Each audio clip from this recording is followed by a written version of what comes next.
As Rock traverses the enchanting world of Pokémon, he acquires a lottery system. Congratulations, host, for completing the system activation task. You have received one golden lottery chance and the reward of a Metagross. Congratulations on becoming the champion of the Quartz Conference, host. You have earned one platinum lottery chance and the reward of a Deoxys. Why are you so strong? A defeated trainer lamented. Rock smiled faintly. Sorry, having a lottery system allows me such liberties. Chapter 1. The Golden Lottery. How heavy, still groggy, Rock felt as though a massive stone was pressing down upon him, suffocating him. Upon awakening, he discovered a Bulbasaur with vibrant green skin and large red eyes perched atop his abdomen, looking adorably clumsy. Bulbasaur? What is happening? Rubbing his eyes, Rock questioned whether he was still dreaming and instinctively pinched his thigh. Ouch! What he assumed was a dream turned out to be painfully real, causing him to gasp.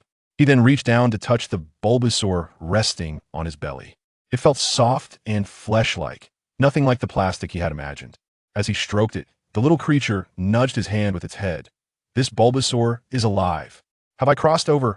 Rock was taken aback, never having imagined that he would one day experience such a phenomenon. Before he could fully comprehend the situation, a voice echoed in his mind. Ding! System loading. System activated. Welcome to the most powerful lottery system. The system, his golden opportunity had arrived. Indeed, he had traversed dimensions. Detected that the host's memories are in a state of chaos.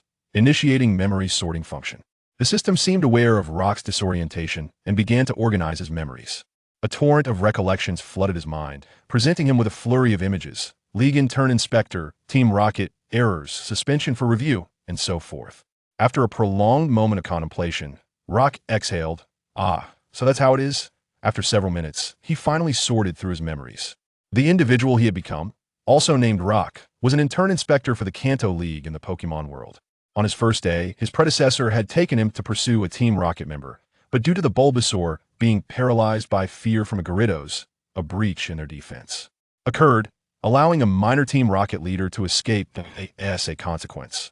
Rock's predecessor was held accountable, and what was supposed to be a stepping stone to a permanent position as an inspector turned into a suspension. Overwhelmed by anxiety, frustration, and unease, the predecessor ultimately perished, leading to Rock's current existence. Upon absorbing the entirety of the memories, Rock raised an eyebrow. Something felt amiss. Regarding the predecessor's suspension due to an error, while it was true that a mistake had been made, it was a reasonable error within the context of battle. The Gyarados inherently possessed intimidating traits, and it would have been abnormal for the Bulbasaur not to be frightened. Moreover, regardless of the mission's failure, such accountability should not have fallen upon an intern inspector. The responsibility ought to lie with the commanding officer. Rock felt as though he had been made a scapegoat. How truly unfortunate. Yet, since he had crossed over and assumed another's body, Rock resolved to reclaim the honor of this persona when the opportunity arose. With newfound clarity, Rock began to explore the capabilities of his system. The most powerful lottery system, by its name, it should be a lottery system. As he accessed the information regarding the system in his mind, Rock discovered its functionality was straightforward yet impactful. He could earn lottery chances by completing daily randomly generated tasks from the system. The levels of the lottery were categorized into normal, silver, gold, and platinum. Depending on the level of the lottery, the rarity of the items acquired would exponentially increase, encompassing Pokémon items, moves, and all types of Pokémon, including legendary ones. To his surprise, Rock discovered he had one opportunity available. Congratulations, host, for activating the system. You have received one golden lottery chance. Just as Rock was about to test his luck, he suddenly felt something licking his face. Looking down, he saw the Bulbasaur gazing up at him with a pitiful expression. Clearly, it understood that it was the reason its master could not become an inspector. Seeing Rock awake and unresponsive, it feared that he was upset with it. All right, I'm not angry with you. Amused, Rock ruffled the Bulbasaur's head. He bore no resentment towards it, having merely inherited the memories. The Bulbasaur, sensing that its master truly bore no ill will, relaxed and closed its eyes contentedly. Cradling the Bulbasaur in one arm, Rock silently intoned, System, Lottery. He felt a twinge of anxiety, for the moment had arrived to determine whether he would feast on meat or grass in the future. Ding, spinning the lottery. Congratulations, host, for obtaining the quasi-divine Pokémon Metagross. The Pokeball has been dispatched to the system's backpack. The Metagross's affection level is at maximum. and the host can retrieve it at any time. Metagross, Rock was astonished. Although he was aware that a golden lottery could yield exceptional items, his luck seemed remarkably fortuitous. Retrieving the Pokeball containing Metagross from his system's backpack, a premium ball materialized in Rock's hand. Unable to contain his excitement, he pressed the button in the center of the ball and exclaimed, "Come forth, Metagross." As his words echoed, a flash of white light illuminated the room, revealing a Metagross with a disc-like body and 4 metallic claws. Its slate-blue body, paired with an X-shaped metallic forehead and fierce red eyes, exuded an air of formidable strength. At first glance, it appeared exceptionally powerful. The Bulbasaur, witnessing the sudden appearance of this Pokémon, immediately bristled with apprehension, positioning itself protectively in front of Rock, ready to attack. "Calm down, Bulbasaur. This is a companion. There's no need to worry. We must learn to coexist amicably." Rock reassured the trembling Bulbasaur. The Bulbasaur was perplexed. It could not recall its master ever having another Pokémon. Rock chuckled, lifting the Bulbasaur and approaching Metagross, gently patting its head. Metagross squinted its eyes and lowered its head in submission. Perhaps due to its maximum affection level, Rock felt no hostility from Metagross. Instead, it seemed quite affectionate toward him. Observing Rock's actions, the Bulbasaur's courage grew, and it cautiously extended its vine whip to poke Metagross. Startled, Metagross abruptly opened its eyes wide. Yikes! The Bulbasaur, frightened, ducked behind Rock, ignoring the playful antics between the Bulbasaur and Metagross. Rock pondered, "But have I forgotten something?"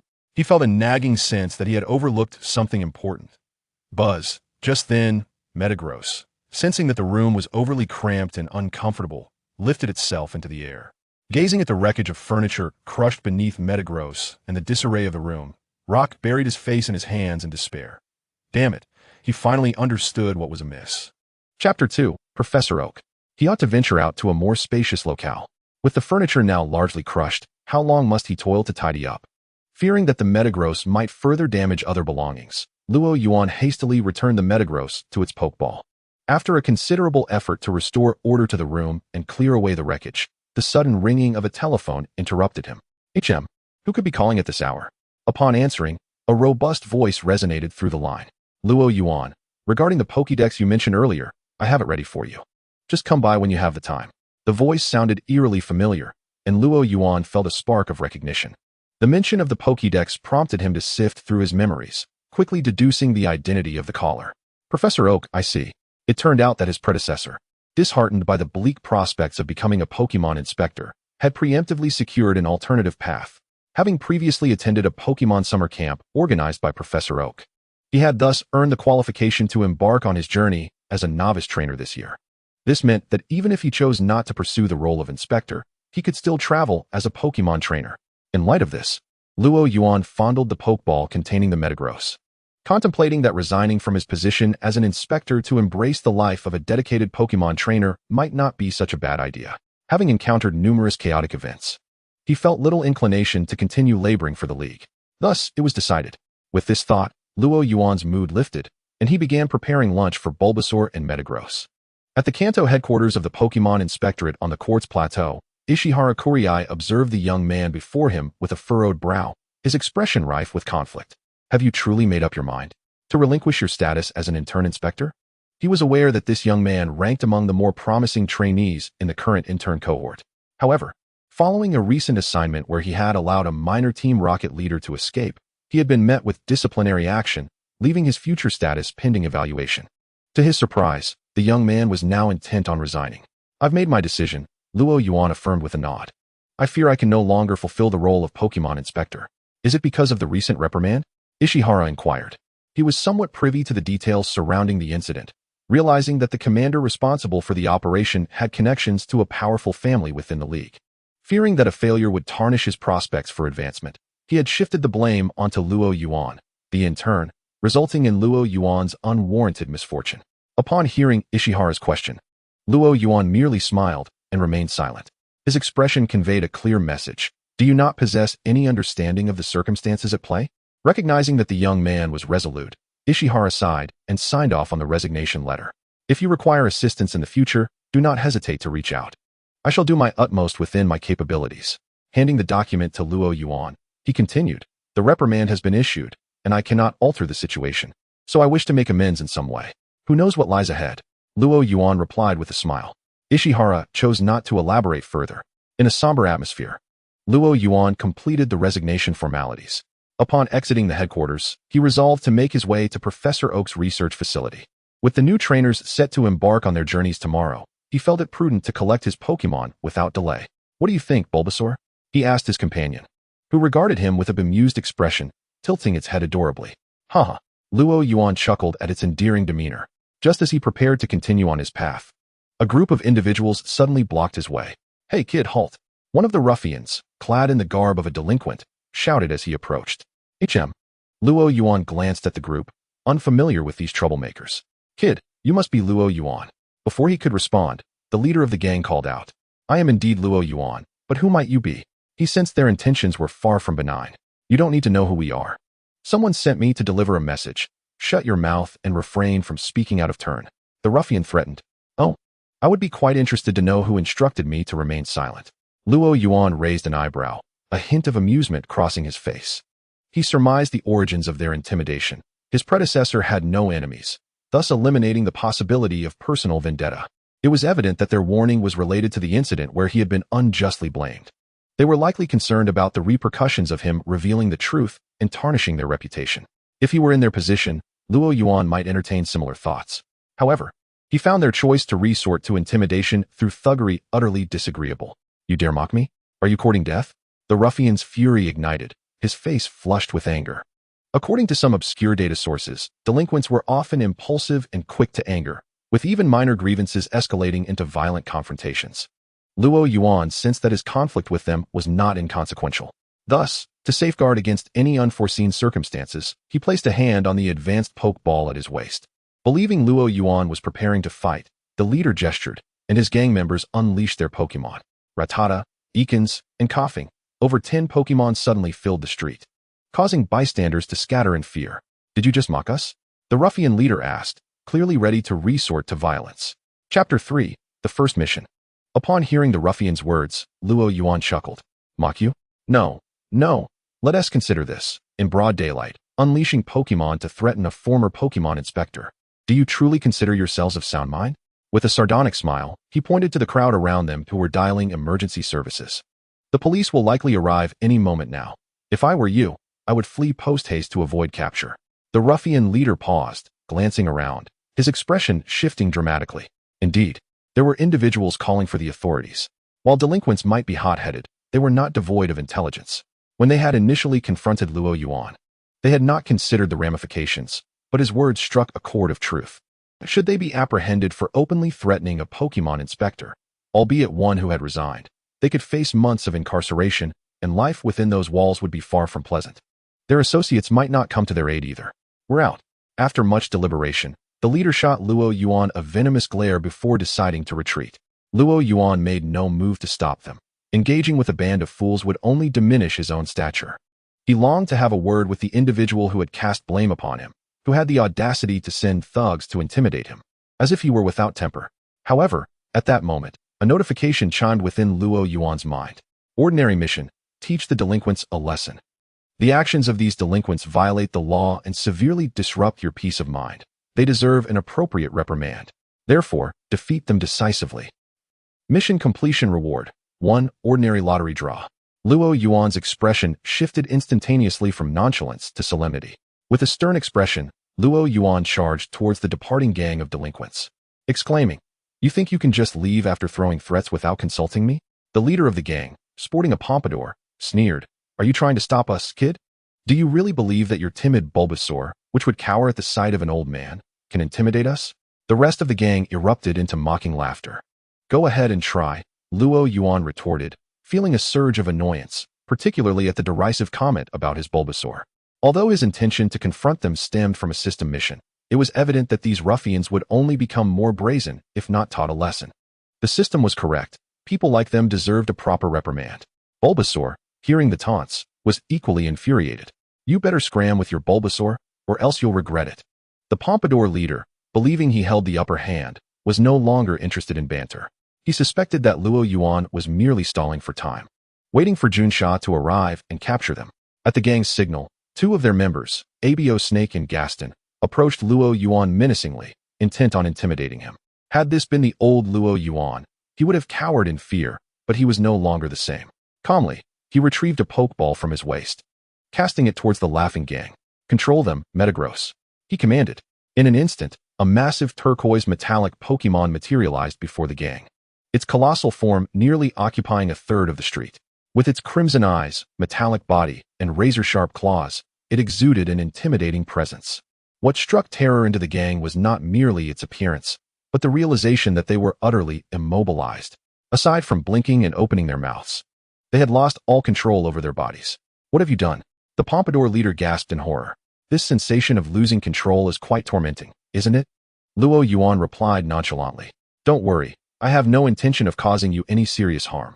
After all, I'm no demon." A subtle smile graced his lips. Before the leader could release a sigh of relief, Luo Yuan snapped his fingers. "Metagross, let them feel the wind." Whoosh! In the astonished gaze of onlookers, the gang members shot into the air like startled monkeys, only to plummet rapidly, repeating this cycle over a dozen times. By the time Luo Yuan commanded Metagross to cease, the gang was left trembling, their legs weak, faces pallid. "You see, I haven't even laid a finger on you," Luo Yuan shrugged. The Pompadour leader, despite nearly wetting his pants from the bungee-like experience, remained stubbornly defiant. "Knock him out," he barked, but before he could finish, an invisible force, conjured by psychic energy, struck him, rendering him unconscious. The surrounding gang members and onlookers were left aghast. Who was truly the delinquent here? Mission complete. Task rewards have been distributed. Please check, host. At that moment, the system's notification echoed in Luo Yuan's mind, prompting him to abandon the thought of incapacitating the entire gang. The distant wail of police sirens caught his attention. Turning, he spotted Junsha approaching and waved, "Over here." Relief washed over the remaining gang members upon seeing Junsha. They felt liberated from the clutches of the so-called demon. "Miss Junsha, please be sure to arrest us," they pleaded, tears streaming down their faces. "We merely came to deliver a message." How did it come to this? Chapter 4. Ordinary Lottery at the Tokiwa Police Station. Spending the first day in this alternate world at the police station was hardly a good omen, Luo Yuan mused as he sat in a chair. After teaching the gang a lesson on the street, Junsha had arrived just in time to apprehend them.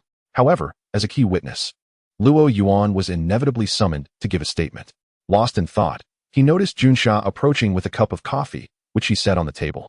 "Thank you for your cooperation. That will suffice," she said. "However, please refrain from using Pokémon moves on humans in the future. It can easily lead to unintended harm." Junsha recalled the sight that met her when she arrived at the scene, where the gang appeared utterly defeated. A testament to the extent of Luo Yuan's actions that had even left them yearning for arrest. It was the first time she had seen criminals expressing joy at the prospect of being taken into custody. Even moments ago, when she mentioned Luo Yuan's name, the gang displayed unmistakable fear, illustrating the significant impression he had left on them. "Rest assured, I know my limits. I merely sought to discipline these ruffians," Luo Yuan replied. "And besides, this was self-defense, was it not?" Junsha nodded in agreement, acknowledging that Luo Yuan's actions were indeed justified, given the gang's public threats against a former Pokémon prosecutor. As a former Pokémon prosecutor well-versed in the law, Luo Yuan had a keen sense of discretion. The gang would be charged with threatening a public official and inciting Pokémon to disturb public order, likely facing at least 3 months of incarceration. Junsha felt no sympathy for them, as, in a strict sense, Luo Yuan was her ally. The gang had not threatened Luo Yuan personally, but rather the entire judicial system of the alliance. Thus, 3 months felt lenient. Luo Yuan was satisfied with this outcome, believing it to be a fitting punishment that would neither alienate them from society nor allow them to quickly forget the consequences of their actions. In that moment, he felt a sense of greatness, pondering how many among this gang might now choose to reform and walk the right path. Before departing, he made a point to visit the interrogation room to speak with the Pompadour leader. The once arrogant thug had lost his bravado following Luo Yuan's psychic intervention, now understanding that Luo Yuan was not to be trifled with. Thus, Luo Yuan resolved everything. By the time he exited the police station, evening had fallen. He had spent far longer than anticipated, and it seemed he would not reach Professor Oak's lab until the following day. Seeking refuge at the Pokémon Center in Tokiwa City, he lay on the bed, reaching out to the system in his mind. "System, what about the rewards I earned earlier? That was the fruit of my labor.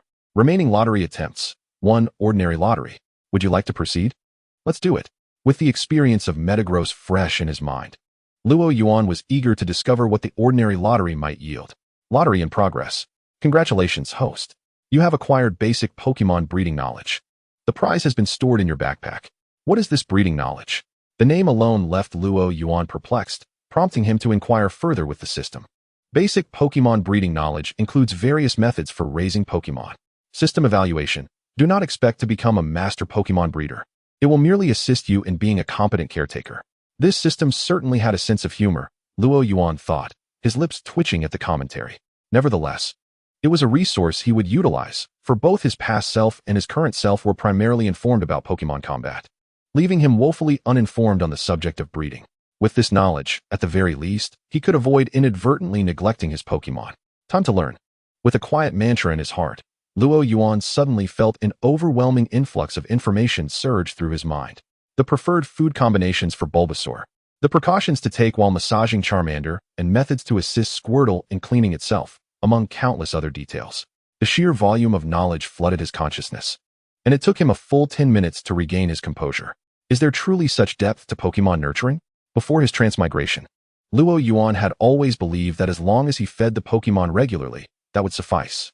To validate the accuracy of this newfound information, he meticulously retrieved Pokémon food and vegetables from his backpack, preparing Bulbasaur's meal according to the recipes etched in his memory.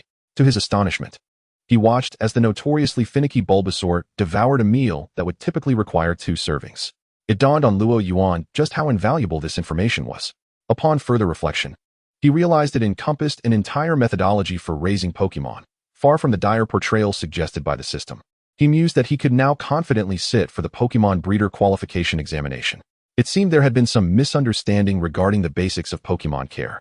He thought to himself, many breeders in the league couldn't even discern what Pokémon enjoy eating. Glancing down at the well-fed Bulbasaur, he gently patted its head before returning it to its Pokeball. Time to retire for the night. Tomorrow he would rise early to visit Professor Oak's lab. With the moon high in the sky, Luo Yuan succumbed to slumber. Chapter 5. Professor Oak's lab. The following day, at Professor Oak's laboratory in Pallet Town, Luo Yuan arrived just as a girl with a shoulder bag was leaving with her Bulbasaur. Professor Oak, he exclaimed. Ah, Luo Yuan. Professor Oak recognized him immediately, having made a lasting impression during the Pokémon summer camp he hosted, where Luo Yuan's intelligence and inquisitive nature shone. The professor readily agreed when Luo Yuan expressed his desire to set forth as a novice trainer. You've come to collect your Pokémon, I presume? There seems to be a slight issue, Professor Oak stated with some trepidation. What seems to be the problem? Luo Yuan inquired, noting the professor's expression. Recalling the original storyline where Ash overslept and found all the Pokémon had already been taken, leaving only Pikachu, Luo Yuan felt a twinge of unease. Well, you see, due to an unusually high number of novice trainers this year, we have insufficient initial Pokémon prepared. Unfortunately, there's a malfunction with the Pokémon transmission device from the League, and the Pokémon that were supposed to arrive today have not yet been delivered. The ones we had ready have all been claimed, Professor Oak explained apologetically, acknowledging his oversight.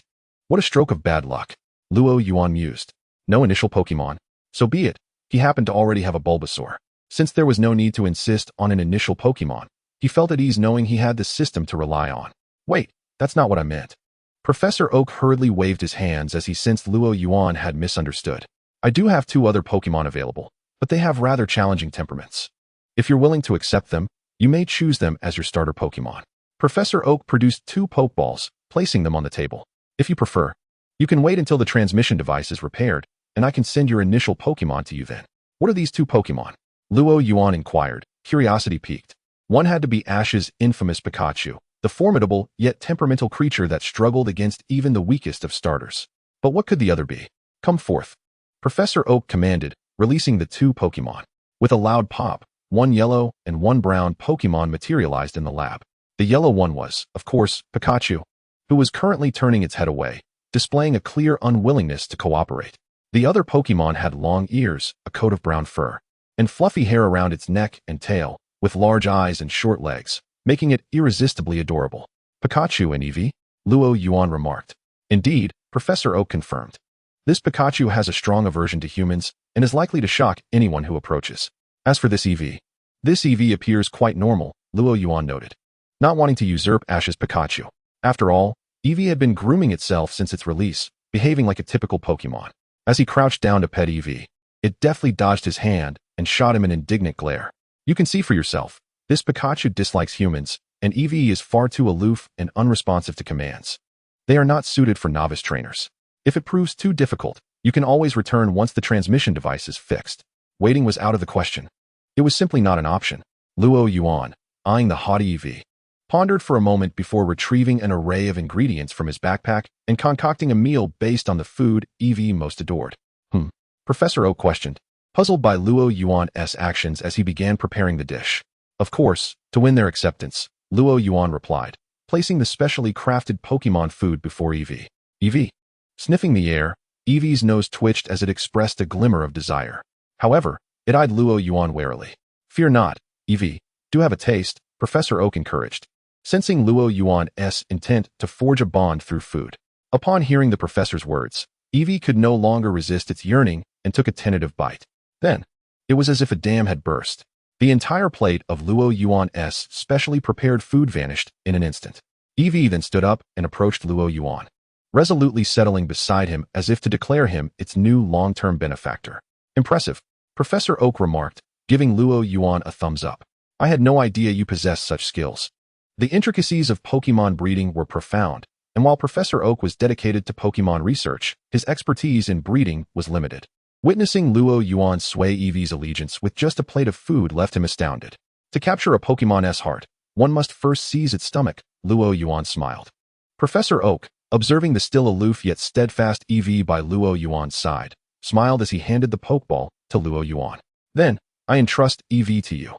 Rest assured, Professor Oak, I will take good care of it, Luo Yuan affirmed, nodding as he accepted the Pokédex and Pokeball. Yet, had they overlooked something? Pikachu. At that moment, a loud bang echoed from the entrance as Ash, clad in his pajamas, rushed in. Sorry, Professor Oak. I overslept. I'm here to collect my Pokémon. Rushing closer, he spotted the remaining Pokeballs on the table, along with Pikachu, and breathed a sigh of relief. Professor Oak. Is this my Pokémon? He exclaimed, reaching out towards Pikachu. Wait, Ash. Professor Oak's expression changed dramatically, but before he could finish, Ash had already embraced Pikachu. Pika Pika. The lab erupted in a dazzling display of electricity. Chapter 6. Eevee inside Professor Oak's lab. Ash, now charred black from Pikachu's shock, and Professor Oak stared at each other in disbelief. Luo Yuan, having wisely distanced himself from Pikachu's location upon Ash's arrival, managed to escape unscathed. Professor Oak, why did it shock me? Ash complained, glancing at Pikachu, who wore an expression of defiance on the floor. Ahem, Professor Oak cleared his throat, adopting a serious demeanor as he addressed Ash. Do you realize you arrived late?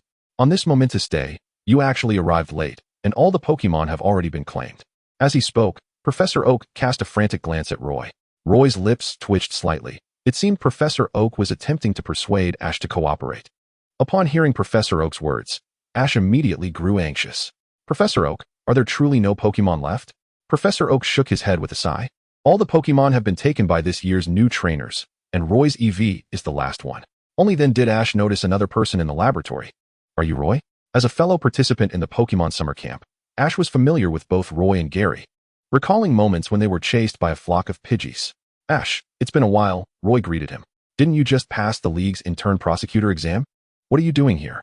Ash asked curiously. I resigned, Roy shrugged. Ash, upon hearing this, did not press further, but when he spotted Eevee beside Roy, his eyes lit up. Eevee. He reached out to pet it, but Eevee dodged away. This little one isn't accustomed to human interaction, Professor Oak remarked. That's just fine, Ash said enviously. However, thinking of his own situation, despair washed over him. Was his journey to becoming a Pokémon master already over before it even began? Yet, Professor Oak hesitated. His expression piqued Ash's curiosity. But what? Hope flickered in Ash's heart. I have one more Pokémon here, though it has some shortcomings. I wonder if you would be willing to accept it. Professor Oak, you can't mean it, Ash said cautiously, pointing at the proud-looking Pikachu nearby. Indeed. This Pikachu is the only one left at the laboratory. Will you accept it? Is there truly no other Pokémon? Ash's expression became conflicted. The jolt he received from Pikachu earlier had been quite painful. If given the choice, he would have preferred to have a Squirtle, Bulbasaur, or Charmander. Any one of them would suffice. No, I wouldn't deceive you. If you don't believe me, you can ask Roy, Professor Oak stated. Seeing Ash glance in his direction, Roy had to speak up. Professor Oak is indeed telling the truth. There are currently no Pokémon left here. His statement was accurate. At this moment, Professor Oak's lab had no Pokémon, but more would arrive in a few days. Hearing this, Ash realized that Pikachu was his final option. Then, I will take this Pikachu. Reluctantly, Ash accepted the electric mouse. However, given Ash's resilient disposition, he would likely adapt to this reality swiftly. Professor Oak watched as Ash departed. Once Ash had left, Roy couldn't help but turn to Professor Oak and ask, "Professor Oak, is it really wise to put Ash in such a predicament?" Although he knew Ash would eventually bond well with Pikachu, he couldn't refrain from inquiring.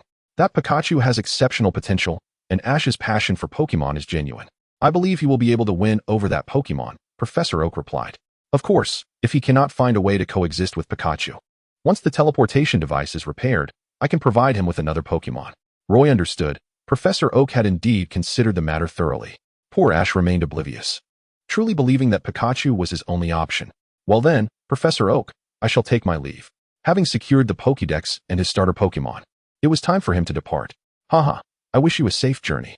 If you encounter my grandson Gary or Ash during your travels, please look after them for me," Professor Oak said, knowing that Roy, having previously served as an intern prosecutor, was relatively more experienced. "Of course," Roy replied, as he considered Ash and Gary friends, feeling obliged to help. Bidding farewell to Professor Oak, Roy set off from Pallet Town with Eevee. In an open area outside Pallet Town, Roy retrieved his other two Pokeballs. "Come forth, Bulbasaur and Metagross. Meet your new companion." A flash of white light revealed Bulbasaur and Metagross before Eevee. While Bulbasaur was calm, the enormous form of Metagross startled Eevee, causing it to fluff up and quickly hide behind Roy. Finding this amusing, Roy reassured, "Eevee, don't be alarmed. They are your companions." He then raised his gaze to Metagross and Bulbasaur, saying, "This is your new friend Eevee. Let's greet each other." Metagross emitted a gentle buzzing sound to convey friendliness, while Bulbasaur extended its vine. Eevee, in response, lightly touched Bulbasaur's vine with its paw as a gesture of greeting, maintaining its aloof demeanor. However, Roy was unconcerned, as this was simply Eevee's nature. "All right, you all must learn to coexist harmoniously, understood?" He gathered the attention of his three Pokémon, stating that he had modest expectations. As long as they didn't quarrel, that was sufficient. Eevee, Bulbasaur, Buzz. The three Pokémon affirmed their understanding. "Now then, let's set off for Vermilion City." Although the Vermilion City gym was currently closed, it was an essential route to Pewter City, and they would be staying there for the night. Stowing Metagross away, Roy, accompanied by Bulbasaur and Eevee, headed towards Vermilion City. Chapter 7, Misty. Eevee, wag your tail. Make your opponent drop their guard. In a flash of light, collision. A pitiful Rattata fell to the ground, transforming into experience points for Eevee. Of course, in this tangible world, referring to experience points, typically associated with games, might be inappropriate. It should rather be termed combat experience. Eevee defeated the Rattata and gained a substantial amount of combat experience. Returning to Roy's side, Eevee groomed its fur, its tail swaying gracefully. Along their journey, this marked the sixth Pokémon that had fallen to Eevee's prowess. Rattata, Caterpie, and Weedle, none could stand against Eevee, all succumbing to its might. Eevee's strength was commendable. The power and combat aptitude displayed by Eevee exceeded Roy's expectations, recalling Eevee's earlier aloofness. It probably looked down on those novice trainers. Reflecting on this, Roy's satisfaction with Eevee grew even more. Opening the system panel, he discovered, regular task. Behind every trainer lies a multitude of wild Pokémon that have been defeated.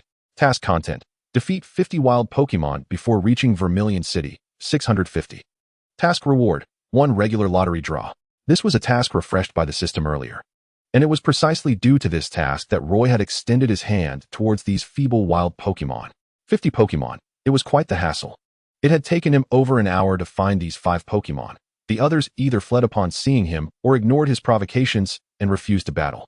Was he destined to camp out here tonight? Roy pondered. Abandoning the task was not an option. He could never forsake it in this lifetime. However, at his current pace, to locate and defeat 50 wild Pokémon would require dedicating an entire day to it. Bulbasaur, keep an eye out for any other wild Pokémon in the woods, Roy said, releasing Bulbasaur from its Pokeball to join the fray. With Bulbasaur's assistance, the efficiency of defeating wild Pokémon significantly increased. After all, Bulbasaur was Roy's starter Pokémon, its strength surpassing Eevee by a considerable margin.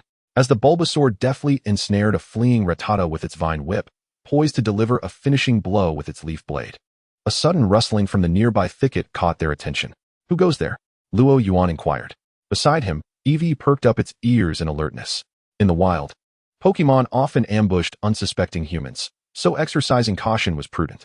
Under the scrutinizing gaze of Luo Yuan and Evie, the bushes parted to reveal a girl with orange hair, clad in a yellow top and denim overalls, a fishing rod slung over her shoulder.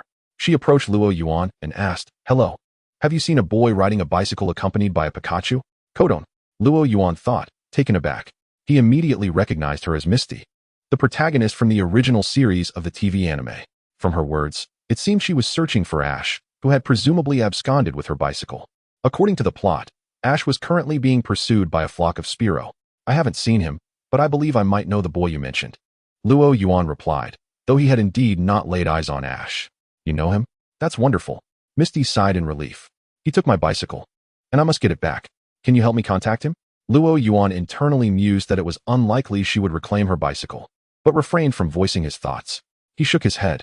"Ash doesn't possess a phone. If you wish to reach him, you'll likely need to seek Professor Oak, as he is a novice trainer who departed from there." "I see," Misty said, her expression conflicted.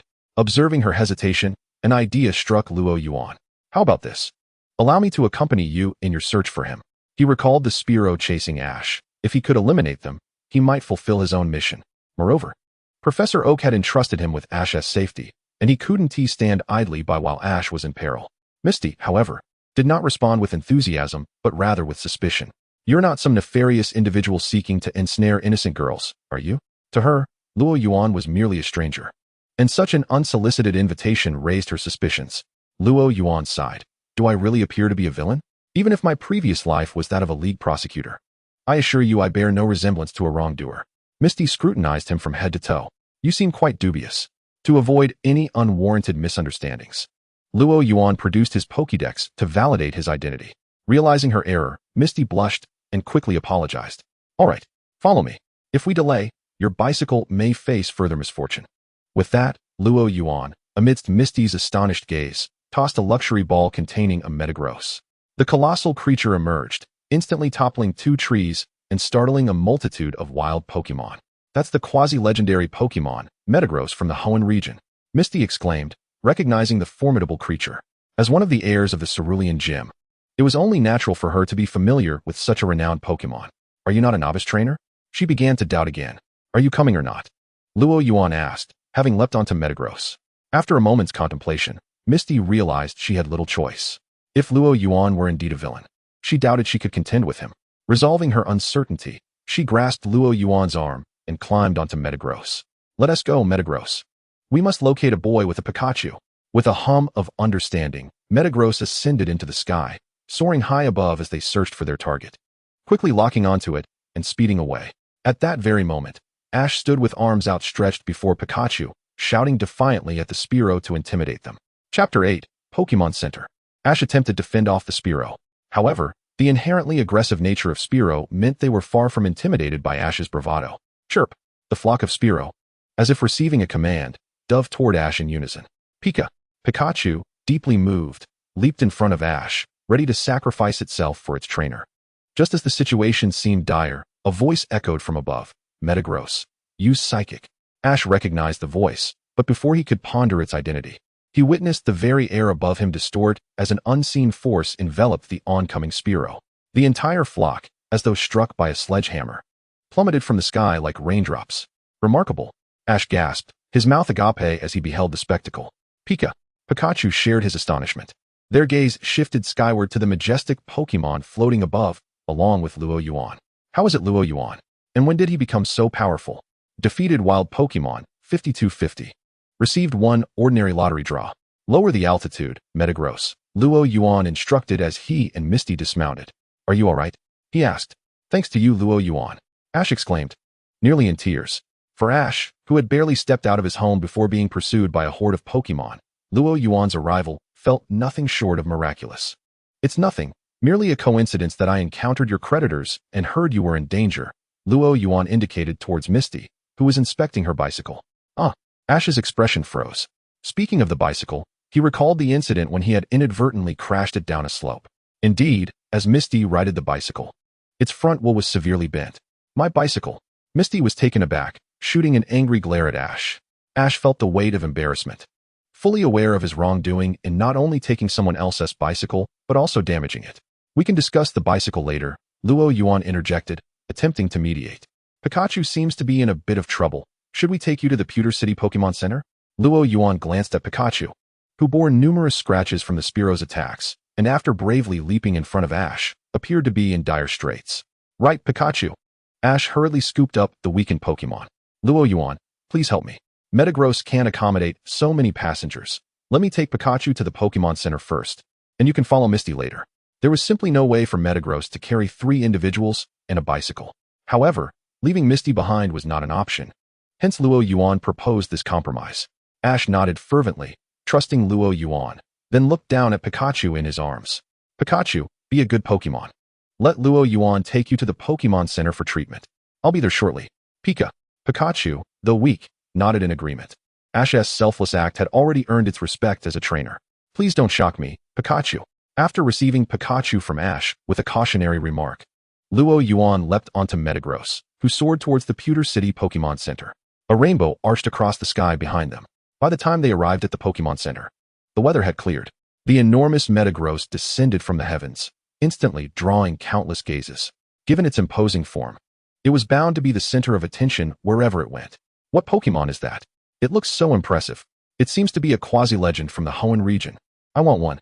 Amidst such exclamations of awe, Luo Yuan recalled Metagross into its Pokeball and hurried into the Pokemon Center.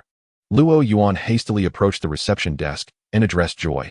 Miss Joy, there is a Pikachu in need of treatment. Is this your Pokemon? How could it have sustained such severe injuries? Upon witnessing the condition of the Pikachu, Joy furrowed her brow in inquiry. The Pikachu was in a rather dire state. Earlier, when Luo Yuan had landed, she had caught a glimpse of it through the glass door. And it was hard to fathom that a trainer possessing such a powerful Pokemon would allow it to become so injured. No, this Pikachu belongs to a friend of mine.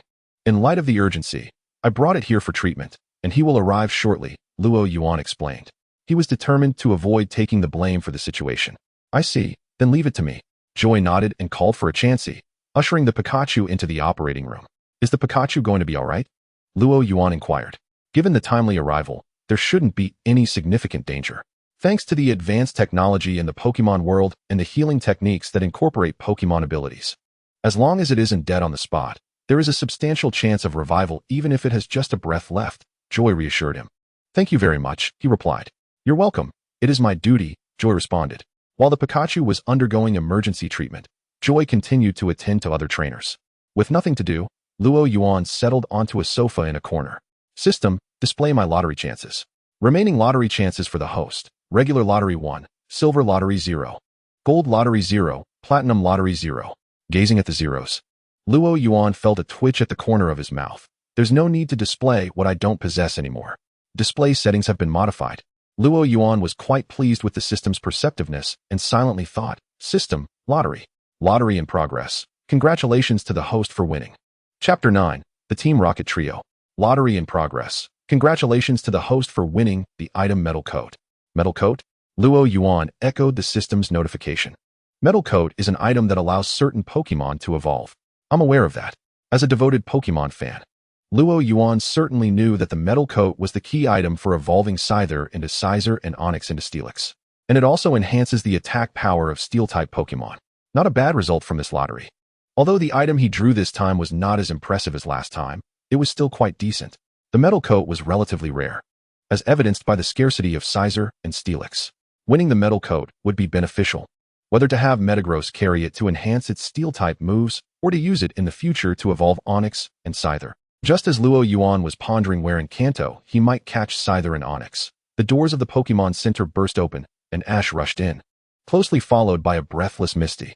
Ash spotted Luo Yuan immediately and dashed over, anxiously asking, Luo Yuan, how is Pikachu doing? While I understand your concern, please keep your voice down. This is the Pokemon Center, Luo Yuan cautioned, noticing the many eyes drawn to them. Ash, oblivious to others' feelings, soon realized his blunder and sheepishly scratched his head, lowering his voice to ask, is Pikachu okay? He had run all the way here out of worry for Pikachu. It's fine, there's no danger, Luo Yuan assured him. Just be more careful in the future. Avoid provoking groups of Pokemon. Although he knew Ash had a protagonist's aura, that was in the animated series. Who could say if Ash could always escape peril in the real world? Right. Ash nodded, recalling the harrowing chase by a flock of Spearow, still shaken by the memory. But thankfully, that was all behind him now. By the way, Ash, what are you planning to do about Misty's bike?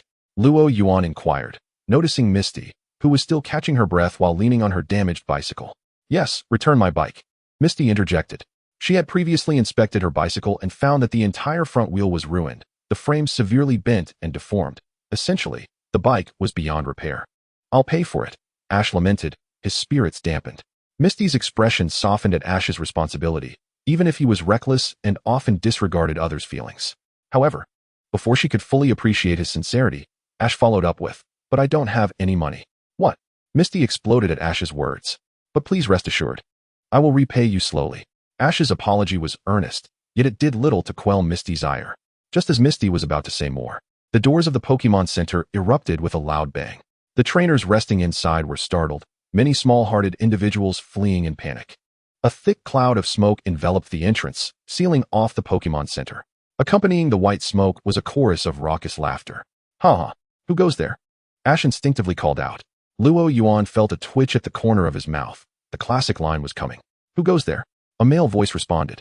"Since you have sincerely asked," from within the smoke emerged a red-haired Jesse, leaning against a blue-haired James, who held a rose in his mouth. "We shall generously inform you. For the preservation of the world from devastation. For the restoration of peace throughout the world. To spread love and truth. We are the charmingly villainous Team Rocket. Jesse, James, and Meowth. We traverse the galaxy. White light, a bright tomorrow awaits us." "That's right, Meow." With the completion of their lengthy introduction, an eerie silence fell over the Pokémon Center. The Team Rocket trio had made their entrance, yet it seemed their debut was anything but smooth.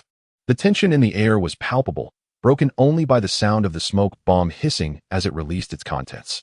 The Team Rocket trio found themselves in an awkward predicament, wondering how to proceed when no one responded to their chant. Just as they were at a loss, a series of applause shattered the silence. Amidst the gazes of everyone present, Luo Yuan clapped and praised, while delivered lines. "Thank you." Jesse, James, and Meowth bowed in gratitude.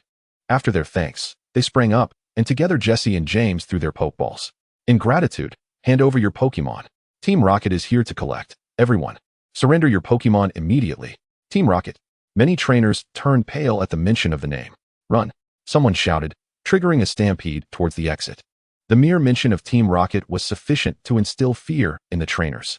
"Weezing, use poison gas to block them," James commanded, not even looking up from his rose.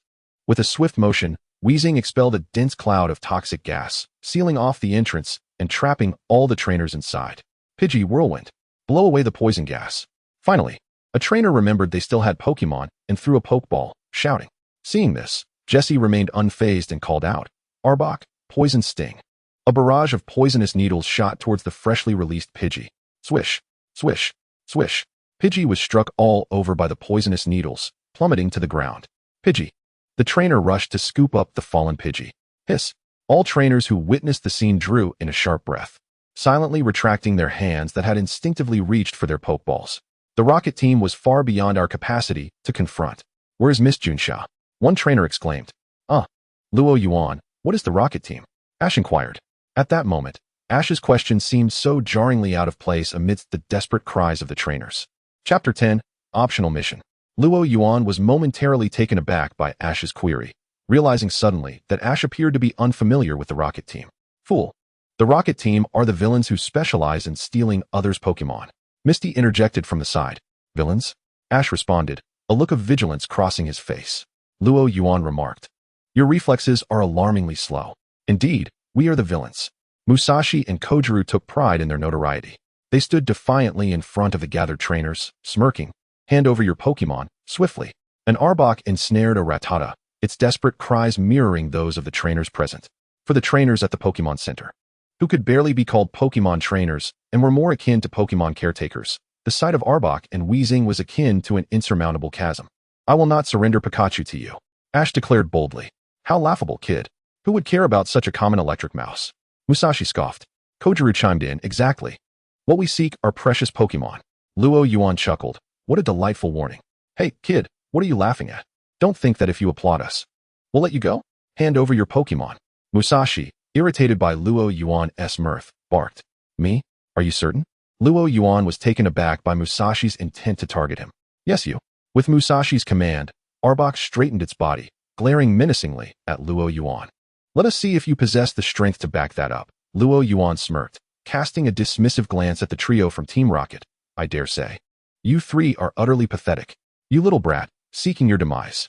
Musashi roared, gesturing furiously. Arbok, use wrap and ensnare him. Hissing. Arbok slithered quickly toward Luo Yuan in an S-shaped trajectory. What is the matter, frightened Meow? Meowth taunted from the side. Ash and Misty exchanged sympathetic glances towards the Team Rocket trio. Hey, what is with those looks? Musashi shouted. We are the Rocket Team. When did our name lose its power in Kanto? Just as she finished speaking, Luo Yuan let out a light chuckle. Heh, go on, Metagross. Show them what you can do, but don't kill them. Metagross? Musashi was bewildered. Is there such a Pokémon? What is that? Meowth echoed, equally confused. Only Kojiru's expression changed dramatically. No way. Before he could utter the word run, the trio from Team Rocket saw a blinding flash. As a massive Metagross positioned itself before Luo Yuan, Arbok, unable to halt, collided with Metagross, dazed and seeing stars, while Metagross remained unfazed. Gulp. Kojiru, Musashi, and Meowth swallowed hard, their faces reflecting sheer horror. Metagross is a quasi-legendary Pokémon from the Hoenn region. It is said that the champion of Hoenn possesses one. Kojiru spoke with great difficulty. Upon hearing this, Musashi and Meowth felt their hearts plummet. In stark contrast, the trainers at the Pokémon Center were overjoyed. Wonderful. We are saved. Metagross looks incredibly powerful. The Rocket Team is no match for them. Cheers and praises echoed in Luo Yuan's ears, and he smiled slightly. Not allowing the accolades to inflate his ego, he firmly believed that one should not be easily swayed by external influences. I heard you want me to hand over my Pokémon? A misunderstanding. We wouldn't dare. Please spare us. The trio from Team Rocket quickly surrendered. Their faces a picture of defeat. Their swift change of heart astonished everyone. Your attitude is sincere, but I'm afraid it cannot absolve you. Luo Yuan replied with a smile. Metagross, use Psychic to restrain them. In an instant, the Team Rocket trio, along with Arbok and Weezing, found themselves suspended in midair. Turning to the ever-grateful Nurse Joy, Luo Yuan said, Please contact Miss Junsha. I recall these three have a bounty on their heads. The bounty was a significant reason Luo Yuan refrained from simply dispatching the Team Rocket trio, opting instead to leave them for capture. No, we would rather be blasted off. Team Rocket lamented. Serving time is far too humiliating, especially in Pewter City, right under Boss Sakaki's nose. We would never be able to hold our heads high in Team Rocket again, ignoring their cries of despair. Luo Yuan glanced at the newly updated task on the mission panel. Optional mission, escape from Pewter City. After this battle, the Rocket Team's leader Sakaki has taken notice of you. Please defeat the incoming Rocket Team members. Mission completion, 0-10. Mission rewards, to be determined based on completion. Luo Yuan pondered. System, are you certain you want me to accept such a task? It is quite evident that Sakaki has set his sights on me and intends to cause trouble.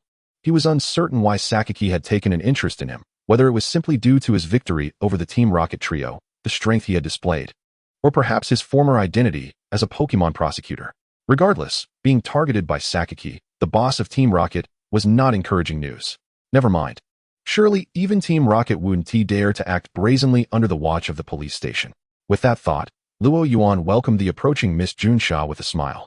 Miss Junsha, we meet again. Chapter 11. Sakaki's Speculations. At the Pewter Gym, in the underground secret base of Team Rocket. Jinyao, do you have a report?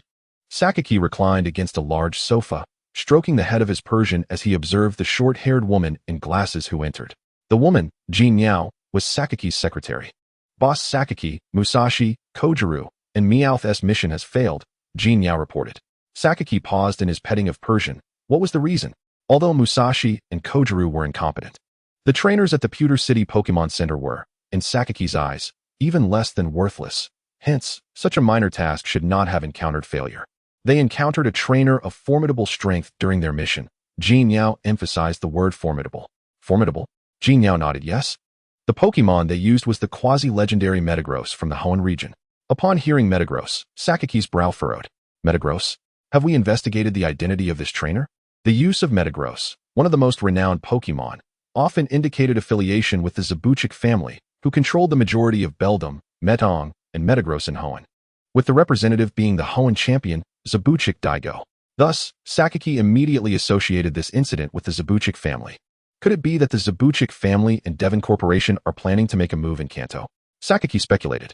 Possessing the ability to perceive the subtleties of a situation is an essential quality for any competent leader, and Sakaki was no exception. Jinyao continued. We have already investigated. The individual is named Luo Yuan, a former League Pokémon trainee prosecutor who was demoted due to a mishap during a mission. After being reprimanded, he voluntarily resigned and set off this year as a novice trainer.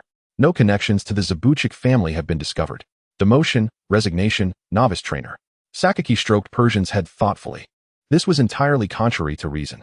The opponent possesses a Metagross. What actions could possibly lead to such a grave mistake that one would warrant punishment? Furthermore, when did it come to pass that even trainers with a Metagross are relegated to the role of intern prosecutors? As for the notion of resigning to become a novice trainer, Sakaki finds it utterly incomprehensible. From the documents dictated by Mizuno, he discovers numerous inconsistencies, seemingly stemming from a conflict with a certain family within the league. Mizuno has unearthed the reasons behind Luo Yuan's previous resignation, albeit with a tinge of uncertainty due to the imprecision of her sources. First, let us extract those 3 ruffians from the police station, Sakaki muses, furrowing his brow before making a decisive statement.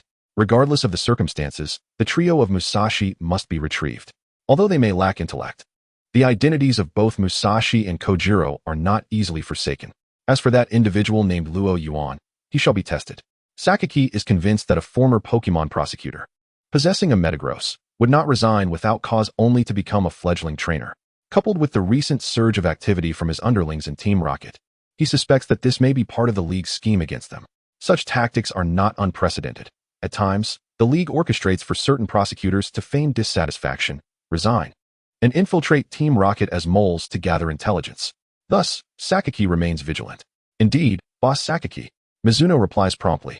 Unbeknownst to Luo Yuan, it is precisely his abandonment of the prosecutor's identity that has drawn Sakaki's attention. By the time he departs the police station, dusk has settled. In the span of merely 2 days, he finds himself back in the precinct. Does he have some peculiar affinity for the police, or perhaps for Junsha? Lost in thought, Luo Yuan suddenly senses an unseen gaze upon him.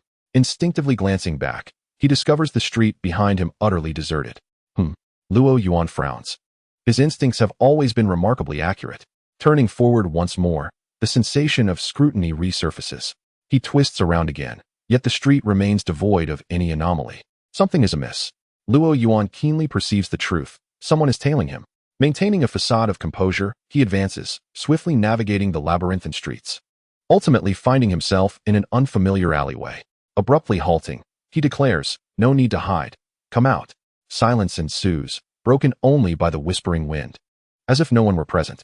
Nevertheless, Luo Yuan's expression remains unchanged as he continues. "If you are from Team Rocket, will you force me to summon you?"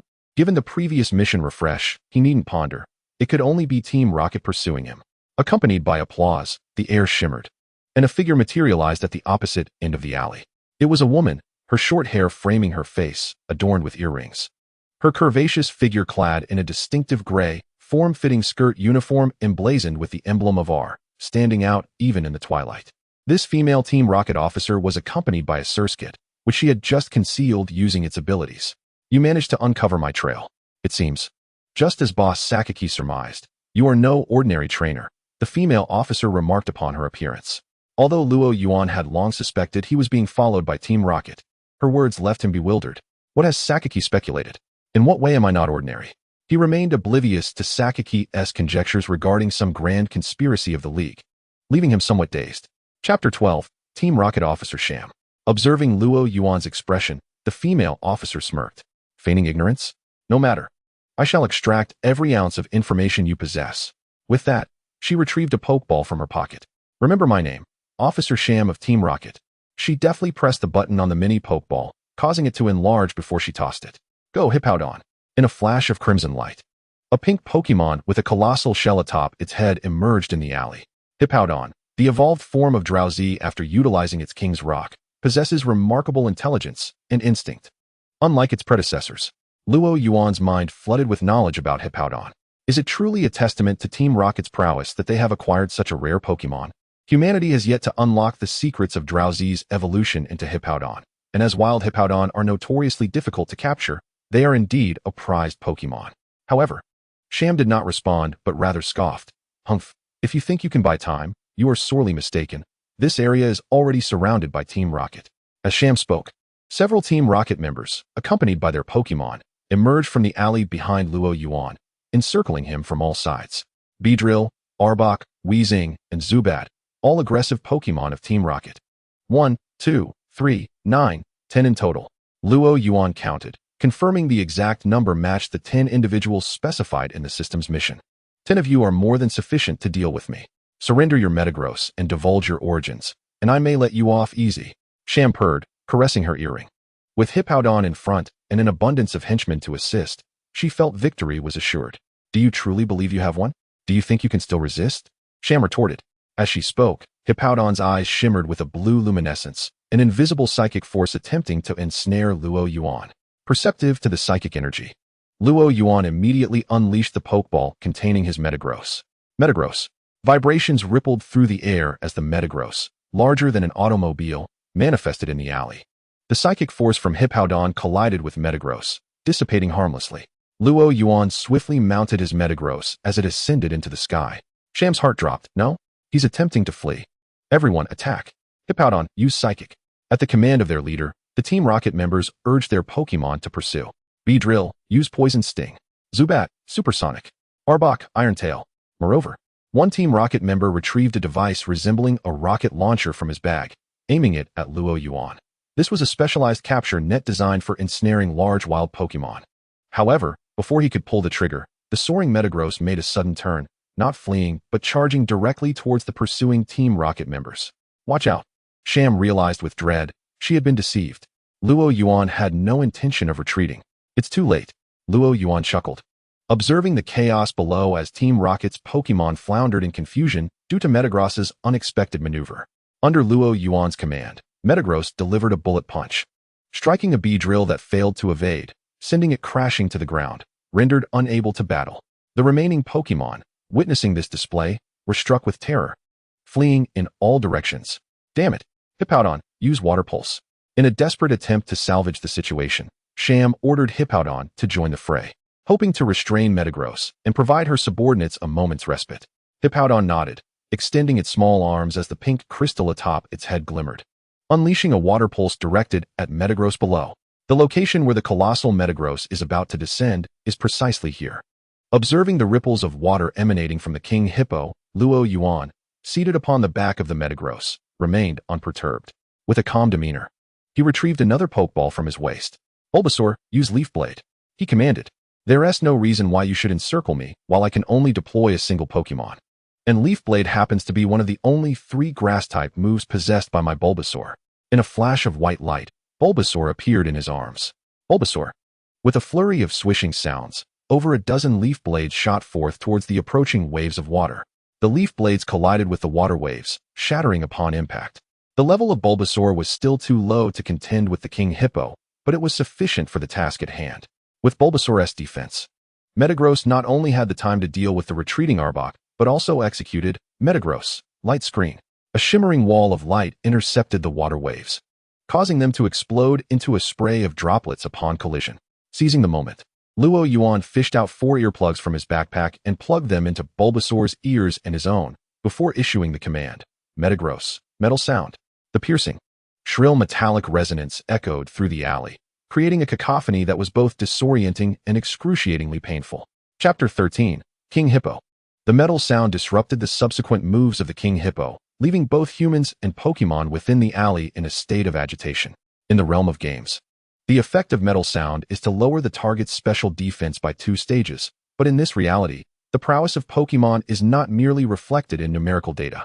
However, from Luo Yuan's observations, whether metal sound could indeed diminish a Pokémon's defenses remained uncertain, yet its efficacy in disrupting the opponent's offensive rhythm was undeniable. Damn it! Cover your ears. Sam, a member of Team Rocket, quickly reacted, issuing commands to her subordinates. Yet, this was not a turn-based game. Just as Team Rocket and their Pokémon hastily covered their ears, Luo Yuan leaped off Metagross, shouting, "Target the King Hippo, Metagross, Psyshock." At his command, a brilliant white light coalesced at the center of the X-shaped metallic bars on Metagross's forehead. The luminescence intensified at a visible pace, and with its arms clamped tightly, Metagross transformed into a massive projectile, hurtling towards the King Hippo. Sam gasped. King Hippo evade. After the skirmish, she had surmised the strength of Metagross. Its power, speed, and reaction time far surpassed that of her King Hippo. If her King Hippo were struck by Psyshock, it would likely be rendered incapacitated on the spot. Yet, despite her anxiety, she remained composed. Psyshock, while formidable, followed a rather straightforward trajectory. Only an inexperienced novice trainer would direct their Pokémon to charge directly into such an assault. Just dodge, she thought, glancing at her King Hippo, only to be horrified to see it standing still, covering its ears. Ears. Sam suddenly recalled that at this moment, the King Hippo could not hear her commands. Damn it, you foolish creature. This King Hippo had been captured through unorthodox means, while it obeyed under the whip and punishment. The bond was not the same as that of a Pokémon nurtured from a young age. As Metagross barreled towards her, prioritizing its own safety, Sam leaped to the other side of the alley. Boom. Metagross collided with the King Hippo, sending it crashing into the wall with a resounding impact that created a large hole. Amidst the rubble, the King Hippo lay motionless on the ground, having lost the ability to fight. Had Lady Sam failed? Just how powerful was that Metagross? Damn it. Weezing, return. The Team Rocket members stood aghast at the scene before them, unable to fathom that their seemingly invincible Lady Sam could be defeated. Even one of the Team Rocket members, Weezing, had been so frightened that it fled. I hear you all wish to besiege me? Luo Yuan stood his ground, watching as Metagross unleashed a devastating beam of destruction that sent a swarm of Team Rocket's Pokémon flying. With his hands in his pockets, Bulbasaur by his side and Eevee perched on his shoulder, he fixed his gaze on the beleaguered Sam. I am right here. Seeing Luo Yuan and Metagross, the Team Rocket grunts felt an overwhelming dread. Even Sam, a cadre of Team Rocket, gritted her teeth and reluctantly squeezed out a single word: retreat. Today's mission had already failed. Due to the large number of personnel, she had not brought many of her main Pokémon. Aside from this King Hippo, she had only one Persian. The rest were inconsequential. Faced with her defeated subordinates, she doubted that her Persian could triumph over Luo Yuan. She raised her hand to recall the fallen King Hippo and retreat. Bang! Just as the red beam was suspended in midair, it was interrupted by Bulbasaur's Vine Whip. You think you can come and go as you please? What gives you the illusion that I am easy to bully? Luo Yuan glared at Sam. Did she really believe he was a pushover? With his words, Metagross loomed ominously in the sky, poised to strike at any moment. Under the watchful gaze of Metagross, Sam felt a chilling sensation crawl over her. It was said that Metagross was an exceedingly ferocious Pokémon, with a predatory approach that was brutal, descending from above to crush its prey under its massive body, tearing them apart with its underbelly mouth. Surely, this Metagross does not intend to consume me. The thought lingered, impossible to shake off. Overwhelmed by fear, Sam disregarded the fallen King Hippo and commanded her Alakazam to use teleport, vanishing from the alley. TSK, quite decisive. Observing Alakazam whisking Sam away, Luo Yuan clicked his tongue. He had intended to use the King Hippo to restrain Sam and then have Metagross decisively subdue her. Yet he had not anticipated her swift retreat. Nevertheless, the simplicity of this battle had indeed surprised him. He had assumed she possessed greater strength, even going so far as to employ a feigned retreat to deceive them, only to discover they were so easily overwhelmed. What a waste of my investment. As the Team Rocket grunts, seeing the system notification, mission complete, 1010, Luo Yuan felt no inclination to pursue them. He recalled Metagross into its Pokeball and approached the fallen King Hippo. King Hippo, Luo Yuan mused, contemplating the creature abandoned by Sam. Chapter 14, The Night in the Viridian Forest. Question: once a Pokemon is captured, can it change owners before being released by its current trainer? Answer: yes, it can. The method of capturing Pokemon involves leaving a mark on the creature with a Pokeball, establishing a bond between the Pokeball and the Pokemon, allowing for its retrieval at will. However, as long as this mark can be erased, the Pokemon can be unbound from the original Pokeball and subsequently captured with a new one. This explains why organizations like Team Rocket abduct trainers' Pokemon, as they can still be repurposed. As a former Pokemon prosecutor, Luo Yuan was naturally familiar with such methods during his time at the Prosecutor Academy, and there were even specialized instruments developed for this purpose. He now pondered whether to capture this King Hippo, as it was indeed a relatively rare Pokemon. However, after some consideration, he ultimately abandoned the idea, deeming it too troublesome. Though the Hippowdon is rare, it is not a Pokemon that can be wielded effectively unless one has nurtured it personally. It is all too easy for it to falter in the heat of battle. The previous encounter with Sham serves as a prime example. Had it been a Pokemon raised by oneself, there would be no chance of it ignoring commands while covering its ears. Moreover, compared to the Hippowdon, Luo Yuan holds a greater fondness for the adorably dim-witted Snorlax. He placed a call to Junsha, requesting her assistance to wrap things up and to collect a hefty bounty at the Tokiwa police station as evidence of his victory over a Team Rocket executive. Under the cover of night, Luo Yuan swiftly departed from Tokiwa City. In the clandestine base of Team Rocket at the Tokiwa gym, Sakaki's composure shattered upon hearing the report from Jinzai about Sham's defeat and the loss of a Pokémon. Defeated? He asked incredulously. And you escaped only through teleportation? Jinzai nodded. It seems Liu Yuan's strength surpasses my expectations. Sakaki had initially believed that dispatching a mid-level Team Rocket officer alongside a group of subordinates to deal with a mere child wielding a solitary Metagross would be more than sufficient. It now appeared he had underestimated the situation. Boss Sakaki, shall we continue to probe? Jinzai inquired. No, it is unnecessary, Sakaki replied, tapping his fingers rhythmically on the table, shaking his head slowly. Why not?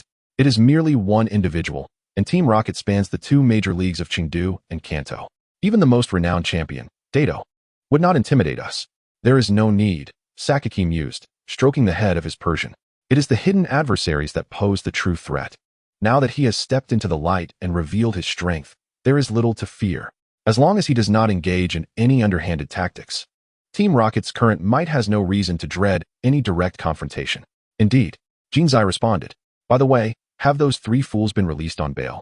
Sakaki recalled the trio of Musashi, Kojuro, and Meowth who had previously been apprehended. They have been released, however, due to the considerable damage they caused at the Pokémon Center. It cost quite a bit, Jinzai lamented, clearly pained by the financial hit. She typically managed Team Rocket's expenditures and revenues, and to her, spending money on bailing out those three seemed like a considerable waste. Inform them that this is their last chance. Furthermore, the bail fees will be deducted from their wages. Sakaki commanded. They need to be kept in check to prevent their heads from swelling. Luo Yuan remained oblivious to the fact that the Team Rocket trio had just been released shortly after his departure from Tokiwa City, and even if he had known, it would not have concerned him. At that moment, he traversed the serene Tokiwa forest under the cloak of night. If the Tokiwa forest exuded vibrant life and bustling activity during the day, at night it transformed into a realm of tranquility.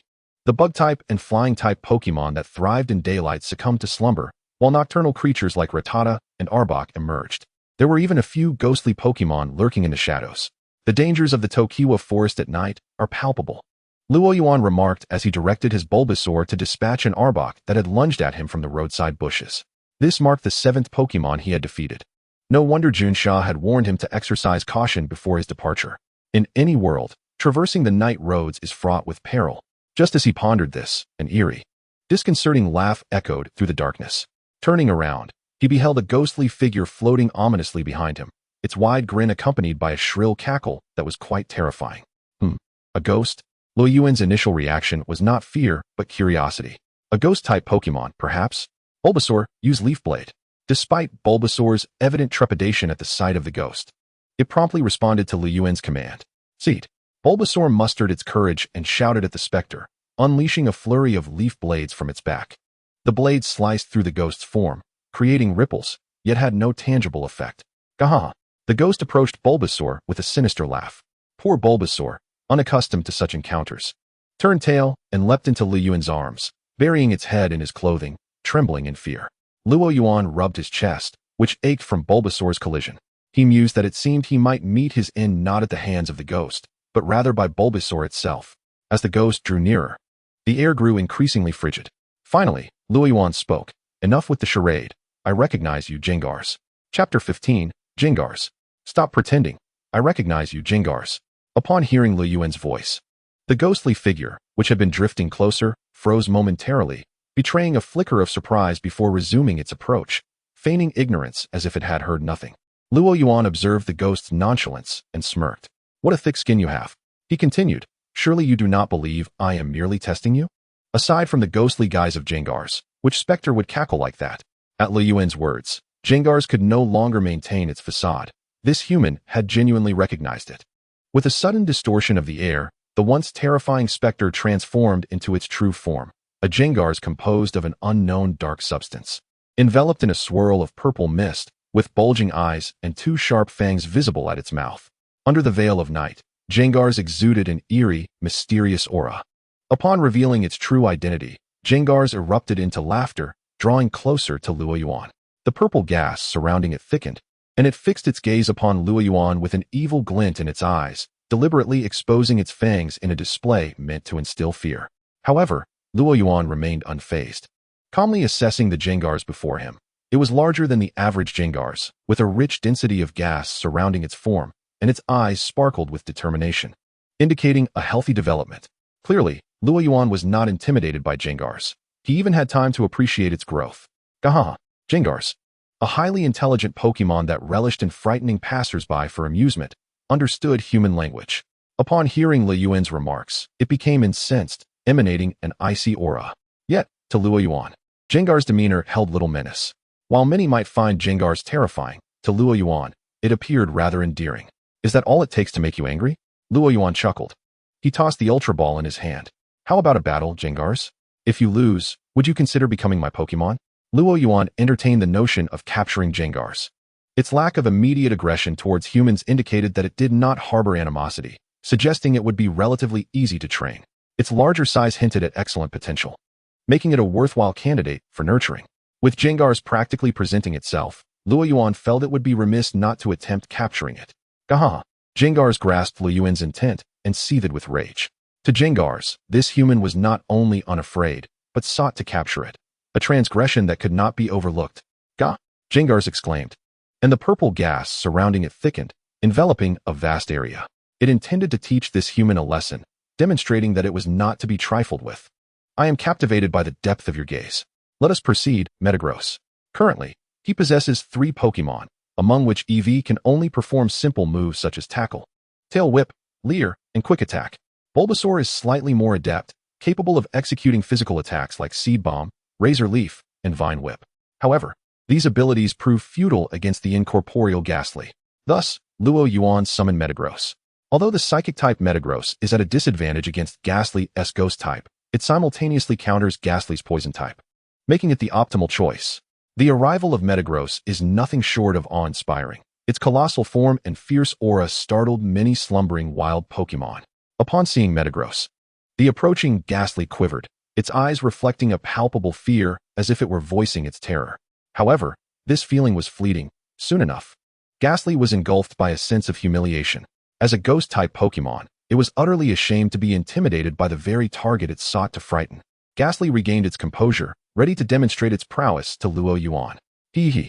Ghastly let out a sinister chuckle, releasing a cloud of toxic gas towards Luo Yuan and Metagross. Observing this, Luo Yuan couldn't help but chuckle. This Ghastly clearly lacked knowledge. Had it possessed even a modicum of understanding regarding type advantages, it would have refrained from using Poison-type moves against the Psychic Metagross. As the noxious fog enveloped them, Luo Yuan snapped his fingers. Metagross, intercept that toxic mist. Metagross nodded, channeling its psychic power to erect a barrier that held the poisonous gas at bay. Frustrated by its ineffective attack, Ghastly seethed with anger. Before it could launch another offensive, Metagross initiated an assault. Metagross, use Confusion. A potent wave of psychic energy tore through the toxic mist, striking Ghastly directly.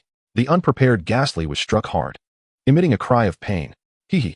A Shadow Ball coalesced in front of Ghastly, hurtling towards Metagross. It knows Shadow Ball. Luo Yuan felt a surge of excitement. His faith in this Ghastly was growing. Metagross, use Meteor Mash. Metagross swung its fist, the iron appendage slicing through the air with a sharp whistle as it collided with the incoming Shadow Ball. Boom. The Shadow Ball erupted, sending a wave of dust and debris flying, forcing Luo Yuan to shield his eyes from the swirling particles. The sudden gust also disrupted Ghastly, whose gaseous form was susceptible to such turbulence, making it a notably threatening attack. As the dust settled, Luo Yuan caught sight of Ghastly, now preparing to flee. Metagross, apprehend it. It would be absurd to allow Ghastly to escape after all that effort. Responding to Luo Yuan's command, Metagross used its psychic abilities to ensnare Ghastly. Ghastly struggled with all its might, but the disparity in their levels rendered it powerless against Metagross's control. Subdue it, Metagross, commanded Luo Yuan, instructing Metagross to deliver a decisive blow with its psychic power before tossing a Pokeball. Chapter 16, Pewter City. Buzz, buzz, buzz. As the Pokeball rocked, the button flashed thrice. Thud. Ghastly was successfully captured. This marks my 4th Pokemon. Luo Yuan felt that his pace in capturing Pokemon was commendable. Perhaps not as swift as Gary, but certainly faster than Ash. Of course, this was primarily because Luo Yuan had no intention of capturing an excessive number of Pokemon. While he did not plan to adopt an extreme approach, honing a team around 1 or 2 Pokémon, he also wished to avoid indiscriminately catching a multitude of disorganized Pokémon only to neglect them. Capturing Ghastly was a decision influenced by its promising development and the fact that Ghastly is a comparatively rare Pokémon. Come forth, Ghastly. Luo Yuan pressed the button on the Pokeball, and the gas-enshrouded form of Ghastly materialized before him. Gah! Upon seeing Luo Yuan, Ghastly appeared dejected, clearly acknowledging its defeat.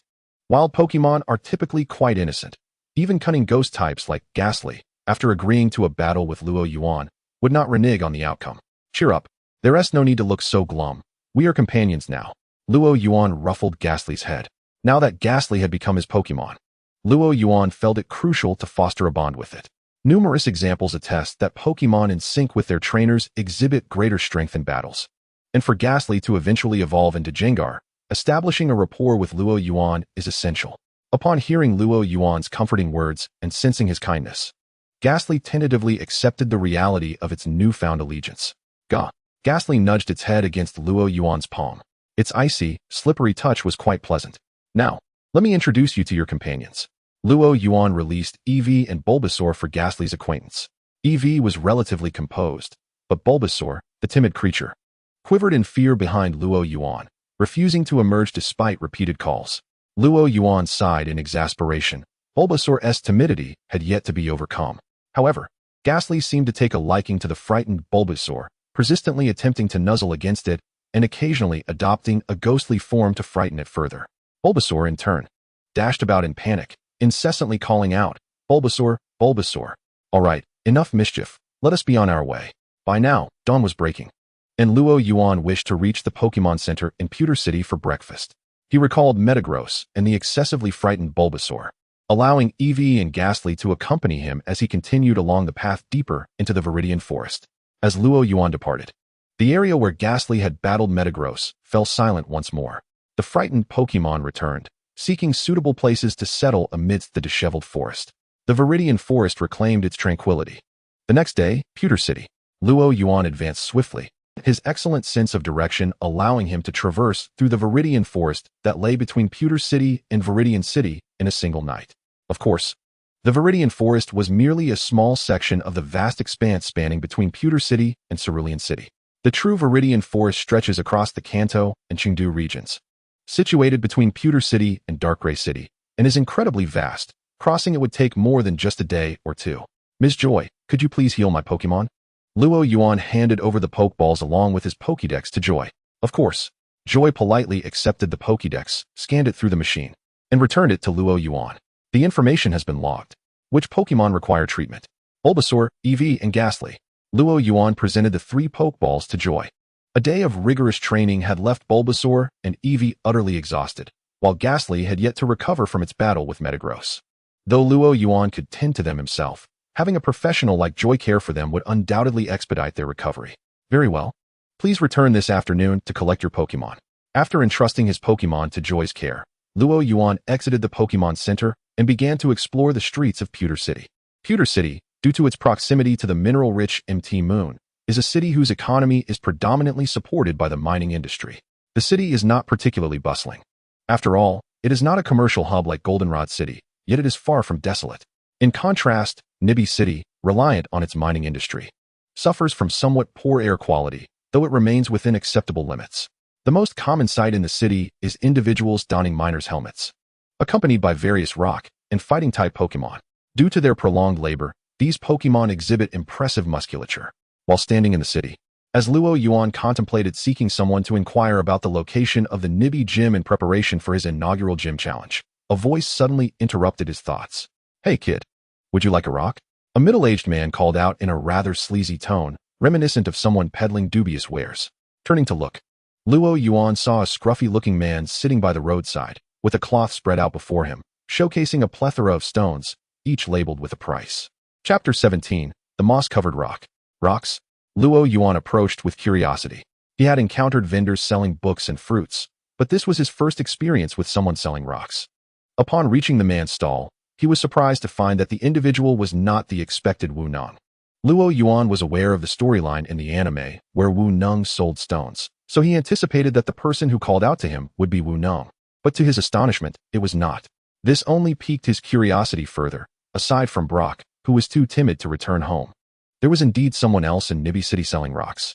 Noticing Luo Yuan's approach, the middle-aged man smiled even more greasy. Young man, this must be your first visit to Nibi City, right? Come, take a look. These are rare minerals I excavated from the depths of Mt. Tsukimi. And there are even fossils. The middle-aged man enthusiastically promoted his wares. Luo Yuan cast a glance at the stones on display. Do I look like someone easily deceived? Although Luo Yuan was not well-versed in fossils, he had seen enough to know that fossils were typically stones embedded with the skeletal remains or shells of ancient creatures. There was no way these dark stones resembled anything of the sort. Ahem, the middle-aged man awkwardly cleared his throat. These are all unverified fossils. You know that fossils need to be excavated to determine their worth, and I lack the funds for such verification. However, I can assure you that these stones hold a significant possibility of yielding fossils, or even amber and evolutionary stones. Luo Yuan felt as if the man was insulting his intelligence. Excavate. If there were evolutionary stones among these, I'd wager this guy would go into debt just to unearth them. Just as Luo Yuan was about to turn away, his gaze was suddenly captivated by something. What is that? Luo Yuan pointed to a large rock covered in moss in the corner. Oh, this? I discovered it during my travels in the Sinnoh region. I kept it because the moss never seems to come off. Would you like it? I can offer you a discount. The middle-aged man exclaimed grandiosely. Indeed, if Luo Yuan was not mistaken, that rock was likely the moss-covered rock capable of allowing EV to evolve into Leafeon. The moss-covered rock is a special evolutionary stone. When EV levels up nearby, it will automatically evolve into Leafeon.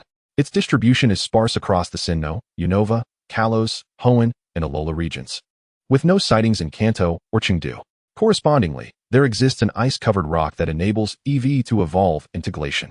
Although Luo Yuan had only seen such stones in games before his transmigration, they were mentioned in the Pokémon breeding manual he had received earlier.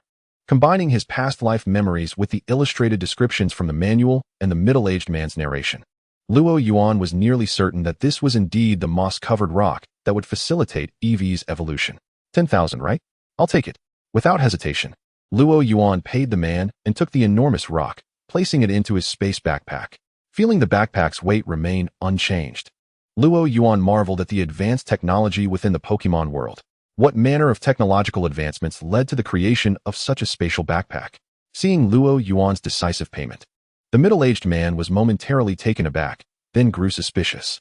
Could it be that the stones he had just sold were indeed fossils or rare evolutionary stones?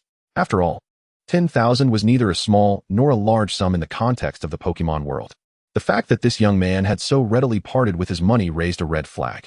However, now that the transaction was complete, lamenting would be futile. Although the man sometimes deceived customers into purchasing stones of questionable value, he still adhered to a basic moral code as a merchant. Once sold, items could not be reclaimed or repriced. He could only rue his poor judgment and take it as a lesson learned. May I inquire about something? With the evolutionary stone secured, Luo Yuan did not rush to leave, but continued to ask. Go ahead. The middle-aged man quickly regained his composure. I'd like to know if you're aware of where I might catch a onyx in Mt. Tsukimi? Luo Yuan inquired. Indeed, Luo Yuan had set his sights on onyx. After obtaining a metal coat, he had contemplated capturing an onyx to evolve into Steelix or catching a Scyther to evolve into Scyther. However, he had spent the previous night wandering around the Evergrande forest without catching a glimpse of Scyther. Now that he found himself in Nibi City, it was common knowledge that rocky areas were prime habitats for rock-type Pokémon, so he hoped to locate an onyx in Mt. Tsukimi. Onyx? Young man, do you intend to catch an onyx? Take my advice, an onyx is not something you can handle right now. The older man shook his head after hearing Luo Yuan's question.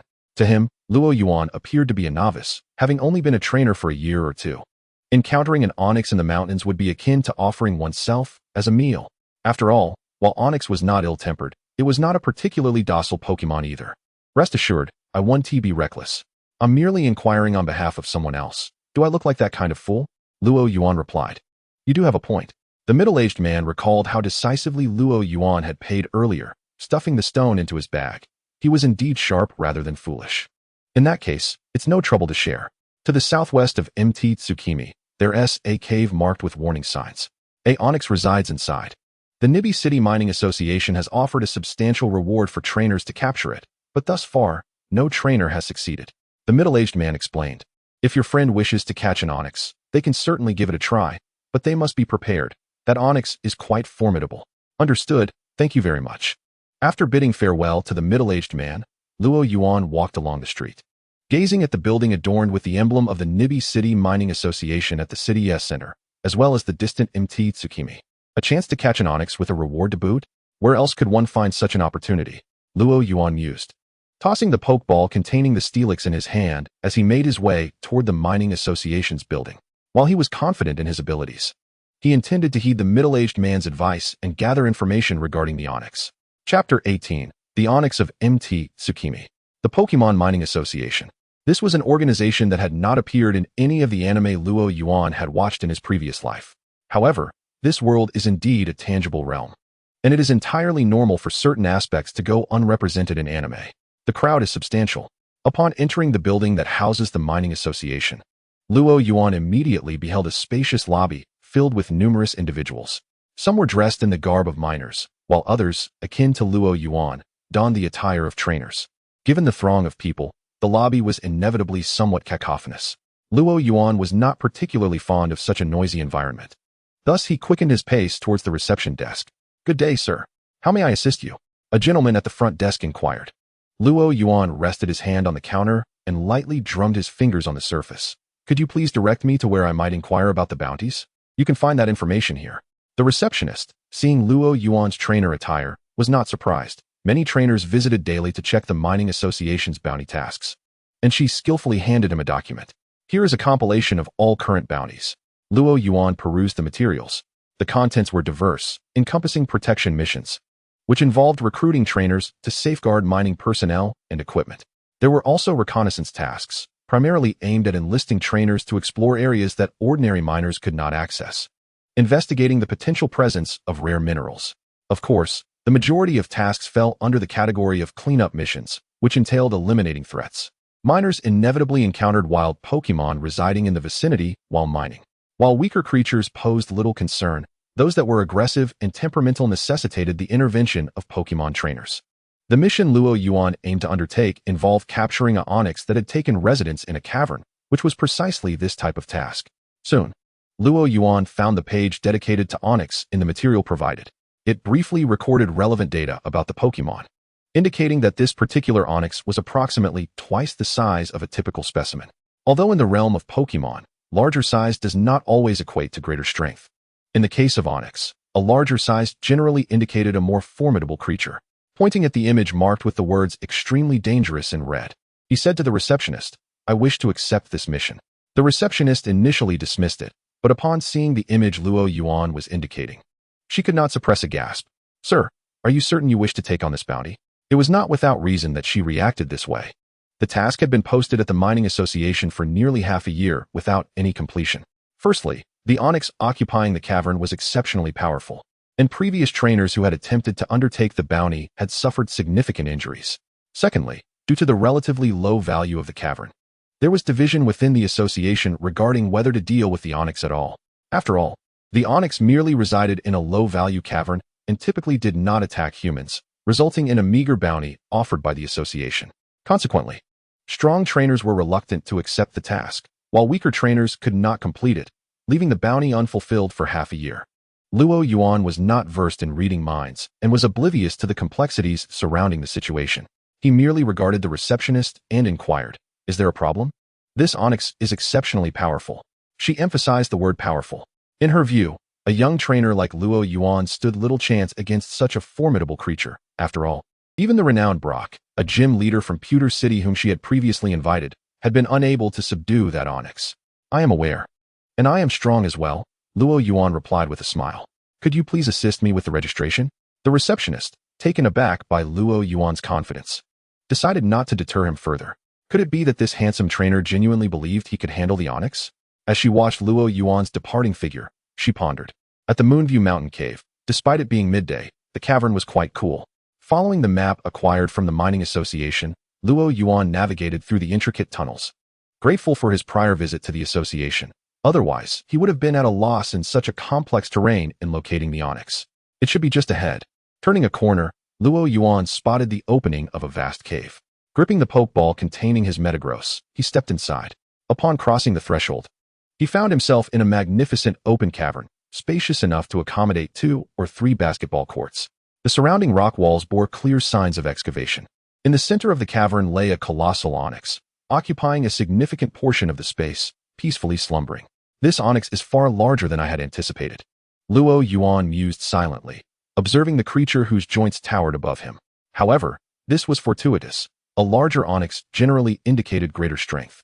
Let us go, Metagross. Greet the onyx. Luo Yuan threw the pokeball. Metagross materialized within the cavern, abruptly rousing the slumbering onyx. With the ground trembling beneath it, the massive head of the onyx lifted with an agility that belied its size, fixing its gaze upon Luo Yuan and Metagross, its eyes filled with wariness and fury. How dare intruders challenge its domain?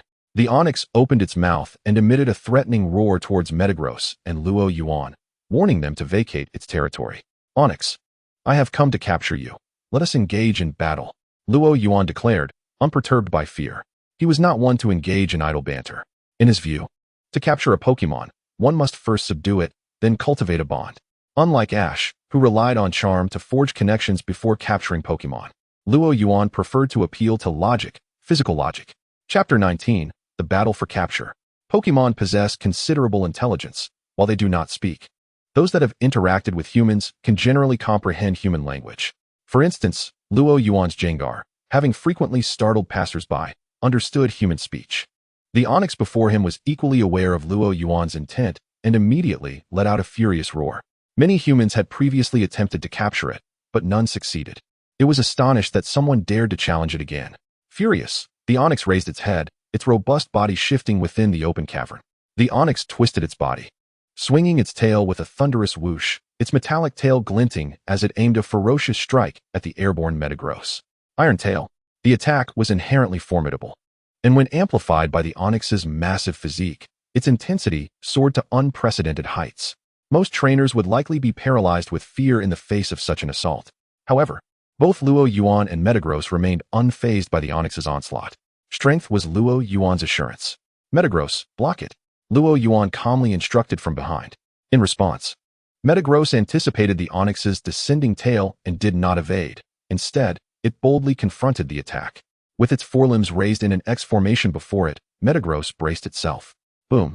A resounding crash reverberated from above as the sharp, ear-piercing sound of metal clashing echoed, and Metagross successfully intercepted the onyx's iron tail. Yet it remained motionless in midair.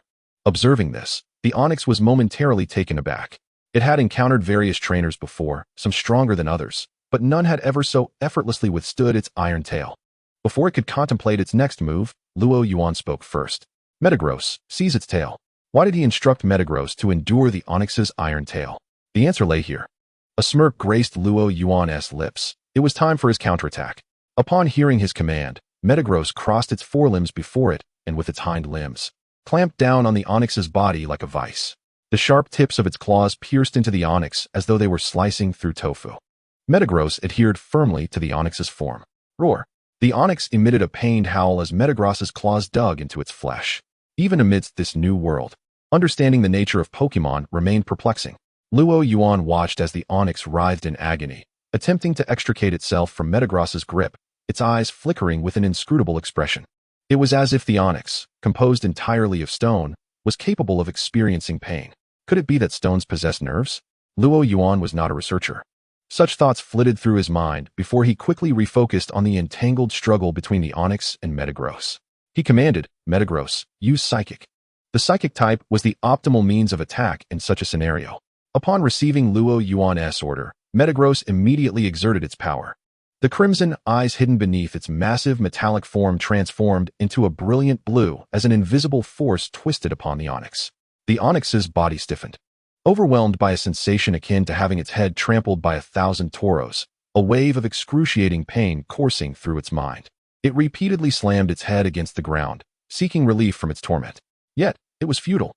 The agony inflicted by Psychic was rooted in the mental realm, or rather, within the confines of the brain itself. Unless the onyx dealt with the source of its suffering, Metagross, this torment would persist indefinitely. After creating several craters in the ground with its head, the onyx grasped this truth. It thrashed its tail violently against the ground, sending rocks tumbling from above to strike at Metagross. Was it employing a combination of rock bombardment and reckless charges? This onyx possessed a plethora of capabilities. One could only speculate on what other skills it might wield. Luo Yuan felt no concern for Metagross. Not only was Metagross of a higher level than the onyx, but the steel type also held a decisive advantage over the rock type, ensuring that the onyx stood no chance against it. As the onyx's stamina rapidly waned, its struggles grew feebler, its breaths labored, resembling a creature on the brink of surrender. Luo Yuan smiled faintly. It was time. Metagross, finish it off with Comet Punch. Buzz. Metagross disengaged from the onyx. The onyx sensed the claws that had penetrated its body finally withdraw, releasing a sigh of relief. However, before it could fully relax, it felt a sudden, lethal threat looming above. Looking up, it beheld a fist gleaming with blinding light, descending upon it like a falling comet. Boom! The onyx's head was forcefully driven into the ground, becoming embedded within it. Its massive form tensed instantaneously, and then, as if reaching a critical point, it trembled. Subsequently, it collapsed, limp and defeated upon the earth. The onyx was rendered unable to battle. Luo Yuan gazed down at the fallen onyx, retrieving a pokeball from his pocket and tossing it forth. Whoosh! The onyx transformed into a beam of red light, being drawn into the pokeball. Buzzing. The pokeball shook violently, far more so than when he captured the ghastly earlier. Thankfully, the onyx could not break free from its confines. Thud! A sound signaling successful capture resounded. Luo Yuan approached and picked up the pokeball containing the onyx. What a feat! He glanced at the pokeball in his hand, then surveyed the cavern, now a chaotic mess from the battle between Metagross and the onyx. The destructive power of their clash was astonishing. Fortunately, this chaos unfolded within a cave. Had it occurred in a city, several buildings would surely have been demolished. Onyx, I look forward to our future endeavors together. After expressing his sentiment to the onyx, Luo Yuan secured the pokeball to his waist, just as he signaled for Metagross to prepare for their departure. The corner of his eye caught sight of an object amidst the dirt mound. Curious, Luo Yuan squinted, approaching with a skeptical gaze, and unearthed the half-buried object. Chapter 20, President of the Mining Association. Luo Yuan excavated the object from the soil and brushed off the dirt. Finally, the buried item revealed its true form. It was an oval stone, entirely black, adorned with irregular rock patterns, approximately the size of half a human head, and felt cold yet smooth to the touch. A moonstone? Luo Yuan regarded the stone before him, comparing it to the knowledge in his mind, and raised an eyebrow. Based on the information gleaned from the cultivation manual he had received from a previous lottery, as well as descriptions from games in his past life, he could confidently assert that this was indeed a moonstone. Today's luck, capturing an onyx, had also led him to stumble upon such a rare evolutionary stone. What a windfall! As he caressed the moonstone in his hand, Luo Yuan marveled at his fortune.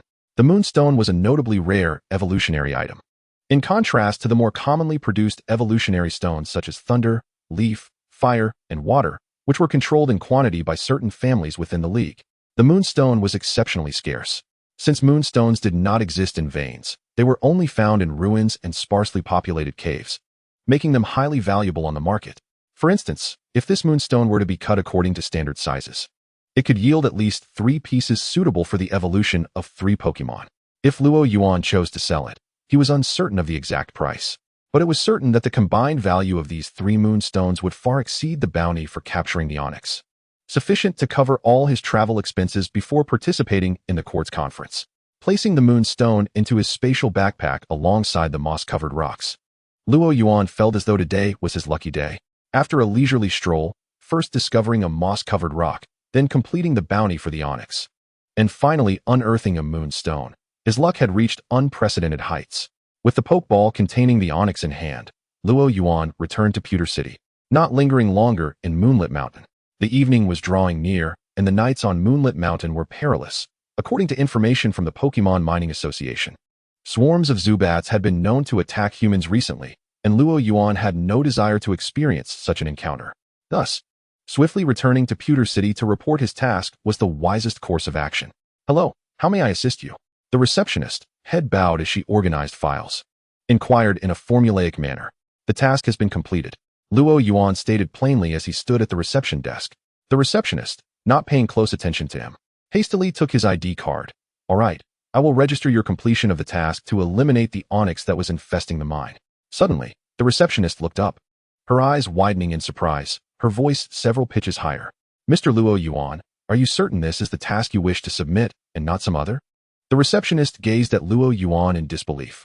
Is this the task of eliminating the onyx? Of course it is. It appears I have taken on this singular task. Luo Yuan replied with a slight smile. Is there a problem? Their conversation had drawn the attention of several miners and trainers engaged in paperwork within the mining association hall. Upon hearing Luo Yuan's response, whispers erupted throughout the hall. The onyx has been dealt with? Exclaimed a miner in shock. There were so many of us. With over a dozen Pokémon, and that onyx had us all running for cover. How could it possibly be resolved? My friend is a trainer with 3 badges. When he accepted this task, he was gravely injured by that onyx. This fellow looks like a novice trainer. It's simply impossible. Some were skeptical of Luo Yuan, believing him to be lying. Could it be false? But that would be pointless, a trainer remarked. As he indicated, submitting a task merely signifies to the mining association that one has completed it. The specific bounty would only be dispensed after verification by the association. Thus, fabricating such a claim would serve no purpose. For a moment, the entire hall fell into contemplation. Could it be that this seemingly calm individual had indeed vanquished the onyx? They regarded Luo Yuan with expressions of doubt, astonishment, and incredulity. In the face of their scrutiny, Luo Yuan remained remarkably composed. He glanced at the astonished receptionist, who seemed still in a daze. Producing the Pokeball containing the onyx from his waist, he shook it lightly. It's right here. Would you like to see it released? At Luo Yuan's extraordinarily confident words, all trainers aware of the onyx's fearsome reputation instinctively took a step back. To unleash that onyx here, were you intending to demolish this place? Some trainers who had encountered the onyx quickly retreated to the door, ready to flee at the first sign of trouble. Ahem. Just as the atmosphere grew tense, a cough echoed from the second floor of the hall. No need for that. Young man, please come with me. I will handle your task submission. Looking up, they saw an elderly man with a beard, leaning on a cane, smiling from the second floor. Very well, Chairman.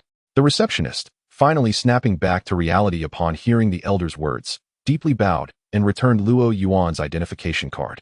Mr. Luo Yuan, please proceed to the reception room on the second floor. The chairman will attend to you personally. The receptionist's expression was one of incredulity. Was she astonished at Luo Yuan having captured the onyx, or at the chairman personally receiving him?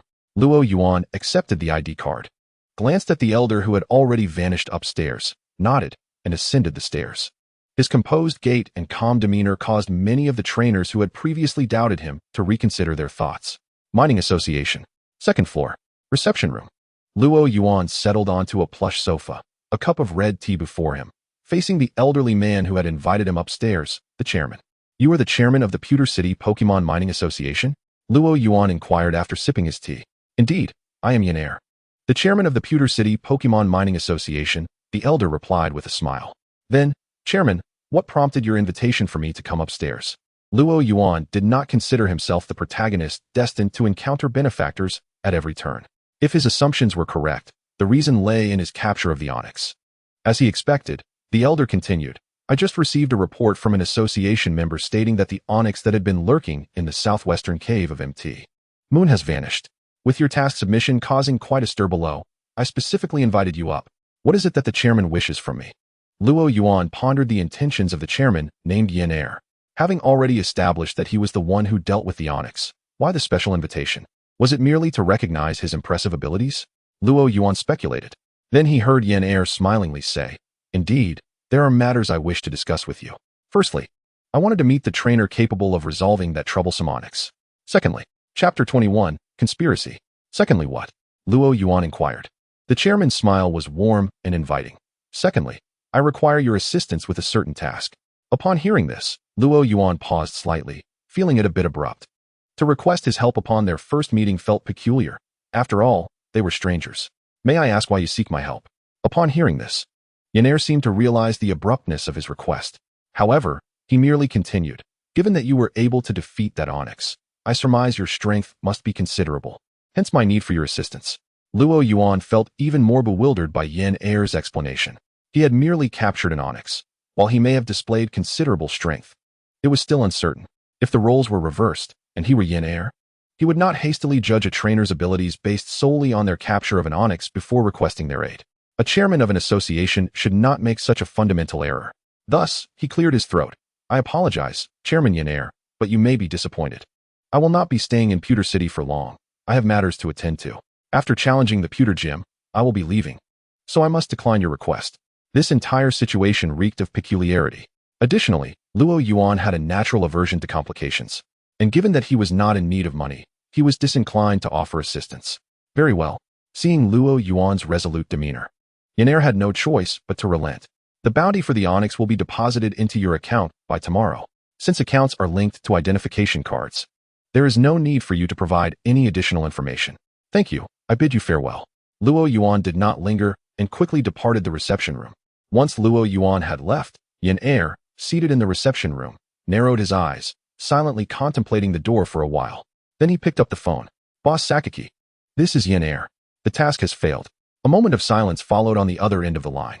Then Sakaki's slightly somber voice replied, I understand. Thank you for your efforts. Click. The call ended. Yaner sat on the sofa, sipping his tea, reflecting on the young man named Luo Yuan. TSK. He clicked his tongue. Only a slight crack in the facade, and he was able to discern it. Truly cautious. Unbeknownst to Luo Yuan as he strolled down the street, his caution had allowed him to evade Team Rocket's conspiracy. At this moment, he was procuring supplies for his journey. First on his list was Pokémon food. Luo Yuan sifted through the market.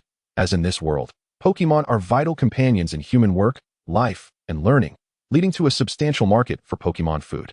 Numerous brands and varieties abound. For instance, the giant Shuruf company, which spans the Kanto and Johto regions, has developed a delicious series of Pokémon food tailored to different types, capturing a significant share of the mid to low-end market. Meanwhile, the Devon Corporation from the Hoenn region has chosen to penetrate the high-end market, creating a private series of Pokémon food customized for the tastes and nutritional absorption of specific Pokémon species, thus commanding the high-end market, with prices so steep that only a select few affluent individuals can afford them. In this instance, Luo Yuan procured the ingredients for Pokémon food. After all, his mind was entirely occupied with the methods of Pokémon raising, which naturally encompassed the crafting of Pokémon cuisine. It could be said that if he chose not to pursue a path as a Pokémon trainer, but instead sought advisory roles in companies dedicated to the production of Pokémon food, he would undoubtedly secure a place of significance in this world. After completing his acquisitions, Luo Yuan returned to the Pokémon Center early. Upon retrieving his Pokémon from Nurse Joy, he made his way to the Nibby City Gym to rent a training space. Come out, everyone. Luo Yuan released his Pokémon. Among them was the ever-energetic Metagross, the freshly awakened Bulbasaur yawning, the aloof Eevee, and Gengar, who stealthily crept behind Bulbasaur, intending to startle it. Luo Yuan clapped his hands to capture the attention of all his Pokémon. Everyone, look over here. He waved at them. Once he had their attention, he continued, there are many things to discuss today, but first, I would like to introduce a new companion. With a toss of his Pokeball, the massive Onix materialized in the training area. Aside from Metagross, the other unprepared Pokémon were taken aback by its sudden appearance. Noticing their astonished expressions, Luo Yuan reassured them. There's no need to be afraid. Onix will be our ally from now on. He then turned to Onix and asked, isn't that right? Onix looked at Luo Yuan, then at Metagross, and decisively nodded in agreement. Witnessing the interaction between Luo Yuan and Onix, the Pokémon soon relaxed. Gengar and Bulbasaur even approached Onix, circling around it curiously. Now for the second matter, Luo Yuan announced, retrieving a moss-covered stone from his bag and directing his gaze toward Eevee. Eevee, would you like to evolve? Upon hearing the word evolve, Eevee's eyes widened with interest. As a determined Eevee, it was not content to remain in a form that relied solely on its cuteness. Thus, when presented with Luo Yuan's question, it eagerly nodded. Having seen its kind evolve into various forms, some into fire type, others into water type or electric type, and even the rare sun and moon forms, Eevee felt a strong affinity for the sun, given its closeness to its trainer, and believed it could evolve into a charming and formidable sun Pokémon. However, before it could fully escape its reverie, it found itself in Luo Yuan's grasp.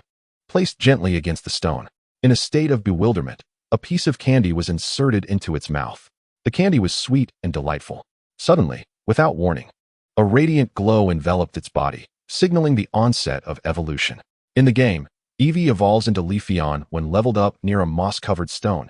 In the real world, while there is no strict classification of levels, a Pokémon's strength is assessed through the energy within it and its overall combat prowess. Luo Yuan had fed Eevee a peculiar confection designed to enhance a Pokémon's internal energy. The brilliant light instantly attracted the attention of nearby trainers who were training in the gym. They all turned to witness the spectacle. Although they had seen Pokémon evolve before, it was akin to watching someone pop bubble wrap. Though they understood it was meaningless, they were irresistibly drawn to it. As the evolution light enveloped EV, its small body began to expand. When the glow dissipated, its formerly lengthy fur transformed into fine, velvety strands. Its eyes remained brown, while its body took on a pale yellow hue, and its limbs became a rich brown reminiscent of earth. Its ears and tail morphed into the shape and color of leaves, creating an unusual yet captivating aesthetic. What Pokemon is that? I've never seen it before, but it looks stunning. A trainer from the adjacent training area exclaimed. Was that an evolution from Eevee? But doesn't Eevee only have 5 evolution forms? Could there be others? The trainers in the vicinity expressed their astonishment at this previously unseen Pokemon, clearly unaware of Leafeon's existence. Luo Yuan paid little mind to their curiosity. He would undoubtedly be utilizing Leafeon in battles, and such attention would be a frequent occurrence. Crouching before Leafeon, who was now experimenting with its newfound legs, looking utterly bewildered, Luo Yuan gently patted its head, feeling the softness of its fur. He then cautiously touched Leafeon's leaf-like ears, noting their surprising firmness, contrary to their delicate appearance. Leafeon, please demonstrate the skills you have acquired, he instructed. After a brief pause, Leafeon realized Luo Yuan was addressing it, and stood up.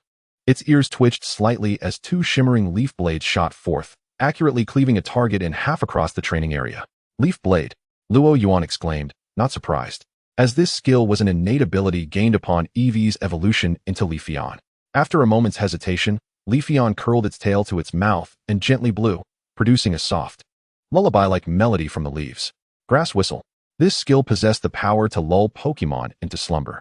Leafeon then flicked its ears, releasing several leaves enveloped in a mysterious glow that gracefully arced through the air before striking a target, resulting in a resounding explosion. Magical Leaf. Though it resembled Leaf Blade, this move had the unique capability of homing in on its target, ensuring it would not miss, regardless of the opponent's evasion. Upon completing the Magical Leaf attack, Leafeon tilted its head back, conjuring a massive seed bomb and launching it forward. The resulting explosion created a sizable crater in the ground. After showcasing these 4 skills, Leafeon ceased its movements. These were all the abilities it had acquired post-evolution, together with the previously mastered Quick Attack, Takedown, and Sand Attack. Leafeon now commanded 7 skills in total. Looking forward to working with you. Luo Yuan extended his hand towards Leafeon. Leafeon squinted at him, placing its front paw on Luo Yuan's palm, and affectionately licked his cheek. So sweet. I'm feeling a bit envious. A nearby trainer, who had yet to depart, watched the scene with a mix of admiration and jealousy. Why did he not have such an adorable Pokemon? Chapter 23, Troubles at the Nibby Gym.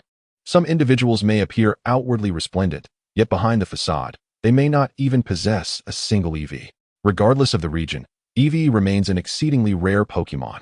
Its scarcity, coupled with its adorable appearance and myriad evolution forms, makes it an object of desire for countless trainers. With Leafeon now in his possession, Luo Yuan was destined to be the envy of many. After facilitating Eevee's evolution into Leafeon, Luo Yuan placed the moss-covered stone into his backpack. He refrained from using a metal coat to evolve Onix into Steelix.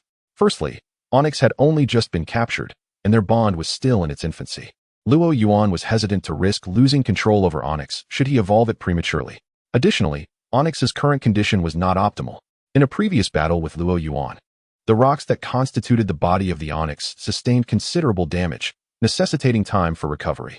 If the metallic membrane were to be employed to evolve Onix into Steelix at this juncture, it would likely result in permanent fissures on its body. Luo Yuan applied a specially formulated ointment designed specifically for Onix, allowing it to recuperate on the sidelines. Once healed, further training would be considered. Having arranged for Onix's care, Luo Yuan then organized a mixed battle for his 3 Pokemon, Leafeon, Ghastly, and Bulbasaur. Bulbasaur and Ghastly formed one team, while the more powerful Leafeon, post-evolution, constituted the other. With everything set, Luo Yuan settled into a chair beside the training ground, supervising his Pokemon while perusing the latest updates on the Pokemon Forum. The Pokemon Forum serves as the official communication platform established by the Kanto Pokemon League, where one can find news and updates from Kanto and other regions. Trainers may also connect with one another to trade Pokemon, items, and information, boasting a vast user base. The New Quartz Conference had commenced, featuring rankings of gym leaders from various regions. Upon logging in, Luo Yuan was immediately drawn to a striking headline. Clicking through, he discovered a post listing all the gym leaders in Kanto ranked by strength.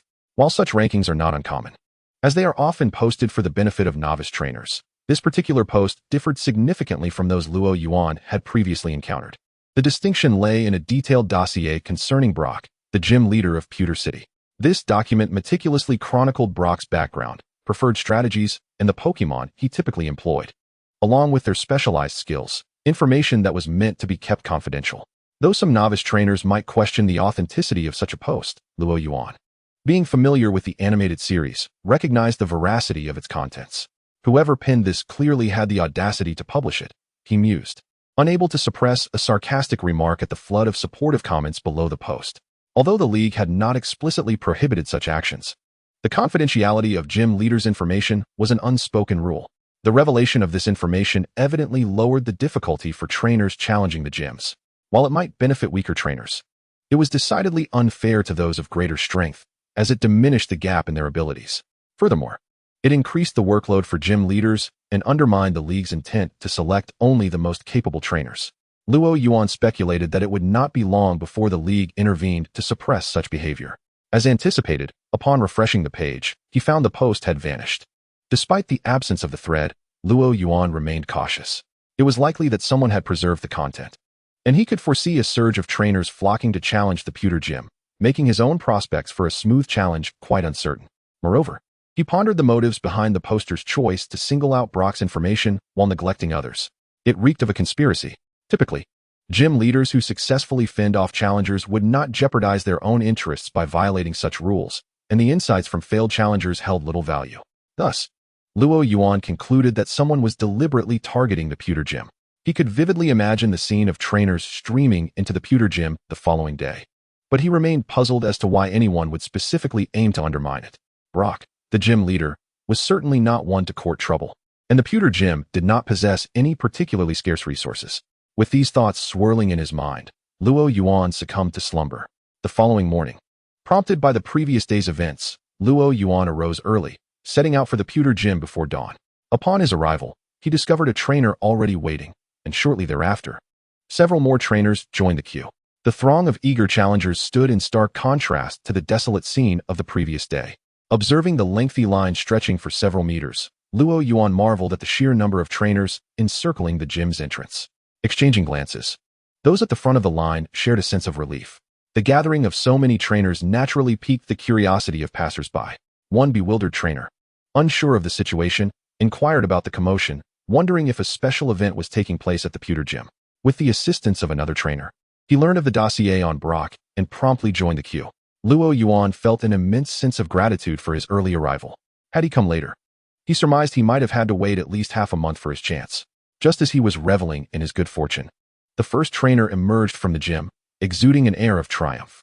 When pressed by those behind him, he boasted that he had triumphed over Brock using 2 water-type Pokémon, guided by the very strategy outlined in the now-vanished post. This revelation invigorated the trainers in line, who eagerly prepared for their own challenges. As the elusive boulder badge seemed within reach, amidst this atmosphere of excitement, Luo Yuan, under the envious gazes of his fellow trainers, proceeded into the Pewter Gym, led by a staff member. Chapter 24. The Battle of Leafeon. As Luo Yuan followed the staff into the Pewter Gym, he took in his surroundings. Contrary to the rudimentary depiction of the gym in the animated series, the actual Pewter Gym boasted remarkably advanced facilities. Although the gym's rocky walls and flooring lent it a somewhat rugged appearance, this rawness was imbued with an air of grandeur, transforming Luo Yuan's preconceived notions of the Pewter Gym. Within the training arena, Brock stood with a furrowed brow, his expression serious to the point of dismay. It was evident he was aware of the post and the repercussions of having his information leaked. How many challengers are out there? He inquired of the staff member guiding Luo Yuan. Over 100, gym leader, the staff member replied, his expression one of concern. The sudden influx of challengers was unprecedented. As the gym typically saw few visitors, Brock felt a wave of despair wash over him. He had anticipated a manageable number of challengers, perhaps a mere 10, but now faced a daunting crowd of over 100. He reasoned that the majority of these trainers were likely to possess water-type or grass-type Pokémon.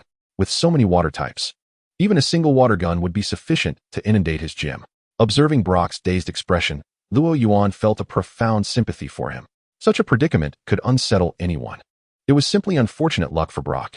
Nevertheless, as a challenger, Luo Yuan remained resolute.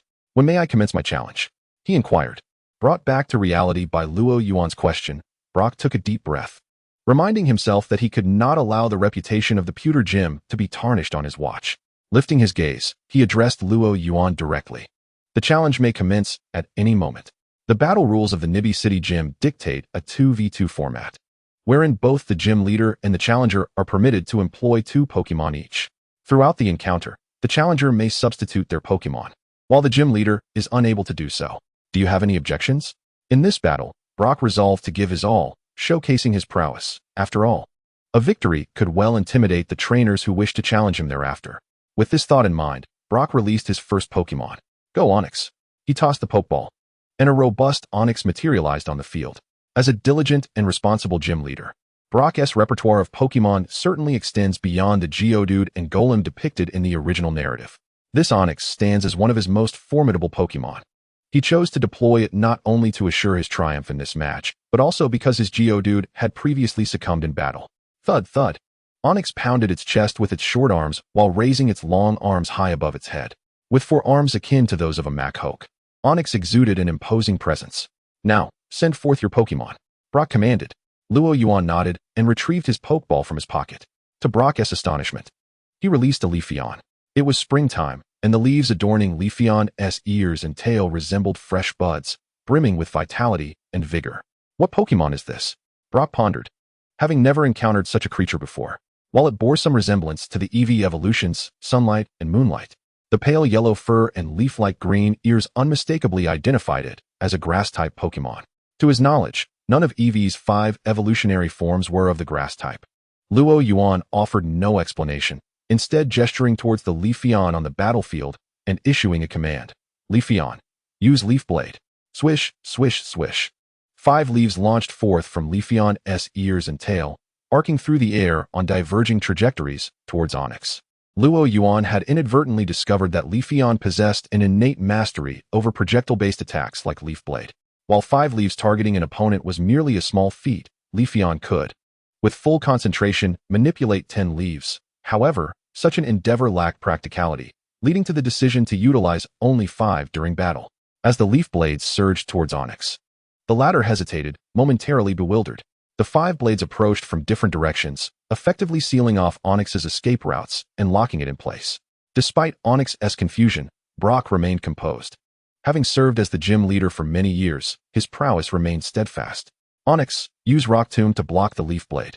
The command was issued, and Onix, accustomed to Brock's instructions over the years, instantly understood. Rock Tomb activated, with 4 boulders cascading from above, encasing Onix within as if it were surrounded by walls. Ultimately, Leaf Blade, while formidable, lacked the agility to alter its course in response to the situation, and thus followed its predetermined path into the rocks. All 5 leaf blades embedded themselves deeply within the stone. Brock's pupils dilated at the sight, and his expression turned grave. As Onix's trainer, he was acutely aware of his Pokémon's abilities. The hardness of the rocks formed by Rock Tomb was exceedingly high, and even Onix's body could not compare in durability. Had the leaf blade struck Onix instead of the rocks, it would have likely rendered Onix unable to battle on the spot. What a pity. On the opposite side, Luo Yuan lamented as he witnessed Leafeon's leaf blade being obstructed. He had aimed for a surprise strike to eliminate Onix, but had not anticipated Brock's quick response. With Brock now on high alert, achieving surprise would prove more difficult. Nevertheless, the leaf blade was not entirely without merit. It had secured Luo Yuan the initiative. Leafeon, use Grass Whistle. Seizing the opportunity while Onix was ensnared by its own Rock Tomb, Luo Yuan deployed this somewhat lackluster move. This skill was deemed less effective not due to its impact, but rather because real battles do not operate in turns. Opponents do not simply wait for you to execute your move. Thus, Luo Yuan viewed the slow-activating Grass Whistle as somewhat impractical. However, in the current circumstances, it proved exceedingly beneficial. With Onix immobilized and unable to interrupt Leafeon, the latter could sing freely. A drowsy melody emanated from Leafeon's mouth, its lilting notes transporting listeners to a vast prairie, while simultaneously sapping the vigilance of its opponent. Onix, once sharp-eyed, now swayed as if intoxicated, resembling a drunken man on the verge of collapse. Onix, pull yourself together, Brock shouted anxiously from a distance. Yet, his cries bore little fruit. The power of drowsiness is an irresistible force. Upon realizing the ineffectiveness of his shouts, Brock felt lost. In truth, the optimal countermeasure would have been to rush in and disrupt Leafeon's Grass Whistle. As long as the whistle was interrupted, the threat of hypnosis would dissipate. However, the rock tomb that had previously served as a defense against the leaf blades had now become Onyx's greatest hindrance, effectively trapping it in place and rendering it incapable of even digging. It was a classic case of entrapment by one's own strategy. In the end, Onyx succumbed to the hypnotic effects of Grass Whistle, drifting into slumber amidst the enchanting melody. Well done, Leafeon, Luo Yuan praised. The training manual suggested that appropriate praise enhances the bond and happiness of Pokémon, positively influencing their training. Leafeon beamed with pride and joy at the compliment. Now, let us press the advantage, Luo Yuan commanded, eyeing the slumbering Onyx ensconced within the rocks. Leafeon, use Seed Bomb. Migu, Leafeon responded, summoning forth a brilliant green light before conjuring a massive seed before it, which it then accurately hurled towards Onyx in a parabolic arc boom. The seed exploded with a resounding crash, shattering the rocks, encasing Onyx into fragments. Dust billowed, enveloping half the battlefield. Brock watched anxiously as the cloud began to dissipate. As the haze cleared, the sight of Onyx, motionless and defeated upon the ground, greeted the spectators. Onyx has lost its ability to battle. Challenger Luo Yuan is victorious, announced the staff member who had escorted Luo Yuan into the arena. Brock sighed. So I've lost. Although he had sensed defeat when Leafeon unleashed its Grass Whistle and Seed Bomb, witnessing Onyx's incapacitation left him with a complex array of emotions. At that moment, he recognized that this trainer, Luo Yuan, was no mere novice. He possessed genuine skill. The finesse with which Leafeon executed Leaf Blade and the decisive command to use Grass Whistle when Onyx was ensnared were not feats achievable by an ordinary trainer. The second match was about to commence. Although aware of Luo Yuan's formidable prowess, which surpasses the average standard of typical trainers, Brock, as the Pewter City gym leader, adheres to his own principles. My second Pokémon is this one. Go Onyx. With that declaration, Brock sent forth his ace Pokémon, Onyx, for the second round of battle. Roaring fiercely, the colossal, rock-formed Onyx occupied a substantial portion of the battlefield, coiling itself imposingly. Its head held high, it gazed down at the Leafeon below, exuding an air of dominance. Onyx's eyes widened menacingly, casting a daunting stare at Leafeon, seemingly intent on instilling pressure. Upon witnessing Brock's Onyx emerge behind Leafeon, Luo Yuan dismissed any notion of having Leafeon engage in combat. Despite his self-assuredness, he recognized that Leafeon, recently acquired, could not possibly contend with Brock's well-trained Onyx. Even with type advantages in play. Return, Leafeon. Luo Yuan swiftly called back his Pokémon. Then, to Brock's astonishment, he threw another Pokeball. Go Onyx. Luo Yuan unleashed his own Onyx. Having never battled alongside it before, he seized the opportunity to refine their synergy. With a thunderous roar, a considerably larger Onyx than Brock's materialized on the field, boasting a sturdier physique, greater length, and a more ferocious presence. Luo Yuan's Onyx exerted overwhelming dominance over Brock's. Is this the Onyx from Moonview Mountain? Brock pondered, speaking in a tone more assertive than inquisitive. He had once been commissioned to capture that very Onyx, but had failed. Nonetheless, he had etched its visage into his memory, and upon seeing Luo Yuan's Onyx, he recognized it immediately. Brock felt a twinge of astonishment. The effort he had expended to tame that Onyx had been monumental, yet now it was in Luo Yuan's possession. What did this signify? It implied that Luo Yuan possessed other Pokémon unknown to him. In other words, Luo Yuan's strength far exceeded his own. Moreover, even without considering that enigmatic Pokémon, the mere sight of this Onyx led Brock to believe he was on the verge of defeat. Trouble brewed within Brock. He felt as if he were riding a tiger, unable to dismount. Had it not been for the absence of precedent for a gym leader to concede to a challenger, he might have surrendered outright. He had not anticipated Luo Yuan's exceptional strength. Had he known Luo Yuan possessed this Onyx, he could have simply dispatched a weaker Pokémon to ensure Luo Yuan's victory, rather than risking his strongest Onyx. The thought alone left Brock feeling quite distressed. Let us go, Luo Yuan declared, standing behind his Onyx. The two colossal Onyxes faced each other, occupying more than 2/3 of the battlefield, creating a sense of congestion. Onyx, let's strike with tackle. Aware of Luo Yuan's exceptional capabilities, Brock opted for the offensive, choosing to strike first. His Onyx immediately arched its body and launched itself forward with remarkable speed and power, defying its massive and seemingly sluggish form.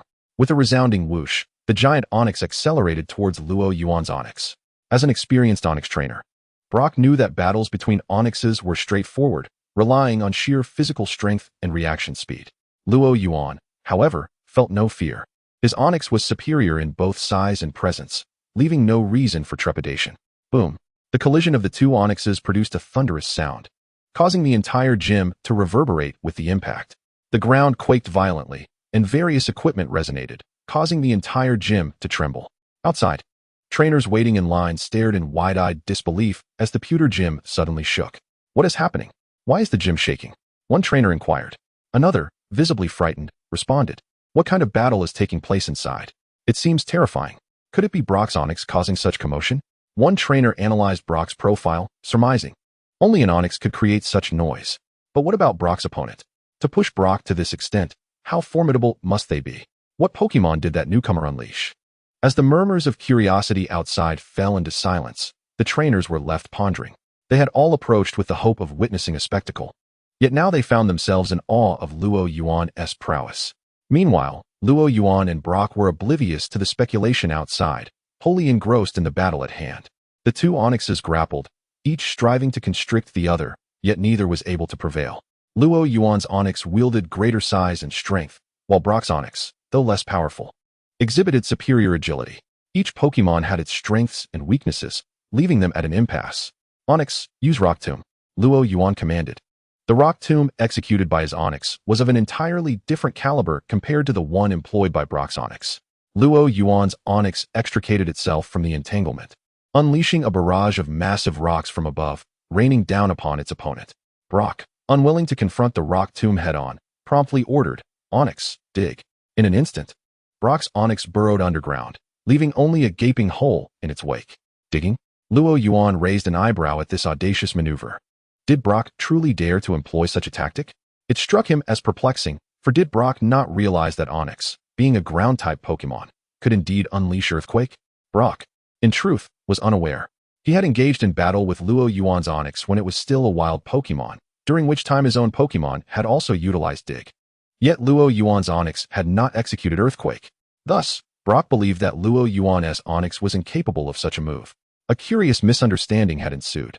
Unbeknownst to Brock, Luo Yuan was keenly aware that his Onyx could indeed perform Earthquake, and he was determined not to squander this opportunity. Onyx, use Earthquake. The ground trembled violently. The entire pewter gym shook as if it were on the verge of collapse. Outside, the waiting trainers, save for a few brave souls, scattered in fear. What if the gym collapsed and they were caught beneath it? Brock, entirely unaware that Luo Yuan's Earthquake had inadvertently resolved a significant challenge for him, was anxiously watching the hole in the ground. The unforeseen Earthquake left him in a precarious situation. The move was particularly devastating to larger Pokémon, especially since Brock's Onyx was currently underground, rendering it vulnerable to ground-type attacks. Onyx, use Rock Slide, Brock tentatively commanded. With that, the Onyx, struggling to emerge from the depths, braved the tremors and unleashed a barrage of falling rocks aimed at Luo Yuan's Onyx. Yet, Luo Yuan paid no heed, allowing the boulders to crash upon the body of the Onyx. Onyx, use Iron Tail. Under the relentless barrage of falling rocks, Luo Yuan's Onyx swung its iron tail forcefully towards Brock's Onyx. Half of its body was exposed above ground while the other half remained buried, placing Brock's Onyx in an exceedingly precarious position. If only Brock had a mere 10 seconds more, his Onyx could have emerged from the ground. Onyx, evade, Brock commanded. But evasion was evidently impossible at this moment. The damage sustained from the earlier tremors manifested itself now. The metallic sheen of the iron tail struck Brock's Onyx with an explosive impact, causing its upper body to crash heavily into the ground, creating a deep fissure in the earth. Brock's Onyx grimaced in pain, becoming hopelessly ensnared within the chasm. Onyx, how are you holding up? Brock shouted anxiously. He had trained his Onyx for quite some time, and it had been virtually unstoppable against other trainers. Instances of defeat had mostly been due to type disadvantages, where opponents capitalized on Onyx's lack of agility through clever tactics. However, facing a direct onslaught like this was a first. This reality only intensified Brock's sense of helplessness. Nothing is more disheartening than being bested in an area one takes utmost pride in. Nevertheless, Brock was not yet ready to relinquish his last chance. Onyx, let's execute one final body slam. Upon hearing this, Luo Yuan's previously relaxed demeanor shifted to one of seriousness. A body slam, a move that inflicts considerable self-harm, revealed Brock's true determination to fight to the bitter end. Onyx, coil your body and brace yourself. With a command issued, Luo Yuan's Onyx coiled tightly, firmly grounding itself. Utilize Iron Head and charge. Luo Yuan's Onyx lunged forward, its head colliding fiercely with the incoming opponent. Boom! The shockwave generated by the impact radiated outward, sweeping across the battlefield. Brock's Onyx, already severely weakened, could not possibly match Luo Yuan's strength even with its desperate move, and was sent hurtling away.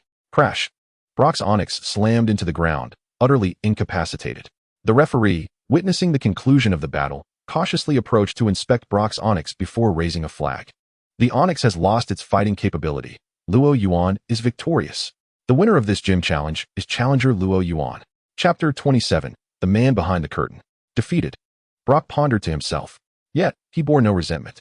After all, Luo Yuan had triumphed with overwhelming force during their battle. Brock accepted his defeat graciously. Your Leafeon and Onyx are both remarkable. Here is the badge from the pewter gym. Brock retrieved a box, producing a badge to present to Luo Yuan. Without hesitation, Luo Yuan accepted the badge, pinning it to his chest. Observing Luo Yuan's actions, Brock hesitated before inquiring, if I may be so bold. Did you capture your Onyx in the Moonlit Mountain Cave? Indeed, Luo Yuan replied, nodding in acknowledgement, feeling no need to conceal the truth. Then I wish you great success at the court's conference. Receiving the answer he sought, Brock was filled with awe. He had a premonition that Luo Yuan would undoubtedly shine brightly at this year's court's conference. Thank you, Luo Yuan smiled, farewell. Not lingering further at the pewter gym, Luo Yuan bid Brock farewell and departed. Left behind were Brock and the gym staff, standing amidst the disarray of the battlefield, exchanging glances that reflected their shared despair. How long would it take to repair this damage? Upon exiting the pewter gym, Luo Yuan was met with a throng of challengers peering curiously at the entrance. To his bewilderment, the number of challengers was reduced by at least 90% compared to before he entered. What was happening? Why had so many people suddenly dispersed? Luo Yuan grabbed a nearby trainer, inquiring. The trainer, showing no signs of impatience, cautiously glanced at the badge hanging from Luo Yuan's chest before looking back towards the pewter gym. Those who left were frightened away by the intense battle between you and Brock. Frightened away? Luo Yuan raised an eyebrow. Observing Luo Yuan's expression, the trainer grew anxious. Quickly explaining, the tremors earlier caused many to fear the collapse of the pewter gym, prompting their retreat. So, I inadvertently helped Brock?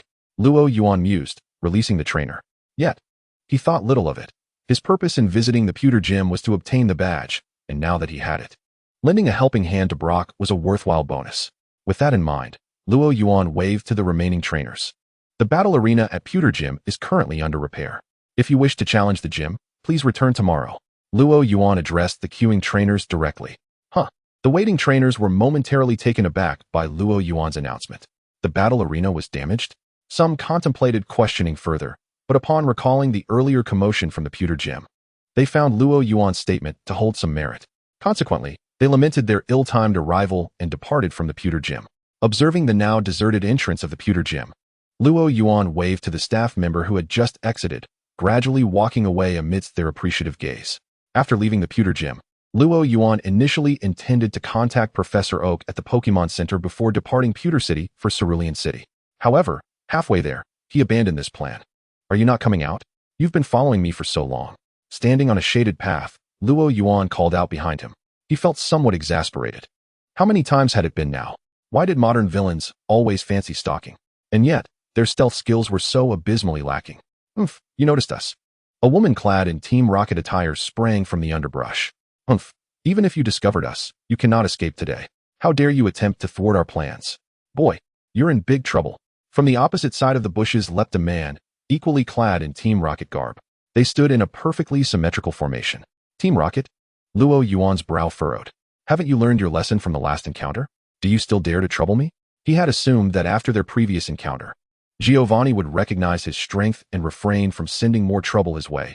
Yet here he was, just 2 days later, faced with Team Rocket once more. What do you mean last time? You brat, you disrupted our operation and still have the audacity to question us? The green-haired male Team Rocket member shouted. Luo Yuan felt a strange familiarity with this individual. The last person to evoke such a feeling was James. Remembering James, Luo Yuan finally recalled who these two were. You must be Butch and Cassidy? Luo Yuan inquired, raising an eyebrow. You know our names? Has our reputation spread so far? Upon hearing Luo Yuan mention their names, Butch and Cassidy momentarily forgot their earlier indignation, exchanging astonished glances. Indeed, these two peculiar characters were Butch and Cassidy, adversaries of the original trio from Pokémon. often favored by Giovanni over the frequently failing trio. Of course, in terms of eccentricity, they were not far behind. Knowing it was these three individuals, Luo Yuan felt a sense of relief. He did not believe that Sakaki, with his intelligence, would deploy such inept characters to confront him. However, it seemed they had previously mentioned that he had disrupted their mission. Today, Luo Yuan had only visited the Nibi gym. This implied that the incident regarding the leakage of information about the gym leader Brock was orchestrated by them. But what could their motives be? What benefits could they possibly derive from such actions? Pondering these questions, Luo Yuan raised his gaze towards the self-absorbed Yamato and Kojiro standing opposite him. If there were inquiries to be made, it was these two that he should address. Feeling the intensity of Luo Yuan's stare, Yamato and Kojiro became apprehensive, their hands instinctively moving to their pokeballs at their waists. Although they were somewhat comical, their tactical acumen was commendable. After all, their prominence in Team Rocket was not without merit, akin to how Musashi, Kojiro, and Nyarth earned their standing through their exceptional skills in creating chaos and gathering intelligence. What do you intend to do, kid? Kojiro inquired, gripping his pokeball tightly. You've been tailing me for quite some time. Yet you still ask me what I plan to do? Luo Yuan retorted, then promptly threw his pokeball. Jengar, subdue them. Luo Yuan released his Jengar, marking the first time he had engaged it in battle since capturing it. Yet he possessed confidence in Jengar's combat prowess. Gwahaha! Jengar emerged from its pokeball, emitting a mischievous cackle. As an energetic Pokémon, it had found the prolonged confinement in the Pokeball to be quite intolerable. Now, finally afforded the opportunity to showcase its abilities, it was determined to impress Luo Yuan and secure more chances to fight in the future.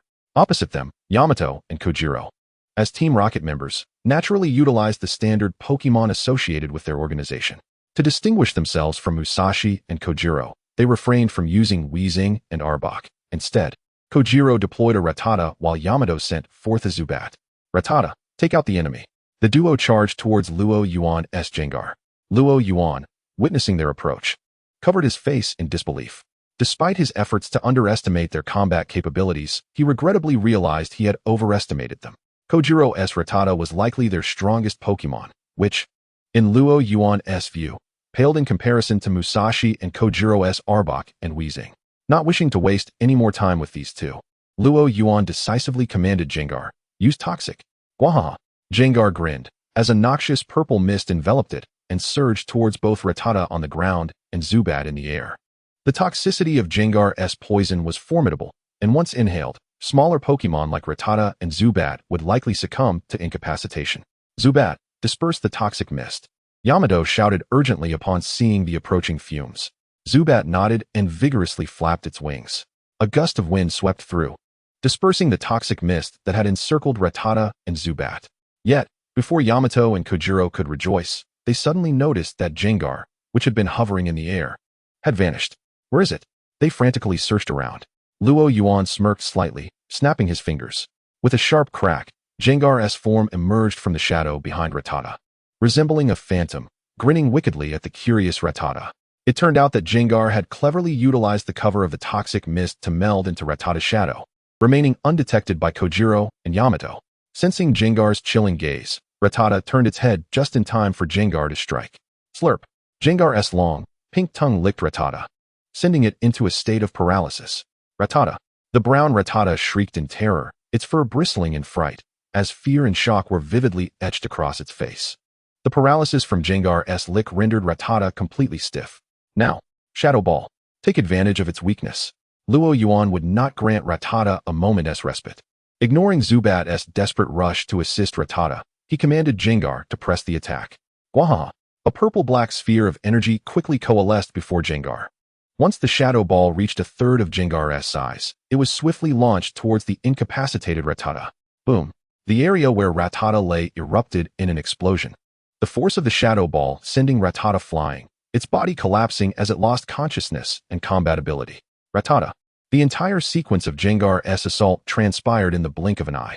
From Jengar emerging from Rattata's shadow to the Shadow Ball striking, the duration barely exceeded 10 seconds. Kojiro had no opportunity to respond.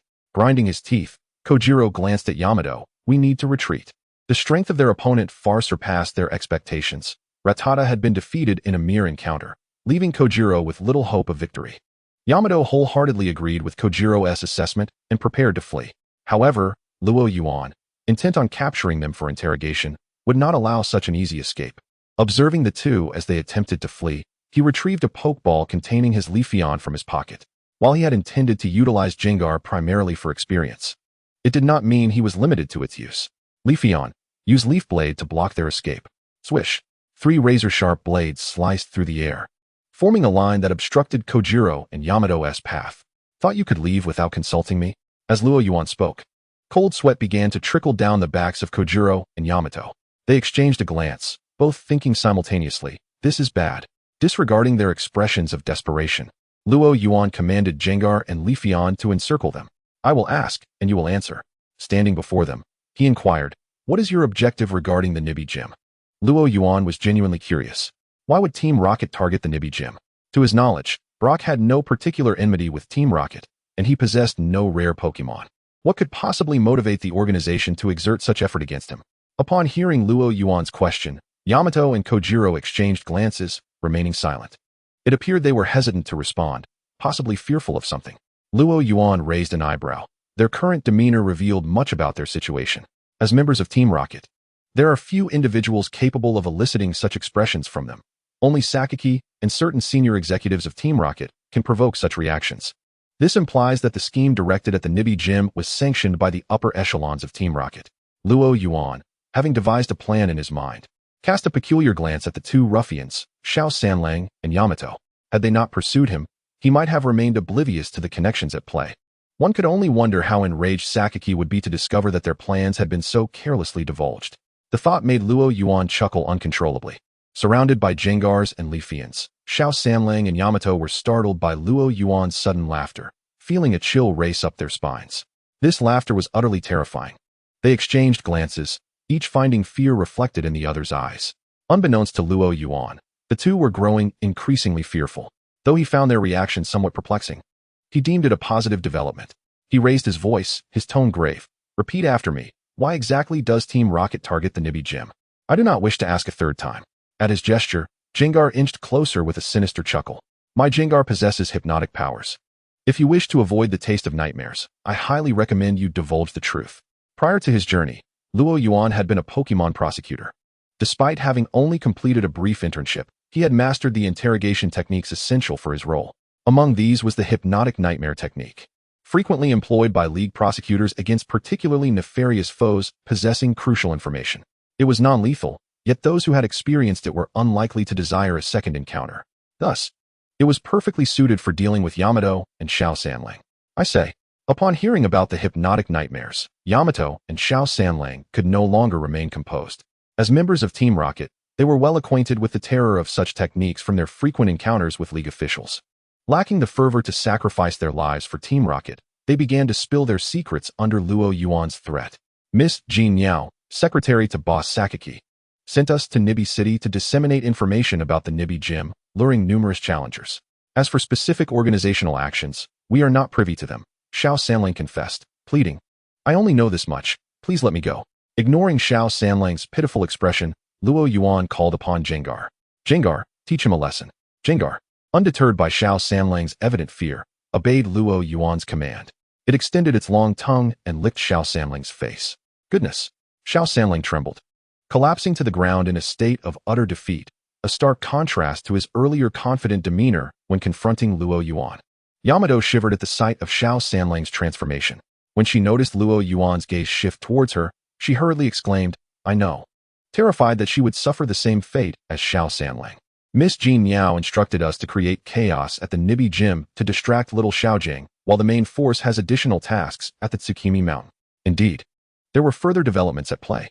Although Yamato and Xiao Sanlang lacked significant strength, they were still elite members of Team Rocket. Even if not participating in the main operation, they were somewhat aware of the mission's details and location. What does Team Rocket intend to accomplish at Tsukimi Mountain? Luo Yuan inquired further. I heard they discovered a plethora of rare fossils there. But beyond that, I truly do not know, Yamato replied, nearly on the verge of tears. Very well, Luo Yuan concluded, recognizing that she genuinely lacked further information. He casually retrieved a rope from his backpack, binding the two of them and hanging them from a nearby tree. He then dialed the Nibi City Police Department to inform them of Team Rocket's activities at Tsukimi Mountain. With that accomplished, he strolled towards Tsukimi Mountain, hands in pockets. As he walked, he communicated with the system in his mind, checking for rewards. Congratulations, host, for successfully challenging the Nibby Gym. You have received 1 silver lottery draw. During the lottery, a notification chimed. Congratulations, host. You have won a multifunctional mountain bike. A mountain bike? Luo Yuan was bewildered by this reward. The previous prizes of the breeding manual and metallic film had been immensely useful, yet this time he received merely a bicycle. Let me see what this bicycle has to offer that qualifies it as a silver reward. Chapter 30, The Block Passage. Multifunctional mountain bike. Capable of traversing mountainous terrain with the ease of flat ground. Is that all? Luo Yuan felt utterly exasperated by the system's description. What kind of introduction was that? At the very least, provide a detailed explanation of its functions. However, with no manual provided by the system, he had no recourse. Finding a secluded spot, he took out the multifunctional mountain bike. Upon its emergence, Luo Yuan couldn't help but admire its exterior. The matte black frame, red-painted rims, and tires crafted from an unknown material, combined with an oddly stylish design, emanated an aura of impressive sophistication. It looked rather promising. As he ran his fingers along the sleek surface, he suddenly noticed a small booklet attached to the bike. Is this the manual? Flipping through the booklet, Luo Yuan finally grasped the multifaceted capabilities of the mountain bike. First and foremost, it could conquer any slope of up to 70 degrees, boasting outstanding shock resistance. One would experience no jolting while riding. Secondly, and most importantly, it featured expansion slots for Pokeballs on both handlebars. While cycling in the wild, encounters with Pokémon were inevitable. According to league statistics, approximately 90% of cycling-related fatalities occurred when trainers unexpectedly encountered wild Pokémon, failing to retrieve their Pokeballs in time and resulting in tragic accidents. This bike's Pokeball expansion slots perfectly address this issue. Equipped with a compact Pokémon radar capable of detecting any approaching Pokémon within a radius of 150 meters, assessing their threat level, and relaying the information to Luo Yuan. With a mere twist of the handle, he could deploy Pokémon for battle, and upon the battle's conclusion, another gentle twist would recall them. Additional features included high-powered headlights for night riding and a frame strong enough to withstand a Snorlax's weight. As a silver reward, it certainly didn't seem like a loss. Luo Yuan reassured himself. Of course, he believed the true value of this silver prize lay primarily in its Pokémon radar. The technological sophistication of such a compact and portable radar was extraordinary. Luo Yuan was convinced that even the technological giant, Shuruff Corporation, could not replicate such a device. Nevertheless, he did not dwell on these thoughts, promptly mounting the bicycle and hastening towards Tsukimi Mountain. According to Yamado's intelligence, Team Rocket's operation was set to commence today. Before the tunnel connecting Hualan City and Nibby City, a group of trainers found themselves obstructed by several personnel clad in the uniforms of the Pokémon Mining Association. What is the situation? Luo Yuan, who had ridden his bike to the tunnel's entrance, inquired of a nearby trainer. Initially, the trainer appeared somewhat impatient, but upon recognizing the identity of the questioner, he was taken aback. Boss, is that really you? The familiarity of this exchange struck Luo Yuan as he lowered his gaze to scrutinize the trainer he had previously caught off guard at the entrance of the Nibby Gym. What a small world it is, he mused internally. With a renewed sense of purpose, Luo Yuan addressed the crowd. Since we are all acquaintances now, please enlighten me. He gestured towards the cluster of trainers gathered ahead. The trainer, taken aback by Luo Yuan's use of the term acquaintances, felt a surge of disbelief. He was, after all, the epitome of a hapless rookie trainer, barely deserving the title. He merely sought to embark on a journey in hopes of stumbling upon a couple of badges. To his astonishment, he had been remembered by a prominent figure. Energized by this realization, he exclaimed, "Boss, my name is Yongji. The situation is that the tunnel was originally clear, but just moments ago, the Mining Association personnel announced the discovery of a dangerous Pokémon within, leading to a collapse of the tunnel. They are currently working to clear it. However, trainers who entered earlier have yet to emerge, which clearly suggests the tunnel is not blocked. The Mining Association must be deceiving us. Thus, we are attempting to negotiate with them." So that is what transpired. Luo Yuan surmised. The Mining Association had closed the route, and the trainers felt misled, prompting them to confront the organization. In his mind, he marked the Mining Association with a red flag. Had he not been informed of Team Rocket's covert operations at the Moonlit Mountain that day, he might have genuinely believed the claims regarding the hazardous Pokémon were true. However, knowing of Team Rocket's activities and coincidentally, the Mining Association's roadblock at this juncture, paired with the unsettling impression left by the association's president, he could deduce that there was a strong likelihood of collusion between the Mining Association and Team Rocket. The extent of their collaboration remained uncertain, whether it was merely a partnership of convenience or if the association had been thoroughly infiltrated by Team Rocket. With these thoughts swirling in his mind, Luo Yuan found the situation increasingly intriguing. After a brief pause for contemplation, he lifted his head and smiled. Very well. I understand the matter now. I shall take care of it. With that, he stepped forward, bypassing the multitude of trainers, and approached the personnel blocking the tunnel's entrance. If the tunnel is indeed obstructed, allow me to handle it. I believe my capabilities are sufficient to clear the passage and deal with this so-called dangerous Pokémon. Who are you? One of the workers retorted, having received orders to stop anyone attempting to enter the tunnel. His tone was harsh. A passing trainer, came Luo Yuan's casual reply. We have no time for games. Do you comprehend the peril posed by the Pokémon inside? Should anything go awry, who will take responsibility? The worker, noticing Luo Yuan's youth, waved dismissively. Peril? Is it more formidable than my Onyx? As he spoke, Luo Yuan tossed a Pokeball, and the massive Onyx materialized in the adjacent space. Its colossal head loomed above Luo Yuan, its fierce gaze still retaining a wild intensity as it fixed its eyes on the workers. Now, do you still doubt my ability to handle this so-called dangerous Pokémon? The workers gulped audibly at the sight of the Onyx, while Yongji, witnessing the scene, erupted in admiration, shouting praises for Luo Yuan. Chapter 31. Inside the tunnel. Inspired by Yongji's enthusiasm, a multitude of trainers rallied behind him, their spirits buoyed. It is a misconception to assume these trainers were meek. In truth, being a trainer in these times was fraught with peril.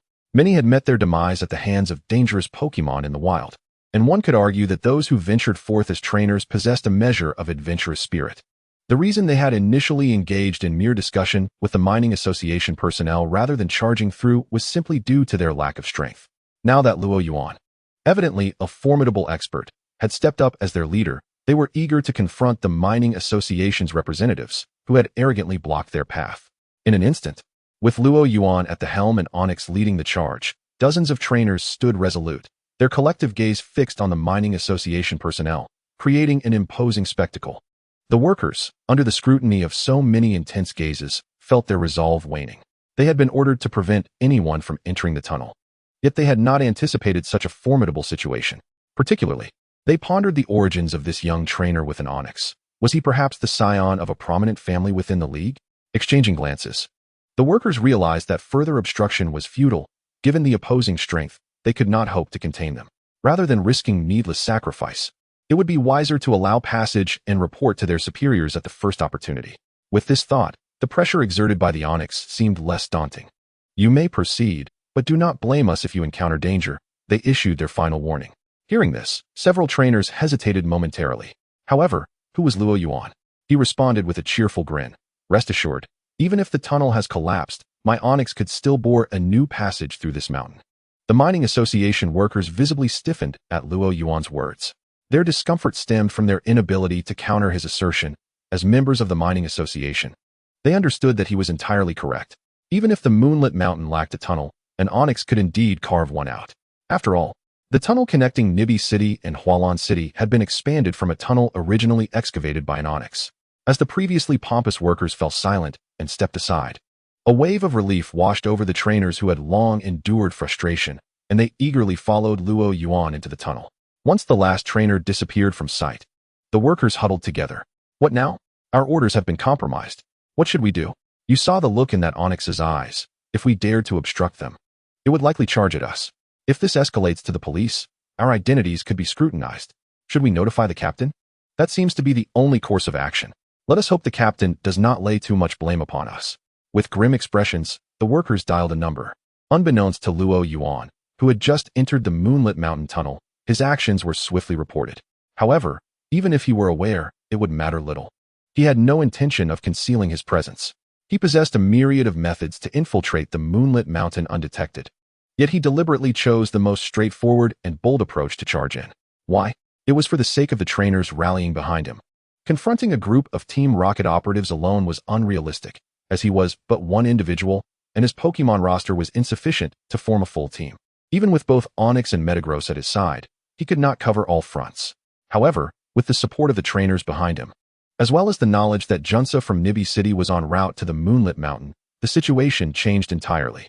Although these trainers lacked formidable strength, as long as they could restrain a group of Team Rocket members, he would be able to deal with the rest with ease. As he pondered this while advancing, Luo Yuan noticed something unusual in the tunnel. Boss, have you noticed how eerily quiet this tunnel is? Beside him, Yongji also sensed the anomaly. I've traversed the Moonlit Mountain tunnel a few times before. While wild Pokemon sightings are rare, I've never encountered a complete absence of them like today. Stop calling me boss. I have a name, Luo Yuan, he replied. While being called boss in private was somewhat gratifying, the public address felt rather awkward. All right, Luo Yuan, boss, Yongji acquiesced. Much more comfortable now, Luo Yuan acknowledged. I noticed the issue you mentioned, but I've observed even more. He approached a corner and picked up a metallic fragment. This is a piece of a tranquilizer smoke bomb shell, a favorite tool of Team Rocket when capturing wild Pokemon. Team Rocket? The trainers exclaimed in unison. Being in Kanto, they were intimately familiar with Team Rocket, stealing rare Pokemon, poaching in the wild, smuggling various contraband. Wherever darkness lurked, Team Rocket's presence was undeniable. How do you know this? Yongji inquired. Yeah, how do you know? The group turned their attention to Luo Yuan. He smiled slightly. I was once an inspector for the Pokémon League. Hiss. Everyone regarded him with awe, as if he were a creature of legend. Are you truly only 16 this year? You have a Steelix and were an inspector for the league. Is there anything you cannot do? The crowd compared themselves to Luo Yuan and shed tears of despair. Chapter 32. Within Moonlit Mountain. The disparity between individuals can be disheartening. The trainers following Luo Yuan felt as though their time had been wasted. Just look at him, possessing a powerful Steelix and having served as an inspector. Yet they had to rely on online strategies just to muster the courage to challenge the Nibby gym. Such a comparison left a tinge of respect in their gazes towards Luo Yuan. What should we do now? Yongji asked. Since Team Rocket is ahead, should we continue onward? Though his words seemed hesitant, the expression on his face suggested eagerness rather than fear. Everyone knew that Team Rocket was comprised of individuals motivated solely by profit. Their sudden presence in Moonlit Mountain, having bribed the Mining Association to seal the tunnel, clearly indicated they had discovered something significant, perhaps a rare Pokemon or a vein of evolution stones. Regardless of what it was, it promised substantial rewards. If they could follow behind the boss and pick up the scraps, it would be enough for a modest fortune. As for Team Rocket, under normal circumstances, he would prefer to run as far away as possible, but the current situation was markedly different. With Luo Yuan leading, Yongji felt Team Rocket was no longer so intimidating. Of course we should proceed. We've come this far, and there's no way we're retreating in disgrace, Luo Yuan declared. Besides, even Team Rocket is no match for us. With so many of us here, are we really afraid of them? Upon hearing Luo Yuan's confident words, the trainers following him nodded in agreement. Having previously broken through the blockade set by the Mining Association staff, returning now would be utterly humiliating. Moreover, as Luo Yuan stated, with their numbers and the presence of the boss, Team Rocket was merely a trivial obstacle. Even if they couldn't defeat them, they could certainly escape unscathed. Before their thoughts could fully coalesce, Luo Yuan continued, I sensed something amiss with those Mining Association personnel earlier and have already informed Miss Junsha from Nibby City. She will likely arrive shortly, so there's no need for concern. His words acted as a soothing balm for the trainers, alleviating the doubts of those who were still hesitant. With the boss leading the charge and support from Miss Junsha on the way, coupled with the lure of profit, if they were to falter now, they would hardly be worthy of calling themselves Pokemon trainers.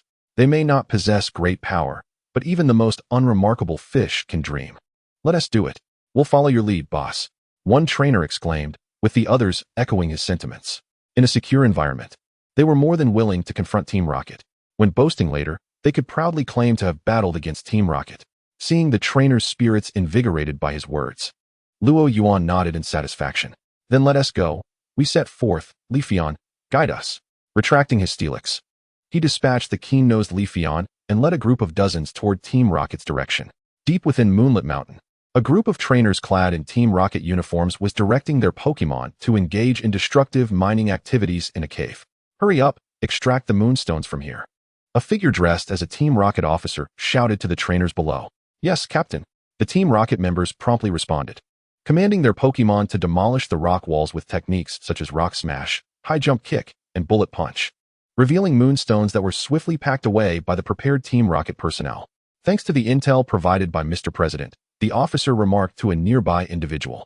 Scar, we're all serving the organization, so let us not waste time with pleasantries, the individual replied with a slight smile. His face emerging from the shadow of his hat, it was Yin Air, the president of the Pokemon Mining Association, whom Luo Yuan had encountered previously. At that moment, Yin Air lacked the amiable demeanor he had exhibited during their meeting. His eyes glinted with a cold intensity. I've never seen so many moonstones before. Could the reports claiming there are no veins for moonstones be incorrect? Scar inquired curiously. Of course not. At this, a hint of pride crept onto Yin Air's face. I compiled the locations where moonstones were discovered on Moonlit Mountain and found that every location corresponded to areas where meteorites had previously fallen. Based on this characteristic, I delved into nearly 1,000 years of historical records of Moonlit Mountain and identified dozens of meteorite landing sites, leading me to this location. It was, after all, an accidental discovery. He had merely engaged in research to pass the time, never expecting it to yield such success. The sheer quantity of moonstones before them was enough to warrant Team Rocket's utmost attention. Unfortunately, I Haven T located the site of the meteorite famously known as the Moonlit Star. Otherwise, we might have acquired even more moonstones. Yin Air sighed. There's no need for you to lament. These moonstones are already plentiful, Scar reassured him. I suppose I was just too greedy. Yin Air chuckled. Just as the two were about to continue their conversation, Yin Air's communicator suddenly vibrated in his pocket. Frowning at the caller ID, he answered the call. Hello. This is Yin Air. What's the matter? President, someone has broken in. Yin Air's brow furrowed deeper. Someone has broken in? What are you all doing? He felt his subordinates were utterly inept, unable to even secure the tunnel. Certainly, he didn't take it to heart. After all, they were merely a handful of intruding trainers. With nearly 20 members of Team Rocket present, dealing with a few trainers was hardly a challenge. They are too powerful. We simply cannot hold them off. A voice filled with despair echoed through the communicator. Their hearts were heavy with concern. How strong are they? Came the response. That individual is wielding a golem, which is quite terrifying, his subordinate replied. The image of Luo Yuan swiftly materialized in Yin Air's mind. However, he remained composed. For there were already 2 executives present, sufficient to impede Luo Yuan's advance. How many of them? The reality of the intrusion was undeniable, and he felt powerless to alter it. He could only hope that the number of intruders was minimal. Perhaps around 30 or 40, was the reply. Yin Air nearly choked on his breath, nearly succumbing to the shock. 30 or 40 individuals. If he were not so aged, he would have been tempted to seize the communicator and ask the individual on the other end, "Are you a fool?" Chapter 33, The Battle of Moonview Mountain. The sudden news disrupted many of Yin Air's plans. Initially, he intended to assist Scar in the excavation of the Moonstone and depart thereafter. However, if these intruders discovered his association with Team Rocket, the identity he had meticulously cultivated as the president of the Nibi City Mining Association over the years would be irrevocably tarnished. What should he do now? Scar, having overheard the voice from the communicator, realized that an intrusion had occurred. We cannot allow them to discover my identity. Yin Air had not anticipated that such a minor operation would pose a risk to his anonymity. He felt a tinge of regret for his earlier carelessness. Yet he remained resolute in his determination to conceal his identity. There's no need for excessive worry. Perhaps those trainers will not find us here, Scar reassured him. He believed Yin Air was somewhat overly anxious. The tunnels of Moonview Mountain were extensive and labyrinthine, with numerous branches aside from the main road connecting Hualan City to Nibi City. They were currently excavating the Moonstone in a rather secluded branch where few would venture, rendering their concerns unwarranted. However, before he could finish speaking, a voice interjected, "Apologies for potentially disappointing you." "Who's there?" Scar shot up, only to see a young man with a pale yellow feline Pokémon standing nearby, wearing a bemused expression, followed by a throng of trainers clutching Pokeballs. "Finding you has proven quite the challenge, Team Rocket," Luo Yuan remarked with a smile. "Oh, and President Yin Air, it's only been a day. And yet here you are mingling with Team Rocket." The atmosphere in the room froze at Luo Yuan's words. Yin Air fiddled with the Pokeballs at his waist, his gaze fixed on Luo Yuan. Scar's expression darkened considerably. He had just claimed that this place was concealed and would not be discovered, only to be immediately contradicted. He felt a burning embarrassment on his face. 12 members of Team Rocket, sneaking around Moonview Mountain to excavate moonstones. When did Team Rocket take up mining as a side job? Luo Yuan observed the scattered moonstones on the ground, his tone incredulous. He had thought Team Rocket was plotting something sinister at Moonview Mountain. It turned out they were merely here to mine. Having previously obtained a moonstone himself, he felt fortunate, but he was astonished that Team Rocket had managed to collect so many. Seeing Luo Yuan's audacity, anger ignited in both Scar and Yin Air. In Kanto, they had never encountered anyone bold enough to mock Team Rocket so brazenly. Scar glanced at Yin Air, and in an instant, they reached a mutual understanding. "Kid, since you've uncovered our secret, you shan't leave." To ensure Yin Air's identity remained undisclosed, they had to detain Luo Yuan and these trainers. How fortuitous. For that is precisely what I wish to convey. Luo Yuan declared, decisively gesturing to the multitude of trainers behind him. Charge forth and eliminate these Team Rocket members. According to the League's regulations, capturing this band of Team Rocket will grant us 30% of the Moonstones. In a bid to suppress the growth of these nefarious organizations, the Kanto League had instituted a series of laws. Beyond the usual bounty rewards, there existed a system for the confiscation of spoils. Any trainer who defeated Team Rocket could claim 30% of the loot, excluding Pokémon. Previously, Luo Yuan had been concerned about not having something to invigorate these trainers. Now, with Team Rocket having excavated such a bounty of Moonstones, it served as perfect motivation for the trainers to exert their utmost efforts. The trainers behind Luo Yuan could no longer contain their excitement. The sheer number of Moonstones before them was something many had never laid eyes upon. The thought that by defeating Team Rocket, a share could be theirs invigorated them like a shot of adrenaline. Go, Pidgey, use Hurricane. Bulbasaur, unleash Sleep Powder. Squirtle, Water Gun. The sight of over 30 trainers launching their combined assault was indeed formidable. Just a bunch of inexperienced kids. Charge forth and take them down, Scar declared, undaunted. They were merely a gaggle of fledgling trainers, after all, and he had brought only the elite of Team Rocket with him. As expected, under Scar's command, the Team Rocket members unleashed their Pokémon in succession, Magneton, Weezing, and Zubat. While these were ordinary Pokémon, their level and strength far surpassed that of many in the trainer group, which included Bulbasaur and Squirtle, and the numbers were nearly halved. The previously imposing trainers from the League found themselves suppressed. It was clear that this would not be an easy battle. Luo Yuan, however, felt no disappointment. He had never anticipated that trainers, who relied on strategies even for gym challenges, could contend with the fierce Team Rocket. As long as they could restrain Team Rocket, he would consider it a significant victory. Luo Yuan reached for his own Pokeball. It was time for him to take action. From a distance, Yin Air, who had been closely observing Luo Yuan's movements, gasped as he saw Luo Yuan retrieve a Pokeball. He immediately turned to Scar, who was effortlessly defeating a novice trainer, and warned, be careful. What? Scar was perplexed. Careful of what? These trainers are so weak. What is there to fear? Yet before he could voice his bewilderment, a tremendous roar echoed through the battlefield.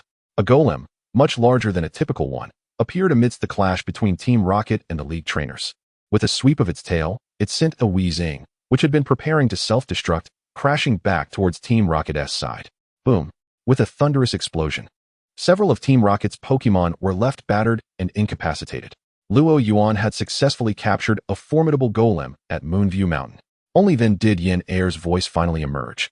Albeit belatedly, Scar stared at the colossal golem, his expression grim. He now understood the true strength of the formidable golem that had been mentioned in the communicator. Though he internally berated Yin Air for not clarifying the situation, there was no time for grievances. He reached into his pocket and withdrew a couple of Black Team Rocket-specific Pokeballs. Machoke, Zubat, take down that golem. With a fighting-type Pokemon that was effective against golem, Machoke and his ace, Zubat, Scar dispatched 2 Pokemon to confront Luo Yuan's golem. President Yin Air, let us go together, Scar called out. Chapter 34, Intense Battle. Upon hearing Scar's call, Yin Air nodded. In truth, even if Scar hadn't urged him, he would have engaged. Having previously interacted with Luo Yuan, he understood the latter's capabilities far better than Scar did. Capturing a golem that had eluded others for so long indicated that Luo Yuan's Pokemon were undoubtedly formidable. Onix, Rock Throw. Yin Air also dispatched his Pokemon. As the 4 Pokemon burst onto the scene, they charged simultaneously towards the Onix. For against one, Luo Yuan raised an eyebrow, expressing his displeasure. Relying on numbers to secure victory requires an assessment of whether your Pokemon possess the requisite strength. Speaking thus, Luo Yuan produced another Pokeball. Metagross, Shiftry, and Zubat, I entrust you with the task of blocking them. He instructed Metagross, focusing intently on directing Onix to confront the Rhyhorn and Golem. Given Metagross's formidable prowess, there was no need for him to concern himself with Shiftry and Zubat. Their sole purpose was to impede them. Metagross nodded affirmatively, its disc-like body gliding swiftly forward to intercept the charging Zubat and Shiftry. Its formidable form stood like an impenetrable metallic wall, obstructing the path of Shiftry and Zubat. Damn it, how does he possess a Metagross? As a member of Team Rocket, Scar wasn't particularly well-versed in the Pokémon of other regions, but he was acutely aware of the near-divine status of Metagross. He had never anticipated that the young trainer opposite him not only had an Onyx, but also summoned a Metagross. Scar felt an exasperated curse bubbling within him. You were supposed to prevent the trainer from entering, yet your subordinates allowed him in. The opposing Onyx is clearly far superior to the average one. And you failed to inform me.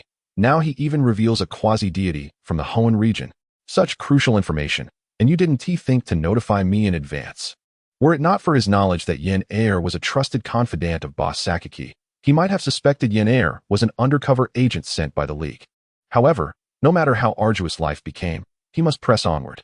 Moreover, even if the opponent possessed a quasi-deity, without actual combat, the superiority of one over the other remained uncertain. Perhaps the foe was merely a facade of strength? With this thought in mind, Scar commanded his hesitant Pokémon. Sensing the overwhelming aura of Metagross, Zubat, use Air Cutter. Shiftry, use Double Kick. The commands were inescapable for the two Pokémon, despite the evident danger posed by Metagross. They had no choice but to charge forward under Scar's orders. Zubat flapped its wings, unleashing a torrent of invisible air blades that sliced through the air with a piercing shriek towards Metagross. Simultaneously, the stealthy Shiftry approached from below, aiming a kick at the floating Metagross. Buzz! Metagross's body quivered as its mechanized intellect sprang into high gear, telekinetically analyzing the trajectory of the attacks from Shiftry and Zubat in a split second. With a swish, a semi-transparent light wall materialized above Metagross, which then lowered its gaze at Shiftry, who was unprepared for the Metagross to disregard Zubat and focus solely on him. Before Shiftry's rudimentary mind could comprehend the situation, Metagross swung its iron arm and struck downwards. Bullet punch. This blow landed squarely on Shiftry's incoming leg. Bang! Shiftry was sent spiraling away, colliding heavily against a wall, having been forcefully propelled by the might of the bullet punch. At that moment, Zubat's air blades descended, striking the light wall erected by Metagross, resulting in a series of explosive sounds. The wall teetered on the brink of collapse. Had Metagross still been engaged with Shiftry, it was only a matter of time before the wall shattered. However, Shiftry now lay incapacitated beneath the rocky wall. Zubat, evade! Scar commanded urgently upon witnessing this scene. For Zubat to evolve into Golbat, an exceptionally high bond with its trainer was required. The synergy between Zubat and Scar was impeccable. Thus, as soon as Scar issued the command, Zubat immediately angled its wings to dodge aside. Whoosh! Metagross's massive form hurtled past Zubat's previous position like a colossal projectile, leaving Zubat drenched in cold sweat from the near miss. Scar's expression darkened at the sight. It had been a close call. He had nearly lost his Zubat. As he continued to direct Zubat to evade Metagross's assault, he cast a glance at Luo Yuan in the distance, only to find that Luo Yuan was entirely engrossed in his own battle. At that moment, a tumultuous mix of anger, shame, and fear surged within him. His ace had nearly been bested by a mere boy, and yet the opponent had not directed his Pokémon even once. As a mid-ranking officer in Team Rocket, Scar struggled to maintain his composure. Nevertheless, being a seasoned member of Team Rocket, he suppressed his tumultuous emotions and focused entirely on the battle at hand. They were trapped here, with the only exit blocked by Luo Yuan and the League trainers. If they wished to escape with the Moonstone, they had to eliminate Luo Yuan and the trainers before them, no matter the cost. Thus, he continued to command Zubat and the Shiftry, who was now unsteadily rising from the ground, to assault Metagross. Unbeknownst to Luo Yuan, Scar's inner turmoil was tumultuous. He merely glanced at the battle involving Metagross, noted its clear advantage, and shifted his focus entirely to the conflict at hand. Onyx, use Iron Tail. Leafeon, use Magical Leaf. Onyx, with its rock and ground typing, had a type advantage against the Rhyhorn and Golem, while Leafeon held a unilateral advantage over both. From a type perspective, the situation appeared highly favorable for him. Yet, the reality was far from this, as he was not facing Yen Air alone. Several Rocket members who had dispatched their opponents were now joining the fray. Chapter 35, The Battle Shifts. The Iron Tail swept through, sending a Nidorino that had attempted to block soaring away. The gust generated by the tail knocked a Beedrill, which had been fluttering its wings in an attempt to flank Onyx, off balance. These elite Rocket members' Pokémon were no match for Onyx. However, Onyx was not invincible. Observing Onyx's movements, Yen Air seized the moment. Golem, use Bone Rush. Yen Air commanded, with a pale bone helmet adorning its head. Golem's gaze was resolute as it hurled its bone club toward Onyx. Whoosh! The spinning bone transformed into a disc, arcing through the air towards Onyx. Yen Air's timing was not arbitrary. Onyx had just executed Iron Tail, which exposed numerous vulnerabilities in its stance. Had he acted earlier, Onyx could have utilized Iron Tail to deflect Golem's bone attack. Conversely, had he waited too long, Onyx would have been able to adjust its posture to face the unassailable Golem, rendering the bone rush futile. Yenair had perfectly timed his command, precisely capturing Onyx's moment of weakness. Crafty old fox, Luo Yuan muttered under his breath. If he were to list the types of opponents he detested battling against, someone cunning like Yenair would undoubtedly top that list. Although lacking in strength, his knack for timing was infuriating, a master at irritating others. Of course, Luo Yuan was not intimidated. Leafian's magical leaf struck true, landing squarely on the advancing Rhyhorn. With a surge of magical energy, the leaves exploded upon contact with the surface of the Onyx, the shockwave causing even the substantial weight of the Onyx to stagger backward, rendering it unable to intervene in the battle. Observing this, Luo Yuan felt a surge of confidence and decisively waved his hand, commanding, "Onyx, hold your ground, and execute Rock Seal."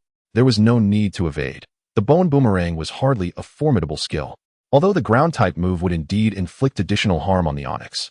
Given its level, withstanding such an assault was trivial. The Onyx paid no heed to the Bone Boomerang striking its body. With a swift flick of its tail, it sent a massive boulder crashing down towards Gyarados. Quick dodge.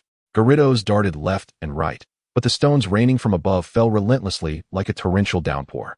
Whenever Gyarados sought a moment to catch its breath, another rock would plummet from the sky, forcing it to continue fleeing from the falling debris. The Onyx was also caught in the crossfire, experiencing the exhilarating dual impact of Rock Seal and the magical leaves, leaving it in a state of double delight.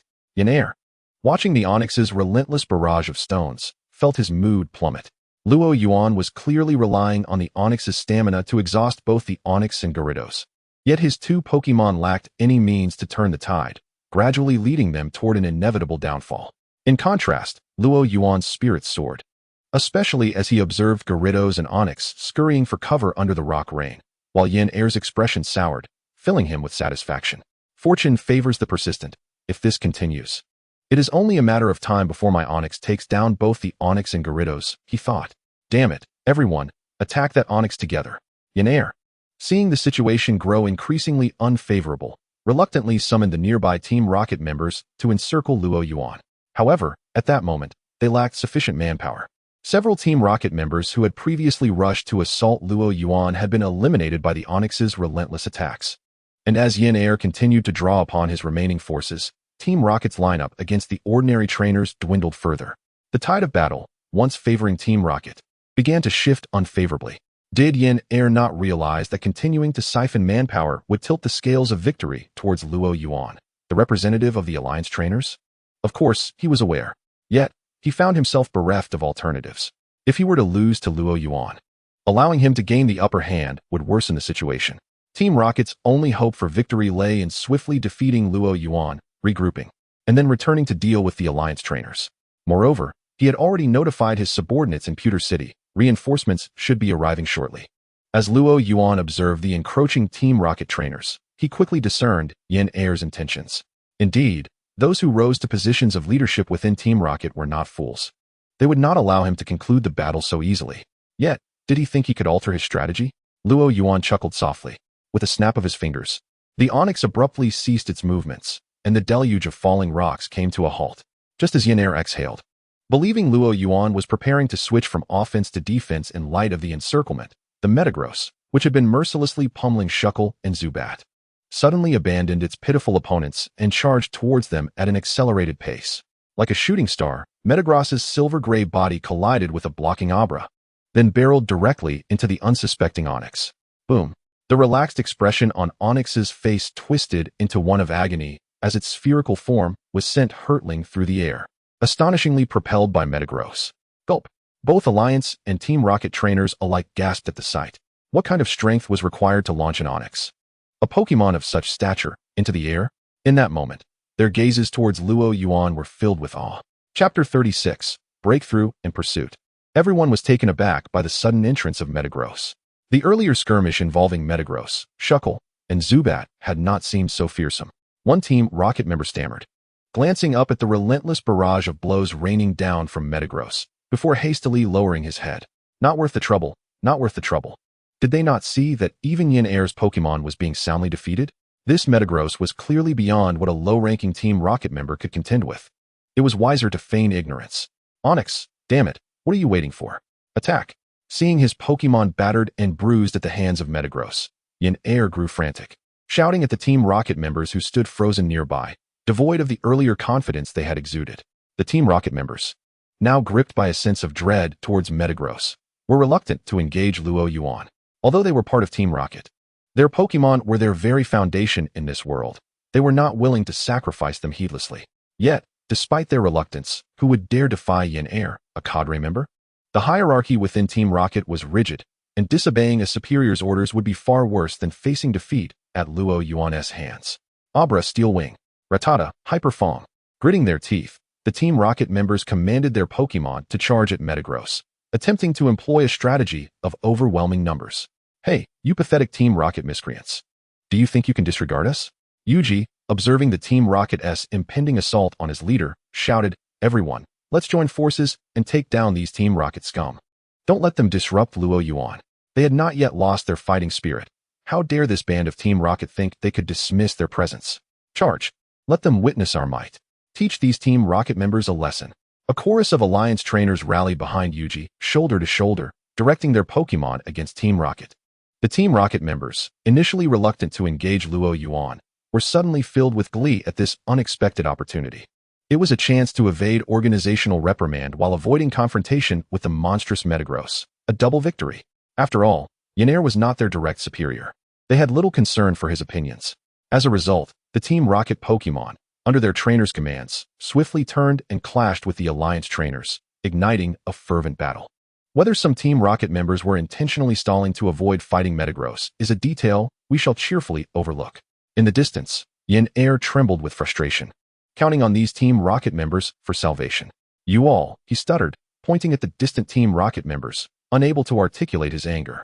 "It seems your influence within Team Rocket is waning," Luo Yuan remarked with arms crossed, a smirk on his face.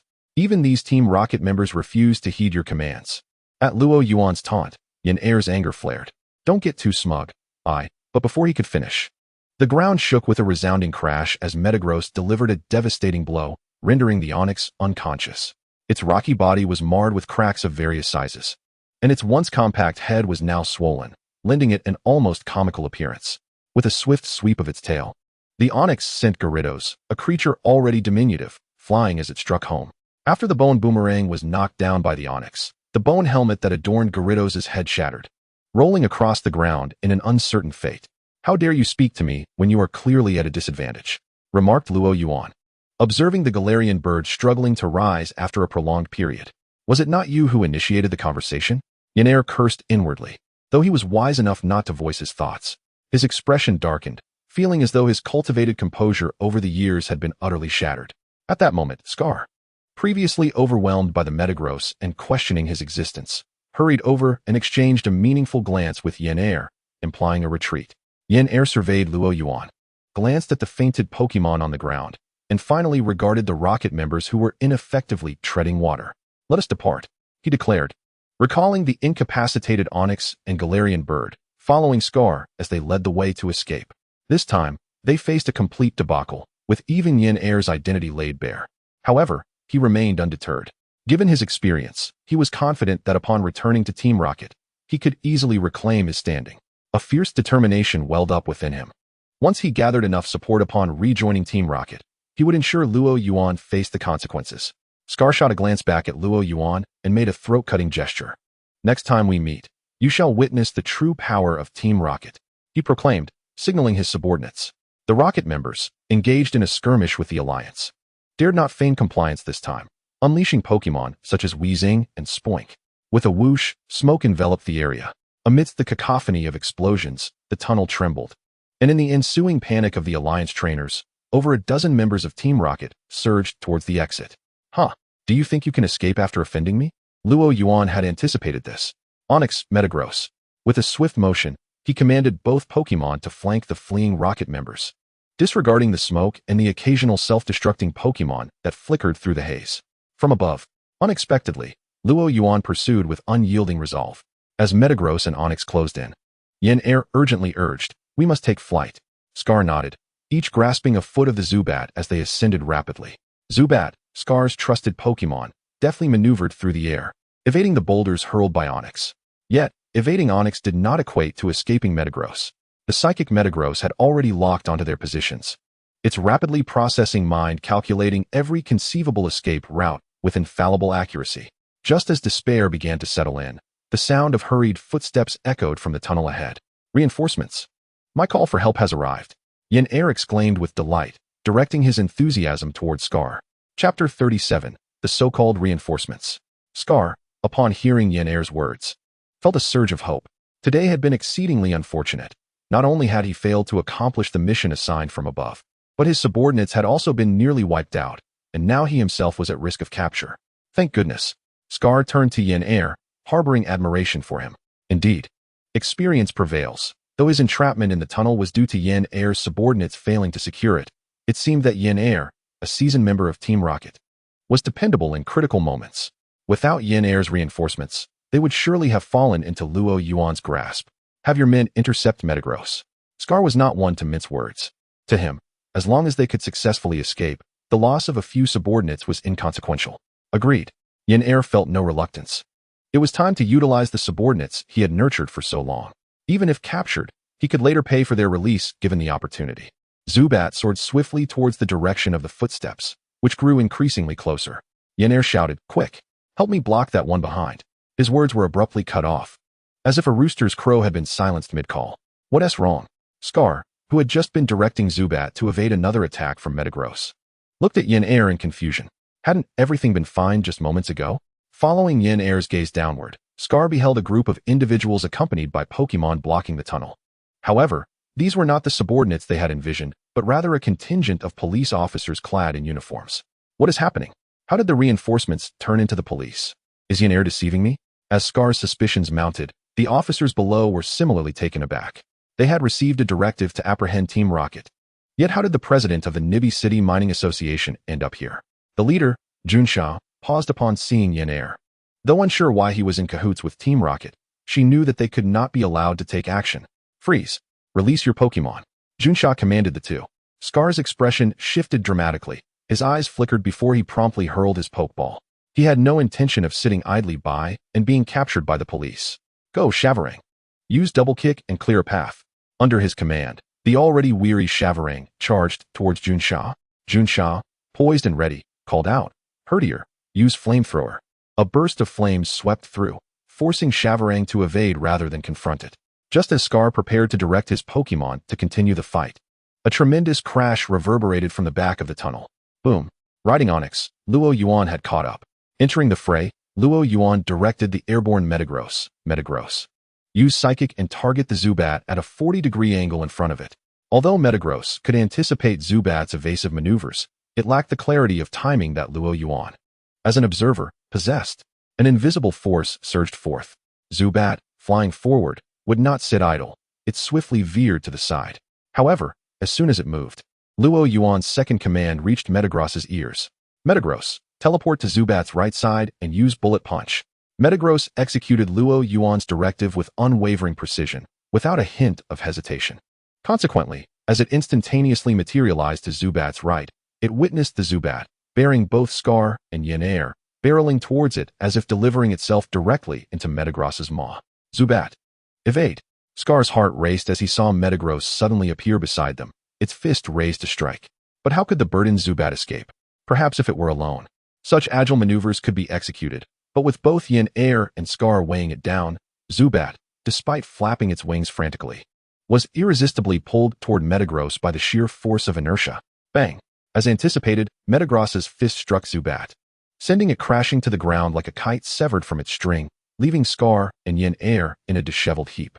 In the distance, Shavarang, engaged in battle with Herdier, momentarily faltered upon seeing its master plummet from the sky, leading to a chaotic display of moves. Without Scar's guidance, it fell victim to Herdier's powerful attack and was swiftly defeated. Metagross and Onix flanked Luo Yuan, while Junsha fixed her gaze on the fallen Yen Air and Scar. The outcome was clear. Are you the one who reported? Junsha approached Luo Yuan, observing the battle's conclusion. May I inquire about the current situation? I am rather at a loss. Although she had acted decisively moments ago, Junsha was still bewildered as to why Yin Air, as vice president of the Mining Association, was entangled with Team Rocket. It was I who reported the case. As you can see, this individual named Scar is a cadre of Team Rocket, while Yin Air, the vice president of the Mining Association, is an undercover agent for Team Rocket. They colluded to seal off the tunnel at Moonview Mountain and illicitly excavate moonstones. The trainers behind me, along with the captured Team Rocket members, can attest to this. Luo Yuan pointed at the trainers rushing over from behind, as well as the Team Rocket members bound by ropes. We had to endure quite a fierce battle to apprehend this group of Team Rocket. The trainers arriving from the rear, upon hearing Luo Yuan's words, exclaimed, "Boss Luo Yuan, you are too modest. We merely restrained these Team Rocket members. The credit for defeating them lies entirely with you. Indeed, Boss Luo Yuan, if it weren't for you, these Team Rocket scoundrels would have easily dispatched us." Then, tales of a single Onyx battling over a dozen Pokémon and a Metagross crushing Team Rocket cadres flowed from their lips with unrestrained enthusiasm, leaving Junsha, who was listening across from them, utterly astonished. "Ahem, so you are Boss Luo Yuan, are you?" Junsha's voice faltered slightly when she referred to him as boss. She had never addressed anyone in such a manner before. Luo Yuan nearly choked upon hearing Junsha's title, hurriedly waving his hand. "Ahem. That's merely a casual title among us. You may call me Luo Yuan." Junsha, realizing her previous words might have been inappropriate, blushed and quickly shifted the topic. "Mr. Luo Yuan, could you take me to see the moonstones that Team Rocket has been illicitly excavating?" "Certainly, follow me." Luo Yuan was already planning to show her the moonstones, as this would pertain to the subsequent distribution of the spoils. He promptly led Junsha ahead. Chapter 38, Journey to Hualan City. Luo Yuan guided Junsha to the location where Team Rocket had been excavating the moonstones. Upon seeing the scene before her, Junsha was left utterly speechless. Just how many moonstones are there? Scattered around were excavation tools carelessly tossed aside, and several boxes meant for storing the moonstones lay on the ground. "I don't know, but certainly a vast quantity." Luo Yuan understood Junsha's astonished expression well. He had been equally taken aback when he first encountered this sight. It seemed that the Alliance had never before extracted such a large quantity of moonstones in one go. This time, Team Rocket had indeed gotten ahead of the Alliance. As the head of the police department in Nibi City, Junsha was no stranger to such matters. After a brief moment of shock, she quickly regained her composure. She took a deep breath. "Thank you, Mr. Luo Yuan. Were it not for your intervention, such a multitude of moonstones would have fallen into Team Rocket's hands, causing significant repercussions for the Alliance." Junsha's gratitude was genuine and not mere formality. The significance of the moonstones was well understood by anyone familiar with Pokémon. In Kanto, the moonstone enables the evolution of Clefairy and Jigglypuff into Clefable and Wigglytuff, respectively, as well as the evolution of Nidorina and Nidorino into Nidoqueen and Nidoking. The former has little value to Team Rocket, but the latter's evolution is of monumental importance. Nidoking and Nidoqueen are considered the heavy tanks of Pokémon battles, capable of easily dispatching 5 or 6 unevolved Nidorinos, with the only difference being a single moonstone. It is easy to foresee that once Team Rocket acquires this batch of moonstones, they will swiftly amass an army of Nidokings and Nidoqueens, a threat to the Alliance that should not be underestimated. "It's nothing. After all, I was once a Pokémon prosecutor myself." Luo Yuan smiled, recalling his previous discourse with Junsha in Johto City. "Mr. Luo Yuan was formerly a Pokémon prosecutor?" Junsha's gaze towards Luo Yuan softened significantly. "I must report this large quantity of moonstones immediately." After instructing her subordinates to bind the captured Team Rocket members more securely, Junsha felt uneasy. What if Team Rocket had reinforcements on the way? While she dialed her contact at the other end of the tunnel in Hualan City, she turned to her subordinates and commanded, "Immediately complete the inventory of the moonstones and, according to regulations, allocate 30% to Mr. Luo Yuan." "Yes, Chief Junsha." Luo Yuan paid no mind to the curious glances of the police officers observing him or the trainers eagerly watching the inventory process. He approached Scar and Yin Air. "I hear you wish for me to witness the might of Team Rocket?" Luo Yuan said with a smile to Scar. "Here I am. If you have any tricks left up your sleeve, now is the time to unleash them, for once you find yourselves in the Alliance's prison, escaping will not be so easy." Scar remained silent, his face darkened. Yin Air wore a similarly despairing expression. The Alliance's penalties for Team Rocket's cadres differ significantly from those for ordinary members. Perhaps to salvage these misguided Team Rocket agents or reclaim some losses from Team Rocket, ordinary members can often pay bail and quickly regain their freedom, except in severe cases. However, for the cadres, it is entirely different, as loyalists to Team Rocket. The Alliance does not consider the severity of their actions. Once their identities are confirmed, they face a minimum of 3 years. Kid, don't get too cocky. The boss will avenge us. Knowing he had lost this time, Scar defiantly threatened Luo Yuan. Boss. Luo Yuan chuckled, thinking to himself that Sakaki was far too engrossed in creating Mutuo to bother with their lot. Suit yourself. Lightly tossing that phrase over his shoulder, Luo Yuan departed, leaving Scar seething with anger. In this operation against Team Rocket, in addition to the bounty for capturing Scar, Luo Yuan earned a total of 30 moonstones due to his significant contributions during the battle. The remaining trainers received 1 to 2 moonstones each, commensurate with their efforts. Everyone was exceedingly satisfied with this haul. As they were leaving the Moonview Mountain Tunnel, the group waved goodbye to Luo Yuan in unison. Farewell, Boss Luo Yuan. Luo Yuan felt a twitch at the corner of his mouth. It felt as if a criminal gang were bidding farewell to their leader. Nevertheless, it felt rather gratifying.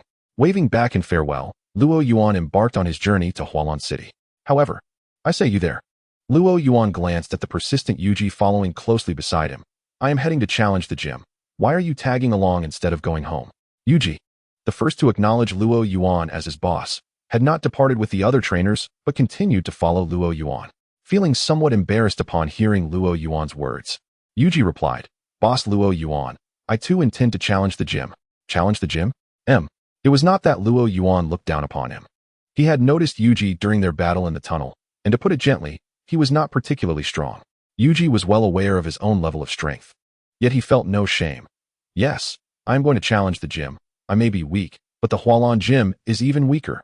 Yuji spoke with unwavering conviction. Luo Yuan initially intended to say something, but upon reflection, it did seem to be the case. The Hualan gym was widely regarded as the weakest in the Alliance, a blemish upon the Kanto League. The gym leader in Hualan City is one of Misty's 3 sisters, known as the Hualan Trios, 3 talented ballet performers, with little connection to being excellent Pokémon trainers. As this thought crossed his mind, Luo Yuan suddenly recalled the trainers who had banded together to travel from Nibi City to Hualan City.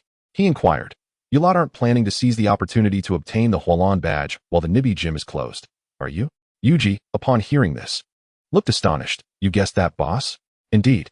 At this moment, Luo Yuan's emotions were beyond the realm of verbal expression. Chapter 39. The 3 Sisters of Hualan. Before his journey through dimensions, Luo Yuan had envisioned every Pokémon trainer to be fervent and brimming with fighting spirit, much like Ash. However, reality has proven that no world is devoid of idlers. Nevertheless, Luo Yuan harbored no disdain. Everyone has their own way of living, and it was not his place to intervene. Nodding towards Yongzi, he said, Since your destination is also the Hualan gym, let us proceed together. With that, he took the lead. Yongzi, upon hearing this, hastily followed suit. Boss, this is your first visit to Hualan City, correct? As they walked, Yongzi eagerly introduced. If you come to Hualan City, you absolutely cannot miss the spectacular water ballet performance by the Hualan 3 sisters. Oh, have you been here before? Luo Yuan inquired. I visited once.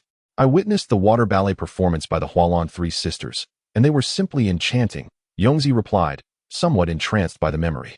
Luo Yuan clicked his tongue. Aside from his lack of strength and penchant for finding bargains, he had come to realize another flaw of his somewhat opportunistic little brother. So, do you still wish to challenge the Hualan gym? Watching the water ballet does not conflict with challenging the gym, Yongzi asserted matter-of-factly. You make a valid point. I'm at a loss for words. Nevertheless, Luo Yuan was quite skeptical that when he finally encountered the Hualan 3 sisters, he would remain as composed as Yongzi suggested. The Hualan gym was situated in a more central area compared to the Nibi gym, surrounded by a bustling environment rather than a secluded one. As they approached the gym, the thunderous applause from within reached Luo Yuan's ears. Is it really that dramatic? After confirming his identity as a trainer with the gatekeeper, Luo Yuan pushed the door open. What greeted his eyes was a sea of humanity. The grand bleachers enveloped a vast swimming pool at the center, and while the seats were not completely filled, the occupancy rate exceeded 80%. Although this number might seem modest, for the Hualan 3 sisters, who frequently hosted water ballet, it was quite commendable. However, it appeared that Luo Yuan and Yongzi had arrived at an inopportune moment. As they entered the gym, the water ballet performance was nearing its conclusion. They only caught a glimpse of the Hualan 3 sisters thanking the audience from the water. What a pity! Yongzi exclaimed, disappointment etched across his face. The performance ended so early. He felt disheartened. for he had hurried to the Hualan gym with Luo Yuan instead of returning to the Pokémon Center with the other trainers to recuperate his Pokémon stamina, solely to catch this performance, only to arrive late. I find it rather fortuitous. Luo Yuan smiled slightly. The performance has concluded, allowing us to proceed with the gym challenge without having to wait here for so long. He felt no sense of regret. The prospect of immediately engaging in a gym challenge rather than wasting time on a water ballet performance was a time-saving boon for him. If you aspire to be an exceptional trainer, you should dedicate more time to training your Pokémon, Luo Yuan advised Yongzi. After all, as Yongzi had claimed himself to be the leader, Luo Yuan deemed it necessary to impart some wisdom to his little brother. Upon hearing the possibility of becoming stronger, Yongzi, who had just lamented missing the water ballet performance, immediately perked up. Boss, are you saying I could also become strong like you? His eyes widened in disbelief. Having always been at the bottom in whatever he did, no one had ever told him such a thing before. And he felt a surge of emotion welling in his eyes. Becoming as strong as I am in a short time is rather unlikely, Luo Yuan tactfully responded, wishing not to discourage him. However, with dedicated training, you can certainly become significantly stronger than you are now, making the gym challenge less arduous. During their previous battles, Luo Yuan had already noted that although the Pokémon trainers led by Yongzi were relatively weak, their Pokémon were not devoid of potential. If Yongzi were to invest some time in training his Pokémon, his strength would undoubtedly see considerable improvement. I understand, boss. I will train diligently. Yongzi nodded earnestly. Remember, do not merely train indiscriminately. Focus on your Pokémon's strengths and engage in regular battles to foster synergy between you and your Pokémon. Luo Yuan shared some of his training experiences with Yongzi. Yongzi promptly took out a notebook to diligently record the advice. As they conversed, Luo Yuan soon noticed that the entire audience began to disperse, with spectators gradually exiting the gym. Only Luo Yuan, Yongzi, and a few trainers, clearly identifiable by their attire, remained. Are you here to challenge the Hualan Three Sisters? Sakura inquired. We are Pokémon trainers here to challenge the Hualan gym, Luo Yuan replied. Trainers, you say? I assumed you were fans seeking autographs. Mutant expressed her disappointment. Do not be rude, Sakura admonished. I apologize, everyone. Please follow me. Chapter 40, An Awkward Battle. Mutant playfully stuck out her tongue after being reprimanded, but said nothing further. Sakura turned her attention to the group. Are you all here to challenge the gym? Besides Luo Yuan and Yongzi, 3 other individuals were present. However, it was evident that not everyone was there with the intent to challenge the gym. A bespectacled boy timidly raised his hand and spoke in a low voice. I am a fan of Sister Mutant and came specifically for an autograph. Upon hearing this, not only Luo Yuan and the others, but even Sakura was momentarily taken aback. Could there truly be someone who waited until this moment solely for an autograph? Luo Yuan, uninterested in the water ballet, found it difficult to comprehend such behavior, while Yongzi seemed quite intrigued by the prospect of obtaining an autograph. Sakura and Ayam, however, were preoccupied with the thought of why even Mutant had fans while they did not. Meanwhile, Mutant, under the watchful gaze of her 2 sisters, struggled to suppress her amusement as she signed for the rather frail-looking bespectacled boy. Sakura turned back to the remaining individuals, noting that they appeared to be challengers for the gym. Due to the limited space in the gym, only one challenger could be accommodated at a time, and the order of battles would be determined by a draw. If that is acceptable, everyone readily agreed. After all, it was only fair to let luck determine who would go first, rather than allowing any one individual to decide the order, which might lead to dissatisfaction among others. Consequently, Luo Yuan drew the last position, with even Yongzi placed ahead of him. Luo Yuan's demeanor shifted dramatically. He had always prided himself on being exceptionally lucky. Whether it was previous system lotteries or other ventures, fortune had smiled upon him. Yet, of late, he felt his luck waning. Even if you don't place me first, putting me in the middle would suffice. What does being last even mean? Boss, this isn't necessarily a bad thing. Being in the back allows you to observe the battles of the Hualan Three Sisters and devise strategies, Yongzi consoled him. If this were any other gym, I might entertain that notion. But do you realize the capabilities of the Hualan Three Sisters? Luo Yuan retorted. Is there truly a need to observe? To put it bluntly, I could easily overpower them with a casual effort. Cough cough. Yongzi seemed to recognize he had misspoken and cleared his throat to mask his embarrassment. Let us just wait and see. Luo Yuan decided against further complaints, acknowledging that this misfortune stemmed from his own luck. He considered that the trainers ahead of him were not many. Even if the Hualan Three Sisters were weak, they were still 3 individuals. It was unlikely that 3 trainers could overturn an entire gym. Embracing this thought, Luo Yuan cast his gaze upon the challenger, who was poised for battle, and the referee. Sakura. The arena for their confrontation was a pool situated at the heart of the venue, adorned with two massive floating platforms for the Pokémon to stand upon. Although battling in such an aquatic environment did not necessitate the use of water-type Pokémon, it was evident that heavyweight contenders like Onix and Nidoking would be ill-suited for this setting. The challenger, a young man sporting hair gel, bore an air of confidence, suggesting he was quite experienced in gym challenges. He was likely a trainer who had previously faced the gym, as novice trainers typically exhibit signs of nervousness during their initial encounters. Sakura, clad in formal attire, appeared far more formidable than the rumors suggested, exuding a sense of elegance and valor. This sparked a flicker of anticipation in Luo Yuan regarding Sakura, as perhaps she would bestow upon him an unexpected surprise. The rules for the battle at the Hualan Gym adhered to the standard regulations of the League's gym challenges, allowing both sides to utilize 3 Pokémon. The challenger was permitted to switch Pokémon during the skirmish, while the gym trainer could not. Any objections? Peony stood by, acting as the referee. No problem, the gel-haired youth declared, retrieving a Pokeball from his waist. Kawada from Leaf City. Sakura also produced her Pokeball. Hualan Gym, Sakura. Peony raised her flag high and then brought it down with vigor. Let the battle commence. Go, Tadbulb. Now, face your adversary, Electrode. Both sides released their Pokémon in near-perfect unison. Luo Yuan, initially curious about the Pokémon Sakura would summon, found himself embarrassed as he covered his face. Unable to bear witness to the unfolding spectacle, it was clear he should not have harbored any expectations. The fact that a gym trainer, representing the League's standard in Hualan City, would deploy a Tadbulb was utterly disheartening. Conversely, while Electrode appeared relatively weak in Luo Yuan's eyes, it was undoubtedly superior to Tadbulb. The ensuing battle would affirm this notion. Tadbulb, initiate with Bubble Beam. Electrode, evade. Tadbulb, Water Gun. Electrode, dodge. Electrode, use Shock. Tadbulb, quickly take cover. Ah, Tadbulb, your Electrode is formidable. I concede this first round. Humph, your Tadbulb is not without merit. Be cautious, for I shall unleash a mightier Pokémon next. Covering his face, Luo Yuan could vividly imagine the painfully awkward exchange of commands between the two combatants. This was not merely a clash of novices, it was a farcical display of ineptitude. Yet, these two characters continued to flatter one another, reaching new heights of absurdity. I'll keep an eye on things here. I'm stepping out for a bit. If you need me, just give me a call. Unable to endure the stifling atmosphere any longer, Luo Yuan informed the eagerly engaged Yongzi before exiting the Hualan Gym. He purchased an ice cream from a nearby shop, and just as the embarrassing tension began to dissipate with the coolness of the treat, he spotted a red sports car approaching the street corner through the glass. Chapter 41, Shigeru Okido. A red convertible rolled into view from around the corner. Typically, a mere sports car would not capture Luo Yuan's attention, but this particular vehicle was overloaded. Originally designed to accommodate only 4 passengers, it was crammed with 7 or 8 individuals. What was the traffic authority of Hualan City doing? Clearly, this car was in violation of safety regulations. And yet no one had intervened. As Luo Yuan mused over this, the sports car pulled up to the entrance of the ice cream shop with a screech. With an obnoxious screeching of brakes, the car came to a halt. A brown-haired youth sporting a spiky hairstyle and sunglasses suave opened the door, followed by a procession of cheerleader-like girls. Master Shigeru's parking style is so cool.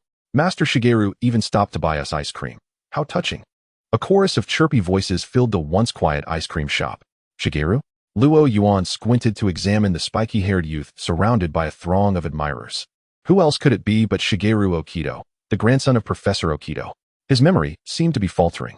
Luo Yuan tapped his forehead, reflecting on how he had been preoccupied with thoughts of Team Rocket and had failed to recognize Shigeru immediately upon seeing the flashy sports car and entourage. Moreover, according to the memories of his previous life, he seemed to have had an acquaintance with Shigeru. He recalled childhood moments spent teasing Caterpie's tails, only to be chased by a swarm of Beedrill. Perhaps he should greet him, as they could be considered friends. With this in mind, Luo Yuan strode over. Shigeru, long time no see. Is that you, Luo Yuan? Shigeru removed his sunglasses, revealing a look of surprise. What brings you here? Before he could continue, an urgent screech of brakes echoed from outside, and the striking Junsha dismounted from her motorcycle with grace. From a distance, Junsha hollered at Shigeru and his entourage. Driver of the red sports car, you are suspected of severe overloading. Please present your driver's license immediately. Luo Yuan glanced at Shigeru, who could not mask his embarrassment. Just as the two had reunited, Junsha had come to confront him, leaving him in a rather awkward predicament. However, with the situation at hand, Shigeru quickly stowed his sunglasses and approached Junsha to quietly explain. Ultimately, after much negotiation, he managed to secure Junsha's forgiveness by appealing to his status as a novice trainer, resulting in a fine of 10,000 yen and a warning. Watching Junsha's retreating figure, along with the ticket in his hand, Shigeru felt a wave of despair wash over him. This story serves as a reminder against reckless driving, Luo Yuan mused silently. Yet, as a friend, he certainly did not want to rub salt in Shigeru's wounds. He had to preserve some dignity for his companion. Consciously avoiding the topic of Shigeru's fine, Luo Yuan inquired, "Are you here to challenge the gym as well?" Shigeru, relieved that Luo Yuan had not mentioned the fine, responded with surprise, "How did you know?" "Of course, I am here to challenge the gym too," Luo Yuan replied with a subtle smile. "But I recall you were supposed to become a Pokémon inspector?" Shigeru asked, puzzled. In his mind, Luo Yuan had entered the Pokémon inspector system as a distinguished graduate. "Well, certain family pressures led me to resign. I couldn't bear the weight of it, so I decided to become a trainer and explore the world," Luo Yuan shrugged. "Is that so? Who is it? Tell me. I promise they won't get away with it." Shigeru's expression shifted to anger. How dare someone bully a friend of Shigeru Okido? Did they not realize the influence of the Okido family within the league?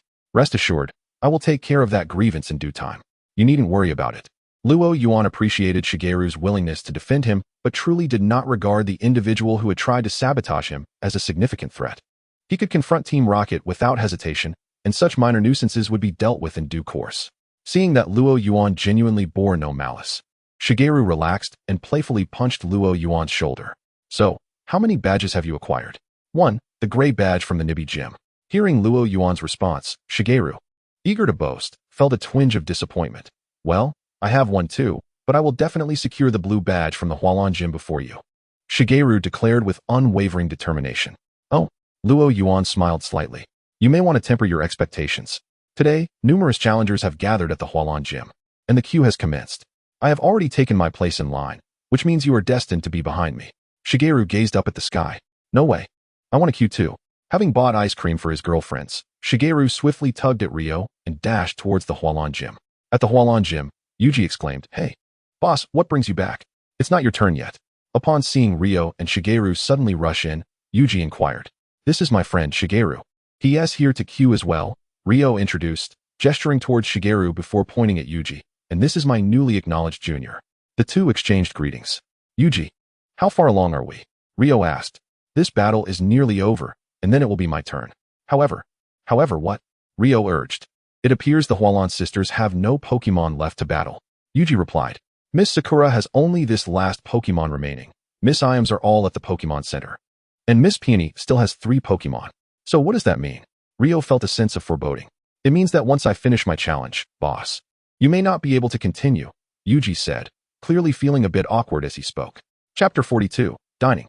Ryo sensed that today was particularly unfortunate for him. First, he drew the last number in the queue, and now, just as it was nearing his turn, this setback occurred. Shigeru, initially feeling hopeless about his own challenge and contemplating returning tomorrow, was surprised to find Ryo was equally unfortunate. He patted Ryo on the shoulder, sharing a brotherly moment of camaraderie. Observing Ryo's expression of discontent, Yuji suggested, "How about we switch our challenge order, boss? I can come back tomorrow." Yuji, adept in the ways of a junior, immediately offered to yield upon seeing Ryo's disheartened demeanor. Upon hearing Yuji's proposal, Ryo took a deep breath and shook his head. "No need, you go ahead." He was not one to sacrifice others for his own benefit, especially over something so trivial. Seeing Ryo's determination, Yuji glanced at the trainer who had just successfully earned their badge ahead of him, then back at Ryo. Confirming that Ryo was indeed sincere and not merely being polite, he retrieved a Pokeball and stepped forward. Yuji from Kinsetsu City faced the gym leader, Miss Peony, of Hualan Gym. The outcome of the battle was undoubtedly in his favor, although Yuji was somewhat weaker. He had grown significantly from his encounters with Team Rocket in the Moonview Mountain Tunnel, and facing opponents of the Hualan sisters' caliber was hardly a challenge. The Hualan sisters, accustomed to the routine, awarded Yuji the blue badge, casting apologetic glances at Ryo and the remaining trainers. "We apologize, everyone. If you wish to challenge the gym, you will have to wait until tomorrow. As you can see, all our Pokémon have lost their battle capabilities." Their familiarity with the situation suggested that this was not the first occurrence of such a scenario. "Don't you have any contingency plans? Perhaps some reserve Pokémon?" Shigeru could not help but inquire. The trainers behind him nodded in agreement, eagerly awaiting a response from the Hualan sisters. The sisters appeared somewhat troubled, with the eldest, Sakura, apologetically stating, "We sincerely regret it, but we only have this mini Pokémon in the gym. You may register here and return tomorrow." With that, there was little else to be done. Rio nodded in acceptance of their explanation.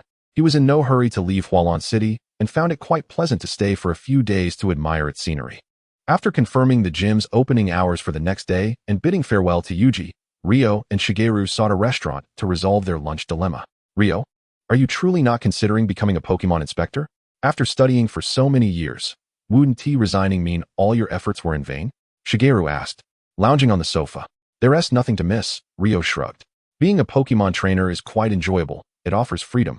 And I feel it's easier to achieve results compared to being a Pokémon inspector. The prospects as a trainer are much brighter.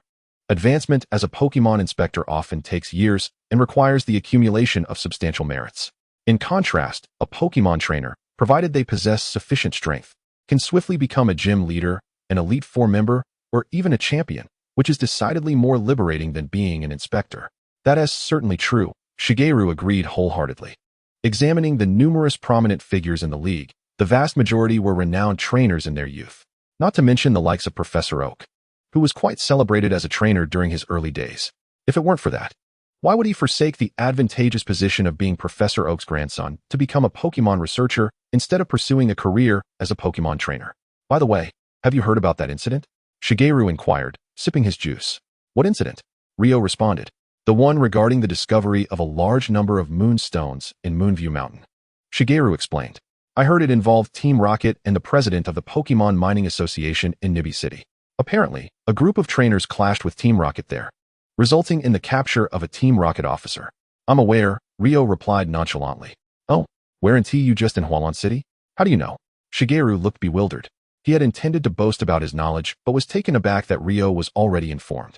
"Because it was my doing," Rio said with a subtle smile. He was certainly aware of his own actions. He just hadn't expected Shigeru to bring it up. Shigeru appeared skeptical. "You can't be serious. How could you possibly handle so many Team Rocket members alone? It would take at least dozens of Pokémon inspectors to have any chance of capturing them."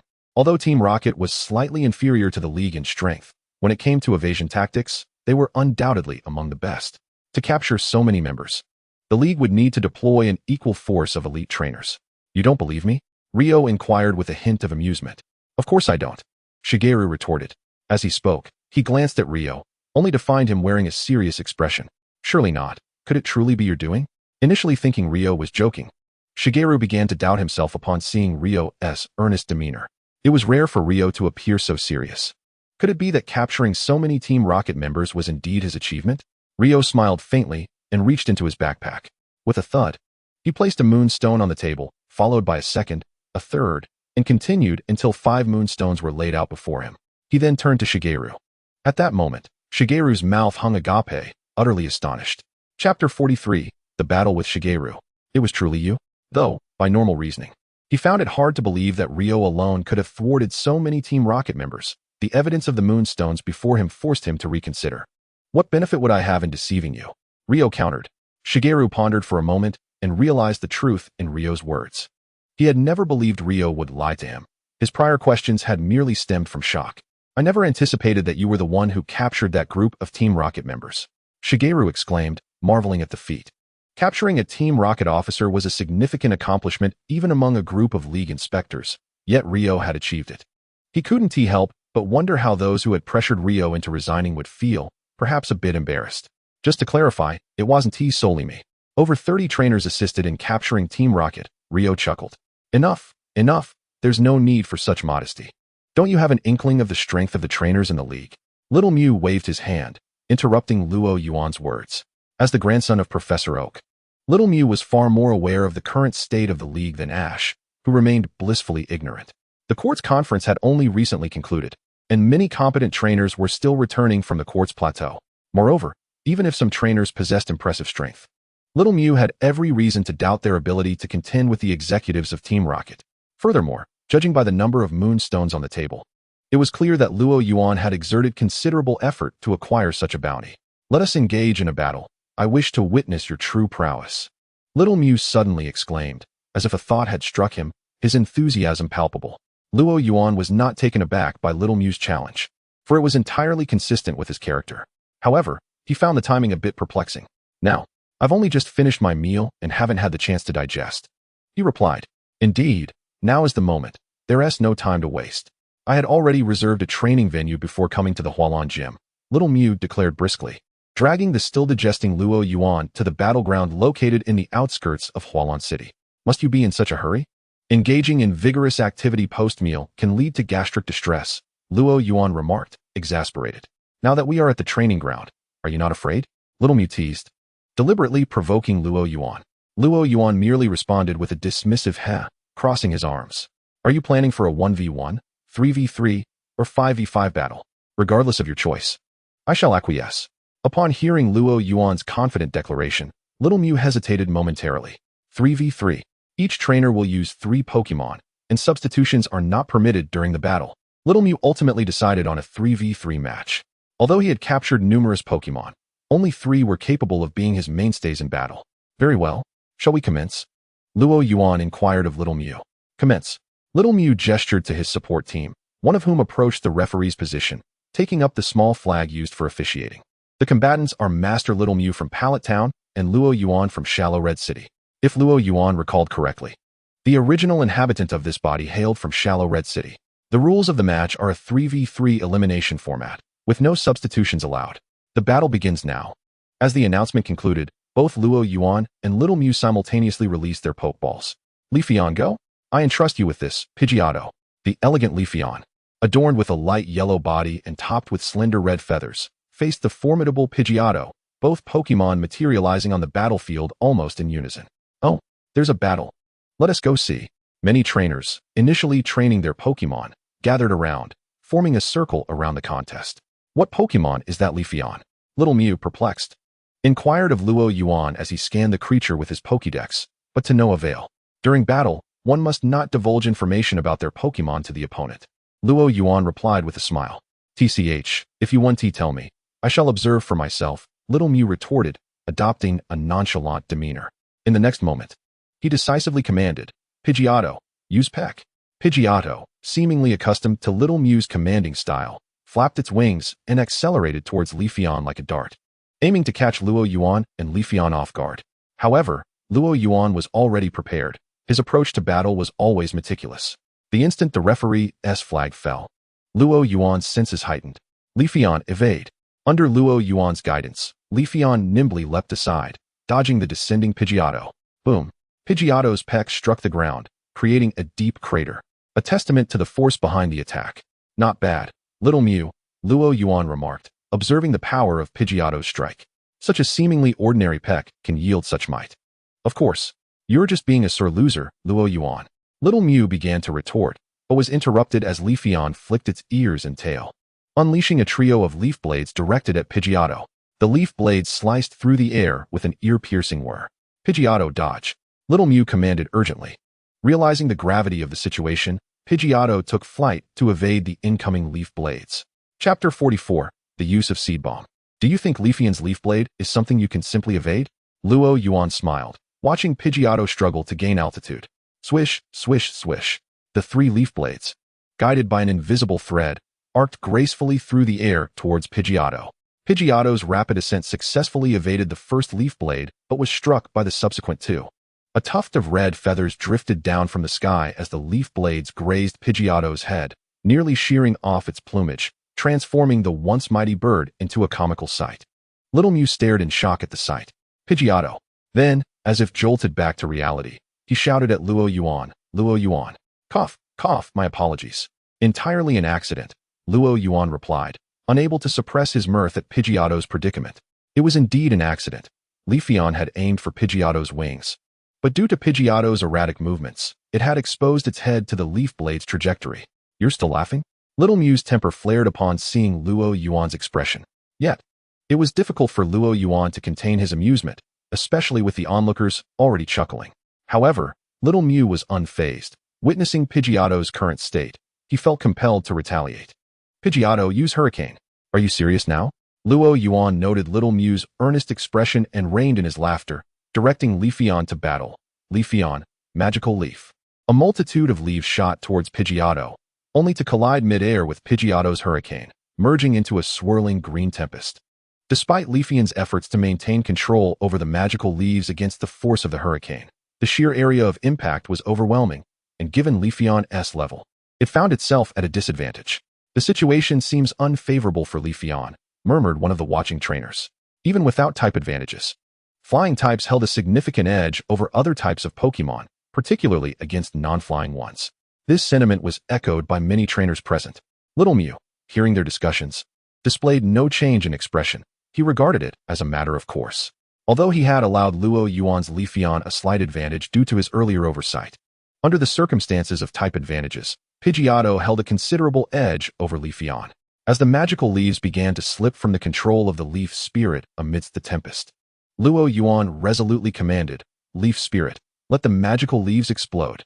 Rather than exhausting its energy attempting to manipulate the evidently uncontrollable magical leaves, it was far more prudent to allow them to detonate.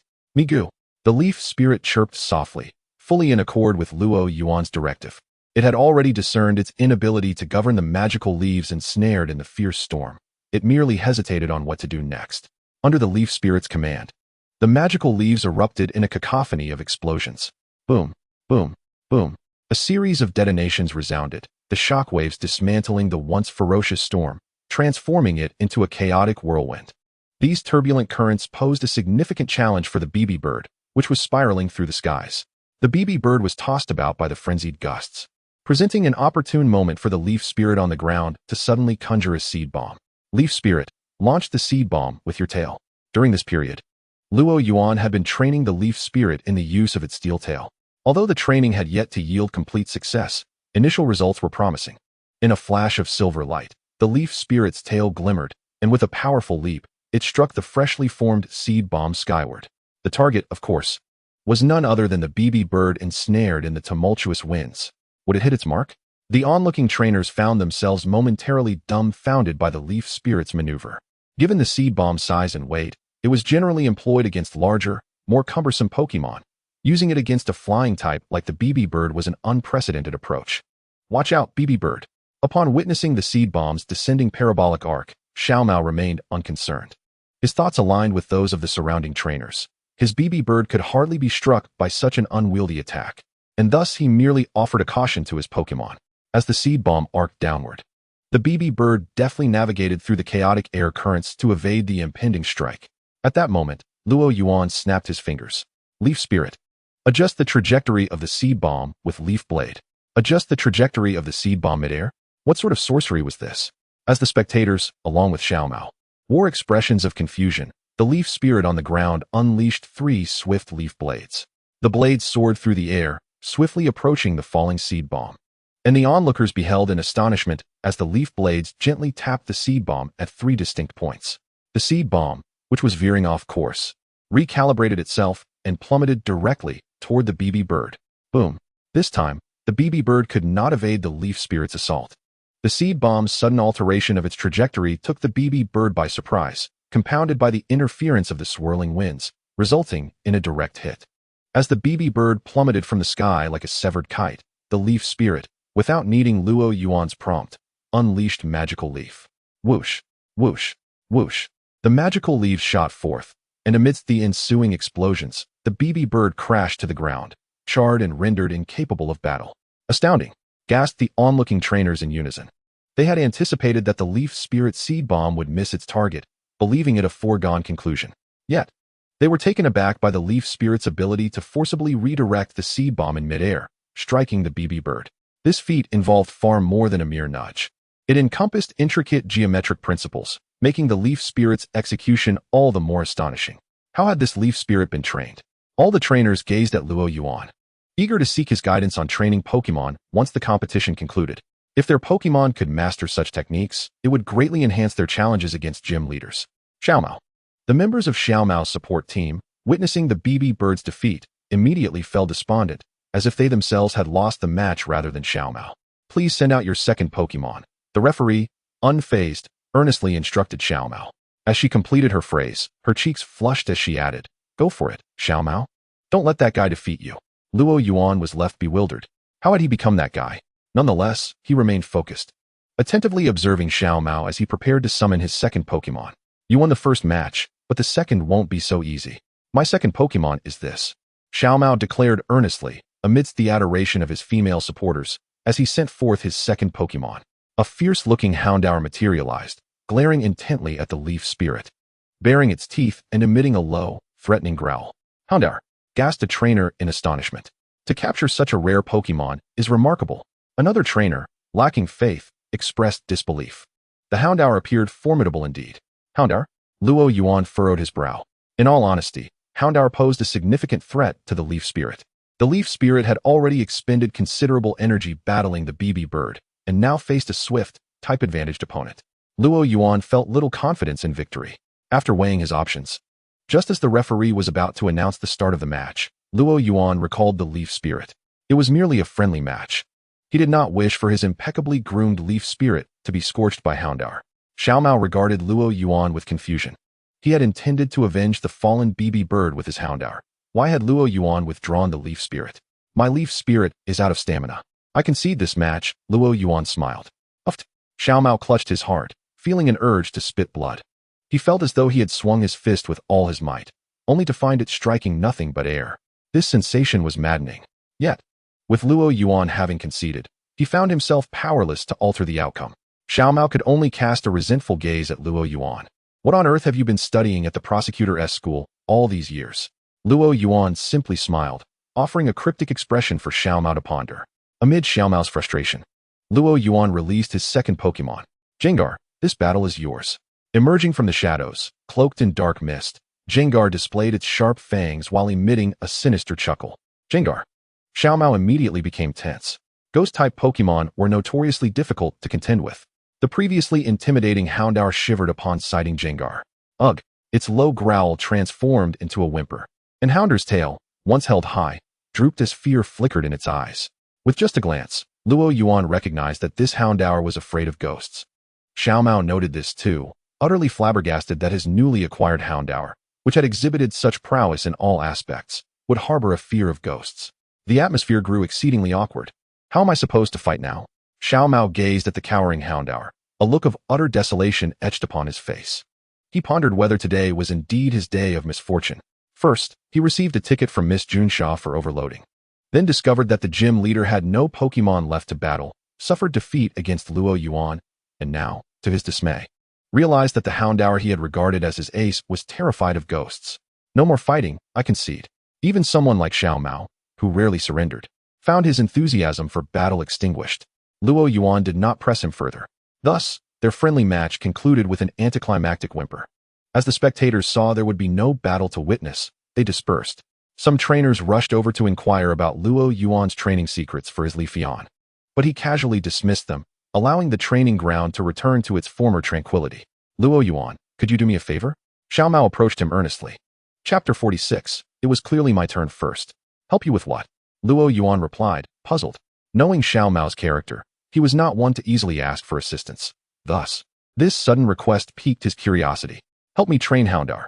At the mention of Houndour, Xiao Mao's expression turned pained. He never anticipated that his Houndour would be afraid of ghosts. However, he felt a strange sense of relief, for it was only through battling Luo Yuan that he discovered this weakness. Had he waited until a future confrontation, it would have been far too late. Train Houndour? Luo Yuan was taken aback by Xiao Mao's request. You mean, you want me to use Ghastly to help Houndour overcome its fear? Yes, please, Luo Yuan. Xiao Mao implored sincerely. Leave it to me. Just then, Ghastly, feeling quite bored in its pokeball, was summoned to take advantage of this opportunity to scare Houndour and relish the thrill of it.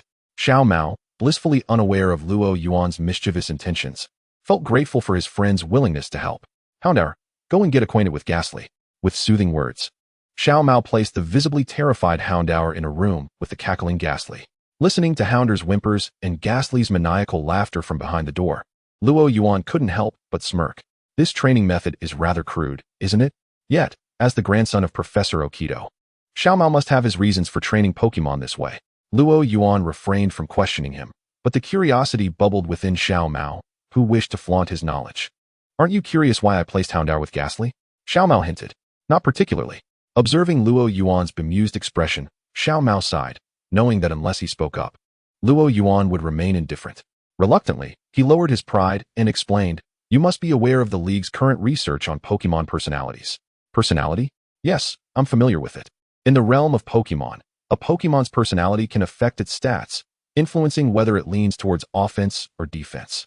Similar studies have been conducted in the real world. Although the effects of personality may not be immediately visible in stats, they can significantly impact a Pokémon's performance. So, your reasoning for this approach relates to Houndour's personality? Luo Yuan inquired. Precisely. According to my research, Houndour possesses a reserved personality. If I wanted to gradually interact with Ghastly and overcome its fear of ghost-type Pokémon, it would take at least 1 to 2 years. And with the Quartz Conference in just 1 year, I cannot afford to wait that long. Alright. Luo Yuan found some merit in Xiao Mao's reasoning. While it might be somewhat cruel for Houndour, it was a necessary hardship to overcome its weaknesses. But did you really defeat a Team Rocket executive? Your Pokémon don't seem particularly formidable. Although Luo Yuan had bested him, Xiao Mao doubted that his Leafeon and Ghastly alone could defeat a Team Rocket executive. Don't believe me? Luo Yuan smiled slightly and released Onix. Instantly, a massive shadow loomed over the training grounds. Xiao Mao looked up, meeting the gaze of Onix's large eyes, and the atmosphere froze. Onix, he exclaimed, his voice rising in disbelief. How did you catch it? He had never imagined that Luo Yuan's main Pokémon would be an Onix. Renowned for its strength, yet notoriously difficult to capture. That bounty in Pewter City, Luo Yuan replied, glancing at the stunned Xiao Mao. The one posted by the Mining Association. With that, he patted Onix's body, and the creature obediently coiled up, lying down in the training area. Seeing Onix submit to Luo Yuan like a loyal pet left Xiao Mao utterly astonished. You mean, this is the Onix that was lurking in the caves? Processing Luo Yuan's words, Xiao Mao's emotional state became increasingly tumultuous. Upon arriving in Pewter City, he had hoped to capture some powerful Pokémon and had researched Onix. But its formidable reputation had deterred him from attempting to challenge it. He never expected Luo Yuan to have captured it. This realization left Xiao Mao feeling a complex mix of emotions, including a tinge of jealousy. In a nutshell, it was clearly my turn first. Whether it was departing for Pewter City, arriving there, or uncovering information about Onix, I was the first in every regard. How could things have turned out this way? Why was Luo Yuan so much stronger than me? With a deep sigh, Xiao Mao acknowledged that he had no grounds to complain. He understood that he would never be able to defeat Onix, and this realization made everything fall into place. Yet, he failed to notice a crucial detail. While Luo Yuan had captured Team Rocket executives with Onix, what had Luo Yuan done to capture Onix in the first place? This question eluded him entirely. Chapter 47, Steelix. Leafeon, continue training Irontail, and let us aim to master it completely today. Bui. Leafeon diligently followed Luo Yuan's instructions, repeatedly attempting to execute Irontail on a wooden target. Bulbasaur, try using Solar Beam. Given Bulbasaur's low level, Luo Yuan did not expect it to significantly increase its combat ability in a short time, so he assigned training tasks focused more on growth. The move Solar Beam shares some commonality with Flamethrower. If Bulbasaur learns Solar Beam before evolving, there is a chance it will learn Flamethrower after evolution. Seed. Bulbasaur was quite fond of its training task, as practicing Solar Beam felt akin to basking in the sun. Metagross was already strong enough and did not require training for the time being, while Ghastly was busy helping Houndour build its confidence and could not participate. That left only Onix. Luo Yuan regarded Onix before him, realizing that further training would yield diminishing returns at this stage. To continue growing stronger, Onix would need to consume various rare minerals over time to enhance its physical strength. In comparison to allowing Onix to evolve into Steelix, this method is undoubtedly of far lesser value. Should we proceed with Onix's evolution here? The fact that Onix can evolve is no secret. After all, we inhabit a tangible world, and there exists no barrier between the Kanto and Chengdu regions. It is merely that Onix is seldom encountered in Kanto. After a brief moment of hesitation between evolving Onix or not, Luo Yuan resolutely chose to facilitate the evolution. The previous reluctance to evolve stemmed from the lingering injuries on Onix, but now that the fissures had healed, he felt no need to delay further. Luo Yuan retrieved a metallic film from the system space. Unlike the usual palm-sized evolution stones, this metallic film was of considerable size, resembling a half-meter-tall silver metallic cylinder. Appearing remarkably sturdy. How is this to be utilized? Luo Yuan pondered as he searched for information in his mind from the cultivation manual he had received earlier. He recalled 2 theories regarding Onix's evolution into Steelix from the game he played in his past life. One posited that it evolved through prolonged exposure to high temperatures and pressures underground, while the other suggested that consuming iron led to physical transformation. He He surmised that the metallic film should be melted and then forged onto onyx under high pressure. However, without a definitive answer, Luo Yuan was hesitant to attempt it. Before he could conclude his search, he noticed that onyx, originally lying on the ground, was staring at the metallic film as though it had found a delectable morsel. With an inaudible gasp, onyx could no longer restrain itself, and, when Luo Yuan was momentarily distracted, voraciously swallowed the metallic film. The process of searching his memory was abruptly interrupted, and Luo Yuan stared at onyx in shock, incredulous at its audacity to consume anything in sight. "Hey, spit that out. You can't eat that indiscriminately." Upon hearing Luo Yuan's command, onyx hesitated. But the authority in Luo Yuan's voice compelled it to obey. It certainly did not wish to face another beating from Metagross. Attempting to regurgitate, onyx heaved for an extended period, but aside from a few scattered stone fragments, nothing emerged. "You can't be serious. Have you really swallowed it whole?" The metallic film, won through a lottery, was now consumed by onyx, and if it went to waste like this, Luo Yuan would be inconsolable. Just as his frustration reached a boiling point, an unexpected blinding white light erupted from onyx. Xiaomao, who had been chatting with his girlfriends nearby, was drawn by the radiance and turned to witness the spectacle in astonishment. Is onyx evolving? Neglecting his conversation, Xiaomao rushed over. The trainers who had previously dispersed also gathered around, captivated by the sight of onyx evolving for the first time. Although research had confirmed that onyx could evolve into steelix, most steelix captured were naturally evolved. Due to the exorbitant price of the metallic film, very few trainers had the opportunity to evolve onyx into steelix. Witnessing the transformation firsthand was a rare occurrence. Everyone's eyes were glued to the dazzling light enveloping onyx. After a prolonged moment, the brilliance subsided. A steelix, exuding a matte silver-gray sheen and characterized by its angular physique, emerged, its flattened head and fierce appearance instilling awe. The evolved steelix's body possessed a metallic texture, and aside from its head, 3 pairs of rod-like protrusions appeared at its joints, culminating in a sharply pointed tail. Overall, steelix exuded a far more aggressive demeanor than its predecessor, onyx. With a resounding roar that echoed through the air, steelix declared its rebirth, the sound resonating with a distinct metallic clang. Chapter 48.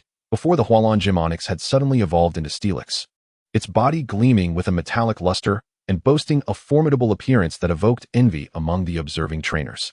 Many mused that possessing such a steelix would undoubtedly yield significant advantages in challenging the gym. Some even contemplated heading to Mount Moon to capture their own onyx.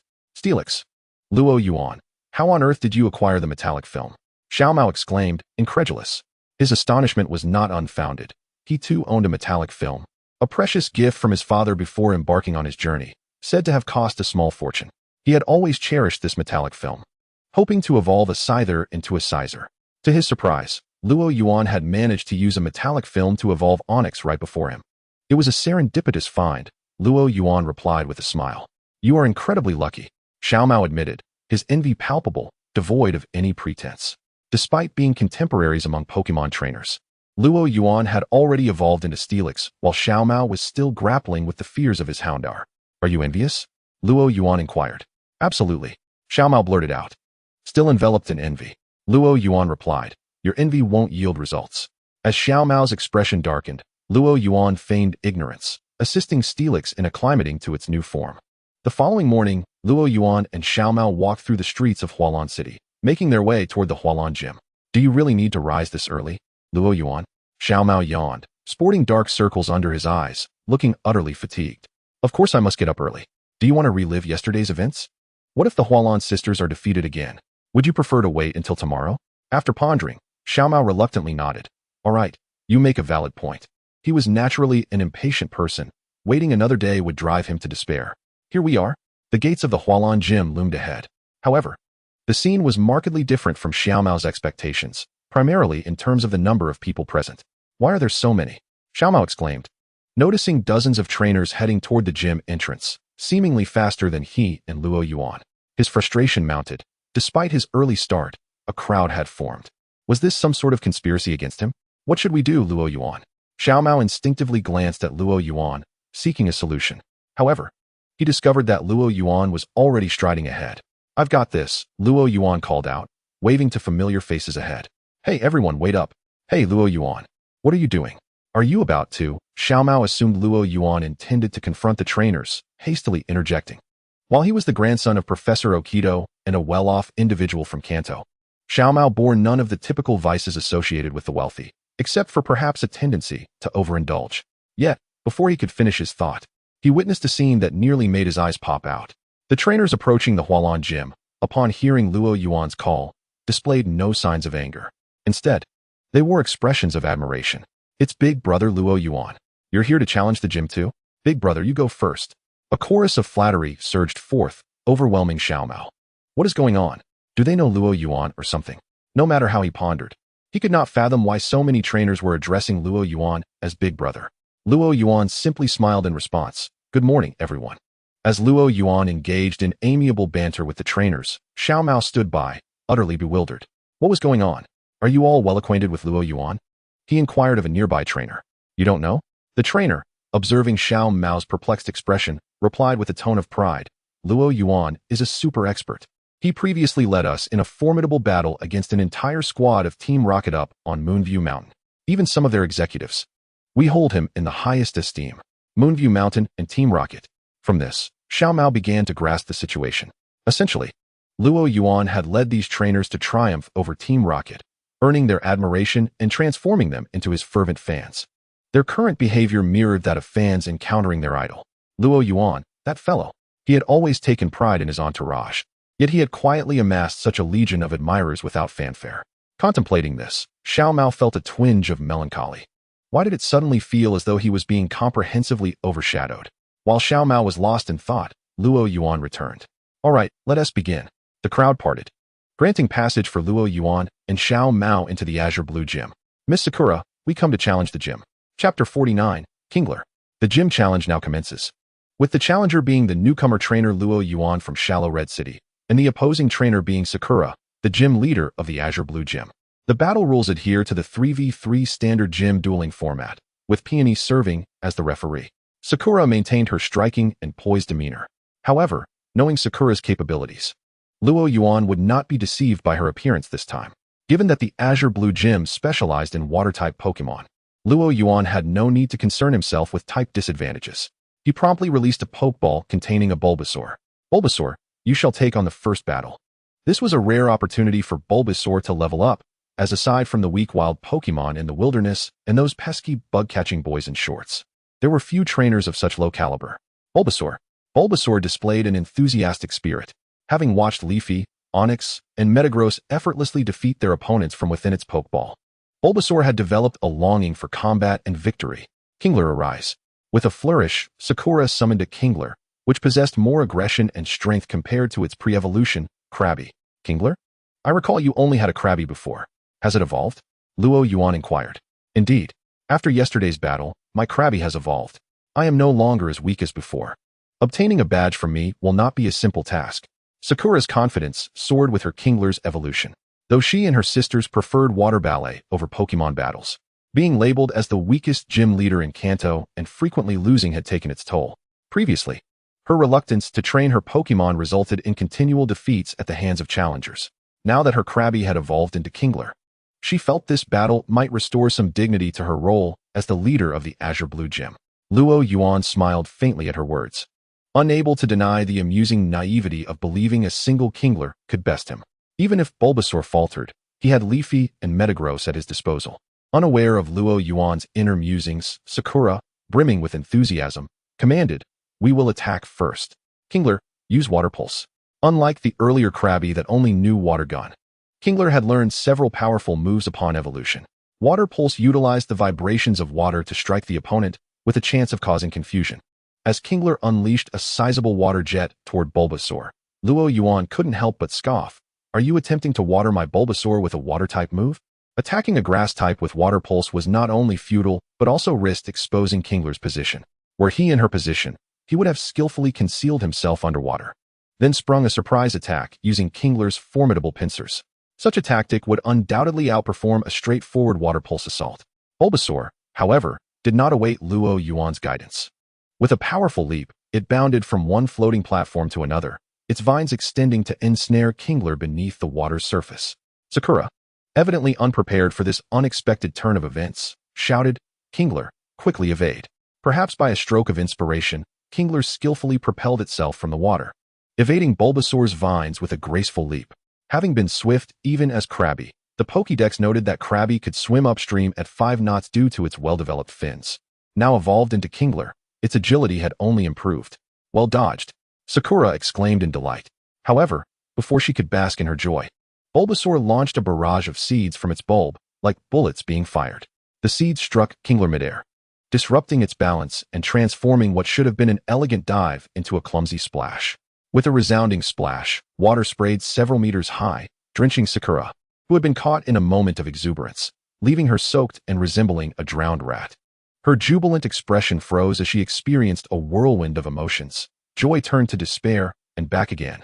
Even after plunging into the water, Luo Yuan remained vigilant, knowing that mere seed barrage would not suffice to defeat a Kingler.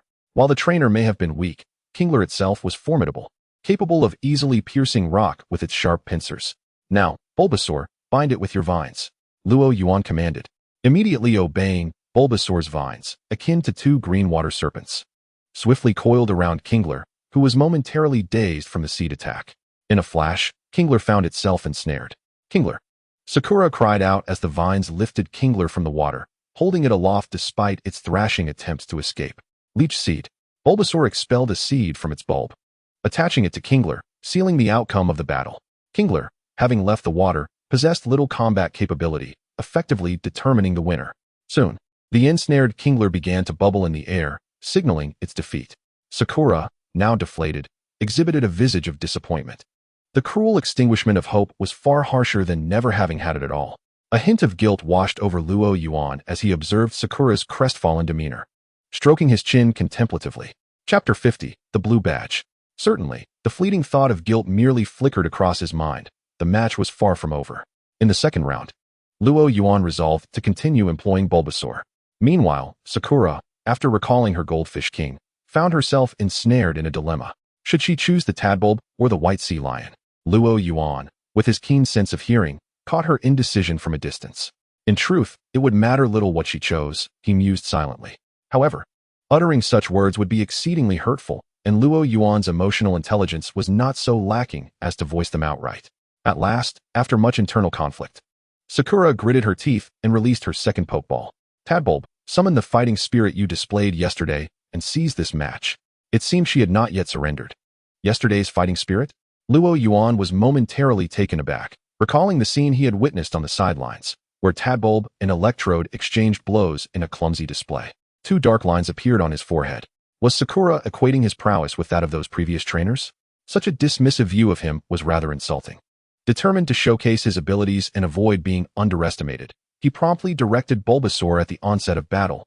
Bulbasaur, let's end this swiftly. Employ a rapid assault strategy.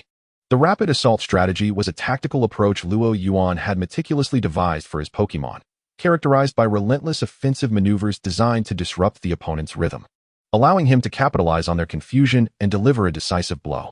In simpler terms, it was pure aggression. Bulbasaur nodded earnestly, its typically adorable eyes now reflecting a serious determination. With a sudden shake of its body, it unleashed 2 leaf blades from behind. In response to Bulbasaur's attack, Tadbulb was resolute, launching a water gun towards the leaf blades. However, the water-type attack was no match for the grass-type leaf blade. With a single clash, the leaf blade sliced through the water gun and continued its trajectory towards Tadbulb. Taken aback by the unexpected turn of events, Tadbulb was left momentarily dumbfounded. Swish! The first leaf blade struck Tadbulb squarely in its patterned belly, eliciting a pained cry, while the second leaf blade sent Tadbulb soaring through the air. Yet, the onslaught did not cease there. With a rapid succession of attacks, Bulbasaur unleashed a barrage of seeds, pelting Tadbulb relentlessly. In contrast to the previously encountered Goldfish King, Tadbulb, being significantly smaller, was easily sent spiraling upwards by the force of the seed bombs, creating a spectacle akin to a whirlwind. Following this, 2 additional leaf blades found their mark on Tadbulb, akin to a moving target being struck down in a training session. The relentless flurry of assaults left Tadbulb with no opportunity for retaliation. Thud! Tadbulb crashed heavily onto the floating platform, while Sakura stood frozen in disbelief. Who am I? Where am I? What just transpired? She was bewildered by Luo Yuan's tempestuous onslaught. After what felt like an eternity, she regained her senses and, in a daze, recalled her incapacitated Tadbulb into its Pokeball. It dawned on her that Luo Yuan's strength was beyond her capability to contend with, and she had relinquished any hope of defeating him. Perhaps it was best to resign herself to being a mere spectator. It appeared that being a Pokemon trainer was truly not her calling. Sakura exhaled, acknowledging that dedicating herself to studying water ballet seemed more fitting. With this realization, her white sea lion also fell to Luo Yuan with relative ease. I concede this match. It was a thrilling battle. Despite her shortcomings, Sakura maintained the poise befitting a gym leader. Your words leave me feeling somewhat sheepish, Luo Yuan replied with a slight smile. Such matters are inconsequential. We have grown accustomed to them. Evidently, Sakura possessed formidable resilience. Having endured nearly 100 battles, she could be regarded as a seasoned Pokemon trainer, albeit one who faced defeat each time. As she prepared to award Luo Yuan a badge, she reached into her pocket only to reveal an apologetic expression. Please wait a moment. I shall retrieve the badge. Luo Yuan then observed as Sakura produced a large box, measuring a meter on each side. Upon opening it, he beheld a glimmering array of blue badges. Luo Yuan's mouth twitched. To use such a large box for badges, how many trainers must you award each year to require such a quantity? He recalled that Brock had used a small box, no larger than 2 palms, containing at most a dozen badges. The disparity between their 2 gyms, separated by merely a tunnel, was strikingly apparent. Taking the blue badge from Sakura's hand, Luo Yuan's system chimed promptly in his mind. Ding! Congratulations, the host has obtained a blue badge, granting 1 silver lottery draw. Would you like to draw now? Luo Yuan glanced at the 3 sisters of Hualan and then at Shigeru, realizing that now was not an opportune moment for a lottery. I shall refrain from drawing for the time being. Having relayed his thoughts to the system, Luo Yuan turned to Shigeru, who was preparing for a challenge. Shigeru, I won't wait here for you. I must take my leave. Huh, you're leaving now? I had planned to treat you to lunch. Shigeru was taken aback by Luo Yuan's sudden departure, not expecting him to leave so soon. Luo Yuan, of course, would not reveal that his impatience stemmed from a desire to see what he might win in the lottery. He merely smiled. We can discuss lunch another time. My next destination is Leaf Town. If the opportunity arises, we shall meet again there. Since Luo Yuan was adamant about departing, Shigeru could not dissuade him. Then I shall contact you upon my arrival in Leaf Town. Do not leave prematurely. Rest assured. Luo Yuan waved goodbye to Shigeru and the Hualan sisters as he strode away from the Hualan gym. Chapter 51. The battle erupts in the city center. After departing from the Hualan gym, Luo Yuan did not venture far. He found a bench in the park to sit down and initiated communication with the system in his mind. System, commence the lottery. Lottery in progress. Congratulations. The host has obtained the special ability of telekinesis. Telekinesis? Luo Yuan raised an eyebrow in surprise upon hearing he had drawn this ability. He had not anticipated such a stroke of luck. Previously, his lottery draws had yielded items, Pokémon, or knowledge about Pokémon. He never expected to acquire telekinesis this time. Telekinesis, a power familiar to anyone acquainted with the Pokémon world, is a form of psychic ability that can be harnessed by humans. In the Pokémon realm, few special abilities can be mastered by humans. Aside from telekinesis, there are only a handful of others, such as aura and the powers of the everlasting. Notably, even the most easily wielded telekinesis requires individuals with innate talent years to grasp, often only managing to bend a spoon with great effort. Thus, Luo Yuan felt a sense of fortuitousness in his recent draw. This was a worthwhile endeavor. Luo Yuan was quite satisfied with this lottery outcome, feeling reassured that he was not entirely inept. Yet, he pondered how he would measure up against Nessa from the Goldenrod Gym. Speaking of telekinesis inevitably brought to mind Nessa, the gym leader of Goldenrod Gym. In his previous life, Ash had faced a multitude of gym leaders throughout Kanto, but none had left as profound an impression on Luo Yuan as Nessa. Her elusive teleportation and abilities to shrink individuals or transform them into dolls exemplified the formidable nature of psychic powers. In pursuit of testing the extent of his newly acquired superpower, Luo Yuan, filled with anticipation, extended his arm in accordance with the control method provided by the system. His gaze fixed upon a distant Pidgey perched on a branch, basking in the sunlight as it preened its feathers. With a mere thought, a brilliant azure aura of telekinetic energy enveloped the Pidgey, lifting it effortlessly into the air. Startled, the Pidgey flapped its wings frantically in a bid to escape. Yet its body remained utterly immobilized. Is this the might of superpowers? It seems quite formidable. Through his telekinesis, Luo Yuan could sense the Pidgey's struggles, but he felt no strain whatsoever. Roughly estimating, he realized he could control a creature as large as a Pidgey with just his telekinetic force. Next, he attempted teleportation. Still focusing on the hapless Pidgey, He directed his telekinetic energy and snapped his fingers. In an instant, the Pidgey, which had been several meters away, appeared right before him. Seemingly unharmed, though its eyes betrayed a mix of shock and fear. The Pidgey was utterly bewildered, unable to comprehend how it had suddenly been transported from the tree to the roadside. It appeared intact, indicating success. Luo Yuan rubbed his slightly aching temples. The exertion was considerable, yet manageable. He could likely teleport a person within a 10-meter radius, but beyond that, or with multiple targets, he would be at a loss. As he withdrew his telekinetic grip, the terrified Pidgey flapped its wings and hastily ascended into the sky, disappearing from view. Overall, Luo Yuan was quite satisfied with the efficacy of his telekinesis. Although it paled in comparison to the strength of the renowned trainer Nasi from the Golden Leaf Gym, he had never intended to compare himself to someone so exceptionally gifted. He knew that his current level of superpower surpassed that of over 90% of superpower users, and that was sufficient for him. With that, he set off for his next destination, Leafless City. Just as he stood to depart, a resounding explosion echoed from afar. What was happening? Luo Yuan immediately rose, looking toward the source of the commotion, where thick smoke billowed and flickers of fire could be seen. Something was amiss.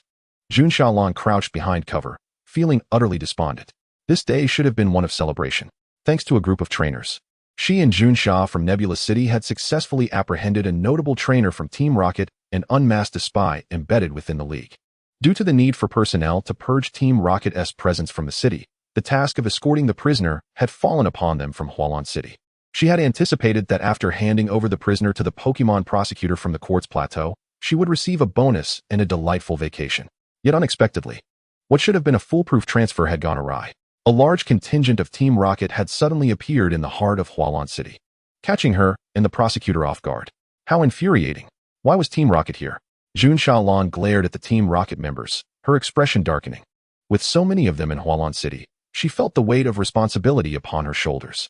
She had to make amends for her oversight. Resolutely, she gestured to her trusty Manectric beside her. Manectric, use flamethrower.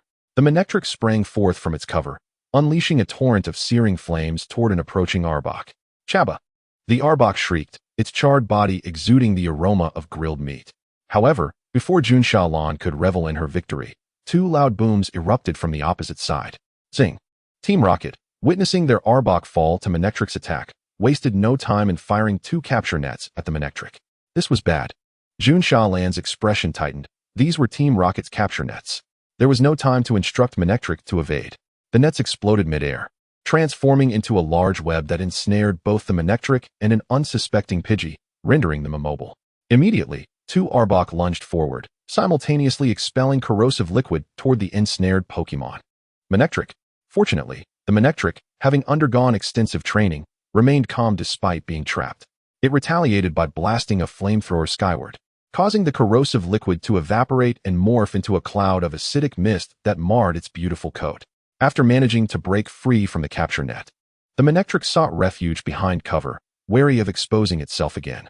With little time to lament the predicament of her Manectric, Jun Xiaolong glanced at the prosecutor, who was struggling against a horde of Team Rocket members, the situation exceedingly dire. Seeking assistance was an option, but it would be futile in Hualan City, where all the officers were already engaged. The trainers from the Hualan Gym, who should have been collaborating with them to safeguard the city, were utterly ineffective in battle. Even if they arrived, they would only add to the chaos. Contacting Nebula City for support would be too late. What to do? Should she allow Team Rocket to abscond with the prisoner? Amidst her mounting anxiety, a figure suddenly appeared beside her, gently tapping her shoulder. Miss Jun Xia. May I inquire what is occurring here? Startled, she turned to see a young man with tousled black hair and a backpack who had seemingly materialized at her side. Chapter 52. Team Rocket's Cass. Who are you? Jun Xiaolong exclaimed, taken aback by Luo Yuan's unexpected arrival. Luo Yuan regarded Jun Xia, who resembled a startled rabbit, with a hint of amusement. Was she truly that alarmed? He was hardly a monster. After a brief moment of panic, Jun Xia realized her reaction was excessive. Luo Yuan appeared nothing like a member of Team Rocket. Her gaze softened with an apologetic glint. I'm sorry. No matter. This isn't the time for apologies. What exactly is happening? Why has Team Rocket infiltrated the city center? Luo Yuan pointed toward the nearby Team Rocket members. His keen eyes had already identified the prosecutor's team from the Kanto League engaged in battle with them. Jun Xia assessed the pokeballs hanging from Luo Yuan's waist, confirming his identity as a trainer. Seizing the opportunity to enlist assistance, She succinctly recounted the events leading to the ambush by Team Rocket. Luo Yuan felt a wave of incredulity wash over him. He had thought that capturing those Team Rocket members was a surefire plan.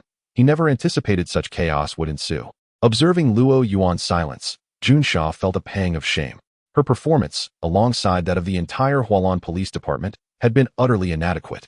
Just as Junsha feared that this trainer might choose to retreat in the face of danger, she was taken aback as Luo Yuan dusted himself off and stood up. "Leave this to me." "Wait," Junsha exclaimed in alarm. She remembered all too well the fate that had befallen her Manectric when it charged out from cover. Seeing Luo Yuan rise without any semblance of caution filled her with dread. "Be careful." From a distance, Team Rocket, having been fixated on their target, observed Luo Yuan's bold stance with disdain. An Arbok detached itself from the fray. Its taut purple body coiled and sprang forth, launching itself at Luo Yuan. Just as the Arbok's venomous fangs were poised to strike him, a blue glimmer flickered in Luo Yuan's eyes. The poised Arbok was suddenly suspended in midair, immobilized like a statue. Was this telekinesis? The Team Rocket members, though somewhat familiar with such abilities, quickly grasped the situation. Yet, rather than panic, they exuded arrogance.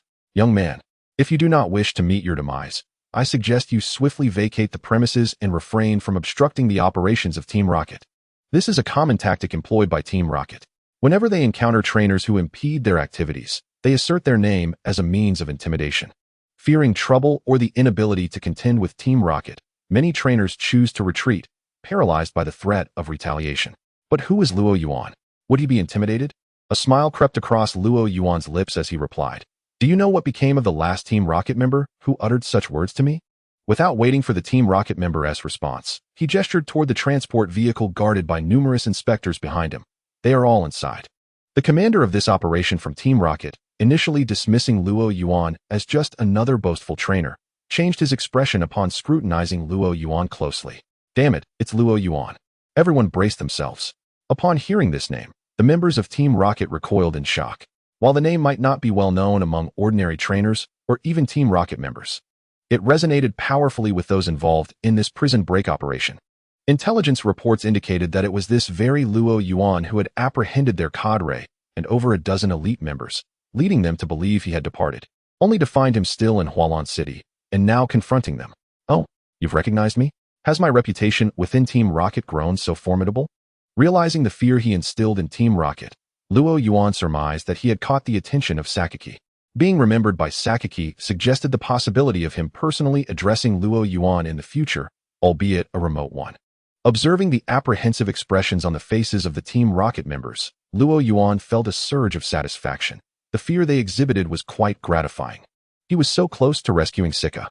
As the commander of this operation and a mid-level cadre of Team Rocket, Kaz bit his lip in frustration. Should he continue to fight and carry out Sakaki's previous orders, or should he retreat now? Logic dictated a withdrawal, yet with the prospect of rescuing Sika tantalizingly within reach, he was loath to concede defeat under such circumstances. "Captain."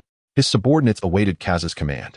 However, Luo Yuan had no intention of granting him time to deliberate. "Steelix, block their path." "Leafeon, use magical leaf." The massive Steelix, nearly occupying half the street, emerged, its spiked joints tearing up the asphalt as it advanced. As it progressed, it wreaked havoc, and when Steelix obstructed Team Rocket's path, the devastation it caused surpassed even that which Team Rocket had inflicted earlier. Luo Yuan. Junsha. Indeed, there is a reason the League prohibits the release of large Pokémon within urban areas. However, this was not the time to dwell on such matters. The immediate priority was to deal with this reckless Team Rocket. Leafeon spun its body, unleashing a flurry of magical leaves like a tempest upon Team Rocket. When Steelix first appeared, Team Rocket had been caught off guard, but now they were prepared. Charizard, Fire Spin. Zubat, Hurricane. The flames intensified, fueled by the wind. The scorching heat engulfed the magical leaves before they could approach, scorching them to a crisp and reducing them to ashes. Chapter 53, Destructive Beam. It seemed that utilizing Leafeon against Team Rocket was somewhat of a stretch. This outcome was anticipated by Luo Yuan.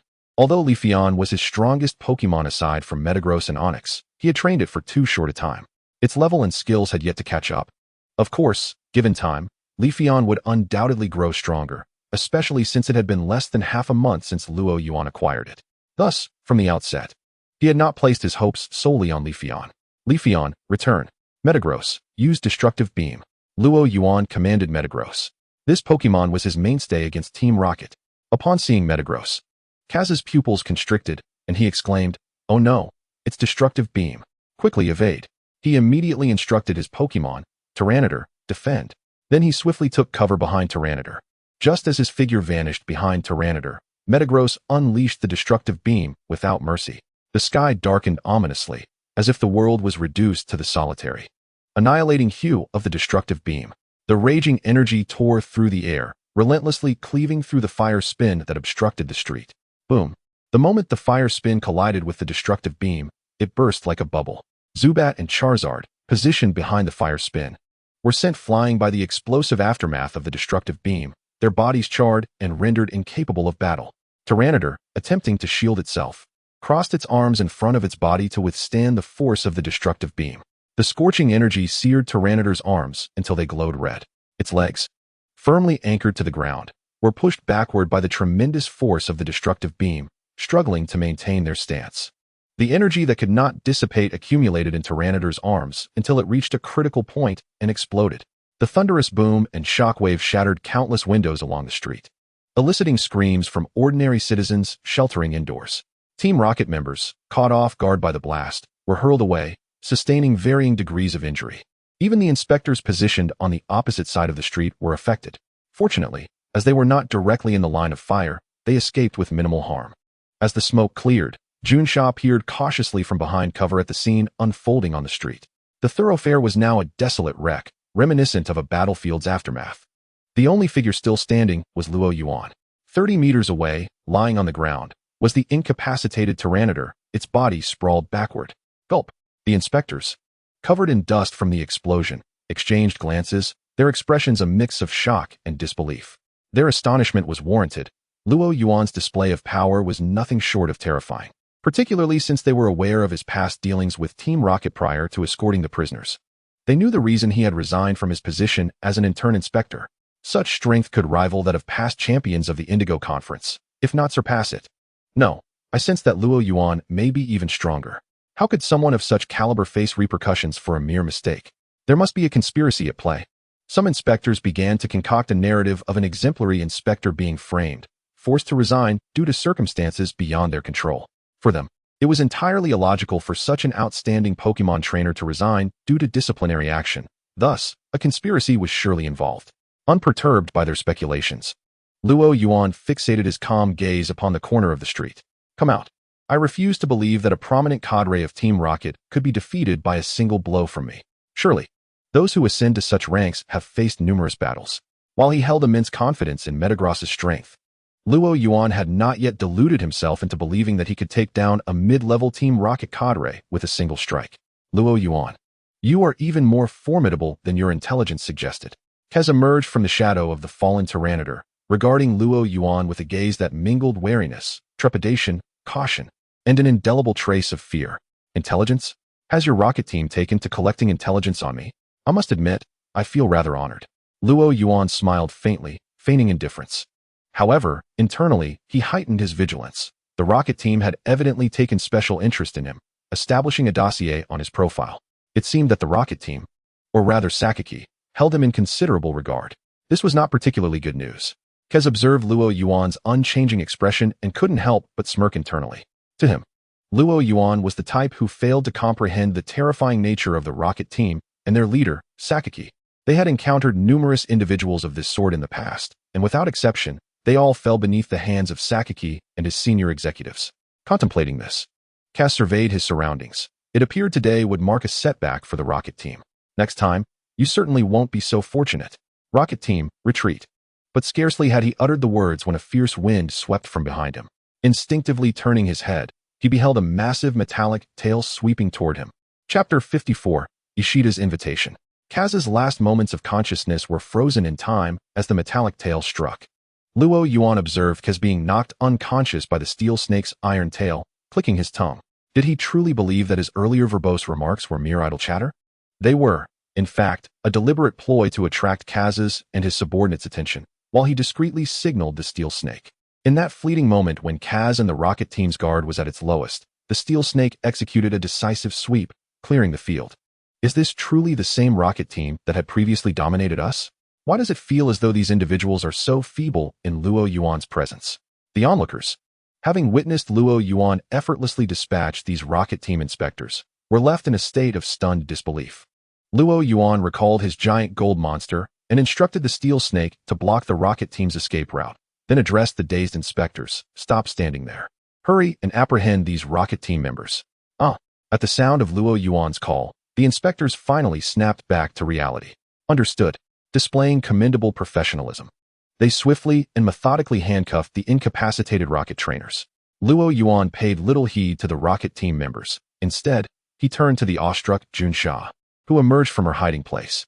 Miss Junsha, I trust one won't be held liable for the damage to these streets?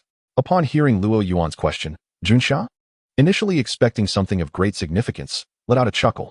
However, she quickly realized her reaction was rather impolite and cleared her throat awkwardly. Ahem, no need for concern, Mr. Luo Yuan. Your actions were those of a good Samaritan, and of course, we would not ask for compensation. Although protocol dictated that trainers be held responsible for any damages incurred during the use of large Pokémon within the city, Luo Yuan's conduct was clearly an act of heroism. If he were to be held accountable for such circumstances, it would deter trainers from aiding in the fight against the rocket team in the future. If I'm not to pay, then I can relax, Luo Yuan replied with a smile. The notion of compensation was utterly out of the question. He would never entertain such a thought.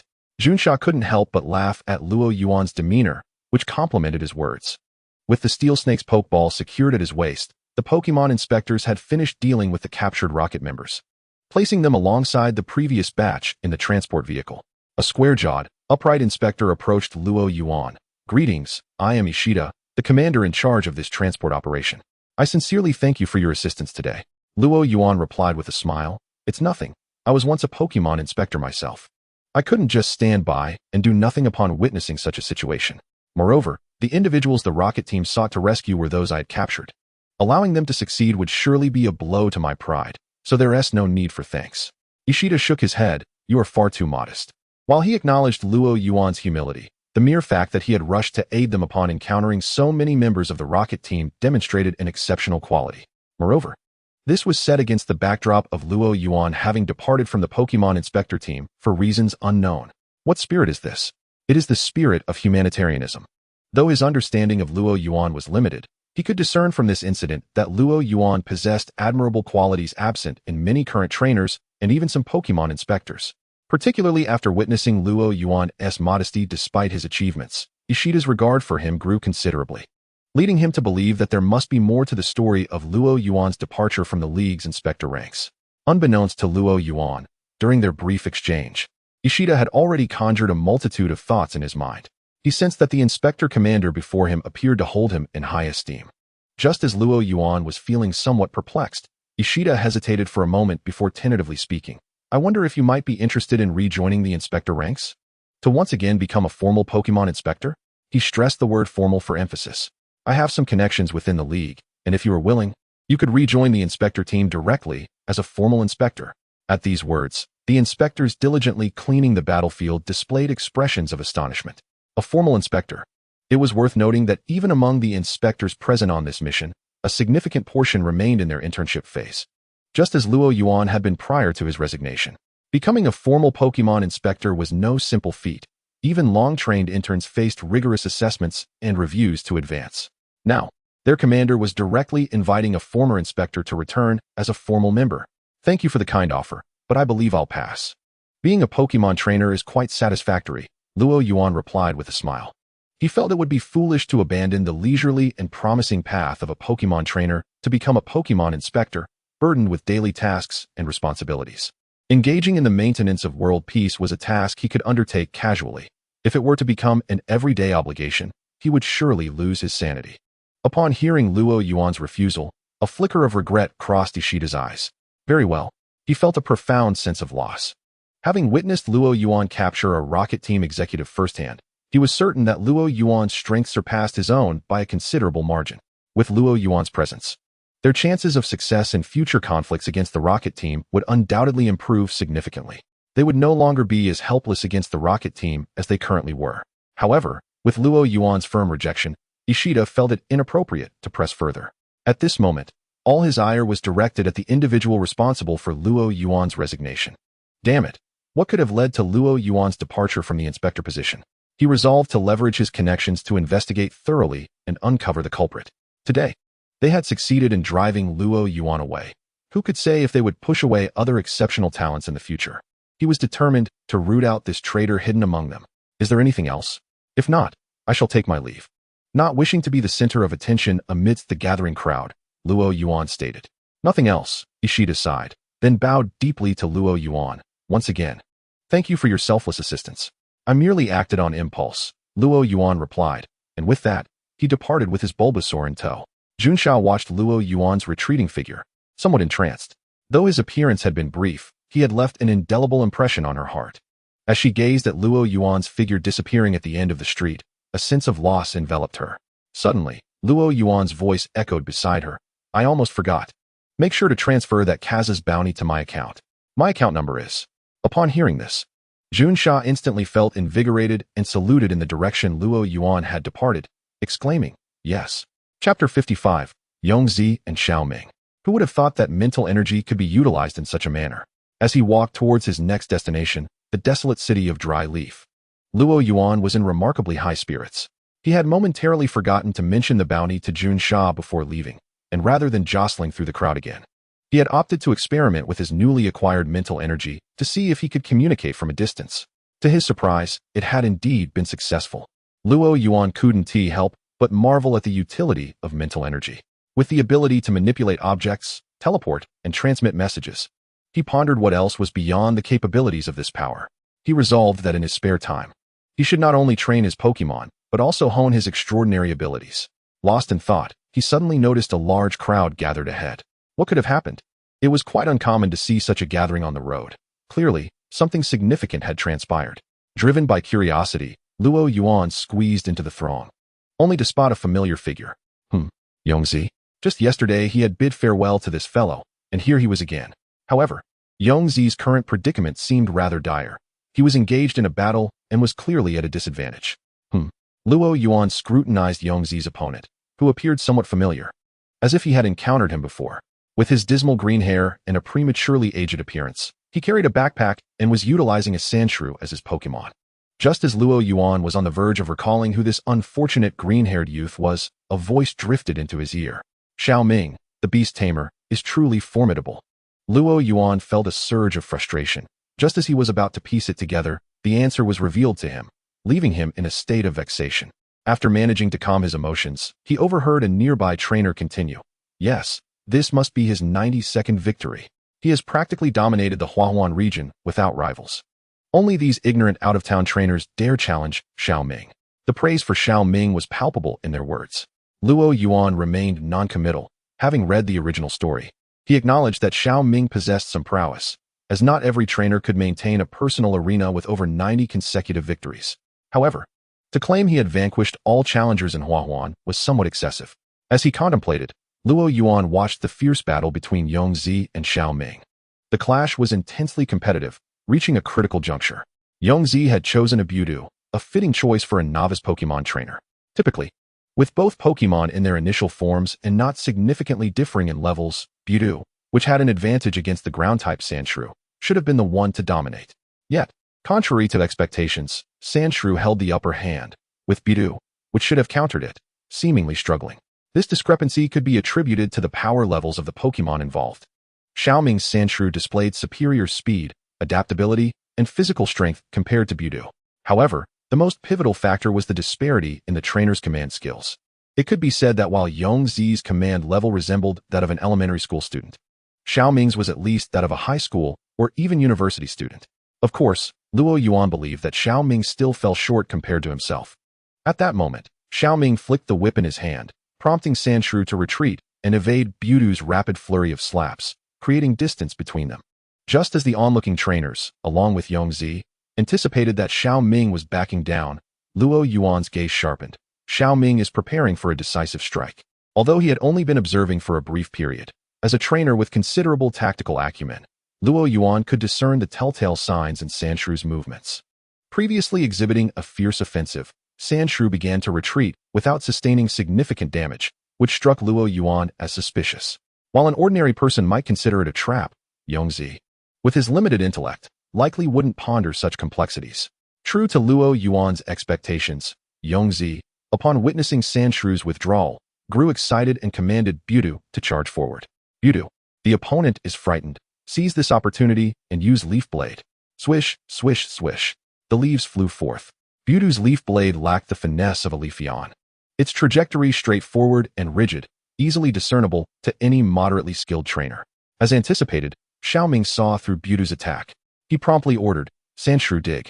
The earth erupted in a cloud of yellow dust, obscuring the battlefield and severely limiting the visibility of both Pokémon. Budu was left bewildered, while Yongzi, who should have reacted at this moment, shared a similar expression of confusion. Luo Yuan buried his face in his hands, questioning whether taking this fellow as an underling had been a prudent decision. Even having Budu remain cautious would have been preferable to the current state of affairs. At least that would have reduced the likelihood of a surprise attack. Indeed, one's inadequacies often stem from a lack of experience. Then, amidst Budu's disarray, a shadow sprang forth from behind it. A claw, glinting with a cold sheen, was raised high. Budu, be careful. At last, Yongzi reacted. But with the enemy so close, even Budu's quick reflexes were insufficient to respond in time. Swish. The claw slashed downwards. Budu was sent flying, suffering 3 new wounds and losing its ability to battle. It appears victory is mine, Xiaoming declared as Sandshrew returned to his feet, beaming with pride. This marks my 92nd victory. Thank you for being the stepping stone towards my 100 consecutive wins. Damn it. Yongzi, now one of the 92 defeated, hung his head in despair. He had genuinely believed he could win. As he glanced at the surrounding trainers, he saw their envious and admiring gazes directed at Xiaoming, intensifying his feelings of discontent. If only the boss were here, he thought, imagining how Luo Yuan would surely give this arrogant Xiaoming a thorough lesson. And then, he truly spotted Luo Yuan. Luo Yuan, boss. Yongzi's expression turned to one of astonishment, his shock palpable. Surely, his eyes weren't deceiving him. He really saw Luo Yuan. Chapter 56, Provocation and Challenge. Upon seeing Luo Yuan, Yongzi rushed towards him, brimming with excitement, as if he had encountered a long-lost relative. His eyes glistening with unshed tears. The surrounding trainers, intrigued by the commotion, turned their attention to this scene. This guy actually has a boss. Is he here to avenge him? Luo Yuan, observing Yongzi, felt an overwhelming impulse to teleport away from this place. Was it too late to pretend not to know this fellow? Yongzi's current demeanor was simply too embarrassing. Nevertheless, Luo Yuan ultimately refrained from teleporting away, considering that Yongzi was his first little brother. He shifted his body sideways by 30 centimeters, precisely evading Yongzi's lunging motion. Yongzi, undeterred, gazed at Luo Yuan with a pitiful expression. Boss Luo Yuan, I lost and embarrassed you. No, I did not. You have not, Luo Yuan thought to himself. Struggling to suppress the urge to blurt out a response, he sighed and pointed out Yongzi's previous mistakes. I observed your battle just now. Boss, you watched my fight? How did I lose? Was it because my Budu wasn't strong enough? Upon hearing that Luo Yuan had indeed watched his match, Yongzi momentarily forgot the taunts from Xiaoming and eagerly sought advice. The issues are significant, yet the primary problem does not lie with your Pokémon, but rather with you. During the battle between Budu and Sandshrew, you could have utilized Leaf Tornado for long-range attacks to wear down Sandshrew's stamina right from the start. Instead, you opted for a close-quarters battle. When it was time to give commands, you stood there in a daze, failing to effectively counter the opponent's digging tactics, which resulted in losing the optimal moment to evade and allowed your opponent to exploit your weaknesses. There were many other issues as well. As Luo Yuan highlighted the flaws in his strategy, Yongzi felt increasingly ashamed, ultimately bowing his head in embarrassment. He had always assumed that his loss was due to his Pokémon's lack of strength, but only upon hearing Luo Yuan's critique did he realize the multitude of errors he had made. Deeply grateful, Yongzi vowed to rectify these shortcomings and strengthen his abilities. He bowed deeply to Luo Yuan, expressing his heartfelt thanks. However, before Yongzi could finish his words, a voice interrupted from the crowd. So you're his boss? Here to help him reclaim his honor? The crowd parted as Xiaoming approached Luo Yuan, his gaze filled with curiosity. He had overheard Luo Yuan's analysis, and while he had to admit it held some merit, he firmly believed that correcting Yongzi's faults would not suffice to defeat him. After all, in his view, Luo Yuan could not even recognize the disparity in strength between his Sandshrew and Yongzi's Budu. Let us have a match then. If you intend to help him regain his honor, Xiaoming provoked, eager to add to his winning streak. Hearing Xiao Ming's taunting words, Luo Yuan raised an eyebrow. My little brother was defeated, and I haven't sought you out for trouble, yet you come looking for me? How amusing. Luo Yuan felt no anger. Such emotions were reserved for opponents of equal caliber. To him, Xiao Ming's provocation was merely entertaining. He glanced at Yongzi, whose expression was filled with anticipation, then turned back to Xiao Ming. Since you are so keen on a match, I shall oblige, but let me make it clear, should I end your winning streak, do not hold it against me. Regardless, Yongzi was his little brother, and as the older sibling, he had an obligation to reclaim the lost honor, for it would reflect poorly on him as well. Xiao Ming promptly disregarded Luo Yuan's concluding statement. You can choose the rules of the match, 3v3 or 1v1, he declared confidently. Since it's a competition, let us go with 3v3. Luo Yuan replied with a teasing tone, I wouldn't want my victory to be attributed to mere luck. A 3v3 battle will better showcase our strengths. Upon hearing their exchange, the surrounding trainers became excited. Tension filled the air. As Pokémon trainers with little else to do, they relished such spectacles. With the assistance of numerous trainers, a space was quickly cleared along the roadside for the two to battle. Do your Pokémon not need a moment to rest? Luo Yuan inquired while tossing a Pokeball. No need. Battling one Mewtwo is merely a warm-up. Xiao Ming retorted defiantly. Then let the match begin, called the trainer acting as the temporary referee. Both sides threw their Pokeballs. Luo Yuan sent out Ghastly, while Xiao Ming unleashed Butterfree. TSK. You claim you don't need a break, yet your actions betray you. Luo Yuan scoffed at Xiao Ming's decision to not use Sandshrew for the first battle. However, it was Xiao Ming who would suffer the consequences of his unconventional approach. Ghastly, a ghost poison-type Pokémon, faced off against Butterfree, a bug-flying-type Pokémon. Although neither could exploit type advantages, bug-type moves against Ghastly would be significantly less effective. In the game, bug-type moves would inflict merely 25 damage on Ghastly. While reality may not adhere to such precise mechanics, bug-type attacks would still be diminished when targeting Ghastly. Thus, Luo Yuan held a considerable advantage in this battle. Realizing he was at a disadvantage, Xiao Ming remained composed, carefully observing Ghastly. Your Ghastly is quite formidable. He assessed Ghastly's size and the vividness of the toxic gas surrounding it, heightening his vigilance. Despite previously displaying arrogance, a trainer with 92 consecutive victories would naturally maintain a degree of caution. Ghastly, let us take the initiative. Luo Yuan, unwilling to prolong the standoff, gestured for Ghastly to strike first. Toxic gas. Ghastly cackled as dense, poisonous vapors enveloped it, spreading towards the airborne Butterfree. Chapter 57. The Beastmaster Xiao Ming. Hidden in the toxic mist, Xiao Ming felt an eerie sense of familiarity.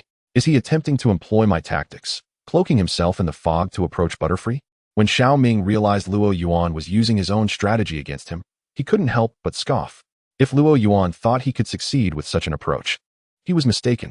Unlike Yongzi, who passively awaited a counterattack, Xiao Ming knew that his flying-type Butterfree could easily disperse the toxic gas. Butterfree, use Hurricane to clear the toxic fumes. With a powerful flap of its wings, a ferocious gust erupted, effortlessly dispersing the toxic gas. Just as Xiao Ming was about to verbally undermine Luo Yuan's morale, he noticed that Luo Yuan was not focused on the battle, but was instead addressing Yongzi. Did you see that? In response to the kind of assault you faced earlier, the optimal strategy would be to disperse the obscuring sand or mist. Is he treating him as a teaching tool? Xiao Ming's temper flared. When angered, one often loses their composure. Fueled by rage, Xiao Ming focused solely on defeating Luo Yuan, though he still retained his fundamental combat instincts. With a crack of his whip, he struck the air, producing a sharp sound. Butterfree, use Confusion. Knowing that bug-type moves would be ineffective against Ghastly, he wisely opted for his Psychic-type move, which would be super effective against it. Upon hearing Xiao Ming's command, Butterfree swiftly launched an attack. Its two red eyes locked onto the floating Ghastly, and a dazzling stream of psychic energy enveloped the ghostly Pokémon. Prepared for Xiao Ming's onslaught, Luo Yuan responded with poise. Ghastly, use Shadow Clone. In the sky, the dark purple Jengar suddenly projected multiple phantoms, manifesting into a multitude of shadowy figures that lined up in the air, rendering it impossible for Butterfree to ascertain Jengar's true form. Although the illusion light had been cast, halting the technique now proved futile. Consequently, Butterfree was compelled to randomly select a target. The illusion light struck one of the Jengars, which instantly transformed into a wisp of purple mist, drifting towards the heavens. The remaining Jengars, in a display of mockery, contorted their faces into grotesque expressions, exuding a palpable aura of derision.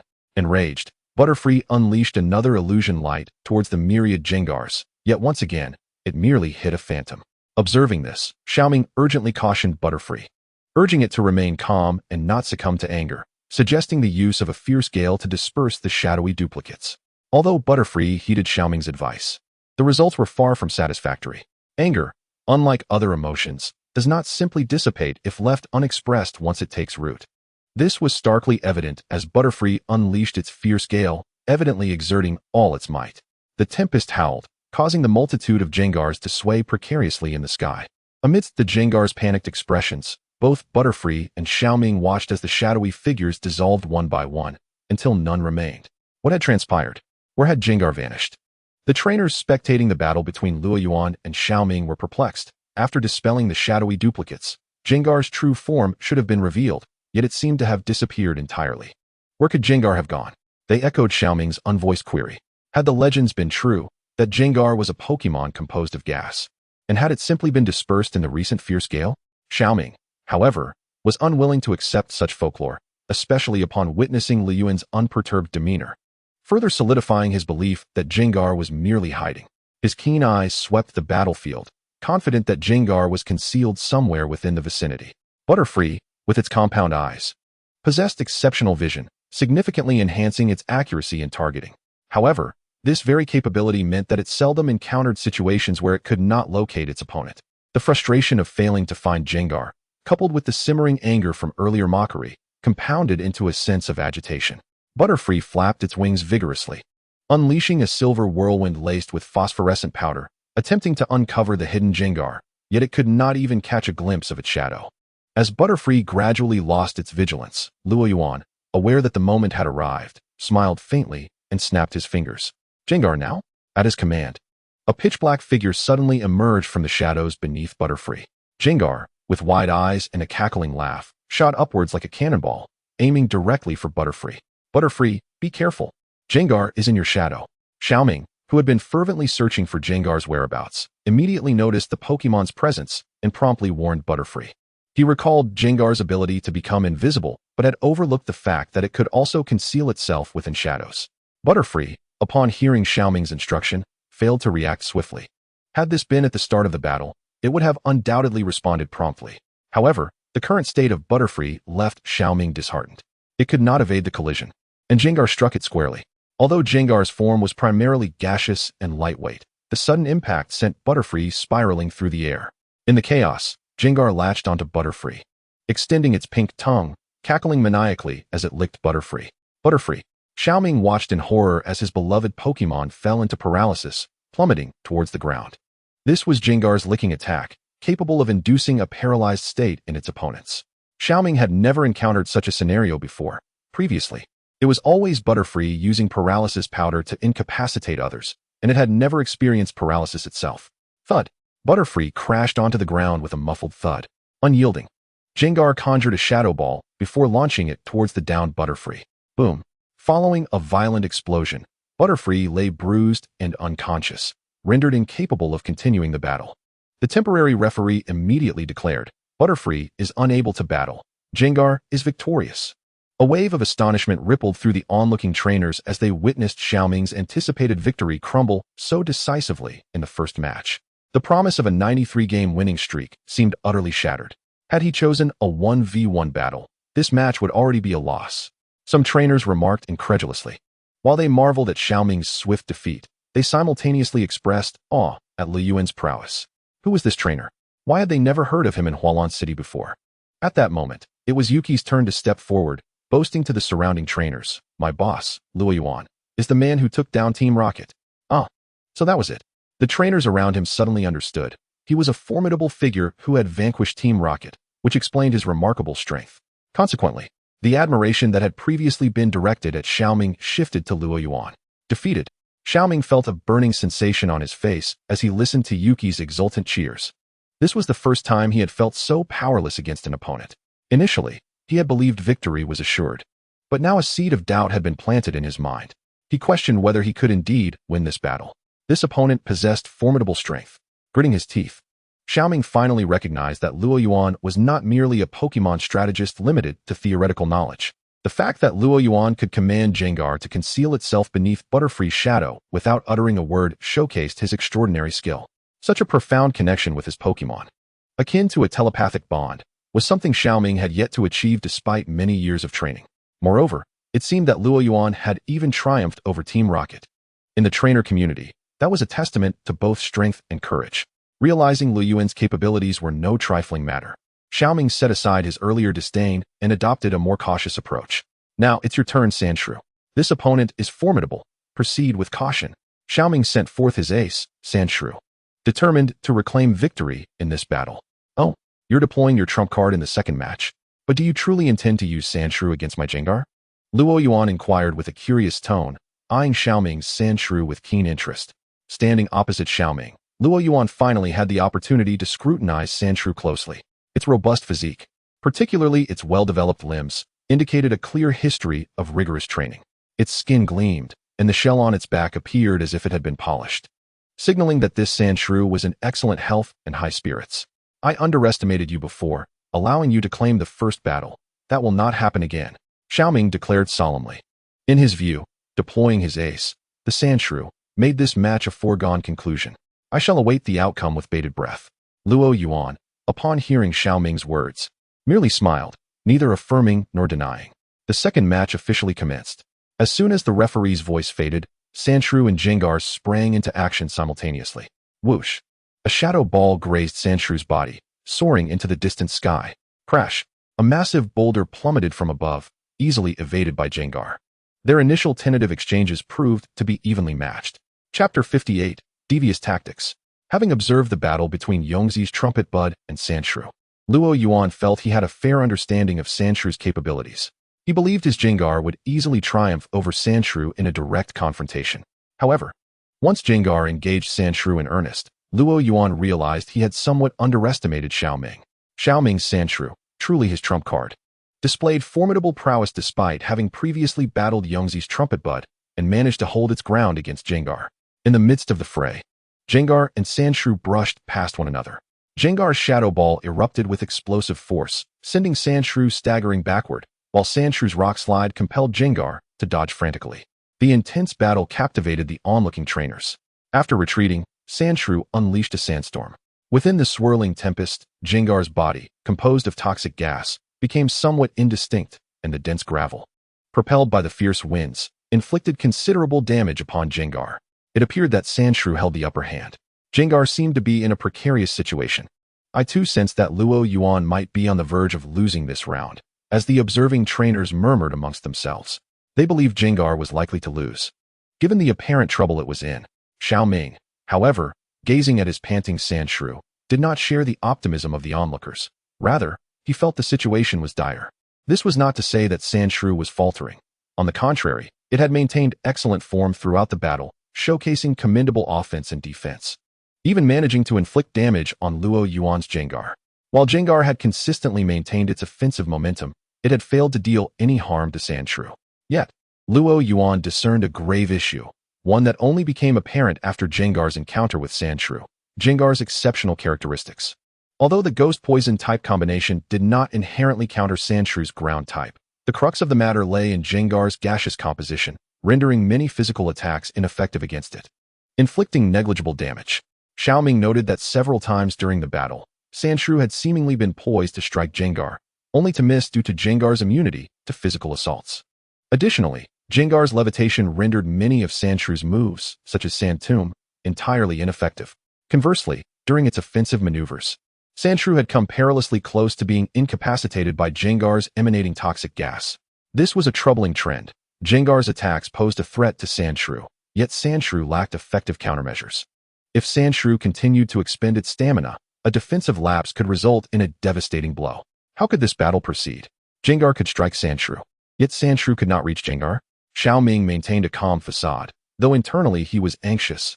He needed to devise a strategy. Meanwhile, across from him, Luo Yuan remained unflustered.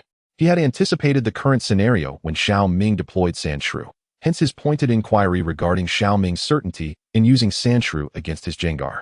However, Xiaoming had evidently misunderstood his intent and insisted on sending out Sandshrew, ultimately facing the consequences.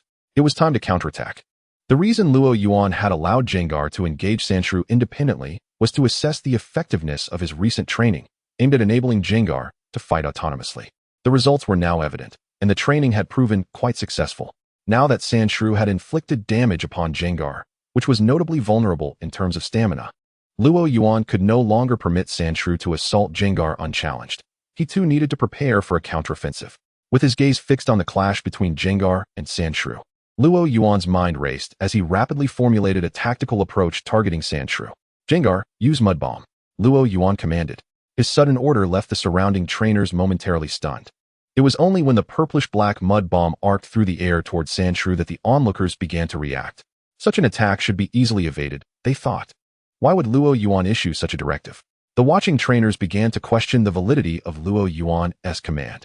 From their perspective, Jengar, having just sustained damage from the sandstorm, should have opted for a more cautious strategy. Yet, Luo Yuan paid no heed to their doubts. In his view, skepticism from these spectators was to be expected. If he were to follow their advice, it would signify a lapse in judgment. Based on his experience, he knew to filter out the extraneous noise of external criticisms. Only then could he progress further along the path of a Pokémon trainer. Then, Luo Yuan issued an even bolder command. Jengar, close in. Seizing the moment while Sandshrew attempted to evade the mud bomb, Jengar surged forward, rapidly approaching Sandshrew. Cackling with a sinister glee, Jengar's menacing proximity caused Sandshrew to tense up, its beady eyes fixated on the Jengar enveloped in purple gas. Sandstorm, Xiaoming ordered, opting to continue utilizing the sandstorm. Although the tactic seemed repetitive, it was an effective measure in the current context where offensive options were scarce. Another sandstorm? Do you truly believe this tactic will secure your victory? Luo Yuan remarked, observing Sandshrews' intent to employ the same strategy once more. But who gave Xiaoming the audacity to unleash a sandstorm right before Jengar? Did he truly believe Jengar lacked countermeasures? It was time to demonstrate to Xiaoming the pinnacle of utilizing Pokémon traits to their fullest potential. With a swift motion, Jengar evaded and positioned itself behind Sandshrew. At that moment, Sandshrews' sandstorm had completed its activation. The swirling sand and dirt whipped up by the tempest appeared formidable, yet failed to inflict any harm upon Jengar. Beware. Sandshrew, Jengar is in your shadow, Xiaoming shouted urgently. Jengar had infiltrated Sandshrew's shadow the instant the sandstorm commenced, rendering Sandshrew incapable of damaging Jengar. Having witnessed a previous incident involving a Bada butterfly, he was acutely aware of the danger of Jengar lurking in Sandshrew's shadow, prompting immediate caution. However, awareness alone could not resolve the predicament. Jengar, concealed within Sandshrew's shadow, seemed to vanish entirely, leaving Sandshrew utterly powerless. Damn it! Xiaoming felt a wave of frustration wash over him. Jengar was akin to a hidden assassin, lurking in the shadows, awaiting the perfect moment to strike with lethal precision. Could Xiaoming guarantee that his Sandshrew would remain impervious to any vulnerabilities? Clearly, he could not. Such a tactic would falter against a more skilled trainer. As they could withstand Jengar's assault and seize the opportunity to retaliate when Jengar emerged from the shadows, easily dispatching the not particularly hardy Jengar. Yet, Xiaoming's situation was markedly different.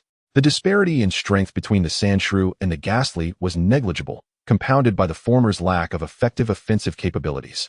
These two factors culminated in the current predicament where the Sandshrew found itself utterly helpless against the Ghastly. Time slipped away, and the Sandshrew darted about like a headless fly, with only the occasional glimpse of crimson eyes flickering from the shadow behind it as evidence of the Ghastly's presence. The insidious gaze of the Ghastly loomed over the Sandshrew, instilling immense pressure, to the point that the Sandshrew had to exercise extreme caution even when attempting to turn around, lest it fall prey to a sudden attack. This state of affairs persisted for a full minute. Seizing upon a moment of impatience that revealed a chink in the Sandshrew's defenses, the Ghastly let out a sinister cackle from the shadows and emerged from them. The purple toxic gas spread swiftly, enveloping the Sandshrew, whose complexion turned a ghastly shade of purple, reflecting its agony. Sandshrew, you must escape the toxic mist, shouted Xiaoming. If this continued, the scales of victory would inevitably tip in favor of the Ghastly once the Sandshrew succumbed to poisoning. The Sandshrew understood this all too well. Yet the Ghastly's speed was far superior, rendering the Sandshrew incapable of evading its relentless pursuer. It attempted to pivot and drive the Ghastly away, but the cunning creature would retreat into the shadows at the slightest hint of a counterattack. Thus, the battlefield bore witness to a peculiar scene, the Sandshrew frantically fleeing ahead, while the Ghastly trailed behind, weaving in and out of its shadow, deftly avoiding the Sandshrew's retaliatory strikes while simultaneously releasing toxic gas from its body. "What an unconventional fighting style," exclaimed the onlooking trainers, marveling at the devious tactics employed by Luo Yuan. At this point, their previous skepticism towards him had faded, replaced by expressions of awe. They had grown accustomed to the traditional exchange of moves in battles, where both sides stood firm and took turns attacking. Witnessing Luo Yuan's strategy was nothing short of revelatory. It was a truly underhanded approach. However, as trainers perceived to be lacking in strength, they found themselves drawn to such cunning and unscrupulous methods, as they offered a glimmer of hope for the underdog. Not to mention, thoughts of banding together to capture a Ghastly in Ziyuan town began to form in their minds. As the purple toxic gas thickened, the Sandshrew's expression grew increasingly pained. When the toxicity reached a critical threshold, the Sandshrew, in its desperate flight, finally succumbed, collapsing to the ground. The Sandshrew was rendered incapable of battle, granting the Ghastly yet another victory. Chapter 59, Noble Virtue. The referee announced the Sandshrew's defeat, and, embodying the qualities of good breeding and moral integrity, the Ghastly immediately retracted the toxic gas, refraining from inflicting further harm on the incapacitated Sandshrew. Sandshrew. As the toxic mist dissipated, Xiao Ming rushed forward, cradling the poisoned Sandshrew in his arms, desperately rummaging through his backpack for an antidote. Finding none, he reluctantly resorted to feeding the Sandshrew a few sweet peaches that could neutralize toxins, but the Sandshrew's persistent suffering indicated the peaches were ineffective. Searching for an antidote. "Here you go." Luo Yuan tossed a bottle of antidote spray to Xiao Ming, having retrieved it from his spatial backpack. The Ghastly's poison was exceptionally potent, necessitating this specialized antidote. Luo Yuan had conducted tests previously and discovered that the Ghastly's venom was so fierce that standard antidotes merely served to mitigate the symptoms, rather than completely neutralize the toxin. Thus, he had meticulously crafted this specialized antidote using berries and various materials in accordance with the guidance from the Pokémon training manual stored in his mind. "Thank you." In the face of imminent danger to his most cherished Pokémon, Xiao Ming, disregarding their rivalry, expressed heartfelt gratitude to Luo Yuan, hastily prying open the Sandshrew's mouth and administering several sprays of the antidote. The system-produced antidote worked remarkably fast, within mere seconds. The purple hue on the Sandshrew's face began to fade, returning it to its normal state. As the Sandshrew regained its composure, Xiao Ming exhaled in relief. "I am truly grateful. I was rude before." He felt a wave of embarrassment wash over him as he uttered the latter part, recalling how he had relentlessly provoked Luo Yuan earlier, only for Luo Yuan to respond with grace and provide him with the antidote. A gesture of kindness that left Xiao Ming feeling ashamed. "It's nothing. We are all trainers." Luo Yuan waved his hand dismissively, not holding a grudge against the past. As previously stated, he regarded Xiao Ming's level as vastly inferior to his own. His banter was reserved for Team Rocket executives and Pokémon inspectors, and he found it difficult to summon any anger towards Xiao Ming. However, to Xiao Ming, Yuji, and the surrounding trainers, this was a display of magnanimity. It was a testament to noble moral character. If they had previously admired Luo Yuan for his prowess, they now respected him deeply for his integrity. Even those who had doubted his capabilities and believed he employed underhanded tactics to win were compelled to acknowledge Luo Yuan as a man worthy of respect. Xiao Ming felt increasingly ashamed. Taking a deep breath, he conceded, "I lost today's match." Xiao Ming's unexpected admission of defeat caught Luo Yuan off guard, and he gestured dismissively. You need not burden yourself with guilt.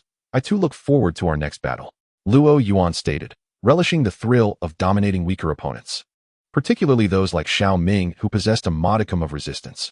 Such adversaries provided an excellent opportunity to hone the synergy between him and his Pokémon, as well as enhance their battle experience. After all, if he sought opponents of a higher caliber, he would have to rely on Steelix and Metagross to secure victory, rendering weaker foes devoid of any combat value. "No, I can still see the gap between us." Xiao Ming shook his head. "You defeated my pride and joy, the Sandshrew, with just a single Ghastly, and you still have the Butterfree and 2 more Pokémon yet to unleash. Regardless, my remaining Pokémon could not possibly prevail in 3 consecutive battles. Hence I concede this match. You have ended my winning streak. Are you truly not going to continue?" Luo Yuan inquired. "Perhaps the remaining Pokémon I possess besides the Ghastly are rather weak."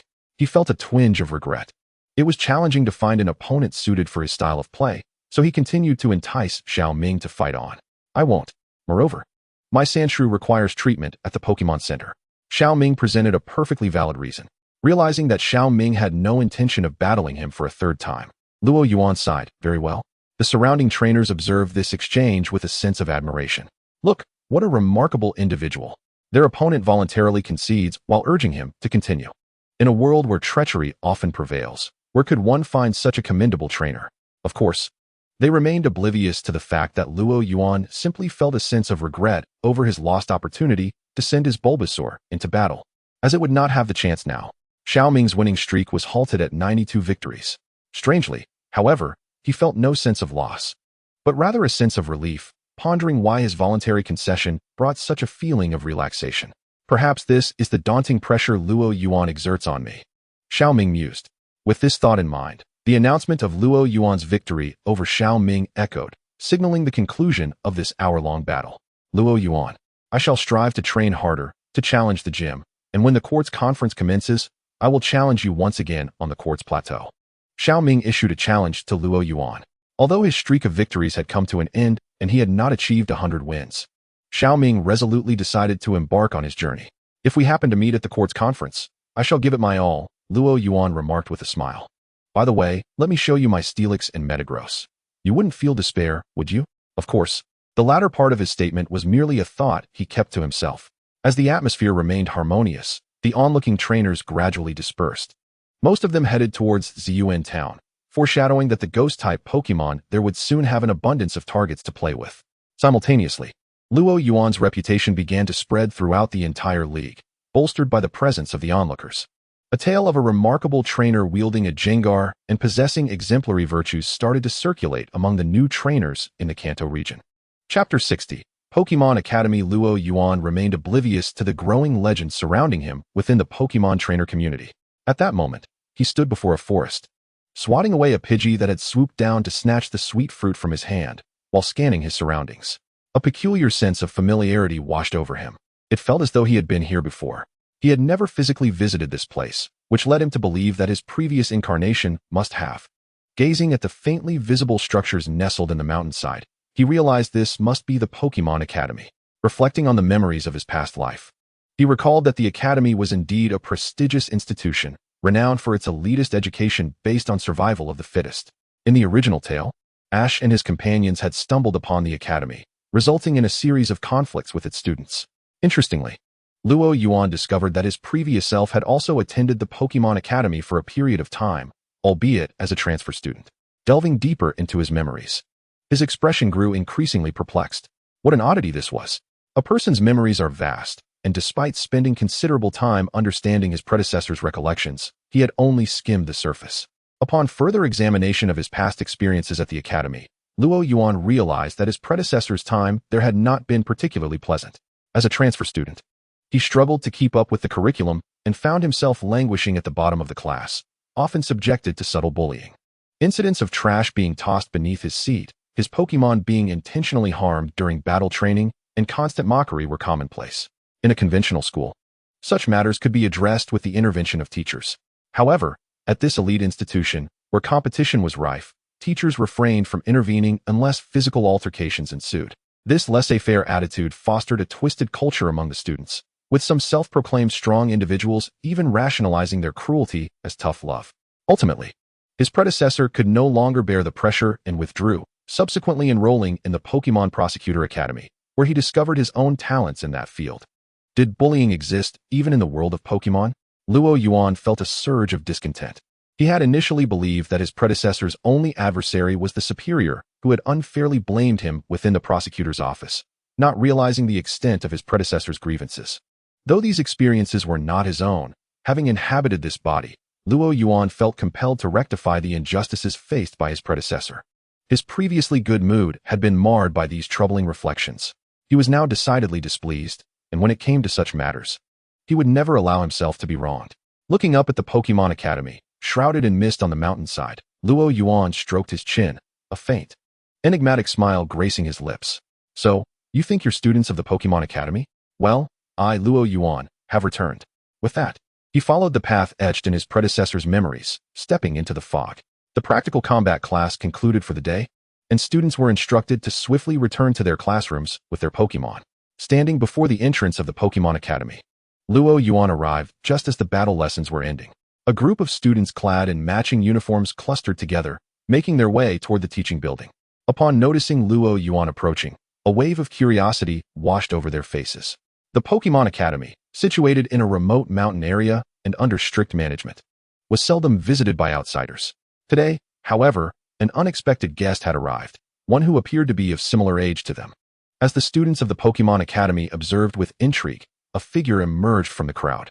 A youth of about 16 or 17, with golden hair and dark eyes, dressed in the Academy's uniform, approached Luo Yuan with a furrowed brow and an air of arrogance.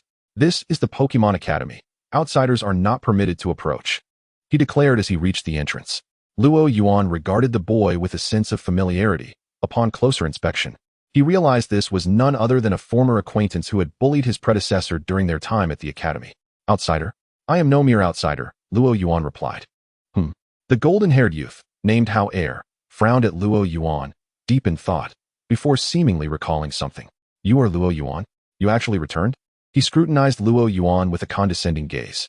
"Have you come back because you couldn't make it out there and wish to resume your studies?" Hao Er's self-satisfied remarks prompted Luo Yuan to shake his head, his piercing gaze locking onto Hao Er's, as the latter felt a chill run down his spine. Luo Yuan spoke. "No, I have come to challenge you." Chapter 61. Hao Er's resistance. Upon hearing Luo Yuan's words, Hao Er was taken aback, unable to believe his ears. "Challenge?" His incredulous expression betrayed his disbelief as he regarded Luo Yuan as if he were a madman. "Indeed, a challenge," Luo Yuan affirmed with a nod. At that moment, students from the Pokémon Academy, noticing Hao Er's delay in returning, began to gather around. "What happened to Hao Er?" inquired a student who seemed to know him well. "I've encountered an arrogant fool who claims he wants to challenge me," Hao Er explained, casting a sidelong glance at Luo Yuan while adopting a mocking tone with his peers. To him, Luo Yuan's attempt to challenge the Pokémon Academy was nothing short of foolishness. "Whether it's foolishness or not, you'll find out once we battle," Luo Yuan stated calmly as he unclipped a Pokeball from his belt. "You wish to battle me?" Hao Er's confusion deepened. He had assumed that Luo Yuan, having previously studied at the Pokémon Academy, would be well aware of the abilities possessed by its students. Yet, Luo Yuan dared to challenge him. Did he have some hidden advantage? Had he caught a formidable Pokémon during his time away? As these thoughts raced through his mind, his subordinates hesitated. While his uncertainty was inconsequential, the gathered students of the Pokémon Academy were less inclined to tolerate a delay. Their indignation was palpable upon hearing that someone dared to provoke their esteemed Pokémon Academy. They longed to personally teach this arrogant individual a lesson. Now that the challenger had issued a direct challenge, it was utterly disgraceful that Haori, the chosen one, had faltered. This was an affront to their honor. "Haori, step up." "Yes, don't be afraid. Defeat this fellow and let him know the might of our Pokémon Academy." The crowd urged him on, their voices a cacophony of encouragement. Listening to their shouts from behind, Haori felt a tumult of emotions. On one hand was his pride, and on the other, the uncertainty of facing an unknown adversary.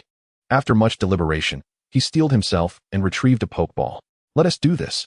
Haori could hardly believe that someone who had always lagged behind in school could possibly surpass him, a distinguished student, after leaving the state-of-the-art Pokémon Academy, to the training ground. With that, Haori led the way towards the arena. Luo Yuan observed the menacing faces of the crowd around him, a peculiar smile gracing his lips. "Lead the way." The rules of the match were established, a standard 3v3 battle, with no substitutions of Pokémon and no use of items or healing potions allowed. "Any objections?" A student who had been summoned to act as the referee inquired. "No objections." "All right then, let the battle commence." As the words left his lips, Haori and Luo Yuan simultaneously released their Pokeballs. Haori aimed to seize the initiative, while Luo Yuan was nonchalant. A brilliant arc of electricity flashed, revealing an orange Raichu, its slender tail thrashing behind it, exuding an aura of determination. "It's Raichu. Senior Haori's Raichu. This match is as good as won," the students from the Pokémon Academy shouted, their voices deliberately loud in an attempt to pressure Luo Yuan. Luo Yuan regarded their childish antics with a sense of bemusement. They were truly sheltered. He opened his own Pokeball, and a beam of white light surged forth. Suddenly, the massive form of Metagross appeared in the arena. "This is a quasi-legendary from the Hoenn region, Metagross." "Metagross?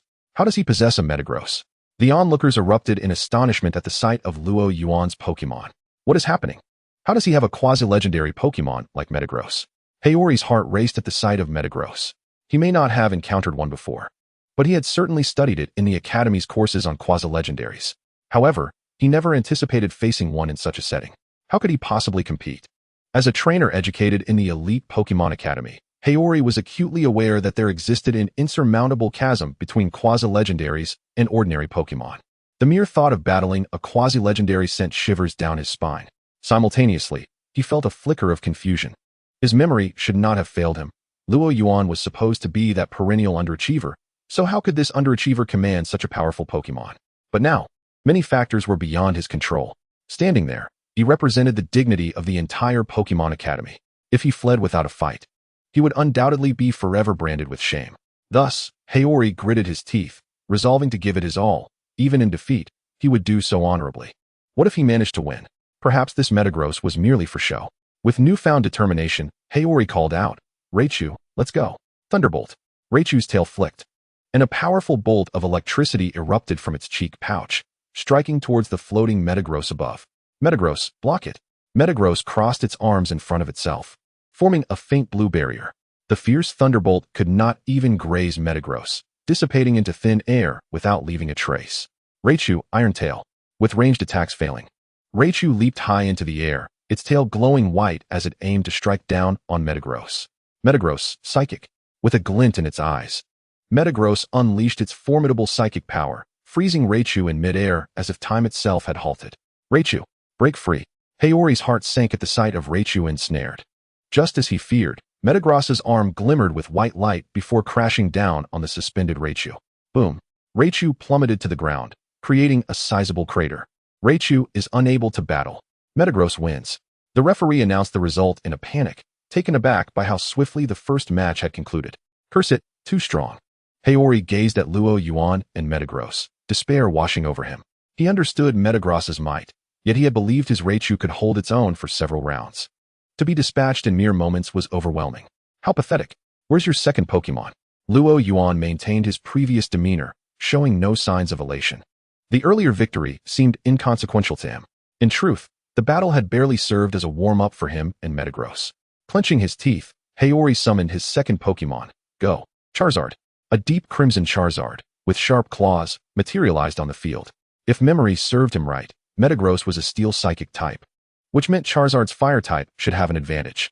With type advantages, he hoped to last longer in the battle, not wishing to embarrass himself in front of his peers. Holding on to this thought, he chose a defensive tactic for his first move. Charizard, unleash your full power with Flamethrower.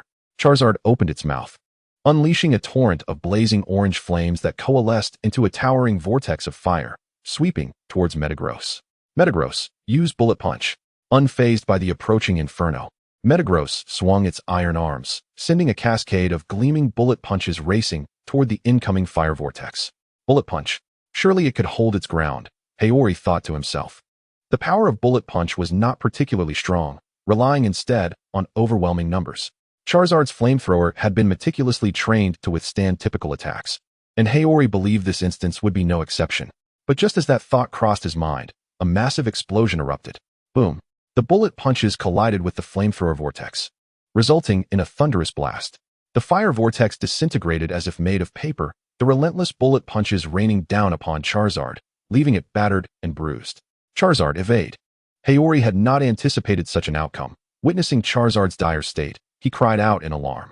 Metagross, don't let Charizard escape. Use Quick Attack, then Bullet Punch. With a flash of white light, Metagross propelled itself forward, its previously suspended body accelerating in an instant, leaving behind a silver-gray blur. The next moment, bang! The body of the fire dinosaur was sent hurtling through the air, its eyes rolling back into its head, unconscious before it even hit the ground. The fire dinosaur had lost its fighting capability. The referee declared the outcome of the second match. The students from the Pokémon Academy who had gathered at the edge of the battlefield wore expressions of disbelief. Senior How Air had actually been defeated again. Was even the fire dinosaur incapable of standing against the Metagross? After all, the fire dinosaur was supposed to have a type advantage over it. The shocked murmurs among the spectators echoed, as they struggled to comprehend how quickly How Air had succumbed. Fire dinosaur. A tumultuous wave of confusion enveloped How Air's mind. This was entirely different from what he had envisioned. His fire dinosaur had barely lasted longer than his previous Raichu had against the Metagross. Indeed, my primary Pokémon remains Raichu. As this thought flickered through his mind, How Air shook his head vigorously. What am I thinking? I must not lose this match. Despite his internal reassurances, he was acutely aware of the harsh reality. He had dispatched 2 Pokémon, and even with type advantages, he had failed to inflict any damage on the Metagross. He was already resigned to defeat. Should he continue fighting?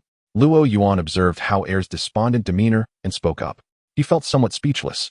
It was as if he were the victim, yet these individuals were treating him as if he were the villain. Fight! Hao Er refused to concede. The match had progressed this far. To surrender now would render all the punishment he had endured meaningless. He sent forth his 3rd Pokémon. Go, Nidoking! With a roar, a formidable-looking Nidoking, exuding an aura of ferocity, appeared on the battlefield. This Nidoking was a recent capture, and their bond had yet to be established, causing it to be somewhat unruly. However, apart from Nidoking, he had only brought Raichu and Fire Dinosaur. And he had never anticipated the current situation before Luo Yuan had unleashed his Metagross. Thus, he had no choice but to send out Nidoking. Upon entering the arena and spotting Metagross, Nidoking let out a roar, disregarding Hao Er's commands, and charged directly at the Metagross. Nidoking thundered across the field, causing the ground to tremble slightly. Hao Er, Luo Yuan. Witnessing Nidoking's reckless charge towards Metagross, Luo Yuan felt a sense of exasperation. He had initially thought Nidoking would provide a worthy challenge, only to discover it was a fool. Metagross, Comet Punch. In response to the oncoming Nidoking, Metagross swung its iron arm. Then, with a fist glowing white, it came crashing down upon Nidoking's head. Boom! Nidoking was effortlessly knocked to the ground by Metagross. Nidoking lost its fighting ability, and Metagross emerged victorious. Metagross had achieved 3 consecutive victories. Instantly, the faces of all the observing Pokémon Academy students turned grim. They felt the sting of humiliation. As members of the Pokémon Academy, being so thoroughly defeated by a single Pokémon was a disgrace of the highest order. A wave of indignation surged among them. Luo Yuan, with his arms crossed, observed the students who looked as if they wished to devour him, feeling little sympathy. To him, they were merely a bunch of spoiled brats. The elitist, sheltered education had warped these individuals, breeding a mindset that categorized others by strength and used the weak as a means to vent their frustrations. If such events hadn't transpired in his own life, it would have been one thing, but now that he had suffered from this educational approach, Luo Yuan felt both an obligation and a right to alter this status quo. Chapter 63. Internal Strife. While Luo Yuan contemplated these matters, the situation took a new turn. A group of Pokémon students, feeling humiliated, could no longer contain their anger and began hurling harsh words at Hao Er. Normally, they would seek trouble with Luo Yuan first. However, with Metagross still in play, they dared not confront him and instead turned their ire towards Hao Er, who had caused their loss of face. With all 3 of Hao Er's Pokémon rendered incapable of battle and having suffered 3 consecutive defeats, his low spirits made him the perfect target for their pin-up rage. It's all your fault. You've brought disgrace to our Pokémon Academy. Losing 3 matches in a row is utterly shameful. It's just a 3-0 score. I could do that too. Some were former companions of Hao Er, others his admirers, and some were individuals he had bullied in the past, now joining in to kick him while he was down. Hao Er, witnessing his former classmates turn against him with vitriol, felt a wave of bitterness wash over him. However, he could not deny the fact that he had indeed embarrassed the Pokémon Academy with his losses, and he had no retort. It was in that moment he began to reflect on his past actions. Luo Yuan, observing from the sidelines, watched the scene unfold, feeling as if his predecessor had lost all sense. How had he ever thought it wise to study in such a place? Thankfully, he had withdrawn early, otherwise, his worldview would have been irrevocably shattered. Grateful for his decision, his desire for revenge against those responsible for his predecessor's withdrawal lessened. As he watched Hao Er, who was on the verge of being overwhelmed by the crowd, he spoke up. I say, can you all calm down? I'm here to challenge, not to witness your infighting. Is there no one brave enough to face my challenge? The moment Luo Yuan's words left his lips, the chaotic battlefield fell silent. The condemnation of Hao Er ceased abruptly. The students of the Pokémon Academy suddenly remembered that Luo Yuan, the challenger, was still present. They exchanged glances, none daring to step forward to confront him. Freed from the accusations of his peers, Hao Er lifted his gaze towards Luo Yuan, his expression one of disbelief. He had anticipated no support from anyone, prepared to bear the brunt of the collective anger. Yet, unexpectedly, it was Luo Yuan, whom he had deemed least likely to assist, who had come to his aid. Though it might have been a mere sentence for Luo Yuan, to Hao Er, who was engulfed in despair, it was undoubtedly a glimmer of hope in the dark. Hao Er fought back tears, his heart swelling with gratitude towards Luo Yuan and regret for his past actions. However, Luo Yuan was oblivious to Hao Er's sentiments. He was not helping him, but merely could not stand to see others shift blame onto someone else. Among these individuals were several trainers stronger than Hao Er, yet they preferred to stand by and criticize rather than face him in battle. Such cowardice was something Luo Yuan scorned. What? Is there not a single person from the Pokémon Academy willing to step forward? Observing the silent trainers, Luo Yuan inquired once more. The crowd exchanged nervous glances, ultimately focusing on one individual. Brother Jingyi, why don't you step up? Senior Jingyi, you're the strongest among us. Yes, Senior Jingyi, you go. The crowd pushed forward a student named Jingyi. I'm not. I don't want to. Don't say that. The one called Jing, he dared not accept the challenge. The recent defeat of Hao Er was still fresh in their minds. How could they, as students yet to graduate, possibly contend with Luo Yuan's Metagross? Should he also suffer a defeat of 3-0? Would it not imply that he would be the next target of public outcry? He certainly did not wish to find himself alongside Hao Er. Nailed to the pillar of shame, subjected to the scorn of the masses. Jing Yi's eyes darted swiftly, landing on his companion beside him. He reached out and gave a gentle push. Fushan. Yes, Fushan is indeed stronger. Did you not triumph over me in our last duel? You should take on this battle. Besides, your Heatran can effectively counter Metagross. However, Fushan hurriedly declined and turned to the others, seeking another scapegoat. Amidst the frantic exchanges of blame, the training ground erupted into chaos, resembling a bustling marketplace, completely devoid of the elite educational facade for which the Pokémon Academy was renowned. Intrigued, Luo Yuan leaned back with his arms crossed, observing the students as they shifted blame, their disgraceful antics providing him with amusement. Meanwhile, some of the newly admitted students gazed at the scene in disbelief. The upperclassmen appeared as if they had plummeted from the heavens, landing in a mud pit and rolling several times, now sullied and disheveled. The imposing and stern image they once held in the minds of these newcomers crumbled before their eyes. With a mere utterance, Luo Yuan had stripped away the glamorous veneer that cloaked the Pokémon Academy, exposing its underlying grotesqueness. Some of the more astute students, grasping the implications of the spectacle, cast complex glances in Luo Yuan's direction, as Luo Yuan awaited the resolution of this contest to determine who would duel him. A sharp voice pierced through the commotion from a distance. Enough. The noise fell abruptly silent.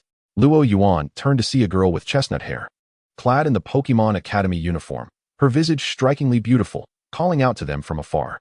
Cease this at once. Do you not think you have already brought enough shame upon our Pokémon Academy? The previously quarrelsome students froze in panic upon sighting her, resembling mice confronted by a cat.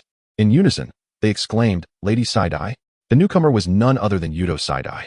Ah, at last, a figure of authority has arrived, Luo Yuan mused. Regarding the approaching Yudo Side-Eye with his usual demeanor, he felt no trepidation. To him, whether it was Yudo Side-Eye or anyone else, he did not perceive anyone in this institution capable of besting him in Pokémon training. Are you the trainer causing turmoil at our Pokémon Academy? Yudo Side-Eye inquired. Her expression icy, her gaze towards Luo Yuan far from friendly. Indeed, that would be me. It is he, Lady Side-Eye. The students, previously terrified by Luo Yuan, now rallied towards Yudo Side-Eye, finding solace in her presence. I did not ask you. Yudo Side-Eye retorted coldly, her voice unyielding. She was in a foul mood. Having been engrossed in reading at the library, she had been abruptly informed of a significant disturbance at the school. Upon her arrival, she was met with the disgraceful scene that had unfolded. It was utterly humiliating for the Pokémon Academy. Now, these individuals had the audacity to speak before her. Had it not been for the impending threat, she would have surely shown these fools a lesson. Upon hearing Yudo Side-Eye's reprimand, Luo Yuan offered a slight smile, his eyes meeting hers. Turmoil? I assure you, I have caused no such disturbance.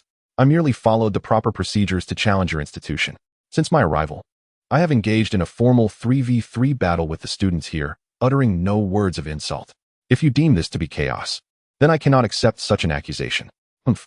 Yudo Side-Eye scoffed, falling silent. Luo Yuan had conducted himself impeccably, and since entering the Pokémon Academy, he had not acted inappropriately. She could find no fault in his behavior. Moreover, I am not an outsider, for I have spent some time studying at the Pokémon Academy myself. Have you forgotten? Lady Side-Eye? Luo Yuan continued, recalling that he had once sat behind her in class. As Yudo Side-Eye processed his words, recognition washed over her. You are Luo Yuan? She exclaimed, disbelief staining her features.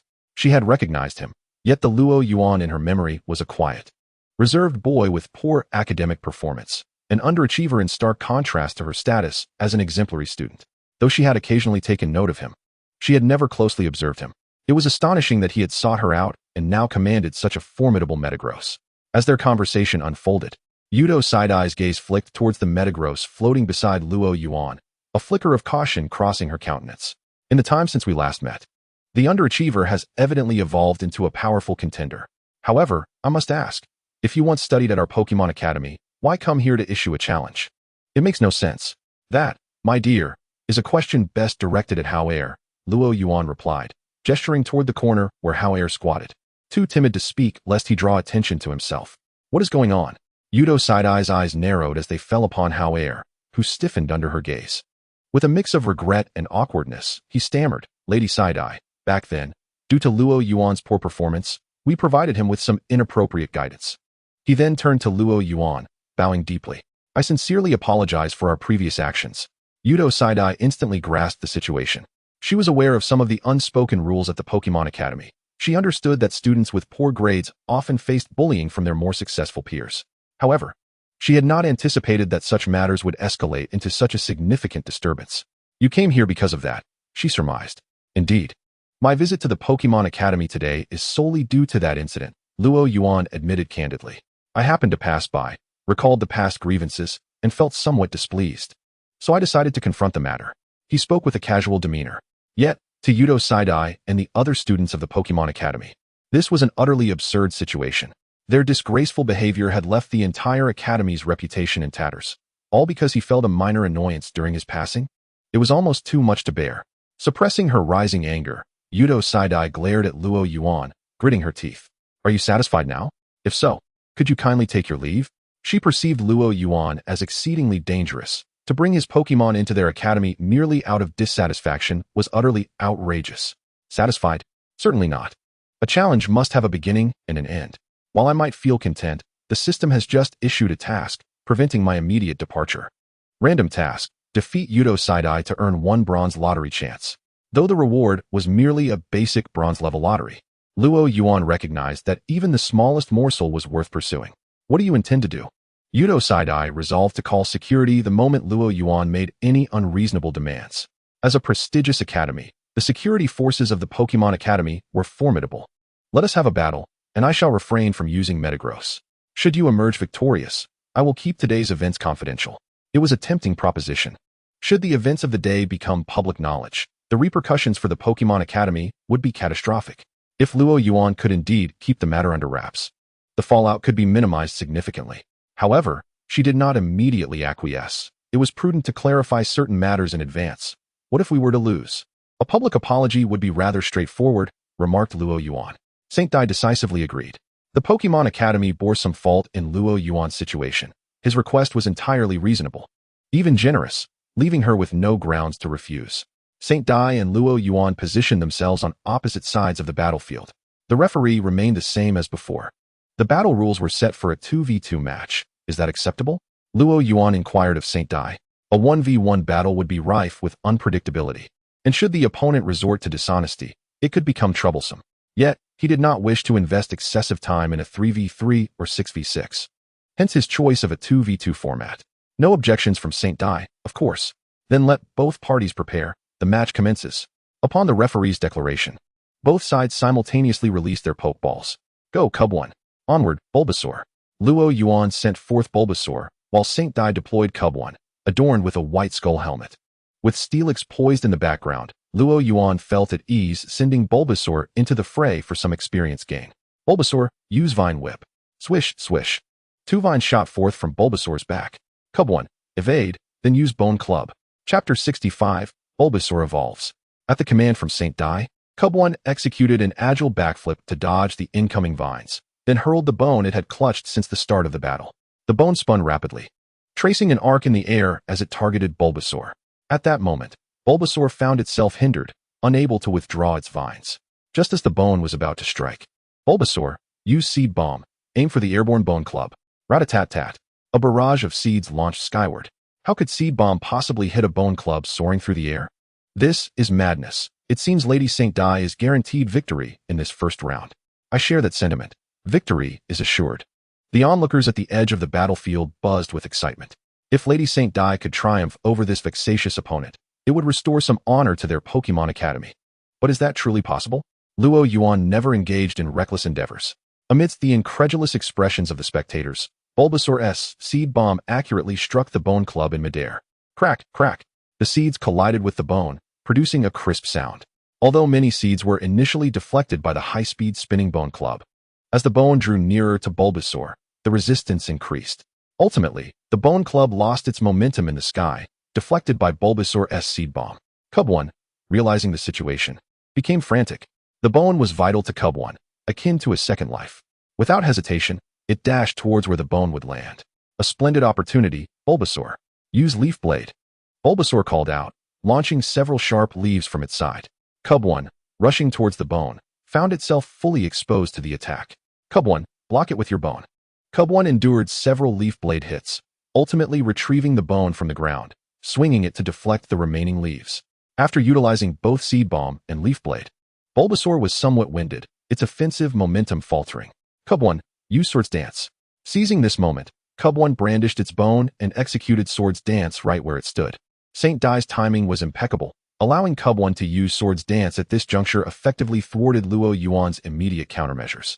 Cub 1's aura visibly intensified, and Luo Yuan understood that he could not permit Cub 1 to continue in this manner.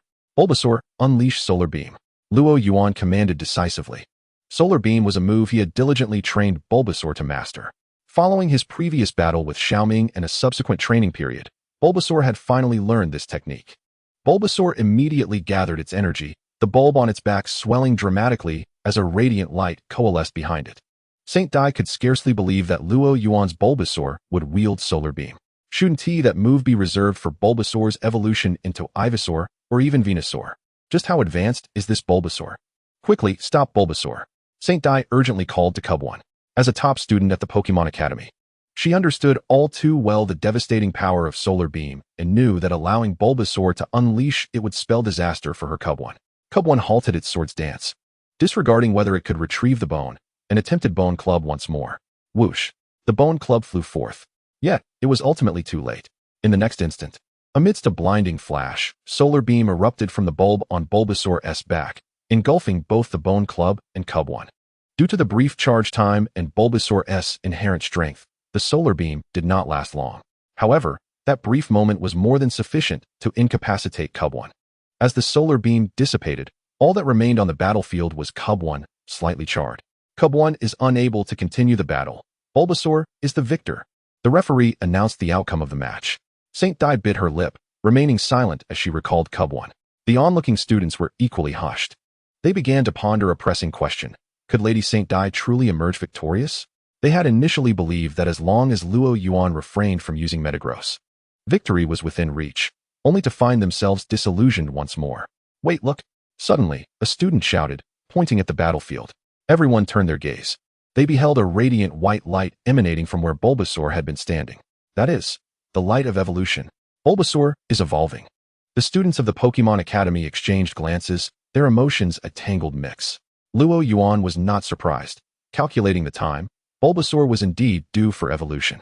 In truth, as a primary Pokémon for a typical trainer, Bulbasaur should have evolved long ago. However, given Luo Yuan's plethora of Pokémon, Bulbasaur had scarcely encountered opportunities for battle, resulting in this delay in evolution. Saint Dai found herself at a loss for how to confront Bulbasaur's evolution.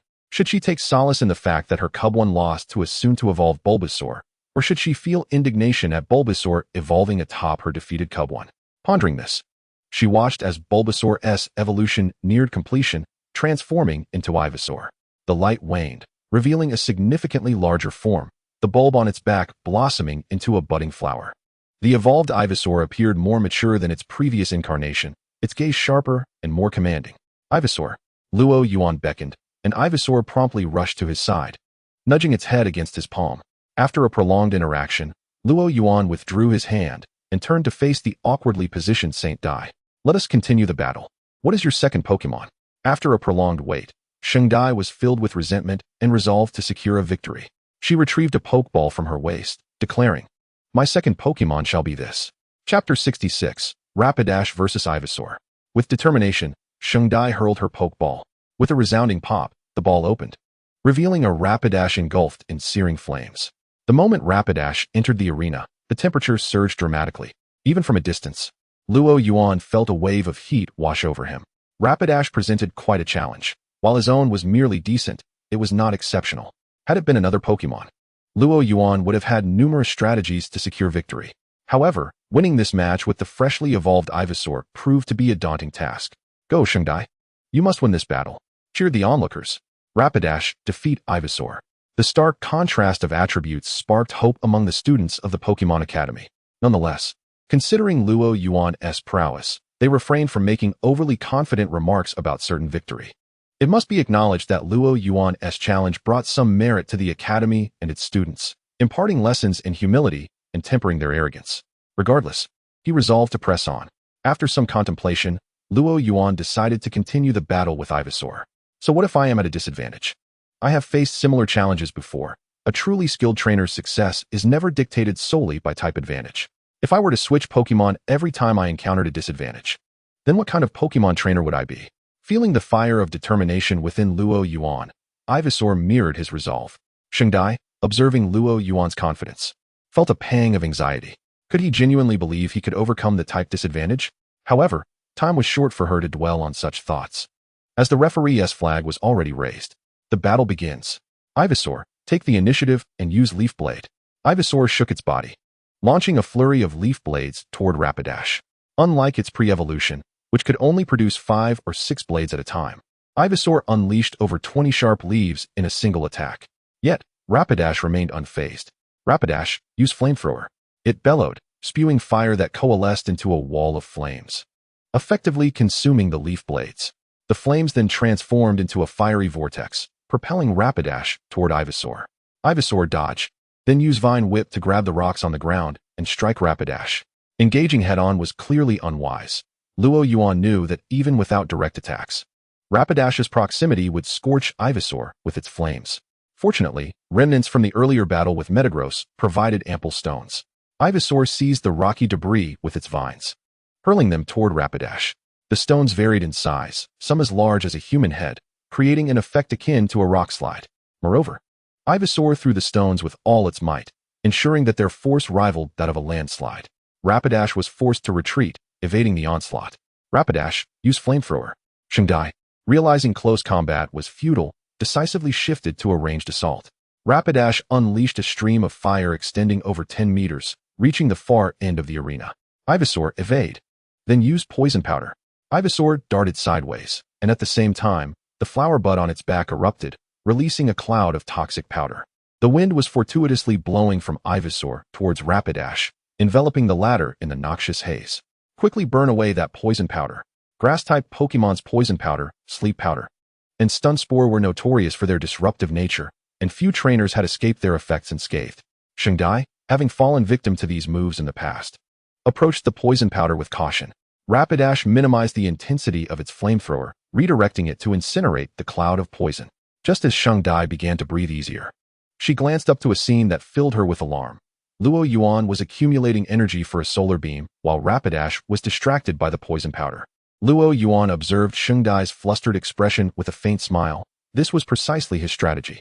He had never anticipated that the poison powder would harm Rapidash, given its glaring vulnerability to fire. Even if Rapidash ignored the poison, the quantity would be insufficient to inflict significant damage upon contact. However, Shengdai's decision to eliminate the poison powder had unwittingly granted him the opportunity. For Ivysaur to triumph, 2 strategies were available. One could overwhelm with sheer numbers, executing relentless attacks to leave Rapidash defenseless. However, Ivysaur clearly lacked the strength for such an approach. Thus, only one option remained: strike decisively with a singular, powerful move to eliminate Rapidash. The chosen technique was Solar Beam. Rapidash, quickly use Flamethrower. Don't let Ivysaur unleash Solar Beam. Shengdai's command came too late. Rapidash unleashed a flame, while Ivysaur prepared its own powerful solar beam. The resulting beam was several times thicker than the one used in its previous form. The 2 fiery energies clashed in midair, each vying for dominance. For several minutes, the stalemate persisted, both Pokémon exerting their utmost strength. Ivysaur, give it your all. Luo Yuan encouraged from behind. Hearing his voice brought forth memories of joyful moments shared with Luo Yuan, and with newfound resolve, Ivysaur intensified its solar beam, pushing back the flamethrower. Seeing this, Rapidash hastened to amplify its effort, countering the advance. As both energies surged, the boundary between them reached a critical point. Boom! The point of intersection erupted violently, unleashing a searing shockwave that swept across the battlefield. Debris flew, and Luo Yuan instinctively raised his arm to shield himself from the sharp rocks. When the shockwave subsided, Luo Yuan lowered his arm, gazing at the battlefield. Who emerged victorious? Chapter 67, Leaf City. Who has triumphed? Was it Lady Shengdai?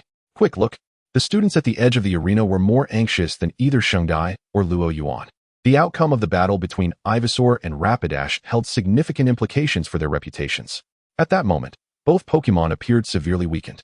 The shockwave had dealt indiscriminate damage, leaving both in a precarious state. However, it seemed Ivysaur bore the brunt of the impact, as the heat from the solar beam and flamethrower-s shockwave posed a considerable challenge for the grass-type Pokémon. Did Lady Shengdai win? Ivysaur is in worse shape. Weavy lost. In this condition, Ivysaur stands no chance against Rapidash. The Bulbasaur sustained such grievous injuries that its agility would undoubtedly be severely compromised if it were to continue battling. Evading the attacks of the Rapidash as it had done earlier would be impossible. Just as the many students of the Pokémon Academy were preparing to celebrate their victory, a resounding thud echoed through the air. All eyes were fixated on the scene as the Rapidash slowly collapsed to the ground, rendered unconscious. The referee, who had been poised to declare the Rapidash the victor, found himself momentarily stunned, gazing at the fallen Rapidash and the severely wounded yet steadfast Bulbasaur. Unable to utter a word for an extended moment, it took a considerable time before he finally comprehended the situation. The Rapidash had lost its ability to battle. Thus, the victory belonged to Bulbasaur, and consequently, the triumph was attributed to Luo Yuan. With a sigh, Shengdai recalled her Rapidash. Truth be told, she had felt quite constrained during this battle. Despite the inherent type advantage of the Rapidash, it had been ensnared in Bulbasaur's rhythm throughout the match, rendering even its most formidable move, the Flare Blitz, futile, as it was inexplicably taken down by the solar beam. Upon reflecting on the earlier exchanges, she realized that when Bulbasaur deployed its sleep powder and she commanded the Rapidash to retreat, she had lost the tempo of the entire match. It was a matter of a single thought. Had she chosen to disregard the sleep powder and press the attack against Bulbasaur, victory would have been assured. Nevertheless, she bore no profound regrets. For this was the allure of Pokémon battles, the significance of each minute decision and the impact of every divergent choice on the outcome of the contest. Bulbasaur returned. You performed admirably, Luo Yuan said as he too recalled his injured companion. At that moment, a notification chimed in his mind. Host has triumphed over Shengdai. Congratulations. Host has earned one chance for a bronze lottery draw. The lottery could wait. He looked up at Shengdai and remarked, Miss Shengdai, it appears I have emerged victorious in this match. Yes, you have won. As per our agreement, the Pokémon Academy will publish an article of apology in the Kanto newspaper. Shengdai replied. Acknowledging her defeat, she was true to her word. The surrounding students of the Pokémon Academy stood speechless, unable to voice their thoughts. They indeed had lost, and could not bring themselves to accuse Lady Shengdai of dishonesty. Luo Yuan, however, harbored no doubts about Shengdai's ability to fulfill her promise. From what he understood, this Pokémon Academy was a private institution, and the Yuding family, to which Shengdai belonged, held substantial influence over the school. Being its largest board member, such a minor task was well within her capabilities. Since that is settled, I shall take my leave, Luo Yuan declared, wishing to depart from this place that harbored bitter memories. With that, he turned and walked away. The students, who had anticipated enduring humiliation, found themselves astonished by Luo Yuan's decisive exit. They had assumed that had they won, they would have mocked him mercilessly. Thus, they believed Luo Yuan would revel in their defeat, yet he did not. This stark contrast filled them with profound shame. Shengdai remained rooted in place. Due to her status, no one dared to reproach her for the loss. Her emotions were tumultuous as she watched Luo Yuan's retreating figure. Internally vowing to reform the ethos of the Pokémon Academy and ensure that its values did not continue to deteriorate. As the sun set, Luo Yuan's silhouette vanished into the forest. Kureha City, one of the most significant port cities in the Kanto region. This city serves as the shipping hub of Kanto, boasting the largest deep-water port in the area, with hundreds of thousands of tons of goods loaded and unloaded daily. Goods either travel from regions such as Hoenn and Unova to Kanto or from Kanto to other regions.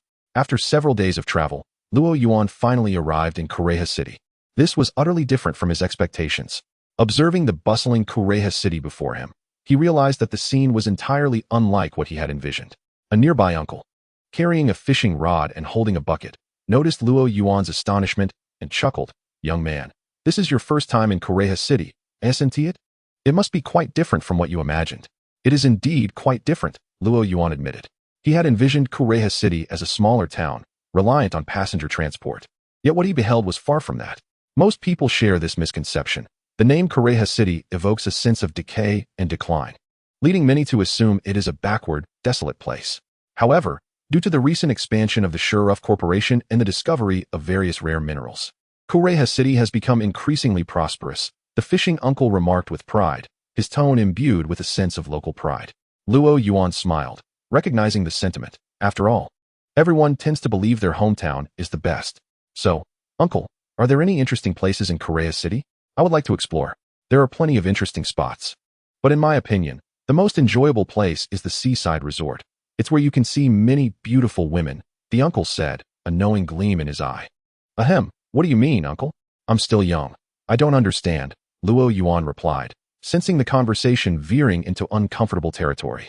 He quickly bid farewell to the fishing uncle and made his way toward the Korea City Pokémon Center. His Bulbasaur was still injured. Although he had applied ointment and kept it in its Pokeball to prevent further deterioration, prompt treatment was essential. Chapter 68. The Transformation of Majishur. Inside the Korea City Pokémon Center, the once spacious facility was now teeming with trainers anxiously awaiting assistance. What on earth is happening? Why are there so many people? Luo Yuan wondered, nearly doubting he had arrived at the correct location, were it not for the sight of Nurse Joy attending to a trainer at the front desk. Though the Pokémon Center was crowded, the line moved swiftly, and soon it was Luo Yuan's turn. Hello, how may I assist you today? Nurse Joy inquired, her ever so gentle and comforting smile gracing her face. I need to have my Pokémon treated, Luo Yuan replied, handing over the Pokeball containing Bulbasaur. Of course, Nurse Joy said, taking the Pokeball, placing it on the machine for scanning, and her expression suddenly shifted to one of anger. This is outrageous. What is so outrageous? Luo Yuan asked, perplexed. It's not you I'm referring to, but Mr. Majishur, the gym leader of the Korea gym, Nurse Joy clarified, realizing Luo Yuan had misunderstood her. Your Pokemon must have been injured by Mr. Majishur's Pokemon, correct? How could my Pokemon have been injured by him? I just arrived in Korea City. Luo Yuan protested, bewildered. Seeing the confusion on Luo Yuan's face, Nurse Joy quickly apologized. I'm sorry. Upon seeing your Pokemon, I assumed you had also challenged the gym and been defeated by Mr. Majishur. I haven't even started my gym challenge yet. Is it really fair to curse my defeat before I begin? Luo Yuan replied, though Nurse Joy seemed genuinely unaware of her implications. You mentioned Majishur. I do know him, but why would you think he defeated me? Luo Yuan inquired. Majishur was the gym leader of Korea City's Korea Gym, specializing in electric-type Pokemon. His signature Pokemon included Raichu, Electrode, Magneton, and Electabuzz. He was also the very target Luo Yuan had come to Korea City to challenge. Upon hearing Luo Yuan's inquiry, Joy, while arranging treatment in a hospital room for the Bulbasaur, responded, indeed. Recently numerous trainers have flocked to LVY City to challenge the LVY gym. Typically, gym trainers do not exert their full strength when battling newcomers. However, for reasons unbeknownst to us, Mr. Majishur of the LVY gym has severely injured many novice trainers' Pokemon, with at least 7 or 8 casualties just today. Your Pokemon's injuries closely resemble those of the others, which led me to mistakenly assume you were another trainer defeated by Mr. Majishur. At this juncture, Joy once again expressed her apologies to Luo Yuan. Mr. Majishur has left novice trainers' Pokemon gravely injured? Luo Yuan recalled encountering a similar plot in the anime prior to his transmigration. However, the current situation seemed far more severe than depicted in the series. Observing the anxious trainers waiting in the hall, at least 20 or 30 in number, he pointed towards them and asked Joy, are all these individuals affected? Most of them are. Many trainers' Pokemon are still in critical condition. It's utterly outrageous, Joy exclaimed with indignation. Gym trainers are meant to assess and guide novice trainers. And Majishur's actions deeply angered Joy, who harbors a genuine affection for Pokemon. Luo Yuan found himself pondering the underlying issues. Before his transmigration, he merely regarded Majishur as an arrogant individual. Yet, having traversed into this world, he began to perceive the absurdities within the Pokemon realm with a more discerning eye, fostering a different perspective. For instance, the notion that Majishur has left several challengers severely injured is highly abnormal. As a gym trainer, if he continues to treat novice trainers with such harshness, inflicting injuries upon each challenger, the LVY gym would surely see no further trainers willing to challenge it. Moreover, even if he were resolute in this course of action, the Pokémon League would never permit such conduct. After all, the fundamental purpose of gyms is to hone and cultivate Pokémon trainers, not to undermine them. Should trainers report the matter, League officials would undoubtedly investigate. Given that Ma Zhishur has held his position for quite some time, he should be aware of these implications. Luo Yuan keenly sensed something amiss. He looked up at Joy and inquired, Mr. Ma Zhishur has been a gym trainer for quite a while, hasn't he? Has he only recently begun behaving this way? Joy pondered briefly before responding. It has been approximately 5 or 6 years. He had been quite amiable before, and I am uncertain why he has suddenly changed. Upon hearing Joy's response, Luo Yuan became increasingly convinced that something was indeed wrong with Ma Zhishur. While he contemplated this, Joy hesitated before asking, Are you a Pokémon trainer here to challenge the LVY gym? Miss Joy, please feel free to speak your mind, Luo Yuan replied, sensing she had something important to convey. Well, may I ask a favor of you? When you challenge the LVY gym, could you please speak to Mr. Ma Zhishur on our behalf? Request that he refrain from being so heavy-handed. With so many Pokémon injured, our Pokémon Center is overwhelmed. Joy expressed her concerns. Currently, our personnel at the Pokémon Center are already stretched thin. If this continues, we may not have enough staff to tend to the injured Pokémon. Is that so? I understand. I will certainly mention it when I visit the LVY gym, Luo Yuan assured her. On behalf of the LVY City Pokémon Center, I express my gratitude. Such a small matter is hardly worth mentioning. Luo Yuan waved his hand dismissively. I entrust Bulbasaur to you. Offering this casual remark, he resolved to investigate what had transpired with Ma Zhishur and why he had experienced such a drastic personality shift. Random task issued. Investigate the happenings surrounding Ma Zhishur. Completion reward, 1 silver lottery chance. The system's prompt rang through his mind. A silver level reward? This task seemed intriguing. Clearly, the situation surrounding Ma Zhishur was far from simple. As his strength increased, the rewards for low difficulty tasks diminished. Such an uncomplicated task could not possibly warrant a silver level reward. Additionally, Luo Yuan suddenly recalled that he had yet to redeem a bronze lottery from his last endeavor. Chapter 69, LVY Gym. System, I wish to draw, he declared, settling onto a secluded bench in a nearby park adjacent to the Pokémon Center. However, he harbored no grand expectations for the outcome of this lottery. It had become evident that only silver-level draws offered the chance to procure valuable items, and even then, there was no guarantee they would be beneficial. The likelihood of obtaining useful items from a bronze draw was dismally low. Drawing, please wait. Congratulations, host. You have obtained the item, Disguise Mask. In the system's customary mechanical tone, a soft, lightweight mask materialized in Luo Yuan's hands. A disguise mask? It sounded rather promising. Upon hearing the name, he surmised its purpose was to conceal one's identity. How does one utilize this system? He internally queried. You have a new message. Would you like to receive it? The system did not respond verbally, but transmitted information directly into Luo Yuan's mind. Accept. Choosing to receive it. He discovered that the system had sent him the instruction manual for the mask. The instructions indicated that one could moisten the inner side of the mask, apply it to the face, and press a sensor at the temple to select the desired disguise target. After swiftly perusing the manual, Luo Yuan realized that the mask was far more sophisticated than he had initially imagined. It could automatically alter its appearance based on the chosen subject. In other words, as long as he wished to impersonate someone, he could wear the mask, follow the guidelines to scan the target's features, and seamlessly transform his visage to match theirs. Contemplating this, Luo Yuan retrieved a water bottle from his backpack, carefully followed the system's instructions to moisten the inner side, and affixed it to his face. The gossamer mask felt cool against his skin. He aimed at a passerby in the distance and pressed the slightly raised area at his temple. With a humming sensation, he felt the mask constrict and mold against his facial features. When he retrieved a mirror to inspect his reflection, he was astonished to find that he had completely transformed into the likeness of the person he had just observed. Were it not for his original clothing, he would have been indistinguishable. Is it truly this remarkable? Luo Yuan marveled at the mask's extraordinary capabilities. This effectively granted him numerous identities to utilize. Particularly given his current enmity with Team Rocket, it would be prudent. If their leader, Giovanni, ever thought of him, this mask would allow him to evade trouble. With this disguise, a simple stroll down the street could enable him to replicate anyone's appearance, rendering Team Rocket incapable of tracking him down. Impressive, my system. Luo Yuan internally commended, recognizing his own fortunate streak. Delighted, he removed the mask and stowed it away in his backpack before setting off towards the LVY gym. The LVY gym was situated in the southern coastal region of LVY City, its signage conspicuously bold, adorned with a massive lightning bolt symbol indicating it was an electric-type gym. The design exuded a sense of raw vigor. From its exterior, the entire LVY gym radiated a rugged and grandiose style.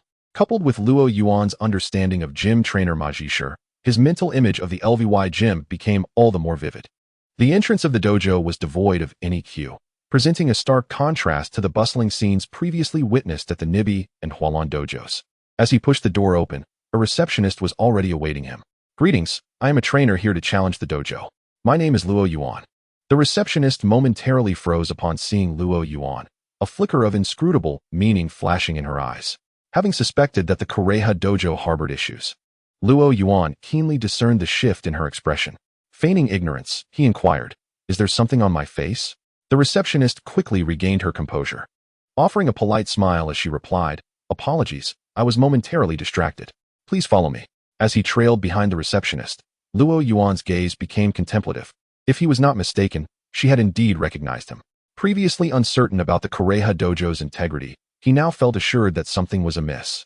The only individuals capable of recognizing him, aside from the officials within the League's prosecutorial system, were either those with enmity towards him, such as members of Team Rocket, or individuals within the League itself. The thought that the Kureha dojo might be connected to Team Rocket flashed through his mind as they arrived at the battle arena. In the arena, a trainer was engaged in a fierce battle against Mr. Ma Jishe, utilizing a Raichu and a Charmeleon. The battle had evidently been underway for some time, with Mr. Ma Jishe gaining the upper hand. Luo Yuan casually surveyed the scene, swiftly assessing the situation. "Raichu Thunderbolt," commanded Mr. Ma Jishe, his golden quiff and camouflage attire adding to his authoritative presence. "Charmeleon, evade and use flamethrower." The flames clashed with the electricity in midair, the fierce fire being torn apart by the onslaught. Thunderbolt struck Charmeleon, eliciting a cry of pain. The outcome was clear. Charmeleon, already struggling to maintain equilibrium against Raichu, stood no chance after being hit. As expected, the Thunderbolt rendered Charmeleon immobilized, providing Raichu the opportunity to launch a powerful kick, knocking it out of the fight. Charmeleon is unable to battle. The victor is Mr. Ma Jishe, the dojo's trainer. The referee announced loudly. "Damn it!" the trainer of Charmeleon exclaimed, slamming his fist into the ground as he glared at his fallen Pokémon. Mr. Ma Jishe laughed boisterously. "Baby, your Pokémon clearly lacks strength. Such weakness won't earn you a badge. This was merely an error. I will return." The trainer, now referred to as Baby, retorted, his face darkening as he stormed away, muttering about how the Kureha dojo had suddenly become so formidable and unlike before. Luo Yuan listened thoughtfully to the trainer's murmurs, deep in contemplation. Just as he pondered, Mr. Ma Jishe called out, "Hey, young man over there, are you also here to challenge the Kureha dojo?" Chapter 70, Raichu vs. Steelix. Upon being addressed, Luo Yuan immediately raised his head. Mr. Ma Jishe's pupils contracted upon recognizing him, yet he quickly masked his surprise with a hearty laugh.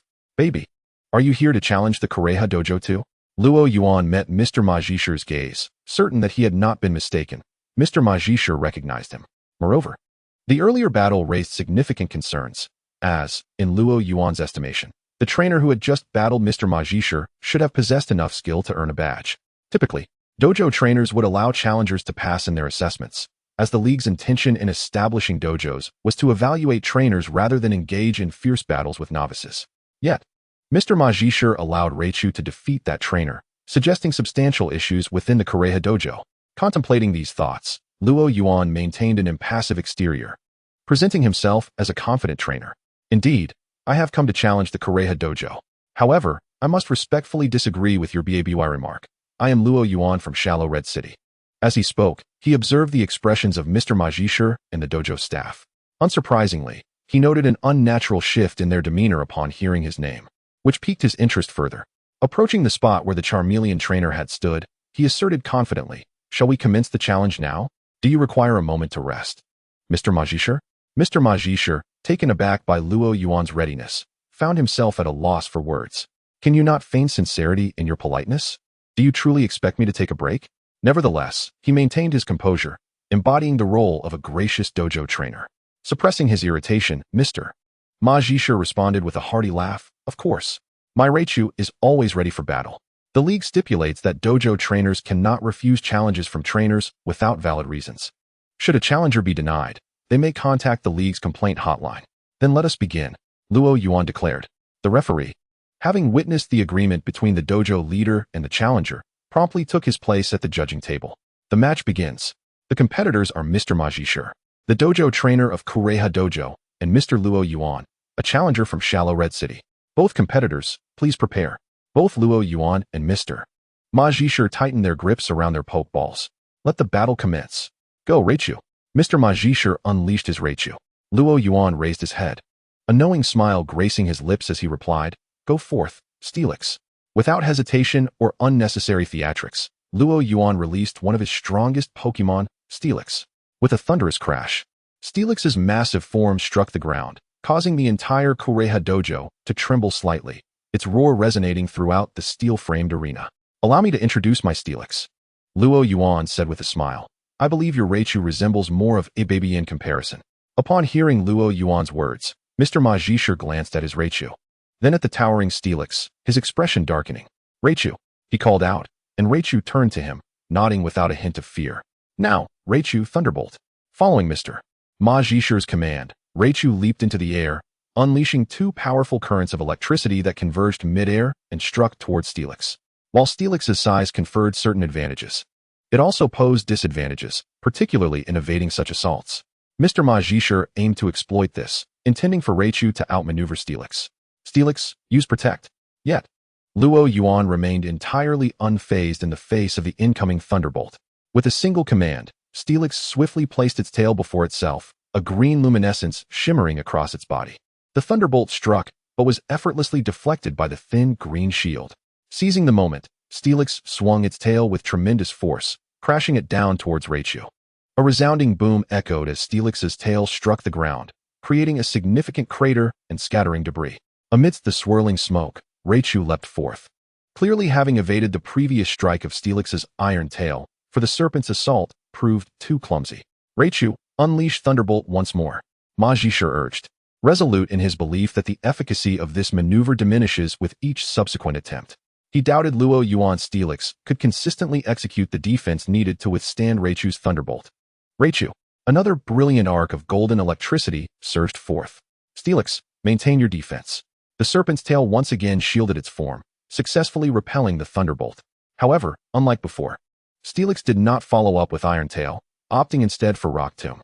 Massive boulders plummeted from above, forcing Raichu to dart and weave in a frantic bid to escape the impending danger. Seizing the opportunity, Steelix propelled its body forward, utilizing its formidable head to ram into Raichu. In a flash, Raichu emanated a brilliant white light, accelerating just in time to narrowly evade Steelix's onslaught. Steelix crashed into the ground, sending forth a thunderous roar as the earth erupted, debris raining down upon Raichu's not-so-svelte form, eliciting a pained cry. Enduring the agony, Raichu seized the moment to retaliate with thunder. A bolt of electricity surged towards the ceiling, coalescing into a small cloud, crackling ominously. Luo Yuan was taken aback. Was it truly possible to summon thunder indoors? Haha, witness Raichu's might. Ma Zhishir laughed heartily, relishing Luo Yuan's astonished expression. Heh.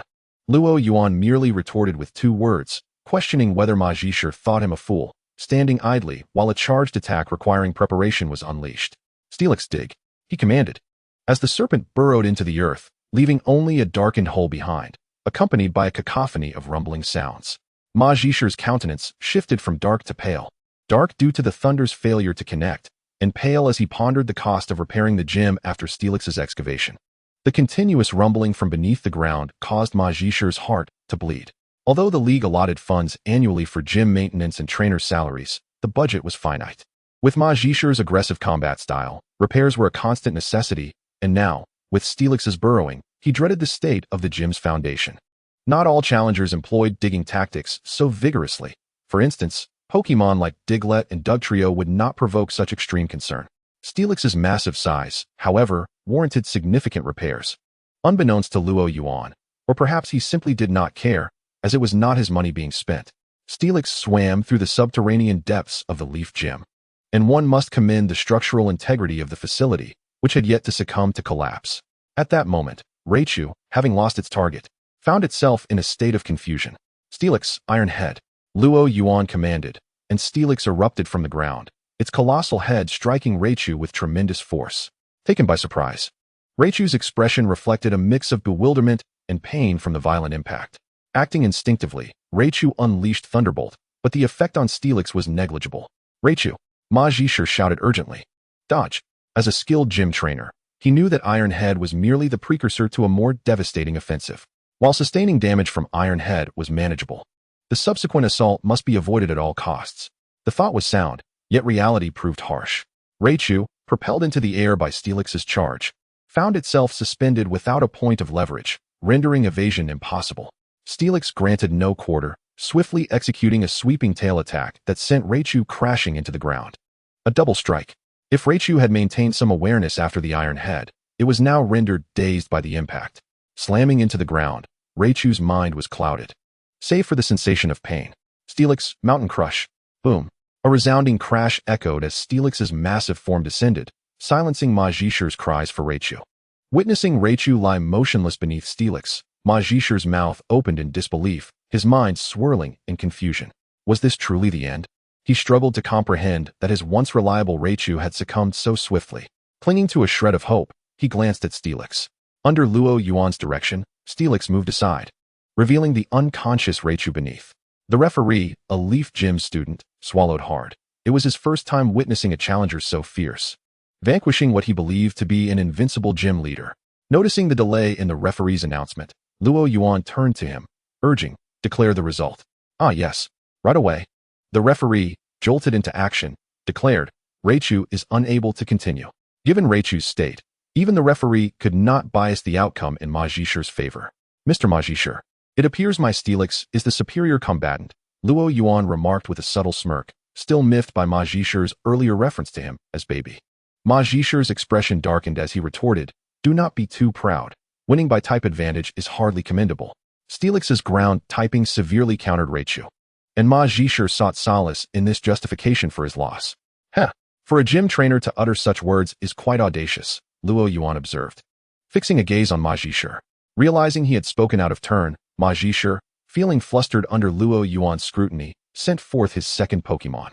"Go, Whimsicott." In a flash of light, a large, spherical Pokémon with a white upper half and red lower half appeared, exuding an air of flamboyance. Whimsicott, known for its penchant for self-detonation when bored, drew a serious expression from Luo Yuan, who now approached the battle with heightened caution. This was not out of fear of Ma Zhisher, but rather due to Whimsicott's notorious reputation throughout the Pokémon world. Countless trainers had learned the hard way about the dangers of Whimsicott's explosive tendencies. Luo Yuan had no intention of repeating their mistakes. Observing Luo Yuan's change in demeanor, Ma Zhisher felt a sense of relief. Perhaps he could salvage some pride after all. Now, it was time to devise a strategy to secure victory. Ma Zhisher felt confident in this battle. With Whimsicott's swiftness and the potential for a self-destructing move, a tie seemed inevitable, making it difficult for him to lose. While Ma Zhisher contemplated tactics against Steelix, Luo Yuan was not inclined to grant him further time. "Steelix, charge forward." Rock Slide. With a fearsome grin, Steelix propelled itself into action, unleashing a barrage of stones that rained down upon Whimsicott. The flow of thought was abruptly interrupted, yet Ma Zhisher exhibited no hesitation. Pachirisu. Dodge and unleash Soundwave. In response to Ma's command, Pachirisu displayed no signs of retreat, its body suddenly flickering with arcs of electricity as it vibrated at high speed. It darted to one side, while an invisible shockwave surged towards Steelix. The auditory explosion was indeed formidable, but Luo Yuan, well-versed in Pokémon moves, understood that the damage inflicted by this attack was rather superficial, mere facade. He waved his hand towards Steelix. "Steelix, use Harden." A gleam of white light enveloped Steelix as it directly collided with the shockwave, dispersing it. However, pursuing Pachirisu further became unfeasible. Its speed was astonishing, and in the blink of an eye, it had rolled into the corner of the arena. Steelix turned its head, seeking Luo Yuan's guidance on the next steps. Faced with an opponent faster than itself, Steelix appeared uncertain. Chapter 72, The Detonation. Luo Yuan found himself at a loss for strategies. He glanced at Steelix's cumbersome form and then at the agile Pachirisu, which was gracefully rolling about, and felt a sense of trouble. It became clear to him that Ma Zhisher intended to exploit Pachirisu's speed to kite Steelix. Given that Pachirisu was a Pokémon with the ace card of explosion in its repertoire, Ma Zhishi's demeanor, while commanding it, was much more relaxed compared to his earlier guidance of Raichu, projecting an air of confidence that irked Luo Yuan. Yet, he too possessed a plan. After mentally reviewing Steelix's available moves, a smile spread across his face. Steelix, use Light and Body. Upon hearing this, a white light shimmered across Steelix's form, which appeared unchanged at first glance, yet a closer inspection revealed a significant alteration. The transformation was not visible externally, but rather manifested in its weight. As the name implies, Light and Body allows a Pokémon to reduce its weight and enhance speed. Being a Steel-type acceleration move, only a select few Steel types, including Steelix and a handful of Rock types like Golem, could utilize this technique. Each use in the game reduces the Pokémon's weight by 100 kilograms, potentially lowering it to a mere 0.1 kilogram, dramatically increasing speed without compromising strength, making it quite formidable. Luo Yuan did not require such an extreme reduction. After all, many of Steelix's moves depended on its mass. However, even a slight decrease in weight granted Steelix a remarkable boost in speed. So you think you're fast? Luo Yuan observed as Steelix's speed surged, chasing Pachirisu, which darted about frantically. He couldn't help but smile brightly at the sight of Steelix grazing Pachirisu, leaving a few scratches upon its body, which further delighted him. Damn it! Ma Zhishi's expression darkened further, yet he was reluctant to resort to explosion just yet. He had not abandoned the thought of defeating Steelix. Pachirisu, use Swift, he commanded, launching a barrage of stars towards Steelix while simultaneously executing another sound wave attack. Although it lacked the advantage of speed, Pachirisu's spherical agility allowed it to barely keep pace with Steelix. Steelix, do not give it a chance to maneuver. Use Dragon Breath. Indeed, Steelix also wielded Dragon-type moves. With a roar, Steelix unleashed a torrent of Dragon Breath towards Pachirisu's path. Accustomed to Steelix's physical attacks, Pachirisu was momentarily taken aback by the sudden breath of draconic energy. This brief hesitation prevented it from evading the Dragon Breath in time. As an electric-type Pokémon, the paralysis effect of Dragon Breath did not affect Pachirisu, but the damage was nonetheless substantial. Pain flickered across Pachirisu's face, its features contorting in distress. Pachirisu, Ma Zhishi, watching anxiously from a distance, bore a grave expression, his gaze fixated on Steelix's movements. He was prepared to order Pachirisu to use Explosion at the slightest misstep, to attack or to hold back. Luo Yuan scanned Ma Zhishi's face, discerning his indecision. If he pressed the attack, Ma would undoubtedly command Pachirisu to self-destruct. Conversely, retreating would avoid immediate danger, but risk prolonging the battle into a tedious war of attrition. Within a second, he reached a resolution. Steelix, use Iron Tail. Yet, as he shouted the command, he discreetly conveyed the true order to Steelix via telepathy. Feigning the use of Iron Tail, he instead instructed it to protect. Luo Yuan was gambling. He wagered that Ma Zhishi, upon hearing his command, would instinctively direct Pachirisu to self-destruct. This sequence of actions, although seemingly lengthy, actually transpired within a matter of seconds. Steelix's tail swept forward. Observing this, Ma Zhishi abandoned all caution and shouted, Pachirisu, dodge, and then use Explosion. With his decision made, Ma felt a sense of relief wash over him. If defeat were inevitable, then a mutual demise would suffice. At least he could take down one of Luo Yuan's Pokémon. He reasoned that as an electric type, dealing with Steelix, a ground type, was no easy feat. And he believed that eliminating Steelix would simplify subsequent battles. As for whether Pachirisu could indeed defeat Steelix, he harbored no doubts. Firstly, his Pachirisu was of a higher level. And secondly, the two Pokémon were too close for any chance of failure in the detonation. Pachirisu swiftly retreated, a brilliant white light emanating from its form. At that moment, Ma Zhishi's pupils constricted as he realized that the tail, initially aimed at Pachirisu, had instead curled back defensively. Steelix glimmered with a familiar pale green light. Damn it, I've been deceived. It's Protect. Ma Zhishi roared inwardly, shouting urgently to Pachirisu, stop. However, at that moment, Pachirisu was already lost in the exuberance of its impending self-detonation. Oblivious to his call, the radiance intensified, transforming Pachirisu into a miniature sun. Shielding his eyes, Luo Yuan heard a tremendous explosion. Had it detonated? He gazed toward the smoke-filled battlefield. As the haze dissipated, he beheld Pachirisu, charred and incapacitated, lying in the center of a crater. Indeed, it had exploded. A satisfied smile graced Luo Yuan's face as he turned his attention to Steelix, which, aside from a slightly darkened exterior, appeared largely unscathed. Protect truly was impressive. As he marveled at the effectiveness of Protect, he couldn't help but feel a surge of delight at Ma Zhishi's dismal expression. Let that be a reminder to you, he mused, relishing in the moment. The spectators from the Key gym, witnessing their leader's defeat once more, were left in a state of shock that was palpable. With Pachirisu rendered unable to battle, Steelix emerged victorious. Chapter 73, The Underground. Once again, victory was claimed. The onlookers around the arena observed the steadfast Steelix standing tall. Reflecting upon the silence that enveloped the gym, all eyes shifted among themselves before finally landing on Majishur, seemingly awaiting a revelation. The atmosphere within the entire dojo appeared exceedingly peculiar. Majishur sensed numerous scrutinizing gazes upon him, attempting to quell the tumult of his recent defeat. He cast a lingering glance at Luo Yuan, a restless energy stirring within him. Luo Yuan, observing the scene, narrowed his eyes. From the moment he entered the Withered Leaf Dojo, he sensed something amiss. Now, given the current circumstances, had Majishur finally succumbed to temptation? He was eager to uncover the secrets that the dojo concealed. Bold and audacious, Luo Yuan faced the situation without an ounce of trepidation. However, just as Majishur was poised to make a decision, a loud bang erupted. The dojo's doors swung open, and a trainer stepped inside, shattering the eerie ambience.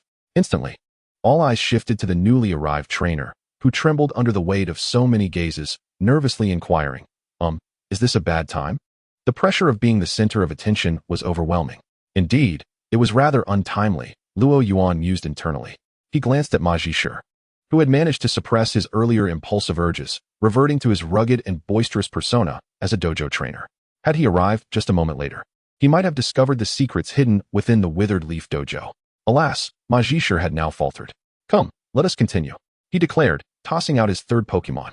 Unlike the formidable Raichu, which had been regarded as a key player, the third Pokémon appeared decidedly weaker, lacking both in stature and presence. This is my third Pokémon, Magnemite, Majishur announced, a grin on his face that suggested a sense of having found a bargain. All my other main Pokémon have been rendered incapable of battle and fights against other trainers, leaving only this newly captured Magnemite for you to take advantage of. Luo Yuan scoffed internally. Do you take me for a fool? Do you believe I have a mere 7-second memory, or that the tense atmosphere from before was merely an illusion? Nevertheless, Luo Yuan understood that Majishur had likely realized he was no match for him and was merely preparing to endure the third round. This revelation did not come as a surprise to him. After all, Majishur had been a dojo trainer for many years. It would be rather unreasonable to sacrifice his main Pokémon in a battle he knew he could not win. Though he held disdain for Majishur's capitulation, rationally speaking, the trainer's choice was sound. Luo Yuan deployed Steelix as his third Pokémon. Although Magnemite shared the advantage of a smaller physique and possessed the steel type, it was utterly intimidated beneath Steelix's iron tail. Ultimately, it could not withstand even a single encounter and was swiftly defeated. Once again, Steelix emerged victorious, marking Luo Yuan's flawless performance in this dojo challenge. 3 battles, 3 victories. The referee announced the results. Congratulations. You have triumphed in this challenge through your skill, Majishur remarked, retrieving Magnemite with a forced smile. You are quite remarkable. I must admit, my understanding of electric-type Pokémon pales in comparison to yours, Luo Yuan replied politely, though his tone felt insincere even to him. The two exchanged glances before Majishur tossed Luo Yuan an orange badge shaped like the sun. Luo Yuan accepted the badge, pinning it next to his blue one, and as if suddenly recalling something, he added, "Oh, Master Majishur. Miss Joy from the Pokémon Center asked me to inform you to be more restrained when battling Pokémon trainers. Please avoid inflicting serious injuries, as the staff at the Pokémon Center are already overwhelmed." Understood. I have no Pokémon capable of battle left, so tell Joy her concerns will no longer be an issue. Majishur replied impatiently, eager to dismiss Luo Yuan. Luo Yuan held no resentment. Rubbing his temples, he cast one last glance at the staff of the Withered Leaf Dojo before departing. This left the trainer who had just entered, ready to challenge, in disarray. Realizing he had come for naught. Had he heard correctly? All of Majishur's Pokémon had been rendered incapable of battle? What a futile trip. After leaving the Withered Leaf Dojo, Luo Yuan did not follow the typical path of trainers heading straight to the Pokémon Center or celebrating his newly acquired badge. Instead, he retrieved a map of Withered Leaf City from his pocket, studied it for a moment, and proceeded in a specific direction. 3 minutes later, amidst a thicket near the Withered Leaf Dojo, Luo Yuan crouched down. This must be the spot, right, Steelix? Luo Yuan queried, holding up a pokeball towards Steelix. The pokeball wobbled in response. All right, then it must be correct. He summoned Leafeon, commanding, Leafeon, use Leaf Blade on the ground. With a swift motion, over a dozen leaves shot towards the earth. With a rustling sound of shifting soil and stones, the ground suddenly caved in, revealing a dark entrance. The existence of this entrance was, of course, linked to Steelix. Ever since Luo Yuan learned that the Withered Leaf Dojo harbored unspeakable secrets, he had been contemplating how to investigate. Directly confronting Ma Jishe was out of the question. Only a fool would resort to such tactics. As an official dojo trainer of the league, Ma Jishe could not be interrogated without formal documentation or clear evidence, even by the Elite Four. Luo Yuan did not consider himself superior to the Elite Four. He could only covertly infiltrate and investigate, but the usual method of sneaking through windows was too easily detected. Thus, during the battle between Steelix and Raichu, Luo Yuan devised a plan. He openly directed Steelix to dig, while secretly excavating a passage connecting the interior and exterior of the Withered Leaf Dojo. This facilitated his re-entry into the dojo. He released Bulbasaur to keep watch at the entrance before leaping into the opening. I shall uncover the secrets of the Withered Leaf Dojo, he resolved. With Leafeon recalled, he summoned Gengar, more suited for covert operations, and proceeded along the tunnel that Steelix had carved, re-entering the Withered Leaf Dojo from below. Chapter 74, Infiltration. The tunnel was shrouded in darkness, devoid of light. A normal person would struggle to navigate such an environment, succumbing to fear. However, for Luo Yuan, endowed with psychic abilities, and Gengar, who thrived in shadowy surroundings, the atmosphere bore little distinction from the outside world. After traversing underground for approximately 4 to 5 minutes, Luo Yuan's psychic sense detected that he was nearing the exit. The exit was located at the battlefield where he had previously fought. Exercising caution, Luo Yuan released his psychic powers to probe, discovering that only 2 dojo staff members were present above, engaged in conversation. What rotten luck! Why were we assigned to clean up this battlefield? A raspy voice lamented. Enough with the complaints. This is an order from Master Ma Jishe. If you refuse to comply, do you think you can still remain with Team Rocket? Another voice retorted. The brief exchange conveyed a wealth of information. Ma Jishe, Team Rocket? Luo Yuan's heart raced.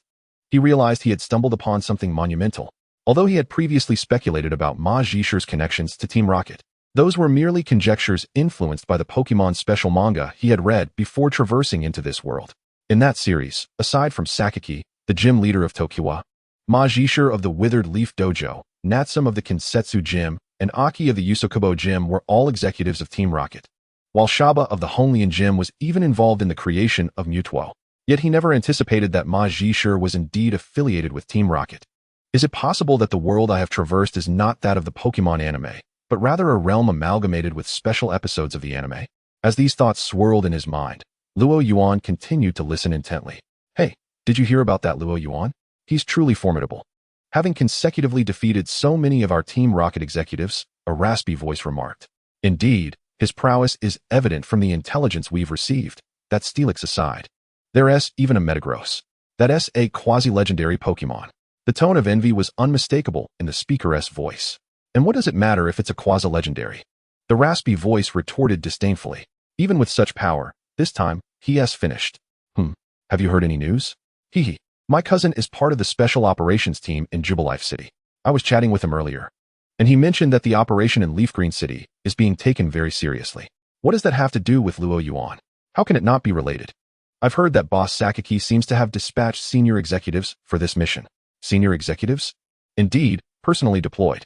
Boss Sakaki has likely reached his limit with Luo Yuan, who has repeatedly disrupted our operations, so he decided to send out senior executives. The owner of the raspy voice clearly held great admiration for Sakaki. Moreover, I've heard that there's more than one senior executive involved. This time, there's no way Luo Yuan can escape. It seems that Luo Yuan is truly doomed this time. He better be. If it weren't for him, Boss Ma wouldn't be so furious, and we wouldn't have to be doing this. The malice was palpable in the raspy voice. He blamed all the reasons for being sent to clean up on Luo Yuan. The conversation then devolved into trivial matters, discussing the recent decline in benefits for the Leaf Green branch of Team Rocket and the League's recent crackdown, without mentioning any specifics about the operation. As the voices gradually faded, Luo Yuan frowned in the underground. Could Team Rocket's operation in Leaf Green City refer to the St. Anna? Upon hearing Leaf Green City, he immediately thought of the sunken St. Anna. In his recollection, aside from this incident, there were no other significant events in Leaf Green City. However, the revelation that Team Rocket would be dispatching senior executives caught him off guard. He never anticipated he would find himself on Sakaki's blacklist, with several senior executives sent specifically to deal with him. Although it was likely that they were merely fulfilling a task while eliminating him, Luo Yuan couldn't afford to be complacent. While he usually dealt with mid-level Team Rocket executives as easily as one would slay a chicken, senior executives were an entirely different matter. The 4 commanders and the 3 beasts were notorious within the league. None of them were to be trifled with, especially not when there was more than one senior executive involved. Even if a champion were to intervene, it would warrant serious consideration. What of him? One misstep could cost him dearly. Luo Yuan felt a wave of anxiety wash over him. Yet, amidst the worry, he also felt an overwhelming sense of relief. Had he not spontaneously decided to utilize his Steelix to dig a tunnel into the leaf green gym, even if he had uncovered Team Rocket's conspiracy, he would have been oblivious to their dispatch of multiple senior executives. He needed a plan. He could not simply sit idly by. Luo Yuan contemplated whether he should reach out to the League after he emerged. After all, Team Rocket's actions were primarily aimed at the League, and he couldn't bear the burden alone. With that thought, he felt a temporary sense of calm. However, he still needed to continue his investigation. Convincing the League to send a champion would surely require solid evidence. Mere words would not suffice. After confirming that no one was above with his psychic powers, Luo Yuan levitated his body with telekinesis and leapt out. Chapter 75. The Meeting of Team Rocket. The battle arena of the Leaf Green Gym lay in complete silence. The 2 Team Rocket members summoned to clean up had gone to fetch tools, allowing Luo Yuan to infiltrate undetected. He then chose a solitary Team Rocket member whose build was similar to his own, following him to a restroom stall. Summoning Jingars to cast a hypnosis spell, he ensured the unfortunate fellow would remain unconscious for several hours. Luo Yuan pressed the button at his temple, disguising himself as the Team Rocket member. Donning the clothes he had stripped from the unfortunate soul, and tidying his hairstyle, Luo Yuan achieved a striking resemblance to the subdued individual. After checking his appearance in the mirror and confirming the disguise was impeccable, he strode confidently towards the interior of the Leaf Green Gym. It was rather quiet. As he walked through the corridor, Luo Yuan mused to himself. The scene before him differed from his expectations. He had assumed that with so many people in the Leaf Green Gym, he would encounter numerous individuals, yet only a few stragglers wandered the halls. The few he encountered did not even exchange greetings, their demeanor cold and indifferent, likely a reflection of the atmosphere within Team Rocket. This was, however, to Luo Yuan's advantage, as it spared him unnecessary effort. He was quite pleased with the situation, as he desired to gather evidence of Team Rocket's crimes without being detected. Yet, it was evident that events would not unfold as smoothly as he hoped. As he continued forward, searching for Boss Ma's office, an individual suddenly approached him. Upon seeing Luo Yuan, the newcomer's face expressed surprise. "Hey, Inoue, didn't Boss Ma summon you to the meeting room to assign tasks? Why are you still loitering here?" The newcomer appeared to be quite familiar with the persona Luo Yuan was impersonating. Hearing someone call out to him, Luo Yuan's heart sank. He was at risk of being recognized. Despite his convincing appearance, he lacked a voice modulator, making voice imitation impossible. His mind raced. Should he resort to violence? He quickly shook his head. Acting now would be the worst option, as it would expose his infiltration to Team Rocket, jeopardizing his mission and complicating future attempts to gather intelligence. In a flash of inspiration, he recalled the earlier sight of the Team Rocket member in the restroom, seemingly suffering from a stomach ailment, and thus he hastily cleared his throat. With a voice that sounded exhausted and hoarse, he said, "I've had a bad stomach, and I've been in the restroom." To enhance the authenticity of his ruse, Luo Yuan utilized his psychic powers to control his facial blood flow, making his lips appear parched and dehydrated. "Ha!" The Team Rocket member across from him erupted into laughter, wearing a look of schadenfreude. "I told you, last night's barbecue wasn't cooked properly, but you insisted on eating it. How's that working out for you?" Thanks to the impeccable disguise provided by the mask and Luo Yuan's nearly perfect rationale, the other member harbored no suspicions. "Stop laughing and help me," Luo Yuan replied in a mockingly irritated tone, hunched over as if genuinely exhausted. All right, Inoue, remember to treat me to a meal next time." As he spoke, the Team Rocket member assisted Luo Yuan toward the meeting room. In the Leaf Green Gym's conference room, Boss Ma sat in the primary seat, his expression devoid of the cheerful demeanor he had exhibited earlier in the gym. Frowning, he gazed at the empty seats in the conference room, his face etched with displeasure. This demeanor left his subordinates feeling anxious, fearful of incurring their leader's wrath. Where had that Inoue fellow gone? The collective thought raced through everyone's mind. As was expected by all, Ma Zhisher was currently in a state of considerable ire. He had summoned all the Team Rocket squad leaders from the Kurai Gym to assemble for a task briefing. Yet one individual was conspicuously absent, which only served to exacerbate his fury. It was one thing to suffer defeat at the hands of that scoundrel Luo Yuan. After all, he had yet to unveil his true trump card. However, now that he had called his subordinates to convene, how dare anyone show such audacity as to arrive late? Was it that they believed his recent loss had emboldened them to act with insubordination? The simmering discontent within Ma Zhishe grew with each passing moment, prompting him to point at one of his subordinates. You, go fetch that scoundrel in no way for me. The rocket member nodded immediately, just as he was about to rise. There was a sudden knock at the door, and Luo Yuan, supported by others, entered the room. Where have you been? Ma Zhishe barked at Luo Yuan, unleashing his pent-up negativity upon him. Luo Yuan felt a pang of anxiety. The pivotal moment had arrived. Whether he could acquire vital intelligence regarding Team Rocket depended entirely on his ability to deceive Ma Zhishe. Just as he prepared to explain his absence with a weak, hoarse voice, the rocket member assisting him interjected, Boss Ma, Inoue had a bout of food poisoning last night and just stepped out to use the restroom. Luo Yuan was taken aback that someone had come to his aid. What a kind soul. He couldn't help but feel fortunate, as this unexpected support spared him from the risk of being unmasked by Ma Zhishe. Despite his commendable acting skills, Ma Zhishe, poised to reprimand Luo Yuan, raised an eyebrow upon noticing his pallid and fatigued countenance. He let out a huff, dismissing the matter. Humph, leave him here. You go outside. Without sparing Luo Yuan another glance, he commenced the meeting. The rocket member assisting Luo Yuan cast him a look of resigned sympathy before hastily exiting the conference room. Once the irrelevant parties had vacated the premises, Ma Zhishe surveyed all present. Now, the meeting commences. The contents of this meeting are of utmost importance, and I expect absolute confidentiality. Not a word must escape your lips. Understood? A chorus of affirmations filled the room, mingled with Luo Yuan's hoarse and feeble voice. Ignoring Luo Yuan, Ma Zhishe delved straight into the matter at hand. I have just received orders from Boss Sakaki. In 3 days, we are to execute a kidnapping operation targeting the luxury cruise ship St. Anno. The purpose of gathering you all here is to arrange the operational deployment for this mission. Chapter 76, Task Assignment. Luo Yuan, having infiltrated the Team Rocket operational meeting, feigned illness while listening to Ma Zhishe's address from his position below. His spirits were remarkably high. This was a stroke of luck.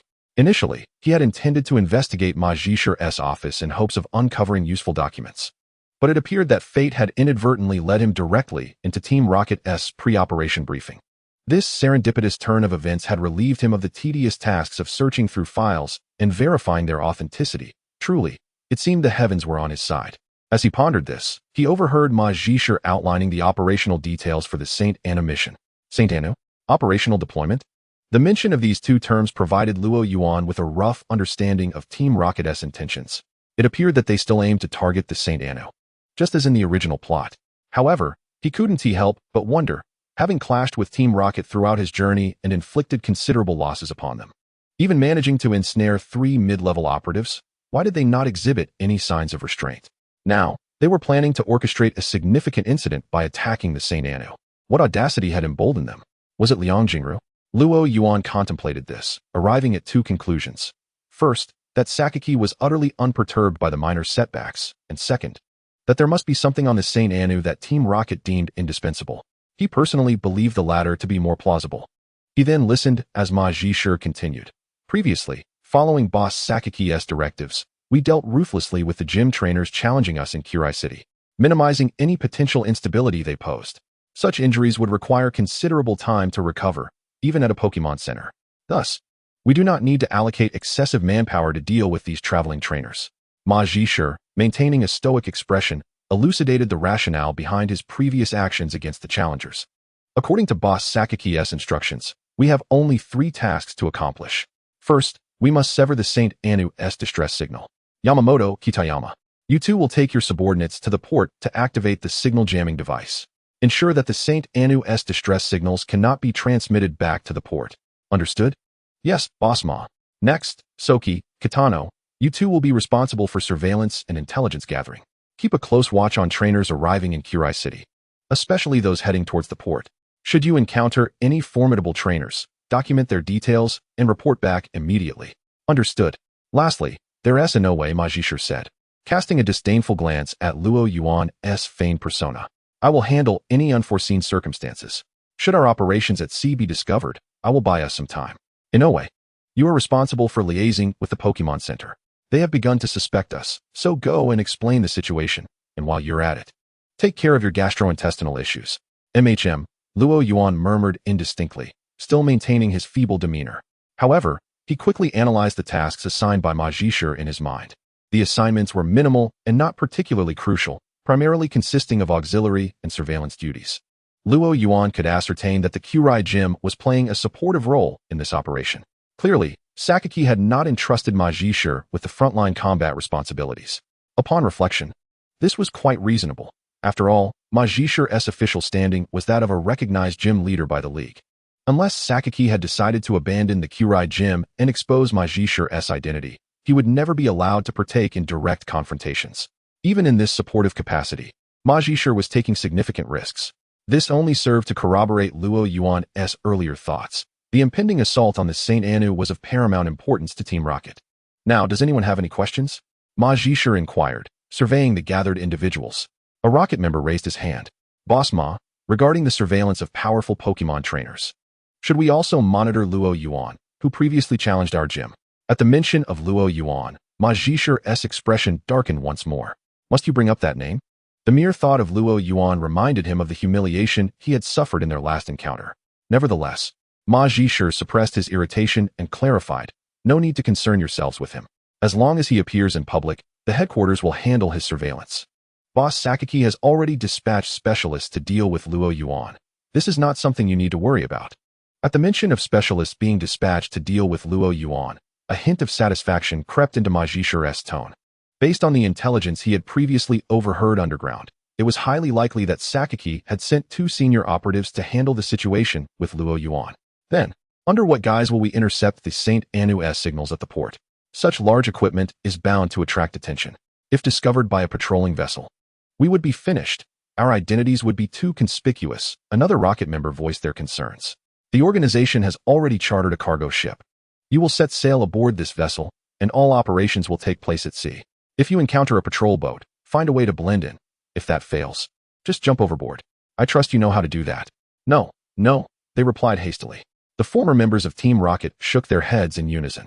After a brief pause, Ma Zhishe surveyed the room, noting the absence of further inquiries. He then rose to his feet, declaring, since there are no questions, let us commence our operations. This mission pertains to the significant plans of Boss Sakaki and must not falter.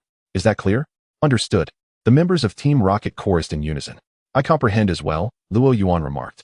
A subtle smile playing at the corners of his mouth as he pressed the save button on the recording device tucked within his pocket. With this recording in hand, he possessed the evidence he required. Moreover, Ma Zhishe had audaciously uttered Sakaki's name, which was an unexpected boon. Historically, the Team Rocket members he had encountered were notoriously tight-lipped, never uttering Sakaki's name in public. Lacking evidence had previously hindered him from exposing Sakaki's identity. However, the circumstances had shifted, and Ma Zhishe had inadvertently provided him with a fortuitous assist. Armed with this recording, he could summon the champion to confront Sakaki. Even if capturing Sakaki proved elusive, it would suffice to displace him from his position as the gym leader of the Tokiwa Gym. Now, let us proceed. Ma Zhishe gestured, prompting the group to swiftly vacate the conference room. Luo Yuan, meanwhile, made his way towards the restroom where he had previously incapacitated a Team Rocket member. That exposed risk needed to be addressed. Chapter 77. Seeking reinforcements. Luo Yuan departed from the Kuro Gym, accompanied by the unconscious Team Rocket member, whose misfortune saw him ensconced within a large black plastic bag under the pretense of disposing of garbage, thus evading any notice. At last, I'm out, he exhaled. Having navigated beyond the confines of the Kuro Gym, he circled back to the entry point he had infiltrated earlier. Manipulating the recording device in his hand, he felt a profound sense of satisfaction with his recent accomplishments. Come back, Bulbasaur, he commanded, utilizing his psychic abilities to block the entrance with Earth to prevent Team Rocket from detecting any anomalies. After retracting Bulbasaur, he altered his attire, adopting the guise of a mere passerby as he made his way toward a hotel in Kuro City. At Professor Oak's lab in Masera Town, the sound of ringing interrupted his feeding of Ash's Kingler. Who could be calling at this hour? He mused, perplexed. It can't be Shigeru. Could it be that Ash has captured another Pokémon? After a moment's consideration, he dismissed the notion, reasoning that Ash had just teleported in a Pokémon, and with Ash's pace, capturing a second so quickly was improbable. Moshi, this is Professor Oak's lab. May I ask who is calling? Professor Oak, it's me, Luo Yuan. Oh, Luo Yuan. What brings you to call so unexpectedly? Professor Oak replied, surprised, for he had not anticipated receiving a call from Luo Yuan, whom he regarded as a self-sufficient trainer. In Professor Oak's eyes, among all the trainers who had departed from his lab this year, Luo Yuan was the one he trusted the most. Not only did he not require assistance in caring for Pokémon, but he had also made quite a name for himself in the outside world, even reaching the ears of someone like Oak, who was not particularly attuned to League affairs. His repeated assistance to the police in thwarting Team Rocket's schemes filled Oak with pride. I need to discuss something with you, Professor Oak. Is it safe on your end? What else with the secrecy? It's just me here in the lab. Feel free to speak, Oak responded, somewhat bewildered. Here's the situation, Luo Yuan began, succinctly recounting his discoveries regarding the suspicious activities at the Kuro gym, his infiltration, and the intelligence he had gathered. He concluded by stating, Professor Oak, I now possess evidence that Team Rocket is plotting an attack on the St. Anu cruise ship. An attack on the St. Anu? Are you certain? Professor Oak was taken aback. The audacity of Team Rocket to openly assault a cruise ship was staggering. Yet, it was consistent with their typical modus operandi. Either they refrained from any mischief, or if they acted, it was always with grandiosity. But why are you relaying this to me? Luo Yuan clarified. I wish to request the contact information for Champion Wataru. To resolve this crisis, we require the intervention of a league champion. This was Luo Yuan's strategy. In the face of such a predicament, he would not be so foolish as to assume he could confront Team Rocket, with its numerous operatives and 2 senior executives, alone. Summoning the champion was the wisest course of action. Lacking the champion's contact information and wary of potential spies within the league, he had sought out Professor Oak instead. Professor Oak grasped Luo Yuan's intent, but appeared somewhat troubled. I do have Wataru's contact information, but he is currently not in Kanto, and he may be unable to assist with this matter. Luo Yuan had not anticipated this complication. Actually, Wataru's absence from Kanto is related to you. Related to me? Luo Yuan questioned, puzzled, as he recalled that his acquaintance with Wataru was minimal. Indeed, your repeated thwarting of Team Rocket's schemes has compelled them to adopt a more discreet approach, resulting in a significant improvement in Kanto's public safety. Additionally, due to recent unusual activities from the Aqua and Magma teams in the Hoenn region, Daigo has requested assistance from Kanto, leading to Wataru being temporarily reassigned to Hoenn to address the issues with the Aqua and Magma teams, Professor Oak elucidated. Is this what they call reaping what you sow? Luo Yuan lamented, feeling exasperated. It seemed that Wataru's absence from Kanto was indeed connected to him. Among the remaining champions, I am not well acquainted with Kina or Shiba, so I do not have their contact information. However, there is Juku. At the mention of Juku, Professor Oak displayed an unusual hesitance, as if grappling with some inner conflict, a stark contrast to his usual demeanor. Noticing Professor Oak's reaction when Juku was mentioned, Luo Yuan recalled the backstory that hinted at a complicated relationship between Juku and Professor Oak. In their youth, they appeared to have shared a strong bond, but some unknown rift had transformed their relationship into one of mutual estrangement.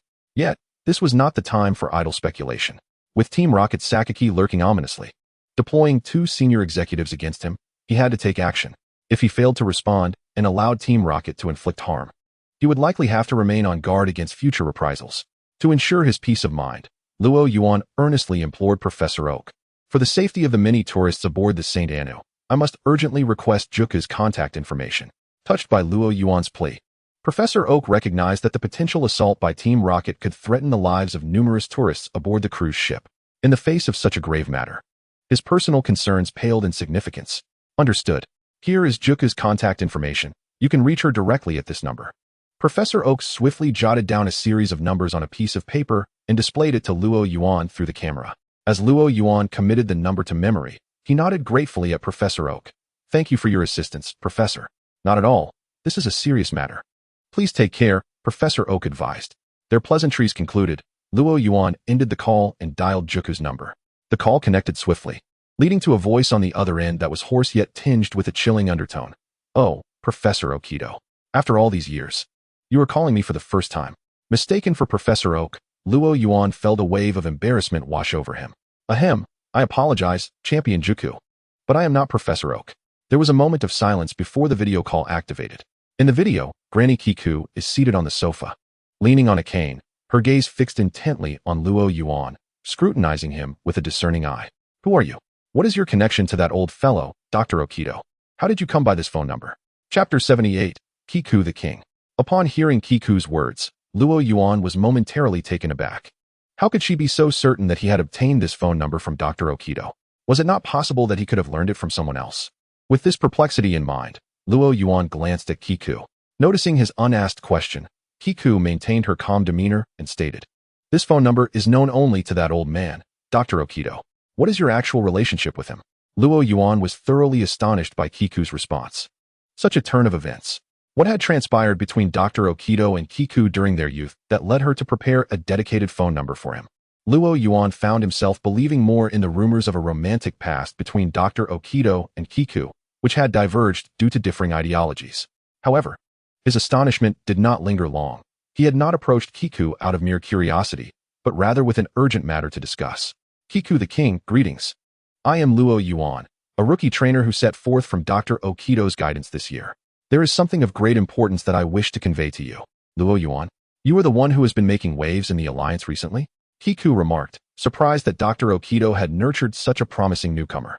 As she scrutinized him closely, her expression shifted slightly. She had heard of Luo Yuan's recent actions, which had significantly quelled the arrogance of Team Rocket, thereby alleviating the workload of the enforcement personnel in the alliance. Now that he claimed to have something important to discuss, her demeanor turned serious. "What is it that you wish to say?" If any of the alliance's personnel were to witness Kiku's unusually accommodating demeanor, they would undoubtedly be astounded. Was this truly the same eccentric Kiku the king? When had she become so agreeable? However, Luo Yuan paid little heed to these thoughts. He recounted to Kiku what he had previously shared with Dr. Okido, concluding with, "I know the true identity of the leader of Team Rocket." Upon hearing that Team Rocket intended to assault the SS, and Kiku's expression had already grown grave, and now she stood up abruptly. "Who is it? Who is the leader of Team Rocket?" As Kiku rose, a mischievous-looking Jengar flitted past her shadow. The alliance had been tirelessly pursuing the true identity of Team Rocket's leader. While there were several suspects, the lack of conclusive evidence had hindered their progress.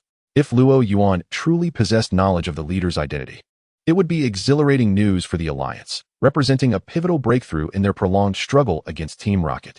Luo Yuan stated plainly, "The leader of Team Rocket is Sakaki, the current gym leader of the Tokiwa Gym." Upon hearing this, Kiku was inclined to believe him, as Sakaki was already on their list of primary suspects. The alliance was not entirely inept. Their investigations into Team Rocket had been ongoing. The list of primary suspects included 3 individuals: Sakaki, the gym leader of Tokiwa, Shiba, the gym leader of Girin, and Lu Bo, the gym leader of the Kaji Gym in Chengdu. This list was classified at a high level within the alliance, known only to the 4 kings, including Kiku, and the president of the alliance, Damaranch. Given that Luo Yuan's information aligned with this confidential list, Kiku was convinced that his claims held merit. "I need evidence." Kiku fixed her gaze on Luo Yuan. The alliance operated within a legal framework, necessitating proof before taking action against Sakaki, who was also a gym leader. The alliance required a solid reason to act. "I have a recording that can confirm that the gym leader of Korea, Majiji, is an operative of Team Rocket and that Sakaki is their leader." Luo Yuan replied directly, having anticipated Kiku's inquiry. As he spoke, he activated his recorder. The voice of Majiji slowly emanated from the device. Once the recording concluded, Luo Yuan added, "If Kiku the king has doubts, you may first investigate Majiji. Once his affiliation with Team Rocket is confirmed, Sakaki's identity will naturally become clear." At this juncture, if Kiku continued to hesitate, she would hardly be worthy of her position as one of the 4 kings of the Kanto Alliance. "What assistance do you require?" "I wish to request your intervention, Kiku the king, to thwart Team Rocket's operations in Korea City." Luo Yuan did not forget that 2 senior members of Team Rocket were en route to confront him. Enlisting Kiku's help was the safest course of action. With Kiku's strength, dealing with 2 senior members of Team Rocket would be a trivial matter. "You want me to take action?" Kiku replied, shaking her head slowly. "I'm afraid that cannot be done. Dato is heading towards the Hoenn region, and I must remain here at the Quartz Plateau to guard against a potential ambush by Team Rocket. If I leave, they may very well seize the opportunity to strike." Kiku declined Luo Yuan's proposal, prioritizing the defense of the Quartz Plateau over disrupting Team Rocket's plans, as this location was the nexus of power in the Kanto region.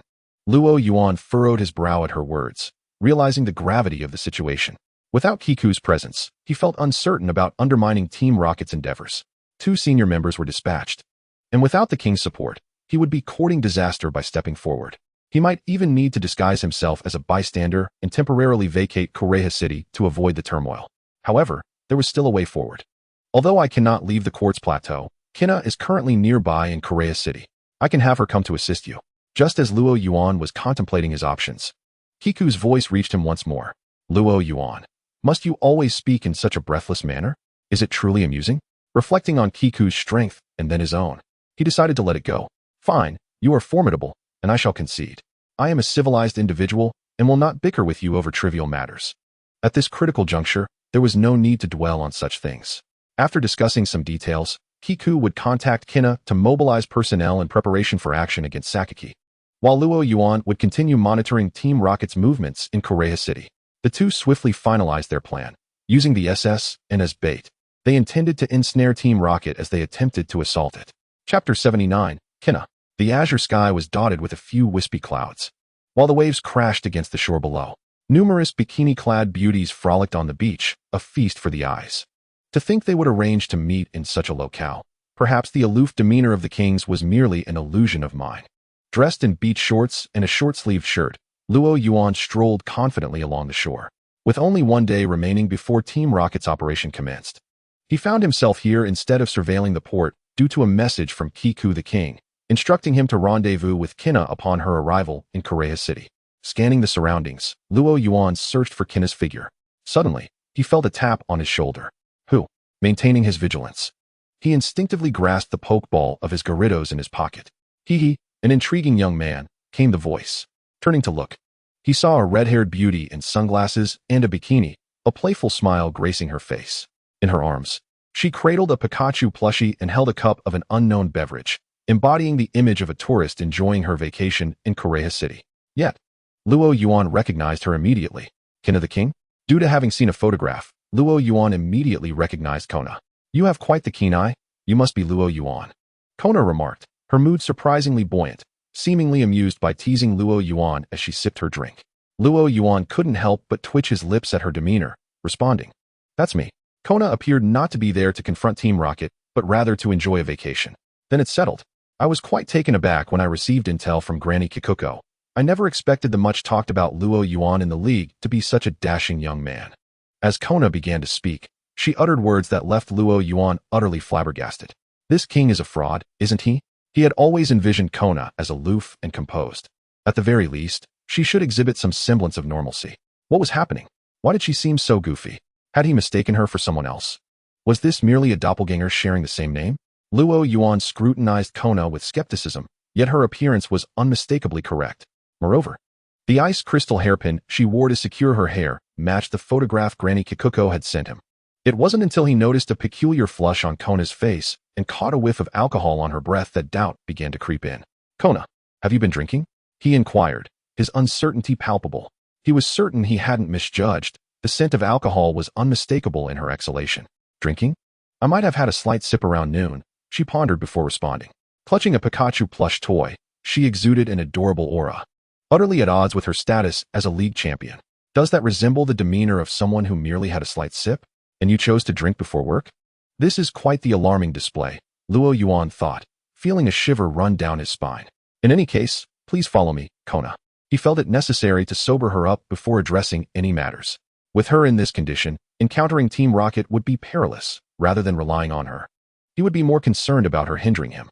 With that, Luo Yuan led Kona toward the hotel, where she followed behind him in a daze, her bewildered expression making him wonder if anyone could easily lure this ice-type champion away.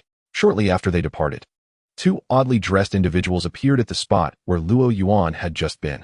The reason they were deemed peculiar was that, despite it being the height of summer, while everyone else donned short sleeves and bikinis by the beach, these two were clad in trench coats. They scanned their surroundings. Is the intel accurate? Luo Yuan is not here, one woman exclaimed. Our people reported seeing him. They shouldn't have been mistaken, a man beside her chimed in. Their conversation revealed they were indeed there for Luo Yuan. He must have left. It seems he might have sensed something. Our target is not trivial, the woman remarked. Naturally. If he were easy to deal with, we wouldn't have lost so many men on him. What now? Should we continue the pursuit? The man asked. Forget it. Let us first complete the mission assigned by Boss Sakaki and set aside Luo Yuan for now. Very well, let's proceed with that plan. We'll send our operatives to search for Luo Yuan's whereabouts. If discovered, we'll claim they are from the Leaf Gym. That should pose no issue. With that, the two Team Rocket members departed, leaving beachgoers puzzled by the oddity of their appearance and sudden departure. Unbeknownst to Luo Yuan, shortly after he left the beach, the high-ranking members of Team Rocket he had been wary of were closing in on him, currently situated in the luxurious hotel at the heart of Leaf City. "Kona, are you feeling more sober now?" Luo Yuan inquired, having brought her back to the hotel. Upon hearing this, memories of her earlier embarrassment flooded back, causing her previously composed demeanor to falter, a blush creeping onto her cheeks. "I'm fine now. The earlier incident was truly mortifying." At that moment, Kona was filled with regret for having sipped that glass of red wine at noon, fully aware she shouldn't have, almost jeopardizing her responsibilities, and teasing Luo Yuan in the process. The thought of referring to him as a dashing young man made her want to sink into the ground, overwhelmed by a tidal wave of shame.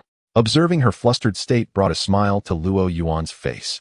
He had not anticipated that the usually aloof and regal Kona would exhibit such vulnerability, yet he tactfully refrained from further jesting about it. "Ahem, since you've made it clear, I shall refrain from calling you Champion Kona. Just Kona will suffice," she declared candidly, having shed the pretense after their earlier encounter. The title Champion Kona was primarily for establishing her authority in public and managing her subordinates effectively. Now, in front of Luo Yuan, it felt entirely out of place. Upon hearing this, Luo Yuan recognized her attempt to bridge the distance between them and to prevent him from divulging her embarrassing moment. He was more than happy to oblige. "Very well. Since you say so, I shall not be formal. I presume Granny Kikuko has briefed you on the situation, albeit perhaps not comprehensively. Allow me to recount the circumstances in Leaf City to fill in the gaps." Chapter 80. The plan essentially. That sums it up, Luo Yuan stated, lifting a cup from the table to sip some water and clear his throat. He meticulously elaborated on the recent activities surrounding the Leaf Gym and his findings over the past couple of days. The Leaf Gym had evidently ramped up its activities recently. The gym leader, Ma Jishir, had ceased to be excessively harsh on challengers, but this was clearly a facade. Does this imply that Ma Jishir and the Leaf Gym can no longer be trusted? Kona inquired, her brow furrowed. "Indeed. I personally infiltrated the Leaf Gym disguised as a Team Rocket member, and I can confirm that everyone there, including the cleaning staff, is affiliated with Team Rocket."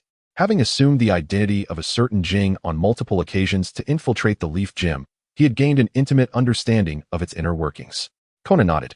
She held a strong trust in Luo Yuan, a conclusion drawn from her observations. She possessed her own set of insights regarding people, and coupled with assurances from Professor Okido and Granny Kikuko, the likelihood of Luo Yuan being untrustworthy was nearly non-existent. Furthermore, had he been inclined toward duplicity, he would have certainly taken advantage of her drunkenness earlier. "When does Team Rocket plan to strike?" She pressed on. "The St. Anu departs tomorrow. As it leaves the dock, Team Rocket will first sever communications, then kidnap the captain and passengers aboard. A significant number of Team Rocket members have already infiltrated the ship, and it seems many sailors have been replaced." Granny Kikuko's strategy involved using the St. Anu as bait to ensnare Team Rocket. Yet such a plan would likely incur substantial casualties. "Is it possible to neutralize these Team Rocket members before the St. Anu departs?" Kona queried. "Unfortunately, no." Luo Yuan shook his head. "From what I understand, the two most critical high-ranking officers of Team Rocket will not be boarding the ship initially." "What do you mean?" she asked, intrigued. "They will set sail on smaller vessels and intercept the St. Anu along its route. If we attempt to intervene before the St. Anu departs, we would undoubtedly alert the two high-ranking officers, causing them to flee." "Is that the only option?" Kona frowned, taken aback by Team Rocket's caution. However, despite her reluctance to use ordinary civilians as bait, this was not the time for indecision. She had faith in her abilities to protect those on board, and thus resolved to not dwell on the matter any longer. "How many operatives has the League dispatched for this operation?" Luo Yuan inquired. The number of personnel dispatched by the Alliance determined the battle strategy for this operation. A total of 300 elite prosecutors and 4 patrol boats were mobilized. Although the manpower was limited, it was sufficient to deal with Team Rocket, as Kina stated. Luo Yuan nodded in agreement. While 300 individuals may not match the numbers deployed by Team Rocket, the combat prowess of the Alliance prosecutors was certainly superior, given that the strength of both sides was relatively comparable. Thus, this contingent was indeed adequate. As for the situation regarding the Koreha Gym, Elder Kikuko had conferred with me, and our stance is to remain inactive for now. Inactive? Precisely. Although we have taken action against Team Rocket aboard the S, and we surmise that Ma Jishir may not realize he has been exposed. After we initiate our move, we shall subsequently assign him a task to assist in the eradication of Team Rocket, thereby ensuring his cooperation, Kina elaborated. Though her statement trailed off, the implication was unmistakable. Once the threat aboard the S and was eliminated, Ma Zhisher would be as vulnerable as meat on a chopping board. What about the Tokiwa gym? Luo Yuan was quite preoccupied with Sakaki. Without giving that fellow something to occupy himself with, he would undoubtedly remain fixated on him. We shall wait for Wataru's return to address that matter, Kina replied succinctly. In that moment, Luo Yuan understood. Neither Kikuko nor Kina possessed the confidence to confront Sakaki directly. The Tokiwa gym was renowned as the most formidable gym in Kanto, and Sakaki himself was often referred to as the Earth Sakaki. The Alliance's predictions regarding his strength suggested he possessed capabilities rivaling those of the Elite Four. Additionally, as the leader of Team Rocket, he was undoubtedly surrounded by formidable subordinates. Attempting to confront Sakaki without Wataru, Kanto's strongest trainer, present was a risk they were unwilling to take. Only upon Wataru's return would they dare to act against Sakaki. This is the general outline of our plan. Do you have anything to add? Kina inquired. Kina held Luo Yuan, a talent capable of discerning Team Rocket's schemes from minute details, in high regard. Nothing further. Kikuko and Kina have already considered the situation comprehensively. The remaining details are unpredictable and will require on-the-spot adjustments, so he shook his head in response. Very well, the battle plan is set. Tomorrow, you and I shall embark together, Kina concluded decisively. No objections. Luo Yuan fully concurred. Both he and Kina were quite satisfied with their discussion, having discovered an unexpected synergy between them. Shall we share a meal together? Observing the darkening sky outside, Luo Yuan extended the invitation to Kina. The following morning, the harbor was teeming with people. Today marked the departure of the colossal cruise ship, the S.N. Due to recent promotional activities by merchants distributing a large number of tickets, a multitude of trainers had gathered to board the vessel. What a crowd, Luo Yuan remarked. My instincts tell me that the distribution of these tickets is closely tied to Team Rocket's plans. What does Team Rocket intend to do? Kina queried. Were you not provided with any intelligence from the Alliance? Luo Yuan expressed surprise, having previously discussed this with Elder Kikuko, who had promised to investigate.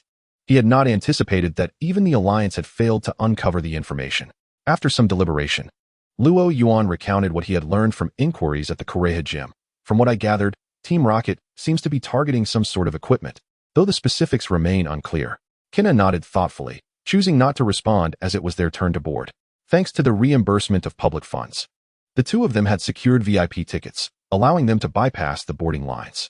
Welcome aboard, sir and madam, please follow me, the attendant said as they were led towards the first-class cabin, a stark contrast to the experience of those receiving complimentary tickets. Ah, the evils of money, Luo Yuan mused, observing the envious expressions of trainers in the distance, maintaining an impassive demeanor. Chapter 81, A Reunion with Ash. After placing their luggage in the cabin, Kina and Luo Yuan sat together. Is it really acceptable for the two of us to share a cabin? Luo Yuan asked, eyeing Kina with subtle hesitation. Are you afraid I might harbor ulterior motives? Kina shot him a playful glance, a smile gracing her lips. She suddenly found Luo Yuan quite intriguing. Not at all.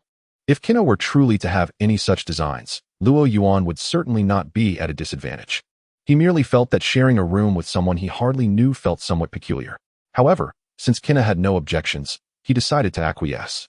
Resolving the Team Rocket situation is our top priority. We must not be distracted by other matters, Kina stated with calm assurance. So, how shall we allocate our tasks? You disguise yourself and gather intelligence in the hall, while I will investigate the cargo hold below to ascertain what Team Rocket is after. Kina assigned the roles. Luo Yuan had no disagreement. After Kina donned her disguise, she headed to the lower cargo hold, while he pondered and donned a mask before making his way toward the banquet hall. The banquet hall was bustling with activity, filled with numerous guests.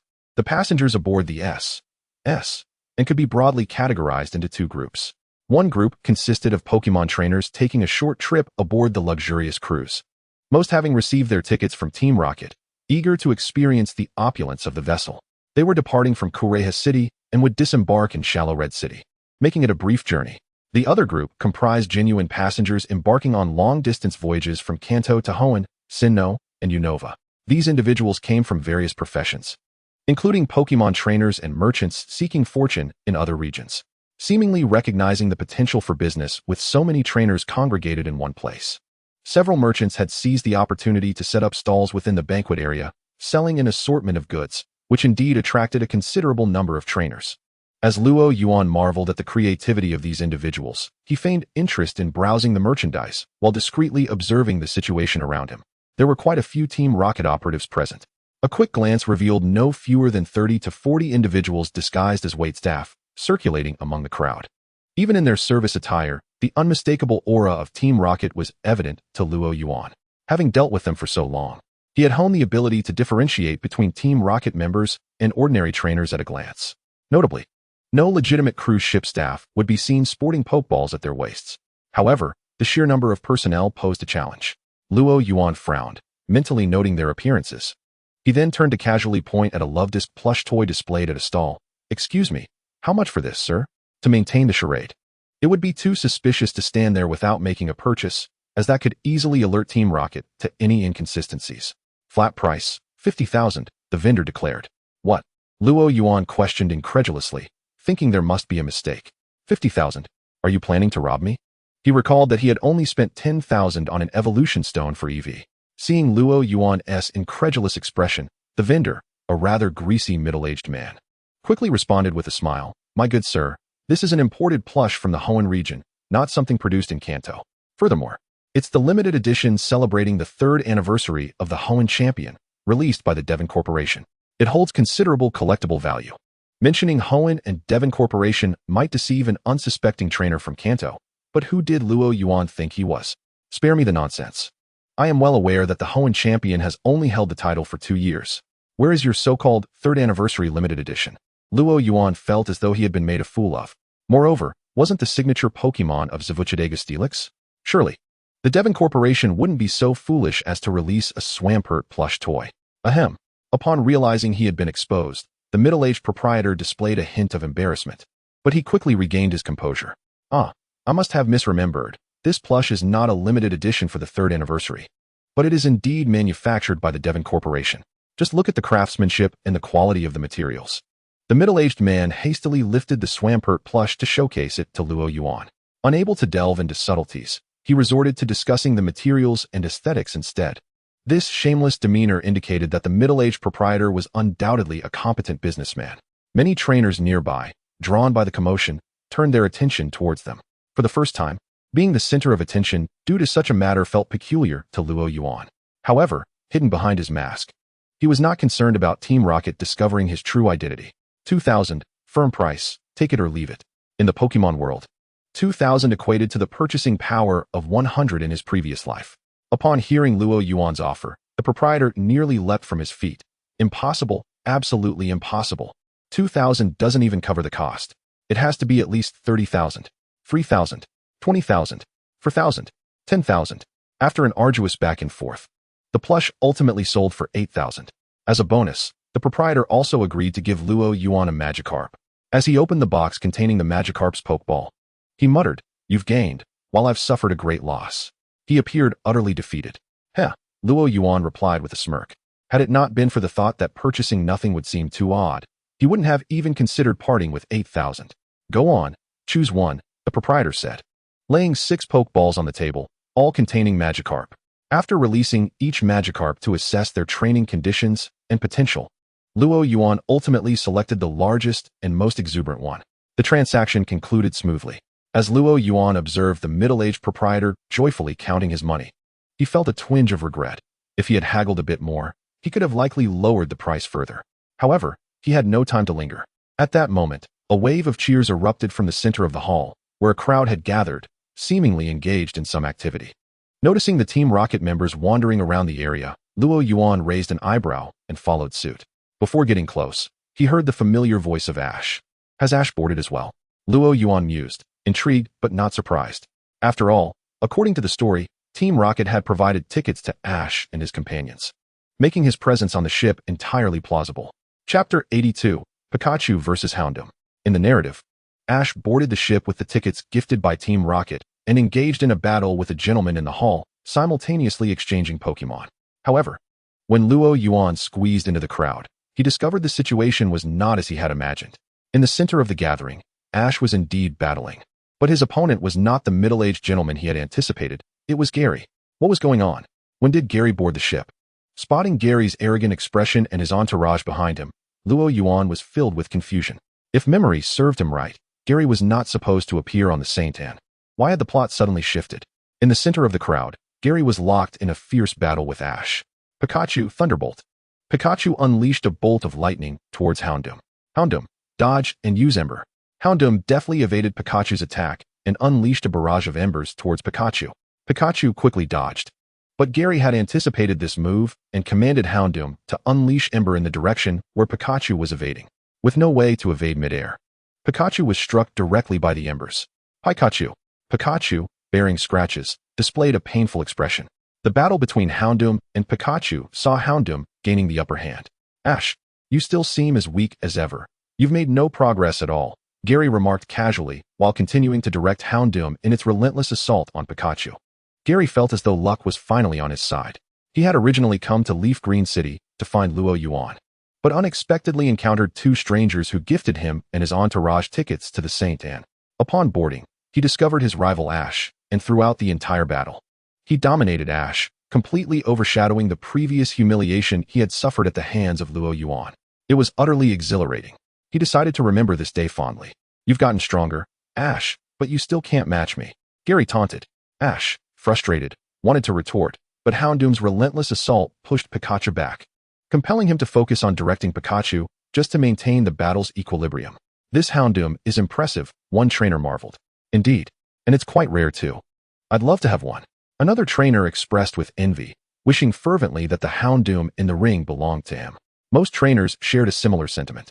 In their eyes, the outcome of this battle seemed predetermined. Pikachu had been unable to cope with Houndoom even before being struck by the embers, and now that it had sustained injuries, victory for Houndoom seemed assured. Onlookers, including trainers and passers-by, had already begun cheering for Gary's Houndoom. Noticing that Team Rocket had dispersed, Luo Yuan glanced at the disgruntled Ash and the smug Gary, feeling it was necessary to temper Gary's inflated ego. Pikachu, Thunderbolt. Aim for Houndoom's right side. Luo Yuan conveyed telepathically to Pikachu. Pika?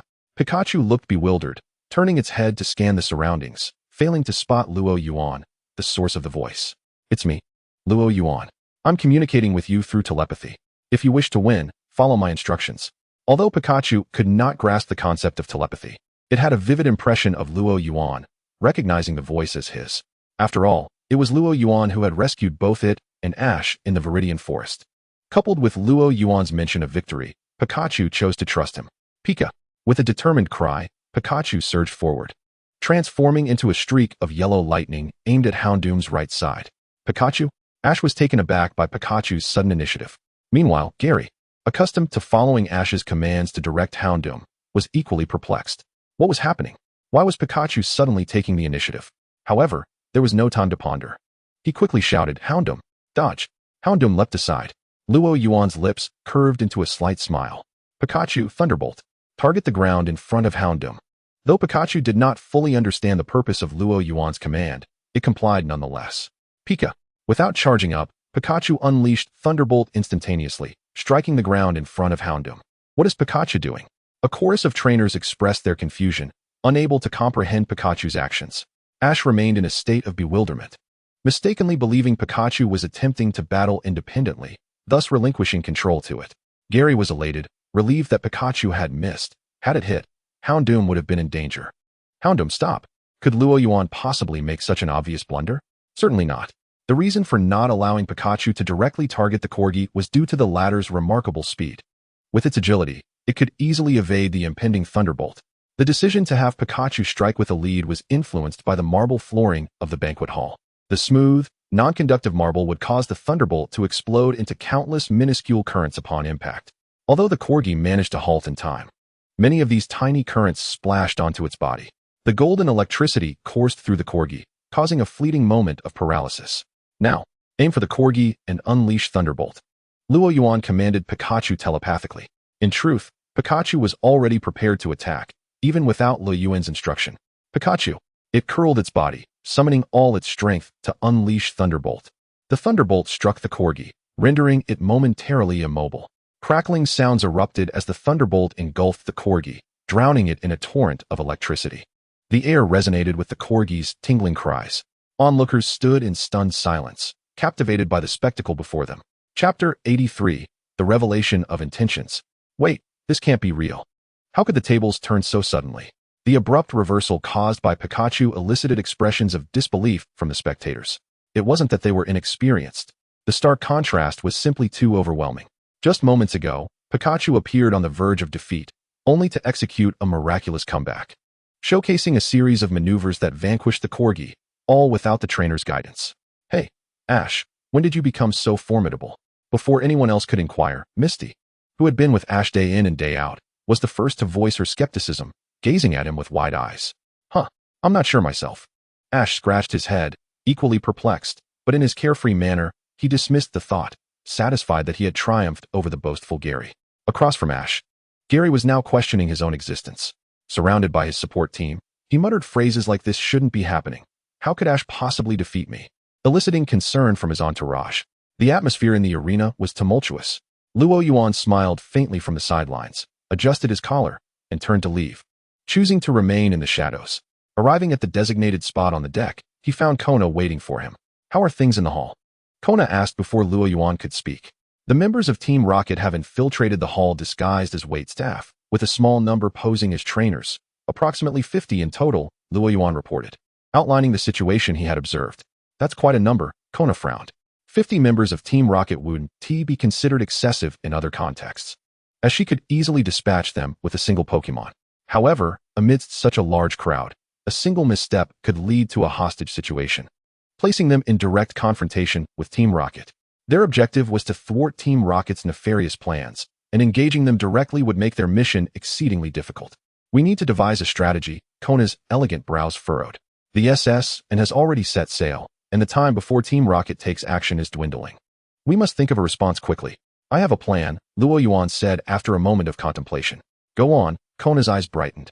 Over their time together, she had developed a degree of trust in Luo Yuan. She recognized his strength, decisiveness, and logical thinking.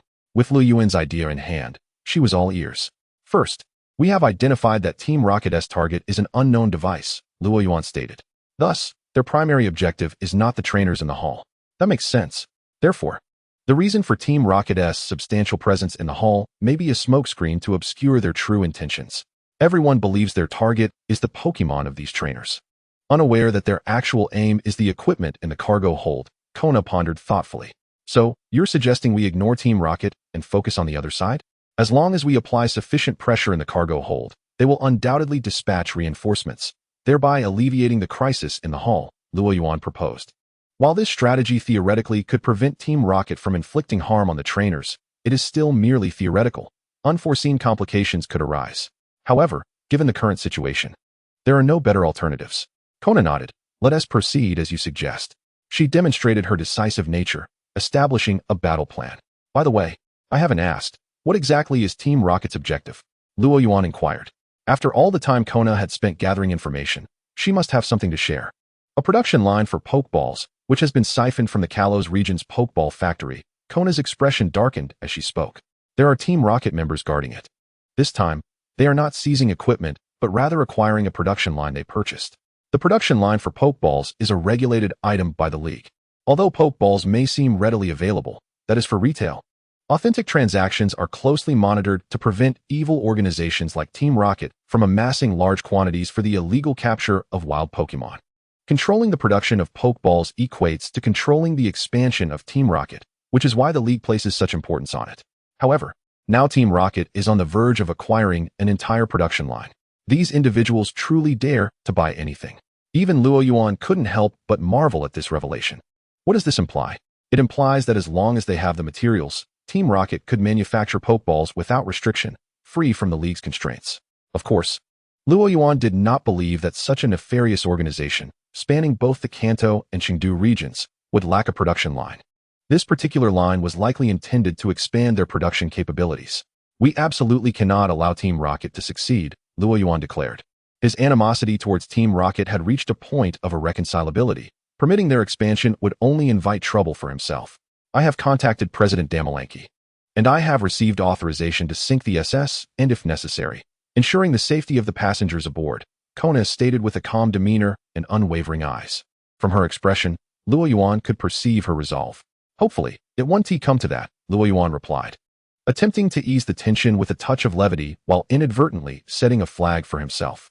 "Let us hope it doesn't come to that," Kona remarked, indicating her skepticism regarding Li Yuan's confidence. Luo Yuan's expression was subtly amused as he glanced back at the SS and, I hope you can endure, assassin. He silently paid his respects. Oh, there's one more thing. What is it? This is for you. I bought it in the hall earlier. Luo Yuan retrieved a plush toy of a Swampert from his backpack and handed it to Kona. Kona was taken aback, looking at Luo Yuan with curiosity. A Swampert. One of the starter Pokémon from the Hoenn region. How adorable. But how did you know I like dolls? Chapter 84, The Beginning. How did you know I like dolls? Kona inquired, her curiosity piqued. Yet, her hands instinctively clutched the Swampert plush tightly to her chest. I learned it from playing games, Luo Yuan thought to himself. Though he refrained from voicing this out loud.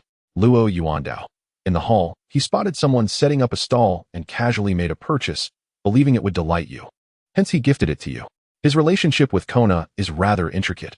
On one hand, it is a purely professional one, with Kona handling matters pertaining to Team Rocket while Luo Yuandao provides assistance, a perfectly normal colleague relationship. However, on the other hand, there was an earlier incident where Luo helped a drunken Kona back to her hotel, which added a hint of ambiguity to their rapport, complicating what should have been a straightforward interaction. This entangled relationship hangs delicately in the balance, with the potential to either draw them closer or create distance. Entirely contingent upon Luo Yuandao's thoughts and choices. He opts to follow his heart.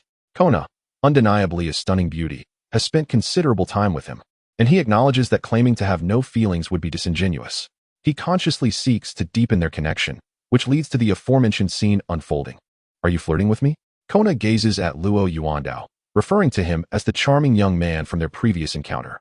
She adopts a demeanor starkly different from her usual aloofness, seemingly in a playful retort, unwilling to concede to Luo Yuandao in their banter. After all, as a prominent figure in the Kanto region, being easily flustered would tarnish her reputation. You think too much. It's merely a gift between friends, Luo Yuandao responds. Maintaining his composure, unlike an ordinary boy who might panic under teasing. He appears unfazed, as if exchanging gifts among friends is entirely commonplace. Admitting deeper feelings would be premature, as their relationship hasn't progressed to that level yet. Declaring his intentions to pursue her would be too abrupt, leading to an awkward situation for both. Taking gradual steps to foster their relationship seems the wisest approach. Kona, evidently skeptical of such friendships, thinks it implausible to gift a toy after only 2 days of acquaintance. Yet she refrains from voicing her thoughts, quietly noting Luo Yuandao in her mind for future reference. The mission is paramount. Let us proceed. Kona resumes her previous icy demeanor. Luo Yuandao nods, adopting a serious expression as they walk into the ship's cabin, heading towards the cargo hold. In the corridor, 2 trainers in sailor uniforms patrol. The absence of a salty sea odor, coupled with the subtle R insignia on their clothing, unmistakably identifies them as members of the notorious Team Rocket, the most malevolent organization in the Kanto region. This mission is truly disheartening. After finally boarding a luxurious cruise, we find ourselves stuck on patrol, one Team Rocket member grumbles, kicking a pipe exposed on the ground in frustration. Indeed, it is unfortunate, but what can we do? His companion sighs, responding, at least we have freedom here. Would you prefer to be like those unfortunate souls above, unable to enjoy themselves and serving others? That's true. At least we can sneak some good food from the kitchen. The first Team Rocket member pops a cookie into his mouth. Hey, when did you get cookies? Share some with me. The other eagerly rushes to grab. They engage in playful tussling, oblivious to the shadow stealthily approaching them from the ground. The shadow melds into their silhouettes, revealing the visage of a Ghastly. A chilling breeze sweeps through. The 2 bickering Team Rocket members shudder as they suddenly realize a Ghastly has materialized before them. Wah! One member stutters, his voice caught in his throat. Just as Ghastly's eyes emit a strange glow, causing both to collapse, rendered unconscious. Moments later, Luo Yuandao and Kona emerge from around the corner, appearing in the corridor. Well done, Kona praises Luo for swiftly dispatching the 2 Team Rocket members. In terms of technique and professionalism, Luo Yuandao surpasses many of the senior prosecutors she knows from the league. Flattery, mere flattery, he replies, though he shows no humility. Quickly moving to drag the unconscious Team Rocket members into a nearby storage room, confiscating their Pokeballs and securing them tightly. The warehouse guarded by Team Rocket is just ahead, Kona remarks. Having been here before, she has memorized the layout. All right, Luo Yuandao nods. To avoid alarming the enemy, let me take the lead. This had been their prior agreement. The Team Rocket members aboard the St. Anu must maintain some connection with those who came to attack. Luo Yuandao's objective is to capture all those involved in the assault, making it imperative for Kona to remain concealed. Should she reveal herself, the attacking Team Rocket would undoubtedly realize they had been compromised and would cease their approach to the Saint Anno. Hence, Luo Yuandao must act as bait. Given his demonstrated abilities, he is more than capable of subduing the Team Rocket members within the warehouse without inciting the ire of the higher-ranking officials from the attacking team. He is, without a doubt, the most suitable candidate for this role. Understood, Kona replies, not one to indulge in sentimentality. I will provide support from here, should anything arise. Call for me immediately. Okay. Luo Yuandao signals an okay gesture, straightening his attire before advancing forward. Before he could draw near, the Team Rocket guards stationed on either side of the corridor immediately spot him. Who goes there? Halt. Two Team Rocket members instinctively grasp their pokeballs. But as they are still disguised as sailors, they refrain from taking immediate action until they ascertain Luo Yuandao's identity. Luo Yuandao, however, remains silent, raising his hand to toss out a pokeball. Leaf Fairy Leaf Blade. With a swift motion, 2 leaf blades are unleashed. Chapter 85. Inside the cargo hold. Luo Yuandao strikes without warning, catching the 2 disguised Team Rocket members off guard. Ah, that hurts. They cry out in short shrieks, clutching their hands as the Team Rocket-specific poke balls roll away on the ground. Damn it. Realizing the gravity of their predicament as their poke balls lie scattered, the 2 Team Rocket members scramble to retrieve them, fully aware they are no match for Luo Yuandao. Yet, he would never grant them such an opportunity. Before their hands can reach the pokeballs, Ghastly, floating in midair, cackles menacingly and releases a toxic gas towards them. Ha! The 2 Team Rocket members clutch their throats, gasping for air, their foreheads bulging with veins, eyes glazing over, and faces turning purple, ultimately succumbing to Ghastly's venomous assault and collapsing to the ground. After scanning the surroundings and confirming the absence of other foes, Luo Yuandao signals to Kona that the coast is clear and proceeds towards the main door. Observing this, Kona summons her Shelder to her side and releases her Rosalia to erect an invisible barrier in the corridor, then begins contacting the League's prosecutor unit assigned to support them. This is Kona, all personnel at combat readiness, prepared to engage at any moment. While Kona is busy coordinating with her subordinates, Luo Yuandao stealthily infiltrates the warehouse. He had not intentionally concealed his presence, and it is likely that the Team Rocket members within are already aware of his arrival. Now, Luo Yuandao proceeds with utmost caution. With a Steelix leading the way, flanked by a Bulbasaur and a Leaf Fairy engaged in combat, while Ghastly follows closely behind. While others might perceive his vigilance as excessive, Luo Yuandao understands that when confronting Team Rocket, one can never be overly cautious. Moreover, this is their territory, where one can never predict the devious schemes they may have in store. The warehouse is vast and eerily silent, devoid of any visible Team Rocket presence. Lined with an array of containers, Luo Yuandao estimates there are no fewer than 20. The scale of the Pokeball production line is indeed colossal. It appears that Team Rocket has rented the entire cargo hold to facilitate the transport of this assembly line. What a grandiose expenditure, mused Luo Yuan inwardly. However, this is quite reasonable. Had the cargo been on a smaller scale, it could have been easily transferred at the port of Korea City and the hijacking of the ST. And it would never have transpired. It is precisely due to the sheer volume of containers that Team Rocket, fearing interception by the League's customs, orchestrated such a dramatic ruse. As Luo Yuan was contemplating the sequence of events surrounding Team Rocket's takeover of the Saint Anno, he was suddenly alerted by the sound of faint footsteps nearby. Without a moment's hesitation, he shouted, "Metagross, light screen." Metagross responded with remarkable swiftness. Before Luo Yuan's words had fully escaped his lips, a transparent barrier materialized beside him, shielding him from harm. In the next instant, a jet of flames surged toward Luo Yuan, only to be thwarted by the light screen. As the flames dissipated, a formidable Houndoom, baring its teeth and emitting a threatening growl, emerged before him. Luo Yuan was not taken aback by Team Rocket's possession of a Houndoom. After all, if they could acquire a Pokeball production line from the Kalos region, obtaining a Houndoom was hardly surprising. What struck Luo Yuan as odd was the absence of any visible Team Rocket trainers. He held a certain disdain for a team that lacked the courage for direct confrontation. Nevertheless, he gleaned some insights from this situation. His earlier assumptions were erroneous. There weren't as many Team Rocket members in the warehouse as he had anticipated. Otherwise, given their typical modus operandi, they wouldn't have been so cowardly when confronted. It seemed likely that Team Rocket had underestimated the potential for an ambush within the cargo hold of a vessel they believed they had secured, leading their personnel to focus on controlling the ship and attending to the banquet hall. The enemy's deliberate concealment suggested a desire to buy time and await reinforcements. This was fortuitous for Luo Yuan. as it allowed him to swiftly resolve the conflict at hand while remaining near the equipment, setting a trap for any Team Rocket reinforcements that might venture forth. During the battle, he would seize the initiative, while the presence of personnel would compel Team Rocket to tread cautiously. However, first, he needed to lure Team Rocket out. He had no intention of playing hide-and-seek with them. With this thought, Luo Yuan turned his gaze towards the Houndoom before him.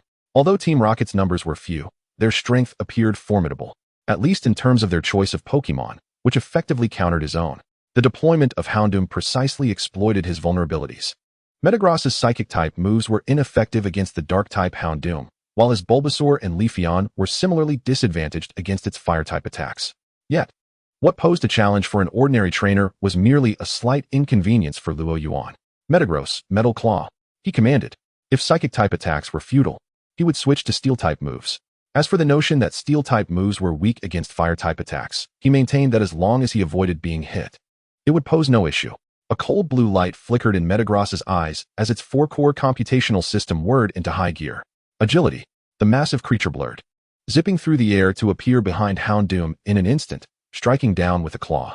Houndoom seemed unprepared for the swift response of the seemingly cumbersome Metagross and momentarily froze in place. Houndoom dodged. The concealed Team Rocket members, witnessing the imminent strike, could no longer contain themselves and shouted a warning. Got you. Luo Yuan's eyes gleamed with anticipation as he had been waiting for Team Rocket to reveal themselves. He swiftly drew a Pokeball from his waist and hurled it towards the source of the voice. Steelix, Iron Tail. With a resounding crash, Steelix emerged, its massive body causing the cargo hold to tremble. Steelix barreled forward, sending 2 obstructing containers flying, while several Team Rocket members hiding behind them came into Luo Yuan's view. Simultaneously, Metagross, having altered its attack, closed in on the Houndoom, executing a bullet punch. The impact struck Houndoom squarely in the abdomen, sending it hurtling into the path of several Team Rocket trainers. Hello there, Luo Yuan greeted them with a smile. Steelix, too, turned its gaze upon the startled trainers, exhibiting a menacing grin. Damn it! The Team Rocket trainers, caught in Steelix's intimidating stare, glanced at the incapacitated Houndoom on the ground and then at the grinning Steelix. Their faces drained of color as fear gripped them. In their minds echoed 3 words. We're doomed. Will you surrender willingly, or shall I assist you in doing so? Luo Yuan inquired, his expression still adorned with a subtle smile. There were 5 of them in total, alongside 2 more outside, making for 7, neither a small nor a large number. The trainers, sweating profusely under Luo Yuan's and Steelix's watchful eyes, felt the weight of the situation. Although Luo Yuan's tone seemed gentle, they perceived a hidden menace beneath his smile, a harbinger of dread. Damn it, do you know who we are? One of the apparent subordinates of Team Rocket shouted at Luo Yuan. Of course I do. You are Team Rocket, are you not? Then why did your little subordinate here take so long to finish his sentence? This subordinate, not lacking in intelligence, realized that Luo Yuan was fully aware of their identity. The mere fact that Luo Yuan dared to confront them suggested he possessed some form of confidence or support. The subordinate's expression grew increasingly grim as he grappled with the situation. What were his options? To attack? That was unrealistic, setting aside the other Pokémon. The presence of Steelix and Metagross alone rendered any attempt to reach for their Pokeballs futile. Escape? That was even more implausible. With only 3 exits in the cargo hold, all situated behind Luo Yuan, they couldn't even retrieve their Pokeballs, let alone hope to flee from the watchful eyes of Steelix and Metagross. In an instant, despair washed over the faces of the Team Rocket trainers. Shall I inquire once more? Will you surrender willingly, or shall I lend a hand? Luo Yuan asked, his patience wearing thin as he found their hesitation exasperating. With a gesture, he signaled to Steelix and Metagross, who immediately adopted threatening postures. Seeing Luo Yuan prepare to act, the Team Rocket members panicked and hastily declared, "We surrender. We surrender." Though they considered themselves elite within Team Rocket, the circumstances left them no choice. Resisting would be akin to a mantis attempting to stop a chariot. Raising their hands in surrender, they allowed Bulbasaur to retrieve their Pokeballs, not daring to move a muscle. After confiscating the trainer's Pokeballs, Luo Yuan rendered them unconscious and bound them with ropes, discarding them to the side. He then opened the hatch and called out to Kona outside. Kona, it's all taken care of. The individuals inside are far weaker than anticipated. Kona approached, hesitating. What about the battle plan? Having never entered the warehouse, she hadn't expected the enemy to be so few. It seemed the previous strategy required adjustment. No need for changes. The battle plan remains intact, but the approach will differ. You hide within the cargo hold, while I engage the first wave of reinforcements from Team Rocket. Once their higher-ups appear, you can make your move, Luo Yuan stated. The original battle plan had no significant flaws. The goal remained to draw the Team Rocket members from above downwards. Thus, all that was necessary was to alter Kona's ambush location. Earlier, Luo Yuan had already instructed those unfortunate individuals to contact their companions above. It is only a matter of time before the rocket team dispatches someone to assess the situation. Excellent. Kona adapted seamlessly to the circumstances. She felt an effortless synergy with Luo Yuan, free from the burdens of worry, a stark contrast to her previous missions, where her subordinates were nothing but a source of trouble.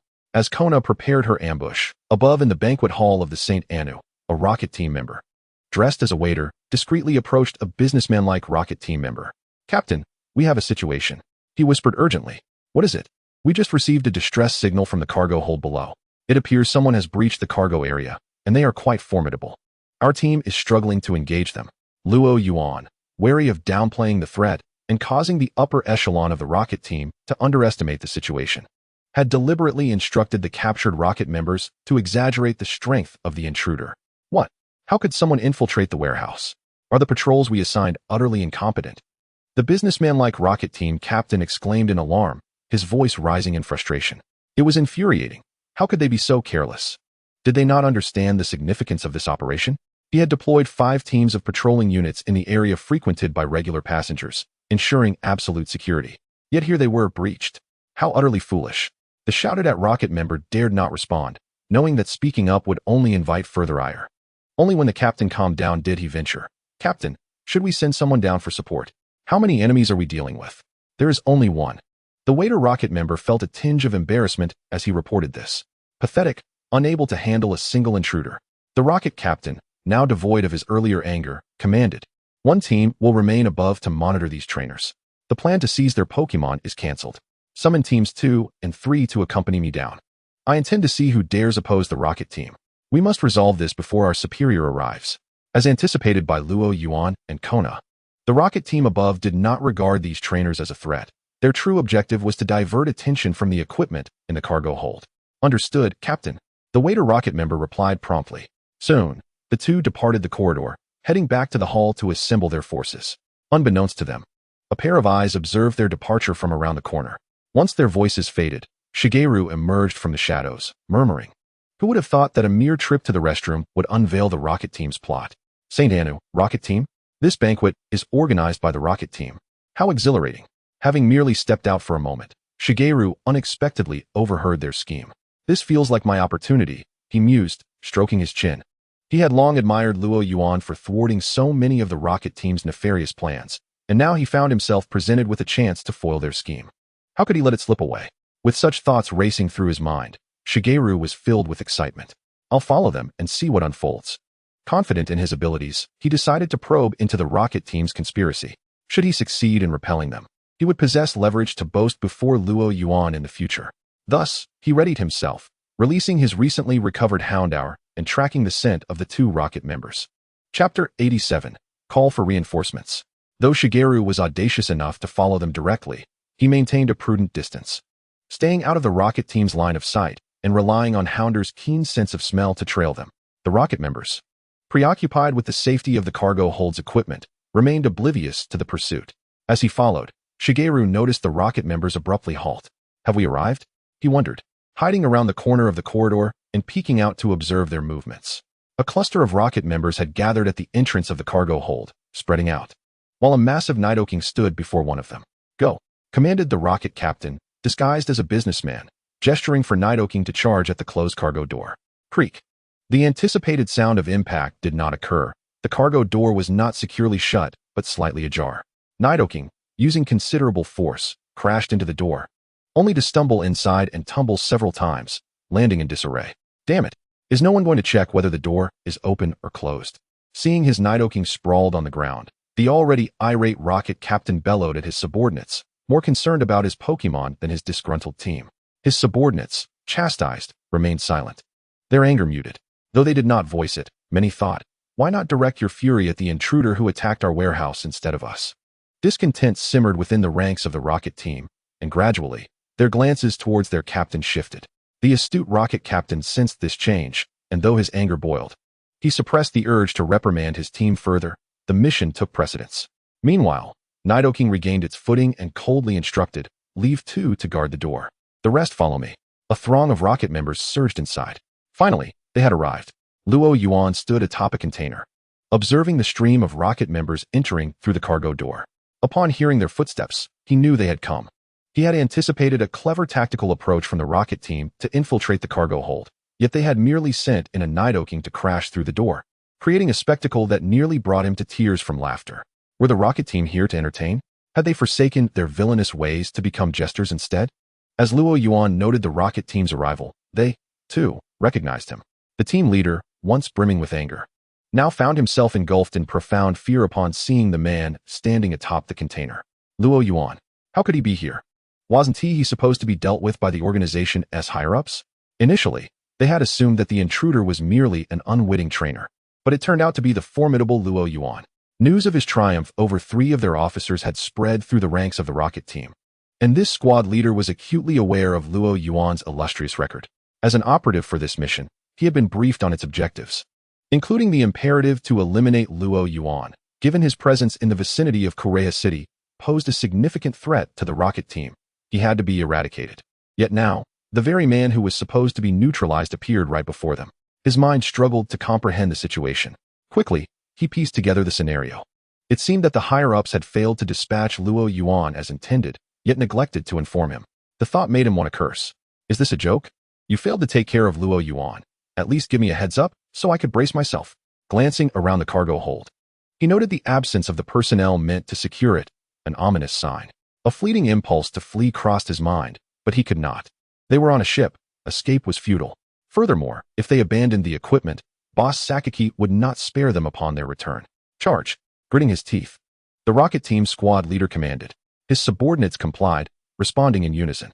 Due to the necessity of guarding these devices, the personnel present were primarily those recently reassigned from the Carlos region. Unfamiliar with Luo Yuan, they exhibited a certain ignorance that rendered them fearless, thereby alleviating any pressure they might have felt. Upon noticing that their adversary was but a solitary figure, they mistakenly assumed that the confrontation would be easily resolved. Go! Rogue Panda, King Octillery, Illusion Ray, Lobster Minion, Water Gun.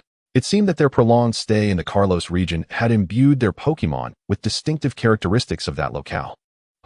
A Rogue Panda and a King Octillery? Indeed, they are Pokémon from the Carlos region. Luo Yuan was not taken aback. He had previously encountered Team Rocket's Black Houndoom and had collected numerous Pokémon from Carlos. Thus, he simply waved his hand. Steelix, tackle. Steelix, tackle. The members of Team Rocket were momentarily perplexed by Luo Yuan's command. Suddenly, a massive Steelix burst forth from behind a nearby container, barreling through with reckless abandon, disregarding the surrounding crates as it trampled 3 of the Pokémon that had been attacking Luo Yuan. Damn it, Steelix. Team Rocket immediately braced themselves. What should trainers do when on high alert? The trainers of Team Rocket demonstrated this admirably. A multitude of them simultaneously unleashed their Pokeballs, the resounding sounds of Pokémon emerging echoing through the cargo hold, instantly filling the space with Pokémon. Team Rocket and their Pokémon became a jumbled mass, and with the already colossal Steelix, the cargo hold became exceedingly cramped. Amidst the chaos, one particularly foolish Team Rocket captain, disguised as a businessman, found the scene too unbearable to witness. Relying on these inept individuals would not only fail to deal with Luo Yuan, but would also prevent them from stalling for reinforcements. In the midst of the turmoil, he sought refuge in a corner against his Nidoking, retrieving a communicator from his pocket to dial a channel. Lord Sachi, Lord Chakra, the Saint Anna has encountered a minor issue.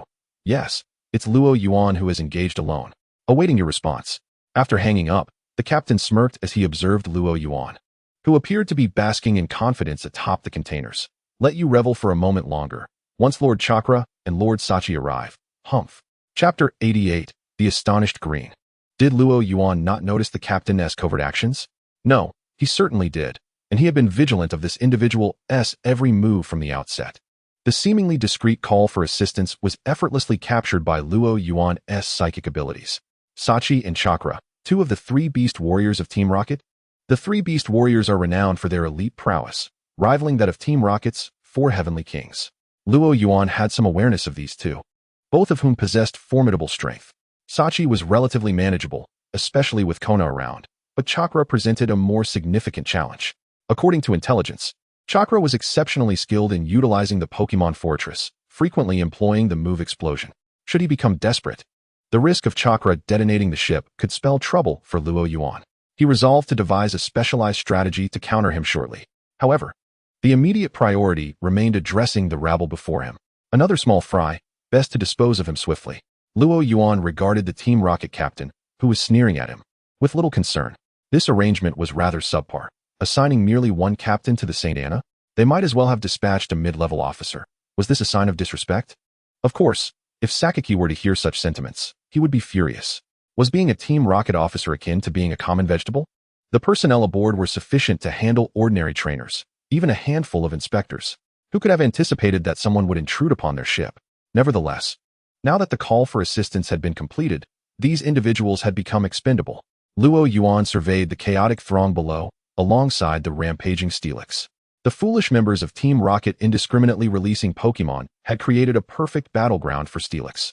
Any Pokémon capable of inflicting significant damage on Steelix refrained from employing large-scale attacks for fear of collateral damage, while those single-target moves were easily evaded by Steelix.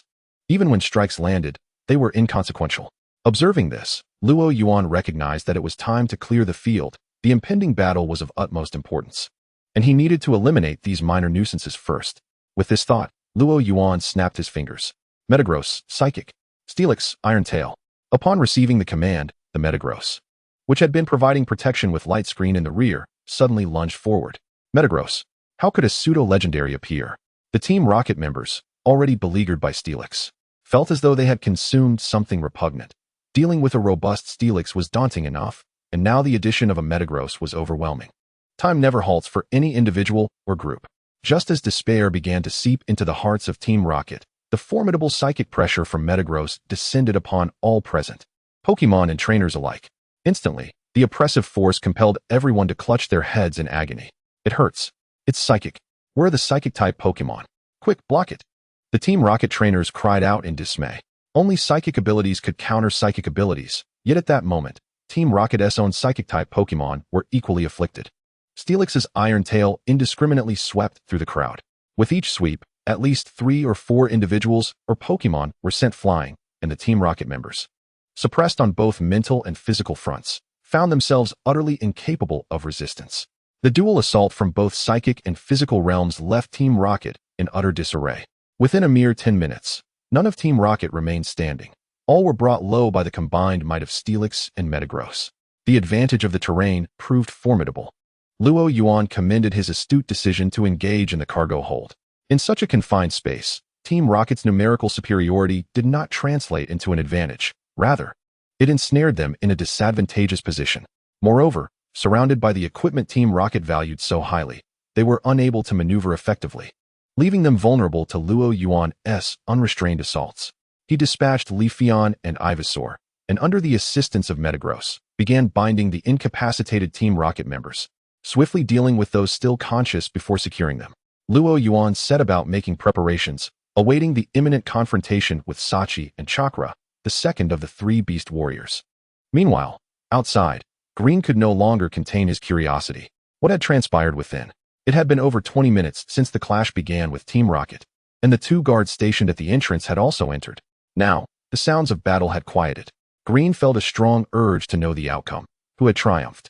Team Rocket or the unknown trainer? After a prolonged internal struggle, he could no longer suppress his curiosity. I'll take a look. It's been so long since Team Rocket has emerged, they surely wouldn't do so easily. I'll just peek through the door. Having convinced himself, Green stealthily approached the cargo hold's entrance. Gently pushing the door open, he gazed inside. The sight before him left him utterly astounded. So many members of Team Rocket have been defeated? Before his eyes lay a sea of Team Rocket operatives, and incapacitated Pokémon sprawled on the ground. Who was their opponent that could bring so many Team Rocket members to their knees? Just how formidable was their strength?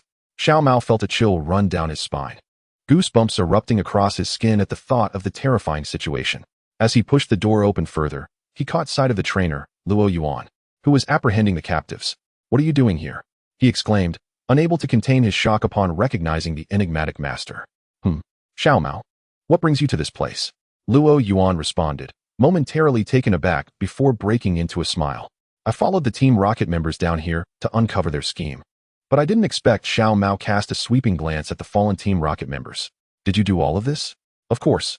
What? Are you feeling a sudden sense of admiration for me? Luo Yuan replied teasingly. Who admires you? Xiao Mao retorted, though he couldn't help but inquire. Luo Yuan. What exactly is Team Rocket up to? Why are there so many of them on the and Chapter 89, Sachi and Chakra. Upon hearing Xiao Mao's question, Luo Yuan remarked, That's a long story. I'll explain later. For now, help me tie up these Team Rocket members. He had witnessed the earlier distress signal from the Team Rocket squad leader, and with the main forces of Team Rocket approaching, he was pressed for time to elaborate. Upon being dragged into labor as soon as he arrived, Xiao Mao felt speechless. You pull me into this as soon as I show up. Doesn't your conscience hurt? Luo Yuan solemnly patted his chest. Not at all. In fact, I could really go for a cold cola right now. Xiao Mao felt an urge to strike him. All right, enough complaining. You'll get to see an exciting show soon, Luo Yuan said. What kind of show? Xiao Mao's interest was piqued. Luo Yuan mysteriously replied. That's a secret. You'll find out when the time comes. A good show is called such for a reason. If there are no surprises, what makes it good? Skeptical. Xiao Mao said, We've been friends for so many years. You wouldn't deceive me, would you? Why would I lie to you? Luo Yuan said, exasperated. Do you think I'm that unreliable in your eyes? The unconscious Team Rocket members were tightly bound and locked away in a container, while outside. Over a dozen speedboats rapidly approached the and Hey, Sachi, that guy named Luo Yuan has infiltrated the ship. What do you think? Chakra. A short individual standing at barely 4 feet tall, asked Sachi, who was accompanied by 2 floating Furetto. I never expected that Luo Yuan, whom we couldn't capture in Kure Leaf City, would end up on the and I see this as a prime opportunity to eliminate him and complete Boss Sakiki's mission, Sachi said, stroking her Meowth's head. Her silver gray hair and pale complexion exuded an eerie charm. Perfect. He couldn't hide anywhere else and chose the and truly a death wish, Chakra smirked coldly. They had initially been frustrated by their failure to capture Luo Yuan in Kure Leaf City, but now, encountering him on the and felt like a stroke of good fortune. His tone suggested he was confident of victory, considering taking down Luo Yuan to be a mere formality. However, Sachi interjected with a light-hearted tone, we must remain vigilant. Naturally, her casual demeanor was merely a habitual precaution. After all, according to the intelligence provided by Boss Sakiki, Luo Yuan, while not weak, was still merely average in strength. With a powerful Steelix and a Metagross, she didn't regard him as a significant threat. In her eyes, Luo Yuan was destined to surrender. Here we go. Lost in thought, the speedboats had already drawn near the massive and where the remaining Team Rocket members had subdued the captain, bringing the entire ship to a halt. Let us move. Sachi and Chakra, utilizing their Pokémon, swiftly ascended to the deck of the and their subordinates quickly followed suit, climbing aboard using ropes. What is happening? Who are you? It's Team Rocket. Upon seeing Sachi and her cohort boarding, the passengers on the deck erupted into chaos. Some had recognized the Team Rocket insignia emblazoned on their chests. Instantly, the deck became a flurry of movement, with trainers releasing their Pokémon to guard against the intruders. Such a nuisance. I'll leave this to you, Sachi said dismissively, not even glancing back, leaving a portion of her subordinates to manage the situation on the deck. Sachi and Chakra hurried down to the lower levels where the cargo hold was situated. Equipment is paramount. With Team Rocket now aboard, it was time to rally their forces. Luo Yuan observed the unfolding scene on his portable monitoring device, noting the main forces of Team Rocket had fully boarded, with Sachi and Chakra standing out prominently. Rally forces? What forces? Xiao Mao remarked, perplexed by Luo Yuan's cryptic language. Kona. Ignoring him, Luo Yuan waved to someone behind him. To Xiao Mao's astonishment, Kona and her sister, Mizu, slowly materialized. Xiao Mao jumped in surprise. Champion Kona, how long has she been hidden aboard the ship without me noticing? And judging by Luo Yuan's familiarity with her, their relationship seems quite special. This was a champion. When did Luo Yuan become acquainted with her? Kona nodded at Luo Yuan without acknowledging Xiao Mao. She promptly retrieved her communicator. Everyone, it's time to net our catch. Team A will handle the assault on the deck against Team Rocket to protect the passengers, while Team B will destroy their speedboats, cutting off their escape routes and preventing them from jumping overboard or fleeing via flying-type Pokémon. If possible, sever communication between the and in the outside world. Luo Yuan added, indeed. Kona nodded and promptly instructed her subordinates on the communicator. Also, Ensure to cut off Team Rocket's communication with the outside world. Maintaining the secrecy of our operations. Witnessing the interaction between Luo Yuan and Kona, Xiao Mao felt a profound jolt to his psyche. What had Luo Yuan experienced in his absence? Xiao Mao sensed he had missed many thrilling events.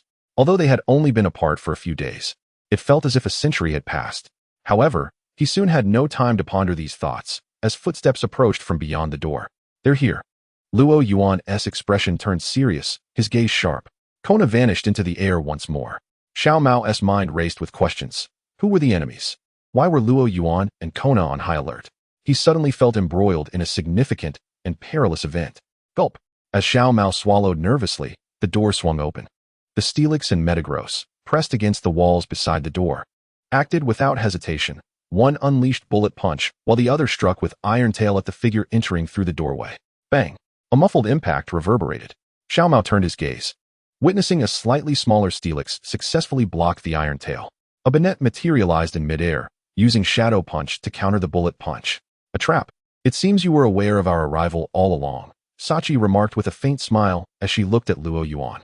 Chakra followed closely behind, grinning widely as his Steelix forcefully shoved Luo Yuan's Steelix aside and charged at the Metagross. Chapter 90. Kona takes action. Sachi's conversation drew Luo Yuan's attention, allowing Chakra to command their Pokémon to strike back. The seamless cooperation between the trio of commanders was on full display, a testament to their prowess under Boss Sakaki's command. Yet Luo Yuan was no mere facade. The earlier ambush was merely a probe. He had never intended to rely solely on a sneak attack to eliminate two Team Rocket executives. Metagross, Comet Punch. Steelix, Body Slam. Swiftly issuing commands. I simultaneously conveyed through telepathy to two Pokémon, directing their focus towards Chakra's Steelix. Instantly, Metagross and Steelix shifted their targets to Chakra's Steelix. Metagross delivered a powerful punch to Chakra's Steelix, which initially intended to evade using the force of the blow, only to find that its fellow Steelix behind it disregarded the attack from the cursed doll, focusing solely on assaulting it. Consequently, Chakra's Steelix found itself caught in a sandwich of foes. The dual onslaught inflicted upon Steelix elicited a painful roar. Is this the extent of Team Rocket's prowess? Cursed be it. One misstep ignited Chakra's fury. What he presumed to be a near-certain victory encountered such an unexpected setback at the outset, compounded by Ro Yuan's mockery, causing his expression to darken considerably. Known for his volatile temperament, he promptly unleashed his Fortress. Explosion. This turn of events completely took Ro Yuan by surprise. Has he lost his mind? Metagross, Steelix, quickly evade. Although Ro Yuan had witnessed the special episode's narrative and understood Chakra's penchant for explosive tactics, he never anticipated Chakra's impulsive nature would lead him to employ a self-destructive move like explosion right from the start. Boom. A thunderous noise erupted. The entire SS and quaked violently. Ro Yuan glanced toward the explosion's epicenter, where Fortress stood, the alloy floor around it torn asunder, revealing the metallic framework beneath. The cargo hold's door, along with the wall, was obliterated by the shockwave, the door's whereabouts now unknown. As for Ro Yuan's Pokémon, they sustained injuries. In this critical moment, Metagross barely managed to erect a light wall. Although hastily conjured, it crumbled under the shockwave's impact, yet it mitigated much of the damage. Metagross was merely sent hurtling into the wall, sustaining no significant harm. However, the two Steelix were not as fortunate. Chakra's Fortress explosion spared no one. The two Steelix closest to the blast were caught in the fray. Chakra's Steelix, being astute and accustomed to its trainer's propensity for self-detonation, had already assumed an evasive stance upon witnessing Chakra throw the Pokeball. Conversely, Ro Yuan's Steelix, due to its cumbersome size, was struck directly by the shockwave, absorbing the brunt of the damage. Yet, thanks to its sturdy constitution, despite being charred black from the explosion, it emerged relatively unscathed. In a stroke of luck, Chakra's reckless action inadvertently turned the tide. Even though he lost a Fortress, for someone like Chakra, who habitually stocked multiple disposable Fortress, this was a profitable transaction. Haha. Have you tasted my power now? Chakra, hoisted by Sachi by his collar and floating in the air, taunted Ro Yuan with a triumphant expression. Ro Yuan remained silent. This time, he had underestimated Chakra's ferocity, disregarding even his own Pokémon. Surrender. You cannot win, Sachi declared while suspended in the air, gripped by a Zubat's hold. Addressing Ro Yuan. At this moment, she sent forth her Meowth, coordinating an assault alongside the cursed doll against Metagross. Meanwhile, Chakra refrained from deploying another Fortress. instead releasing a Skarmory to join forces with Steelix against Ro Yuan's Steelix. Sachi wore a confident smile, assured of victory. According to Team Rocket's intelligence, Ro Yuan's primary Pokémon consisted solely of Metagross and another Steelix, with the remainder being inconsequential. Now, with both of those Pokémon injured, and with Chakra and herself holding a numerical advantage, she believed victory was within her grasp. Her suggestion to Ro Yuan to concede stemmed purely from a concern over damaging their equipment in battle. Do you truly believe you are destined to win? Ro Yuan inquired with an enigmatic smile, glancing at Sachi high above. What do you mean? Sachi questioned, bewildered by Ro Yuan's confidence. Literally, Ro Yuan replied, snapping his fingers. Suddenly, a beam of freezing light shot forth from a nearby container, striking the unsuspecting cursed doll and encasing it in ice. Simultaneously, a spiked cannon fired with a piercing howl, exploding against Chakra's Steelix, sending it hurtling to the ground, visibly racked with pain. Kona, along with her Mismagius and Shelmet, materialized, joining the fray. See, the balance of power has shifted once more. Ro Yuan grinned at Sachi and Chakra. Kona. Both Chakra and Sachi's expressions darkened considerably, as they had never anticipated the Elite Four would appear so suddenly. Beep beep beep. Before they could respond, Sachi's communicator blared to life with frantic cries from Team Rocket. Lady Sachi, the Alliance has surrounded us. Cursed be it. This is a trap. One ambush by Ro Yuan could merely be an isolated act, but with Kona's sudden appearance and the external forces surrounding them, it was evident that the Alliance had long been aware of their operation. Moreover, they had set a trap using the SS and Ro Yuan as bait. They had blundered into it without any realization. This was an utter humiliation. To fight or to retreat. Sachi found herself in a tumultuous dilemma. Engaging in battle would leave her without significant odds of victory. The previous exchanges had already demonstrated that Ro Yuan possessed strength comparable to any among them. And now, with Kona's sudden emergence, they had suffered injuries to two of their Pokémon. Continuing the fight seemed perilous. Yet, the thought of retreating left her unsatisfied. If she failed to retrieve the equipment, she would undoubtedly face retribution from their leader, Giovanni. She was ensnared in a quandary, uncertain of the path to take. Chapter 91, The Arrogant Chakra. Sachi felt trapped, torn between Kona, Ro Yuan, and the Alliance's formidable forces, and the looming threat of Giovanni's reprimand. Nevertheless, as a senior officer of Team Rocket and one of the three beasts, her turmoil did not linger for long. Chakra, we retreat, Sachi decisively declared. After weighing the pros and cons, she had come to a realization. She could not be certain that the duo of herself and Chakra could prevail against Ro Yuan and Kona's partnership. Winning would certainly be favorable. But Sachi's cautious nature led her to always consider the worst-case scenario. If they were not a match for Ro Yuan and Kona, fleeing now held a greater chance of success. Waiting for the Alliance's forces to encircle them would render escape nearly impossible, especially with the added pressure from Ro Yuan and Kona. Her logic was sound, and her prudence was commendable, yet reality often diverges starkly from idealism. Hey Sachi, why are we retreating? Chakra was the first to voice his discontent upon hearing Sachi's words. Just moments ago, his explosion had granted them a significant advantage. Now, with just the addition of Kona, why must they withdraw? Chakra, convinced of his favorable position, failed to grasp Sachi's reasoning. You are far too timid, Chakra remarked. Moreover, this production line of Pokeballs is something the boss values highly. Retreating without a fight is unacceptable. Chakra's mindset was simple. They would fight first and see how it played out. Regardless of their strength, only through confrontation could they ascertain their chances. Even if they were outmatched, he confidently believed he would not be captured. To him, Sachi's decision to retreat at the mere sight of Kona was a disgrace to Team Rocket's three beasts. Withdrawing now would imply that they feared Kona. Sachi never anticipated that Chakra would be the one to hinder her at such a critical juncture.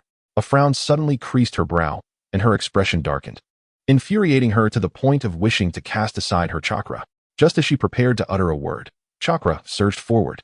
Steel Python, Rock Seal, Armor Bird, strike with your iron wings. Eliminate that Metagross. Chakra targeted Royuan's Metagross, intent on dispatching it first to alleviate his mounting pressure. Simultaneously, he unleashed a Flareon, positioning himself atop it to float in the air, ever vigilant against Kona's assaults. Rocks hurtled through the air, followed closely by the razor-sharp, silver-winged Armor Bird, both converging upon the Metagross. Royuan remained unfazed. He had anticipated the Rocket team's ambush since Kona made her move. Metagross, defend. At this command, Metagross immediately crossed its arms defensively, enveloped by a faint green membrane that shielded its entire form. Boom. A massive boulder plummeted from above, crashing against the protective membrane before disintegrating into fragments, failing to inflict even the slightest harm upon Metagross. Observing this, the armor bird realized that a frontal assault was futile. It swiftly maneuvered, veering around to launch an attack from behind. Well executed, armor bird. You can withstand the frontal assault, but surely you cannot defend against the rear. Chakra envisioned the moment the armor bird would strike Metagross with its steel wings. Oh, Royuan responded with a slight smile. Did you truly believe I would expose such a vulnerability? If he merely wished to defend, Royuan could have easily instructed Metagross to erect a light wall before utilizing its defense to shield against the rock seal with his telekinesis. Issuing such a command would take less than a millisecond. Yet, he allowed Metagross to focus solely on defense, intentionally exposing its rear to entice the armor bird into a trap. It is common knowledge that Metagross possesses 4 brains. However, only trainers who have thoroughly studied Metagross would be aware of its unique ability beyond its inherent traits, the capability to multitask. The 4-brain Metagross can divide its focus, independently controlling its limbs to execute 4 distinct actions, a secret Royuan had only recently uncovered. As the armor bird circled behind Metagross, Royuan commanded, "Seize the armor bird, Metagross." Buzz! A flash of red light ignited in Metagross's eyes as 2 claws, previously curled beside its body, sprang into action, capturing the armor bird at the cost of enduring a blow from its steel wing. Armor bird, break free, Chakra thought with growing concern, desperate to extricate the armor bird from Metagross's grasp. However, as a top-tier predator, Metagross's claws could effortlessly penetrate solid rock, allowing its massive form to anchor against the cliffside. Such innate strength was something the armor bird could never hope to rival. Under Metagross's grip, the armor bird was akin to a fledgling chick caught in the clutches of a muscle-bound giant, flapping its wings in vain, its struggles utterly futile. Chakra's ally, Sachi, wished to assist, but found herself firmly targeted by Kona. Before she could issue a command, the iron shell unleashed 2 spiked cannon blasts aimed directly at her, forcing her to recall her Pokémon for defense. Meanwhile, Chakra's steel python had become ensnared by Royuan's steel python, which, in terms of size, overpowered Chakra's, compounded by the fact that Chakra's steel python had already endured attacks from Kona and was now at a disadvantage, being pressed down to the ground. There was no one to interrupt Metagross's onslaught against the armor bird. Metagross, use hammer arm. The arms that had previously defended against the rock seal swung, with tremendous force, towards the armor bird's head. Clash! The sound of metal colliding erupted, sparks flying. The armor bird was rendered momentarily dazed by the impact. But that was not the end. Metagross violently hurled the disoriented armor bird to the ground, its limbs unleashing a barrage of bullet punches upon the fallen foe. Fists became mere blurs, countless strikes raining down on the armor bird. In an ephemeral daze, it seemed as though the echoes of "Aura, Aura, Aura" resounded. The cabin trembled as the armor bird emitted a cacophony of wails akin to a broken instrument. Metagross granted it no respite. The bullet punches hammered relentlessly for several minutes, effectively rendering the previously vigorous armor bird unconscious. Chakra's expression was one of profound dismay, while Royuan wore an expression of mockery. Feel free to unleash any remaining Pokémon. Metagross, in perfect synchronization, brandished its 4 razor-sharp claws. The wounds inflicted by the explosion and steel wing attacks did not render Metagross weak. Rather, they enhanced its ferocity. Chapter 92, Retreat and Pursuit. Chakra's emotions were a tempest of complexity. On one hand, he seethed with rage at the defeat of the armor bird. On the other, he was filled with regret, lamenting his hubris in disregarding Sachi's advice. Initially, he had believed that with all his might, he could easily vanquish Royuan and then team up with Sachi to eliminate Kona, effortlessly completing their mission. Yet, he had not anticipated that the first step of his plan would falter so swiftly. For this mission, Chakra had only brought along his steel python and a plethora of Flareons, with the armor bird being one of his primary forces. Without it, his strength plummeted, and confined within the ship's cabin, he was unable to execute his signature self-destruct attack on a grand scale. Now, the prospect of overcoming Royuan and Kona seemed increasingly unrealistic. Sachi, we must withdraw.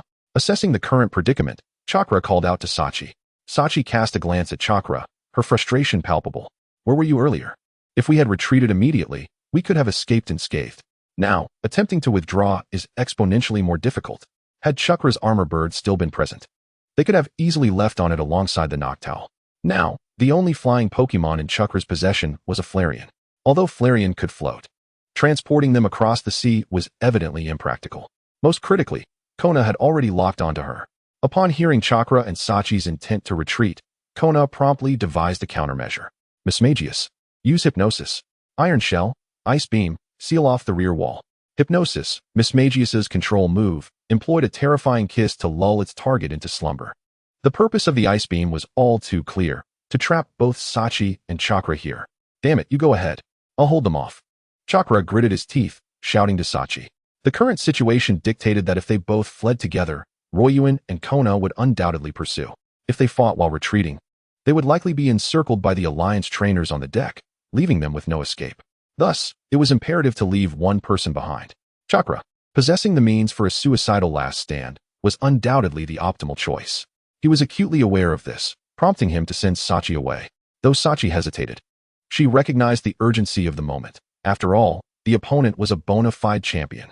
They had to tread carefully even at full strength. And any further delay would mean certain capture. The steel python acted first. Its tail swept away the frozen wall, allowing Sachi, grasped by the Noctowl, to swiftly escape through the gap. Chakra, however, did not rush to leave. He turned to glance at Royuan, a cold smirk gracing his lips as he tossed out 2 Pokeballs. Try this. Bang. The sound of 2 Pokeballs bursting open echoed. 2 red and white Flareons materialized within the cabin. Self-destruct, Chakra commanded, taking off at a sprint. As a trainer well-versed in explosives, he understood that the combined force of 2 Flareon self-destruct would be sufficient to obliterate the entire cargo hold of the Saint Anu. As the cargo hold began to flood, it would undoubtedly hinder Luo Yuan and Kun Na's pursuit, leaving them in a precarious predicament. What does it matter if you consider this a victory? Surviving the sinking of the SS Saint Anu is the first order of business. Moreover, Chakra had resolved that, once he escaped the cargo hold, he would obliterate the SS Saint Anu with a Flareon.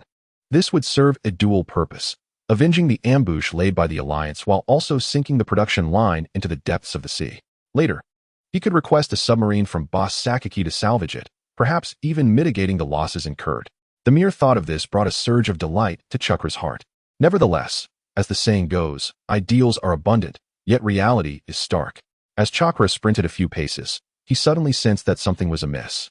Why had the Flareons, which were supposed to explode, remained silent? A wave of panic washed over him as he turned to look. He beheld one Flareon, its eyes vacant and entranced, while the other lay pinned beneath the iron arm of a Metagross, its eyes swirling and devoid of combat capability. Damn it! Chakra was taken aback, hastily reaching for the other Pokeballs in his pocket, hoping to summon another Flareon. Yet Luo Yuan and Kun Na would not afford him that opportunity. Kun Na! Luo Yuan shouted. Kun Na nodded, and with a wave of her hand, the hypnotic glow in the eyes of her Jinx intensified, rendering Chakra's limbs under the control of an invisible telekinetic force. Flareon! Chakra called desperately to the Flareon beneath him. The Flareon unleashed a mirror shot towards Jinx. Chakra momentarily broke free from Jinx's control, but before he could catch his breath, a vine whip lashed at his body from the side. Crack! 2 vine whips struck his wrist and abdomen, respectively. The sudden impact arched Chakra's body painfully, contorting his face in agony. The Pokeball he held slipped from his grasp and fell to the ground. Flareon! Chakra gritted his teeth against the pain, prepared to struggle further. However, the nearby Steelix swiftly struck the Flareon, which was preparing to attack the Bulbasaur in an attempt to rescue its master, rendering it unconscious before ensnaring Chakra with its coils, completely extinguishing his last hope of escape. Bulbasaur Seed Bomb. Faced with one of the 3 beast warriors, Luo Yuan dared not show any complacency, prompting him to command Bulbasaur to unleash another Seed Bomb. Observing Chakra entangled and immobilized by the vines sprouting from the Seed Bomb, Luo Yuan finally exhaled in relief. We've done it. Collaborating with Kana to set a trap for Chakra, after an intense battle, he had finally captured one of the 3 beast warriors. Even so, Sachi had managed to escape. Truly, as a high-ranking officer of Team Rocket, she proved to be quite a handful. Luo Yuan approached Chakra, confiscated all of his Pokeballs, and had Jengar cast Hypnosis on him, finally feeling at ease. Meanwhile, the 2 Steelixes continued to clash, although Luo Yuan's Steelix couldn't defeat its opponent. Chakra's Steelix had been thoroughly ensnared by Luo Yuan's, rendering it immobile and its combat capability merely a matter of time. Little M, I leave this to you. Bulbasaur Jengar. You 2 along with Steelix assist Little M. Without waiting for Little M's agreement, Luo Yuan turned to Kana and declared, Kana, we must pursue Sachi. Understood. Chapter 93, The Great Retreat of Team Rocket. Sachi fled in haste, fully aware of Chakra's predicament. However, Knowing about it was one thing. Returning to rescue him was an entirely different matter. By the time she realized that Chakra had been captured, he was already subdued by Luo Yuan and Kuna. Sachi understood that continuing her flight was the wisest choice at that moment. Although there was a chance she could save Chakra by turning back, the greater likelihood was that she would become ensnared herself, captured alongside him by Luo Yuan and Kuna. Thus, she took merely a second to weigh the pros and cons before resolutely deciding to ignore the situation. She pressed onward, swiftly traversing the winding corridor. Sachi soon returned to the deck. At that moment, Team Rocket was locked in fierce combat with the Alliance.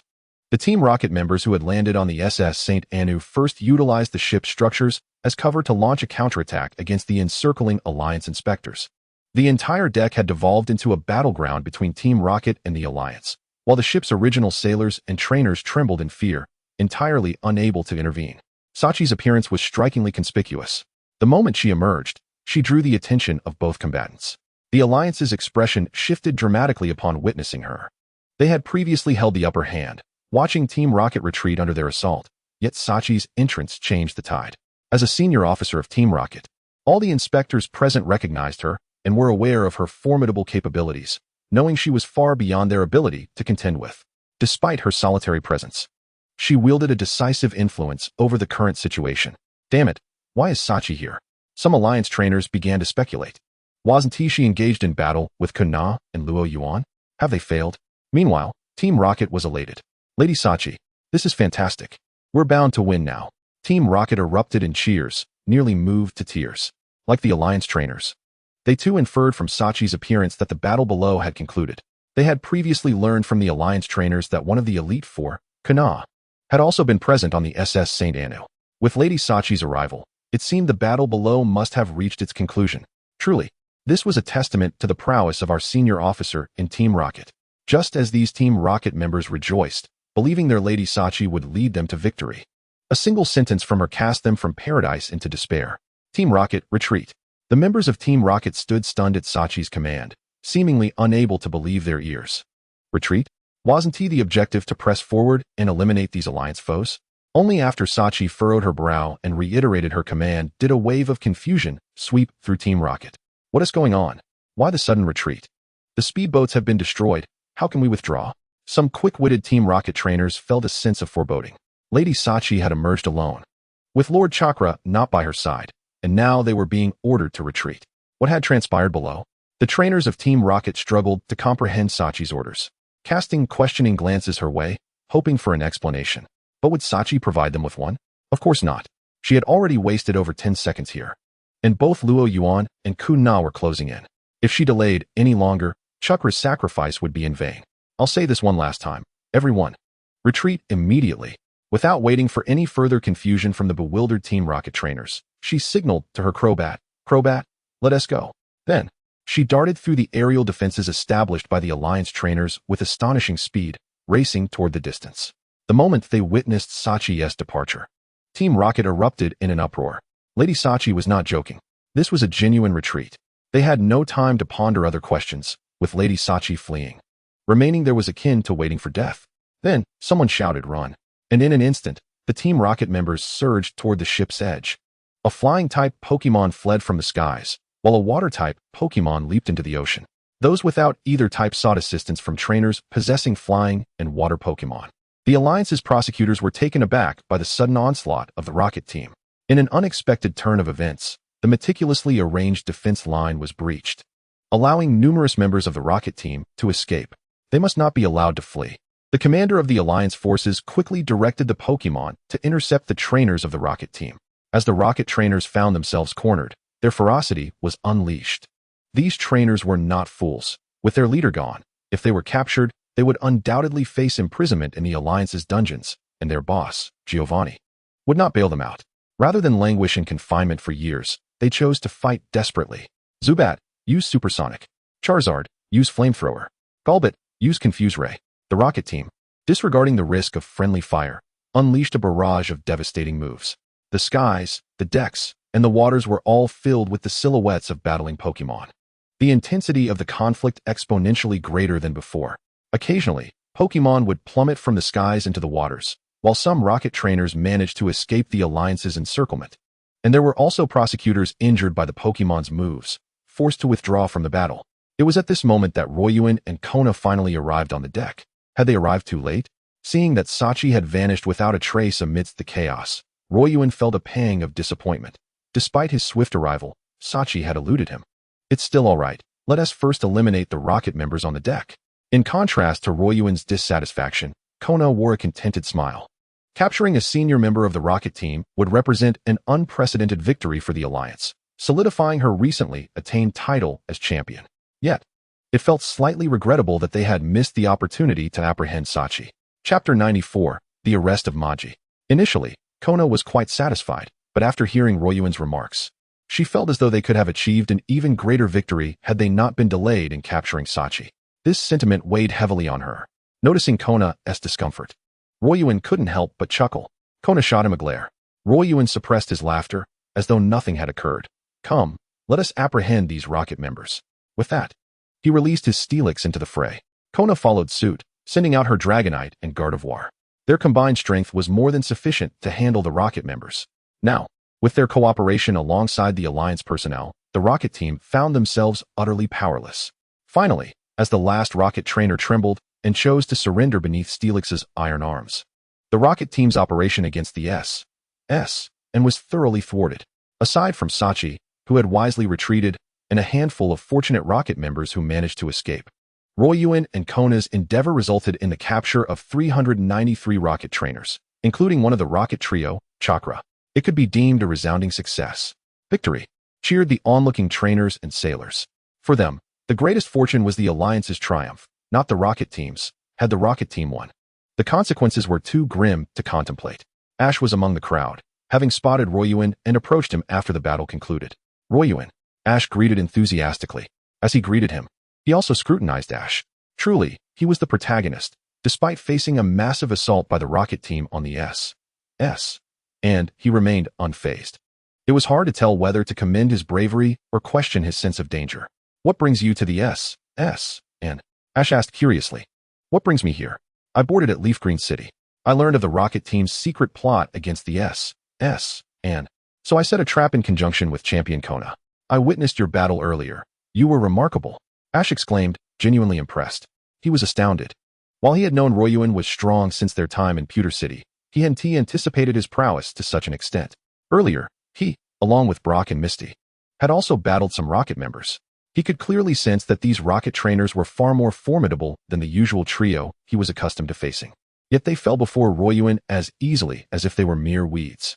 It was just average. I believe I still have much room for improvement, Royuin smiled. This was not mere modesty. He currently possessed only 2 Pokémon, both of the steel type, making him vulnerable to enemies specifically targeting him. His victories against Chakra and Sachi had merely been due to surprise, and with Kona as his ally, he had managed to secure success. Royuin felt he had significant potential for growth. You are far too humble, unlike someone we know, Misty remarked, glancing at Ash. Pika Pika. Pikachu nodded in agreement. Hey, Misty. Pikachu, are you two really dragging me into this? I did defeat Gary once. Ash immediately retorted. That was mere luck, Misty countered. Pika Pika. Pikachu looked at Royuin, nodding in agreement with Misty's statement. Ash immediately slumped in dismay. Seeing Ash's despondent demeanor, Royuin couldn't help but laugh. Darn it. I must win against Gary again to prove my strength. Ash declared. By the way, have you seen Gary? I've been trying to find him. Gary is below in the cargo hold, keeping an eye on the captured rocket members. If you want to find him, come with me. Royuin beckoned Ash and his companions towards the cargo hold. In the end, Gary refused to battle Ash again. After witnessing Royuin's strength, Gary resolved to train diligently to enhance his own abilities, realizing that battling against Ash, who he deemed inexperienced, would not contribute to his growth. The SS and continued its voyage towards its destination. Meanwhile, Royuin and Kona returned to Leaf Green City aboard a patrol boat, accompanied by the captured Chakra and rocket trainers. At the port of Leaf Green City, the transfer of the captives was conducted. The Alliance prosecutors publicly stated that due to personnel shortages and concerns that the rocket team might attempt to rescue their captured members, they requested the assistance of the gym leader, Maji. Consequently, Maji, who had been anxiously waiting for news of the failed operation and contemplating fleeing to avoid exposure, finally relaxed. Mr. Maji, I must ask for your assistance in escorting the captives. Royuin approached Maji and extended a handshake. Not a problem, not a problem. Maji replied with a beaming smile, as if all previous grievances with Royuan had vanished. However, as soon as he spoke, he felt a sudden dizziness, a peculiar sensation of lightheadedness. What is happening? Maji stumbled, sensing something was amiss. He was a robust individual, and such feelings were entirely foreign to him. Mr. Maji, you've been compromised, Royuan replied with a smile. We are aware of your true identity, Mr. Maji, an undercover operative of the rocket team infiltrating the Alliance. Maji's head spun even more violently, rendering him unable to articulate his thoughts clearly. He attempted to retrieve a pokeball, yet his arm lacked the strength to do so. This was the result of Jengar's poisonous gas. Rest assured, the dosage was minimal, and it wouldn't prove fatal. At most, it would induce a state of unconsciousness. Luo Yuan released Ma Jishi's hand, and with a thud, Ma Jishi collapsed to the ground. The Alliance prosecutors, who had been prepared, swiftly moved in to subdue the bewildered staff of the Leaf Gym. It's taken care of, Kina. The remaining matters are now in your hands, Luo Yuan remarked, gesturing towards the incapacitated Ma Jishi before turning to Kina. Leave it to me, Kina replied with a smile, summoning Ms. Lip to create ice handcuffs to restrain Ma Jishi. Kina looked at Luo Yuan and inquired, are you truly not considering returning to the role of an Alliance prosecutor? If you were to take that path, the merit from this incident would be sufficient to elevate you to a core leadership position within the prosecutor's department. Not interested, Luo Yuan shook his head. Winning a championship in major competitions and becoming a Pokémon champion holds far greater prospects than serving as a prosecutor. Chapter 95, Reaction. Kina nodded in understanding upon hearing Luo Yuan's words. Indeed, as he stated, pursuing such a path was undoubtedly more promising than that of a Pokémon prosecutor. For a prosecutor, promotion is primarily based on merit, followed by strength. The promotion process is not only convoluted, but even reaching the pinnacle merely grants one control over a region's Pokémon prosecutor department. Conversely, becoming a champion places greater emphasis on strength, making the ascent relatively straightforward if one possesses the requisite power. Furthermore, the authority associated with being a champion far surpasses that of a department leader. She had initially focused on persuading Luo Yuan without considering that his strength no longer necessitated the identity of a Pokémon prosecutor. For weaker trainers, the inclination naturally leans towards becoming a Pokémon prosecutor. However, for someone as formidable as Luo Yuan, ascending to champion status is the superior choice, at least in her view. If Luo Yuan were to acquire a few more Pokémon, gathering 6 core fighters along with some reserves, he could contend for the Steel-type champion position. Well, if that is the case, I shall not press further, Kina smiled. But if you have no desire to be a prosecutor, would you be interested in becoming my assistant? Assistant? Kina clarified. The term is officially designated. In reality, it equates to my aide. This role is recognized by the Alliance and offers more freedom compared to that of a prosecutor. Should you agree, not only would you receive a generous stipend each month, but you would also possess law enforcement authority. If you encounter situations akin to Ma Jishi's, with conclusive evidence, you could initiate arrests directly and coordinate with local authorities and Pokémon prosecutors. Kina elaborated to Luo Yuan. However, she omitted that typical assistants are directly commanded by the champion, thus limiting their autonomy. Kina merely intended to use the assistant role as a pretext to extend a favor to Luo Yuan, a detail that need not be mentioned. If it were anyone else, I would certainly decline, but for you. Luo Yuan glanced at Kina, feeling a twinge of anxiety within, before suddenly smiling and saying, I agree. Upon hearing Luo Yuan's acceptance, for some reason, Kina seemed to exhale a sigh of relief, visibly relaxing. Shall I take my leave then? If you require my assistance, feel free to contact me directly. You should have my contact information. Kina had numerous tasks awaiting her, and Luo Yuan needed to continue his journey, so he did not follow her further. Kina nodded, pleased by Luo Yuan's willingness to become her assistant, and remarked with a smile, if anything arises, I will reach out to you. The news that Ma Jishi, the Leaf Gym trainer, was a member of Team Rocket was not deliberately concealed by the Alliance, and by the following day, it had spread throughout the entire Alliance. Alongside the capture of Chakra, one of the senior members of Team Rocket, it became the headline of various newspapers and forums. In light of the unprecedented triumph achieved by the Alliance, Kina, as the central figure of this operation, along with Luo Yuan's name, began to circulate throughout the Kanto region, the Seven Islands, and even Chengdu. Compared to the well-known Ice-type champion Kina, the unfamiliar name of Luo Yuan garnered even more attention. However, the reports did not include any interviews with Luo Yuan. Aside from a photograph, everything about him remained a mystery to those following the event. In Masera Town, Professor Oak gazed at the newspaper featuring the image of Luo Yuan and Kina fighting side by side, a look of nostalgia on his face. He vividly recalled Luo Yuan's appearance when he came to claim his first Pokémon, never anticipating that within just over a month, he would achieve such remarkable success. In Hualan City, trainers who had once fought against Team Rocket alongside Luo Yuan, freshly returned from a successful run at the Hualan gym, gathered around the television, their faces beaming with pride. They could now proclaim themselves as Luo Yuan's loyal followers, having fought alongside him. To celebrate Boss Luo Yuan's triumph over Team Rocket, I propose we indulge in a lavish feast tonight, one trainer exclaimed, garnering unanimous agreement from the group. At the Pokémon Academy, Side-Eye observed the online reports and the photographs of Luo Yuan, feeling a sense of relief. It seems my decision to apologize was indeed the right one. Yet, she could not shake the feeling of bitterness that lingered in her heart. On the quartz plateau, within a certain office of the prosecutor's building, a young man clutched a newspaper, his face contorted with anger. Damn it! How could this guy be so powerful and have connections to Champion Kina? However, fury soon gave way to trepidation. He recalled how he had previously shifted blame onto Luo Yuan during a mission, resulting in Luo Yuan's disciplinary action and departure from the prosecutor's department. Would he still remember that? The mere thought sent chills down his spine, leaving him slumped in his chair, a picture of despair.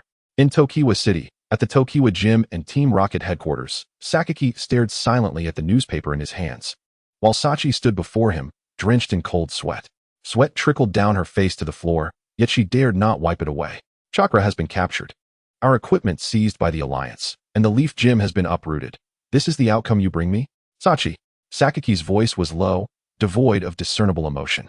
Yet, those familiar with Sakaki knew he was seething with anger.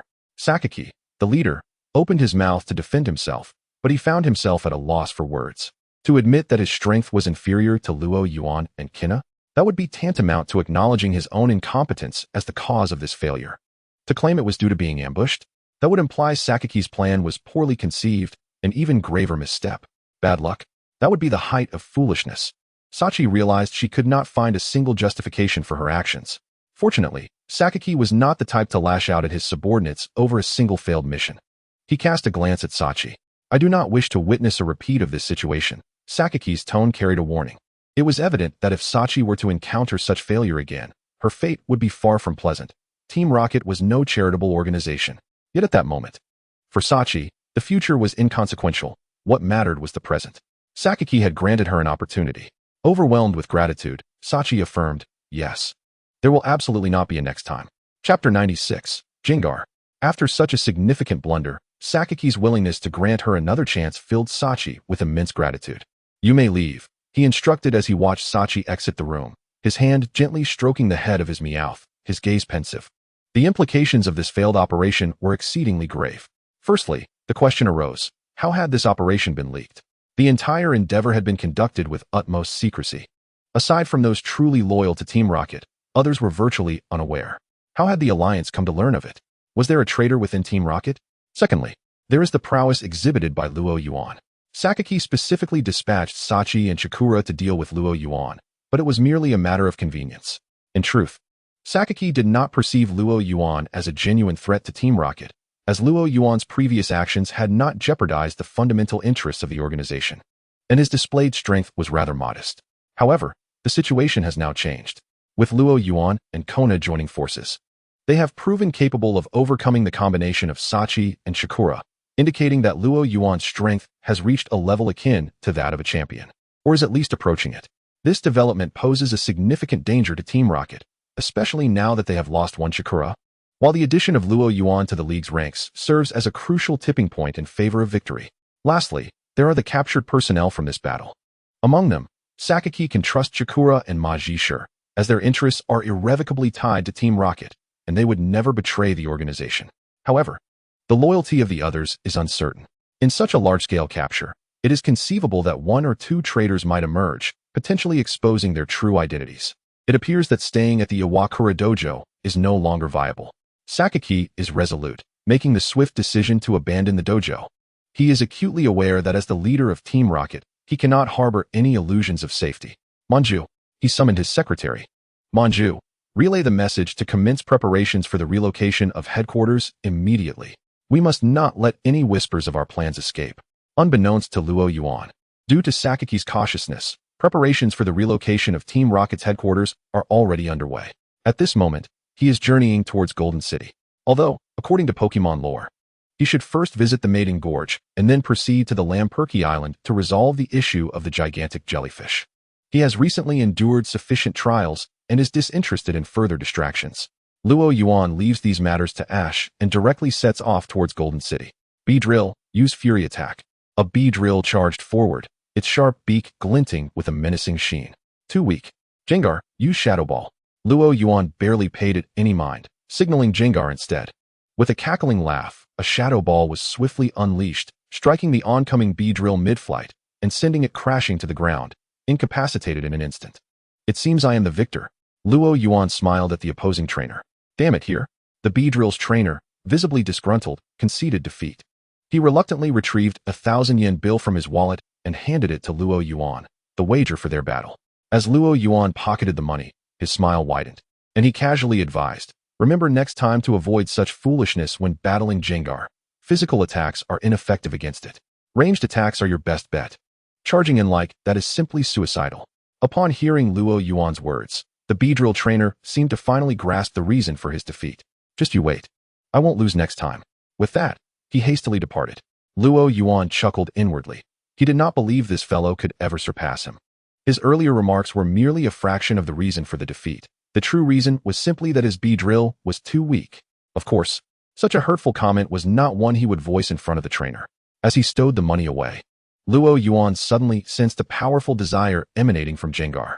Observing Jengar closely and recalling information about it, he swiftly deduced, is it on the verge of evolution?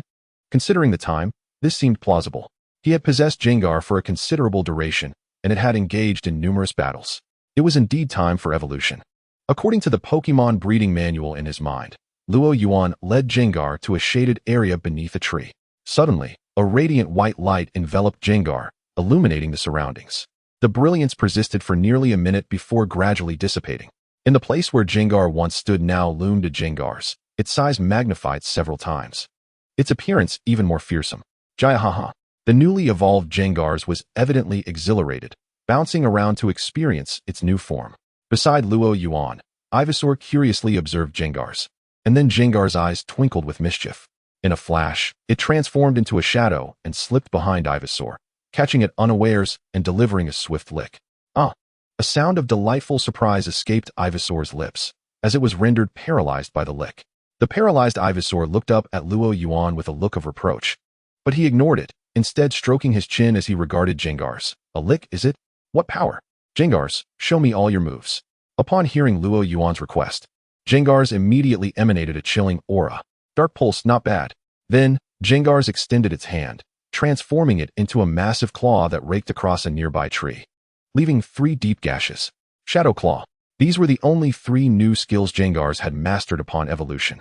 While the quantity may appear limited, for a Pokémon to acquire 3 moves upon evolution is nothing short of remarkable.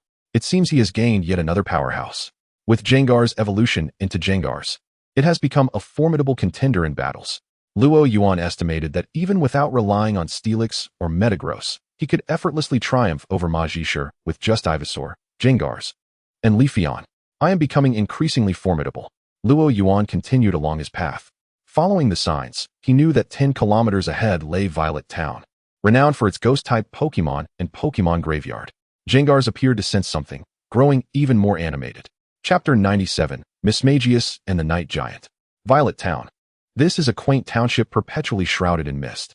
Aside from the towering Pokémon Tower that stands sentinel in the town, Pokémon centers and various shops abound, rendering this small town far less isolated than Luo Yuan had initially imagined.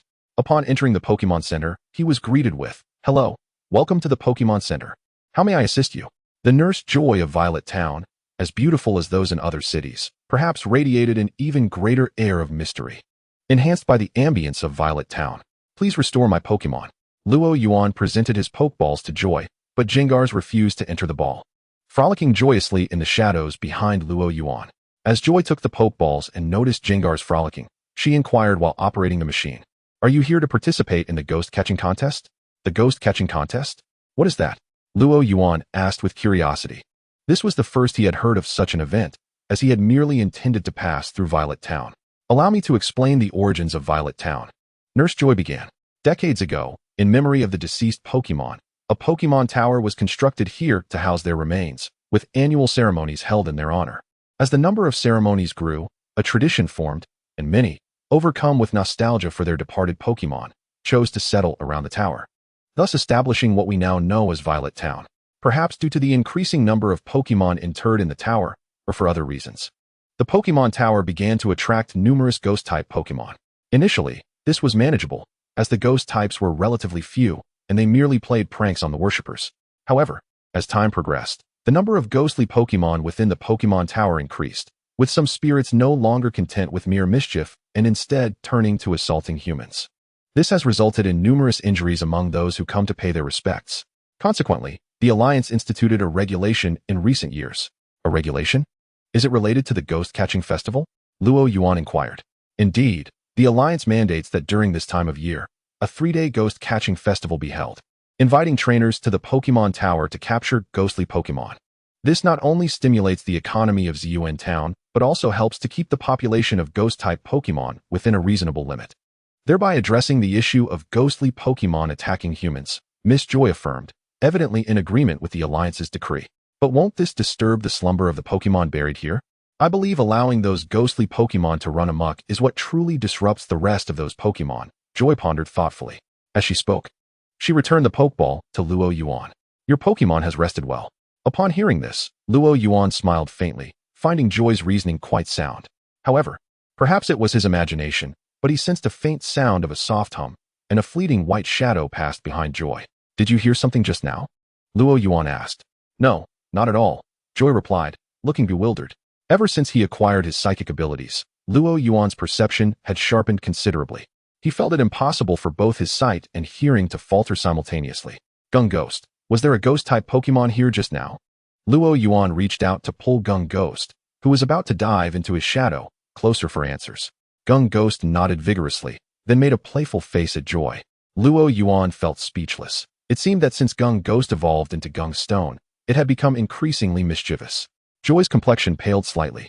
The thought of having previously spoken ill of Ghost-type Pokémon in their presence filled her with trepidation. In Ziyuan Town, there was no shortage of tales about individuals being targeted by ghostly Pokémon and subsequently attacked at night.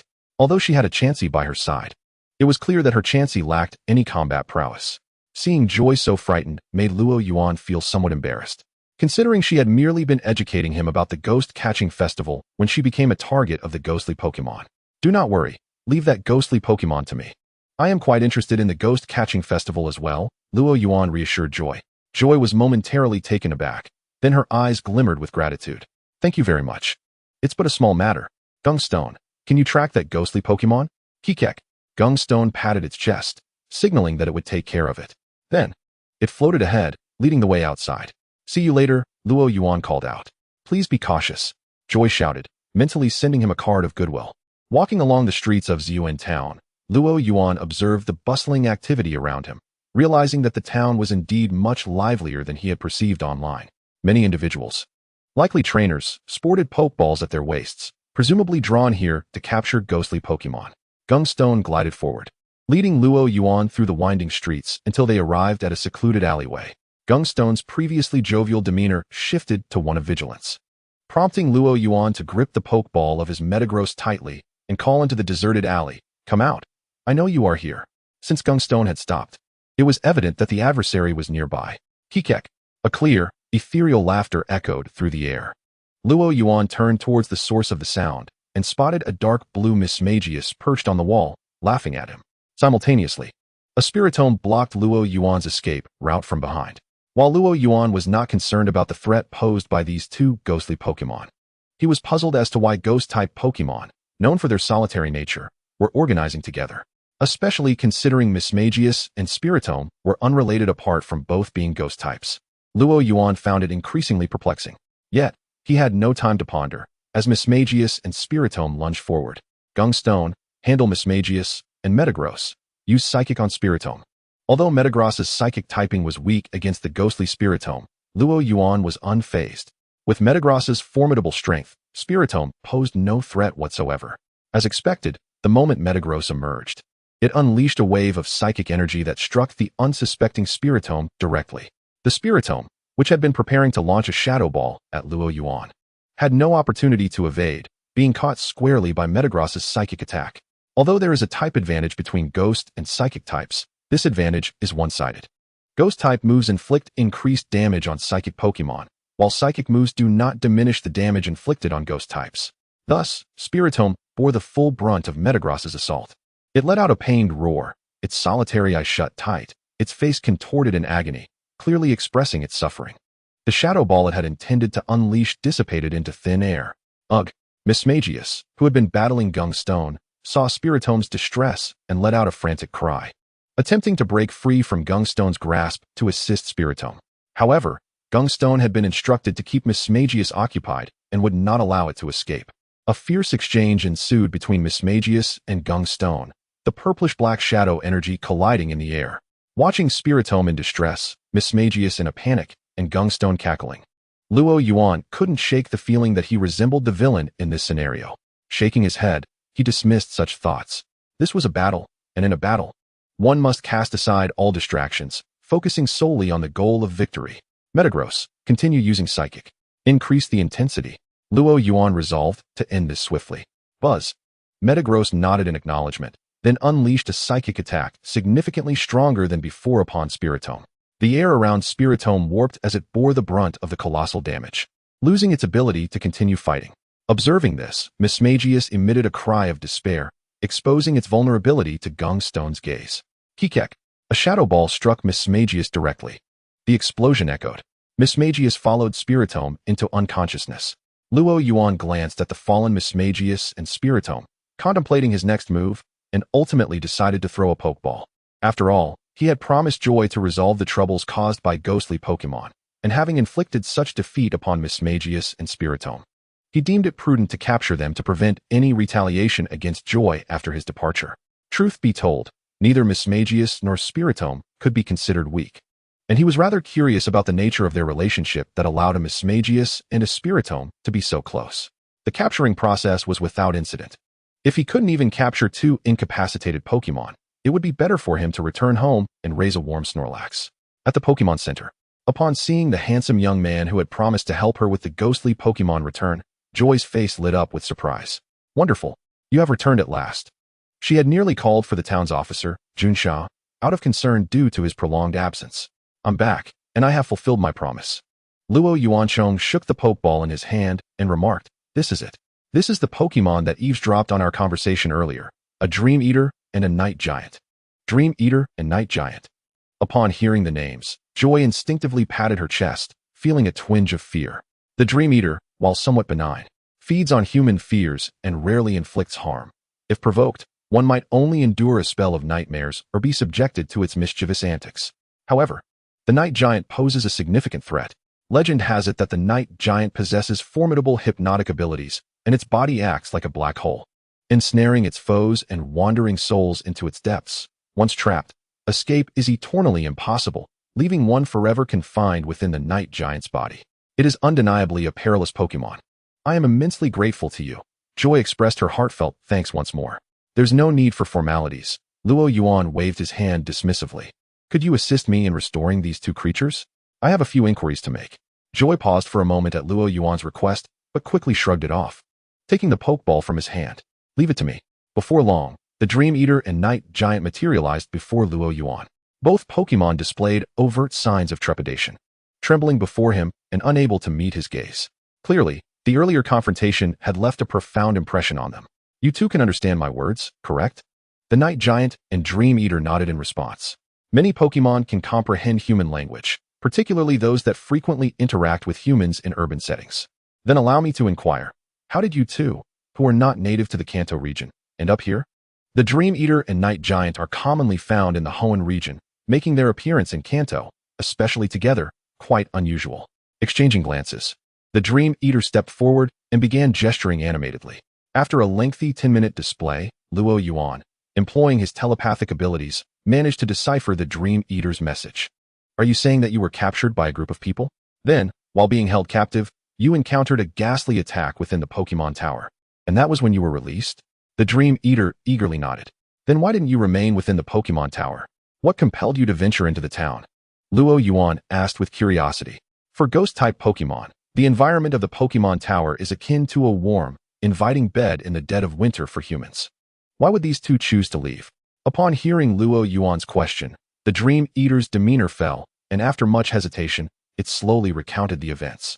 It turned out that after their escape, they were met with hostility from the ghastly residing in the Pokémon Tower, who did not welcome them due to their strong territorial instincts, resulting in a fierce confrontation.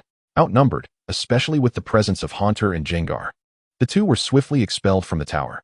Chapter 99. The Golden Magikarp. As the Dream Eater recounted their expulsion, sorrow washed over its features, and tears threatened to spill forth. The pitiful sight elicited sympathy from Joy, who had completely forgotten her earlier fear of ghost-type Pokémon attacks. Being expelled was indeed unfortunate. Their experiences were utterly bizarre, first captured by what appeared to be poachers, then rejected by their saviors, and finally beaten up while foraging for food. Their tragic saga could rival any sob story on a talent show. What do you two plan to do now? Luo Yuan inquired, observing the pair. He felt hesitant about capturing them, as their misfortunes suggested a streak of bad luck that he feared might taint his own fortune. Oh wait, did I forget to draw for prizes? The thought suddenly struck Luo Yuan as he recalled that he had not participated in the lottery yet. During his challenge at the Withering Leaf Gym, he had found the system prompts bothersome and turned them off, only now realizing he had accumulated several draws. Of course, the lottery could wait. The pressing matter was whether to take in these two beings. Initially, the Dream Eater and Night Giant were quite intimidated by Luo Yuan, but upon hearing that he might release them, their expressions shifted to one of eager anticipation. Not for any other reason, but they had grown weary of their wandering existence. Especially in Ziyuan Town, where people had come to accept ghost-type Pokémon. Even their attempts to absorb fear for sustenance had become a hassle. Being captured by Luo Yuan meant at least a life free from hunger, an undeniable boon. Moreover, Luo Yuan had defeated them fair and square, earning their respect. Very well, Luo Yuan conceded. As a trainer of ample means, caring for two Pokémon was a trivial matter. His current roster was rather sparse, including the Magikarp. He had only 6 Pokémon. He needed to bolster his ranks. These two possessed commendable potential and intelligence, making them worthy candidates for capture. As for the Dream Eater's penchant for teasing its trainer, he dismissed it entirely, confident that it would not dare to provoke him. Upon hearing Luo Yuan's agreement to capture them, the Dream Eater and Night Giant displayed expressions of joy. Joy, standing nearby, was left utterly astonished. Typically, trainers engage in arduous battles to capture Pokémon, only to celebrate their triumphs and nurture their bonds. Yet here, the Pokémon themselves were imploring the trainer for capture, and upon being accepted, they were filled with delight. Joy felt as though she had witnessed something truly extraordinary. After placing the Dream Eater and Night Giant back into their Pokeballs and stowing them in his backpack, Luo Yuan bid farewell to Joy. He headed to a hotel, checked into a room, and sat on the bed. Upon activating the system's prompt button, a cacophony of notifications resounded in his mind. Congratulations, host, for successfully challenging the Withering Leaf Gym and obtaining the orange badge, earning 1 silver lottery draw. Congratulations, host, for uncovering the hidden secrets behind the Withering Leaf Gym, completing the task, and earning 1 silver lottery draw. Congratulations, host, for defeating Team Rocket's 3 beasts, Chakra, earning 2 silver lottery draws. Congratulations, host, for thwarting Team Rocket's conspiracy and rescuing the S, and earning 1 gold lottery draw. Congratulations, host, for achieving the hidden accomplishment renowned across the region, spreading your fame throughout the Kanto region, earning 1 silver lottery draw. A flurry of notifications left Luo Yuan momentarily dazed. After a while, he regained his composure. Why are there so many? He had anticipated perhaps 1 or 2 notifications, but instead, he was greeted with 5 silver lottery draws and 1 gold lottery draw, entirely exceeding his expectations. Especially intriguing was the presence of a gold lottery draw. The last time he had drawn from the gold lottery, he had obtained a Metagross, currently his trump card, having performed admirably during his confrontation with Team Rocket. What would he draw this time? Excited at the prospect, Luo Yuan decided to try his luck with a silver lottery draw first. As he contemplated, he communicated with the system. Silver lottery. Drawing. Congratulations, host, you have received a Pokémon shiny die. What is this? Shiny die? Luo Yuan's expression was one of confusion. The Pokémon shiny die, capable of transforming ordinary Pokémon into their shiny forms at a genetic level, can also alter their qualities to a certain extent. Shiny Pokémon. In that fleeting moment, Luo Yuan envisioned the dazzling silver Gyarados, the golden Steelix, the charred Leafeon, and the vibrant green Bulbasaur, causing an involuntary shiver to run down his spine. Resolutely, he decided against using the shiny dye on his cherished Pokémon. Thus, only two remained, Magikarp and Ghastly. Ghastly's shiny form was rather subtle, merely shifting from a violet hue to a gray one. Only upon Mega Evolution did it transform from the dark Mega Gengar to the luminescent white Mega Gengar. Conversely, Magikarp could directly metamorphose into a golden version, and upon evolution, it would become the striking red Gyarados. It shall be you, Magikarp. The mere thought of the red Gyarados stirred a rush of excitement within Luo Yuan. Without hesitation, he applied the shiny dye to Magikarp. A brilliant white light enveloped the red Magikarp, and as the radiance faded, it revealed a dazzling golden form, almost blinding in its brilliance. The golden Magikarp stared back at Luo Yuan with its two vacant eyes, and he felt immensely satisfied. Does strength truly matter? What mattered most was its allure. Moreover, this shiny dye had elevated the qualities of his Magikarp. Luo Yuan could distinctly sense its newfound vigor, evidenced by its enhanced leaps during water splash. Curious as to what his remaining lottery draws might yield, he recalled the excitement of his first draw, which had already heightened his anticipation for what was to come next. Chapter 100, Mega Evolution Set. With the exuberant Magikarp safely returned to its Pokeball, Luo Yuan continued with the lottery. He had 4 silver draws and 1 golden draw left. As he spoke, he communicated with the system once more, using one of his silver draw opportunities. Drawing congratulations, host. You have obtained the Proof of the King. The Proof of the King. Being well-versed in the Pokemon world, Luo Yuan recognized its significance. This item is often utilized as a special evolution item for specific Pokemon. It allows the transformation of Froakie into its evolved form, Greninja, rather than into the typical Frogadier, or it could enable Slowpoke to evolve into Slowking instead of the usual Slowbro. Yet, the Proof of the King held little value for him. He possessed neither Froakie nor Slowpoke, and had once had the chance to acquire a Slowking from Team Rocket. But he had opted against it. Better than nothing. Perhaps it would serve a purpose in the future. With this thought, he placed the Proof of the King into his backpack. System, continue the lottery. Drawing congratulations, host. You have obtained a Mega Evolution set. Is my luck truly this extraordinary today? Luo Yuan mused, feeling a wave of disbelief wash over him. Mega Evolution, a temporary evolution that occurs solely in battles, grants certain Pokemon, once thought incapable of further evolution, the ability to transform into entirely new forms, gaining immense power. Initially discovered in the Kalos region, it appeared that Mega Evolution had yet to gain widespread recognition in this world, at least according to his previous memories. He was unaware of anyone in the Kanto region capable of utilizing Mega Evolution. To his astonishment, he had now obtained the required tools for Mega Evolution. System. What does the Mega Evolution set comprise? Upon learning of his acquisition, this became Luo Yuan's primary concern. The Mega Evolution set includes a Keystone and a Mega Stone, from which the host may freely select. How considerate. Luo Yuan couldn't help but exclaim.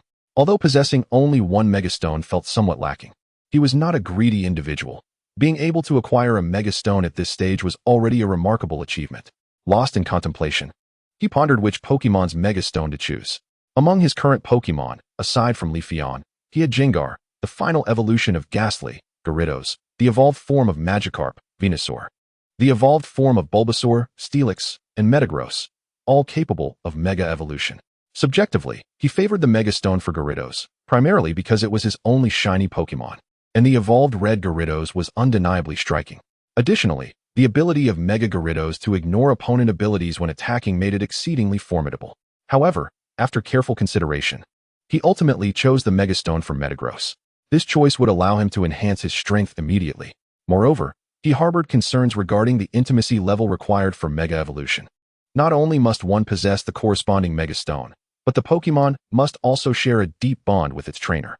Currently, among his Pokemon, only Metagross, Venusaur, and Leafeon had developed a sufficient level of intimacy, while Ghastly and Steelix were only partial companions, and Magikarp was newly acquired. The unpredictable nature of Magikarp evolving into Gyarados left him uncertain about its temperament. Given Gyarados' notorious volatility, fostering intimacy would undoubtedly be a lengthy endeavor. Thus, he opted for the more prudent and practical choice of the Metagross Mega Stone. System, I choose the Metagross Mega Stone. Having made up his mind, Luo Yuan no longer hesitated and declared his choice, issuing Keystone and Metagross Mega Stone. The mechanical voice of the system resonated in Luo Yuan's mind, and a glass orb adorned with earthy and white stripes materialized in his hand. Simultaneously, a wristband embedded with a kaleidoscope of colors, serving as the keystone, silently adorned his left arm. So, this is the keystone and the megastone? It was the first time he had witnessed them in person. Luo Yuan examined the keystone and Metagross megastone closely, finding them far more aesthetically pleasing than their depictions in anime and games from his previous life. Suppressing the urge to experiment with the terrifying potential of mega evolution in the hotel, Luo Yuan continued with the lottery. Perhaps his luck had run dry. His next 2 silver draws yielded disappointingly mundane rewards. One was a set of evolution stones, comprising the Fire Stone, Water Stone, Leaf Stone, Thunder Stone, and Moon Stone, common evolutionary items in Kanto. The other was a mysterious amber, which the system indicated could have a 10% chance of reviving a fossilized Aerodactyl using an ancient Pokémon revival device. While reviving Aerodactyl would be splendid, Luo Yuan chuckled at the 10% chance, feeling that his luck had indeed reached its limit. Yet, he bore no regrets. With the acquisition of the Keystone and Metagross Megastone, these 5 silver draws had already proved their worth. Not to mention the transformation of his Magikarp into a golden Magikarp. Taking a few deep breaths, Luo Yuan's focus shifted to the remaining golden draw in the system interface. This was the main event. What marvels might the golden draw unveil? System draw. Just as Luo Yuan began to utter the command, the sudden ringing of his communicator interrupted him. Who could possibly be calling at such a moment? The most exhilarating moment had been abruptly disrupted by a phone call, leaving Luo Yuan feeling quite irked. Suppressing his frustration, he picked up the communicator. Kona? What could you possibly want at this time? Upon seeing that it was Kina calling, Luo Yuan took a moment to compose himself. He held a favorable impression of Kina as an emotionally intelligent and outstanding young trainer. He certainly would not lose his temper with Kina. Hello? This is Luo Yuan. He introduced himself. I sincerely apologize for the interruption, but there is an urgent situation that requires your assistance. Kina's voice, as melodious as ever, carried a hint of anxiety that Luo Yuan keenly detected. It's no trouble at all. What seems to be the issue? He replied, recognizing that as a man who does not intend to embrace a life of solitude, mastering the art of dissembling is an essential skill. Chapter 101 Mutuo. It concerns Team Rocket. Kina's voice resonated through the communicator. The mention of Team Rocket was both expected and unexpected for Luo Yuan. On one hand, it was anticipated that only a few matters could compel Kina, one of the Elite Four, to seek his help, and in the Kanto region, Team Rocket was likely the sole organization capable of troubling him. On the other hand, during their previous operation aboard the Seinanu, they had dealt a significant blow to Team Rocket, even revealing to the League that Sakaki was the leader of Team Rocket. Logically, the League should have been in a position of advantage against Team Rocket. So why did Kina's tone suggest that the League was not faring well? What has happened with Team Rocket? Luo Yuan inquired naturally. They have launched attacks in major cities across the League, including Tokiwa City, Aoki City, Hualan City, and Kinokuni City. With numerous reports of trainers being robbed of their Pokémon, Kina explained. Surely, the League can handle such minor disturbances? Luo Yuan pondered aloud. If they cannot manage something so trivial, Team Rocket would have already supplanted them. It is more than that. Just moments ago, Sakaki personally led an assault on the Quartz Plateau. The guardian of the plateau, Shiba, was defeated by Sakaki, and one of the 3 beasts we had previously captured, Chakra, was rescued by him. Even Luo Yuan was taken aback by Kina's revelation. Sakaki had audaciously attacked the Quartz Plateau, vanquished one of the Elite Four, and liberated Chakra, who was previously detained by the League. The implications of Kina's words took him a while to comprehend. This is utterly absurd, Luo Yuan remarked incredulously. The Quartz Plateau, as the heart of the Kanto League, was heavily fortified. For Sakaki to brazenly infiltrate, dispatch Shiba, and liberate Chakra was beyond belief. Hearing Luo Yuan's reaction, Kina felt a tinge of embarrassment, as this was indeed quite humiliating. It is well known that while Team Rocket often seems to hold the upper hand in their skirmishes with the League's power far exceeds that of Team Rocket. Publicly, the League proclaims its capability to eradicate Team Rocket. Yet, Sakaki's actions felt like a resounding slap in the face to the League, painfully stinging. Perhaps this was due to the fact that at the time, only the fighting-type champion Shiba was guarding the plateau, but as one of the Elite Four, she bore significant responsibility. But why did you reach out to me? If the League is officially going to war with Team Rocket, I cannot be of much help. Although he had grievances with Team Rocket and often enjoyed causing them trouble, he had no desire to engage in a large-scale war against them, as the battlefield is merciless, and one can never predict what might transpire. You're overthinking it. That is not the matter at hand. Kina quickly dispelled Luo Yuan's assumptions. While the League's upper echelons are indeed furious with Team Rocket's actions, everyone understands that now is not the time to sever ties completely. In his mind, Luo Yuan contemplated what it was that Kina required of him. I primarily wish to enlist your help in investigating a particular matter. During Sakiki's assault on the Quartz Plateau, he utilized a Pokémon that was white and purple in coloration. It was this Pokémon that enabled him to defeat Shiba's 4 main Pokémon. I would like you to look into the origins of this Pokémon, Kina stated. I will send you a specific image later. So they have managed to summon Mewtwo, Luo Yuan mused internally. It made sense now why Sakaki had the audacity to invade the Quartz Plateau. Such an operation was entirely inconsistent with Team Rocket's previous modus operandi. It became clear that he had a formidable ally. Mewtwo, a legendary Pokémon crafted by Team Rocket, possessed terrifying power akin to that of a mythical creature. Coupled with its psychic-type abilities, it easily overpowered Shiba's fighting-type Pokémon, making Shiba's defeat entirely understandable. While Luo Yuan understood the significance of Mewtwo, he was not foolish enough to divulge all the information he possessed, as he could not adequately explain the source of his knowledge. Thus, he nodded subtly, rest assured. I comprehend the task and will investigate it thoroughly. He contemplated seizing an opportunity in the future to gradually leak information about Mewtwo to the League. According to eyewitness accounts, after Sakaki departed from the Quartz Plateau, he seemed to head towards Kinokuni City and Rainbow City. Please do your utmost in your investigation, but safety comes first, Kina advised earnestly. Having spent time together on the Saint Anu, their relationship had evolved beyond mere superior and subordinate. There was a subtle complexity intertwined within it, which prompted her to caution him so.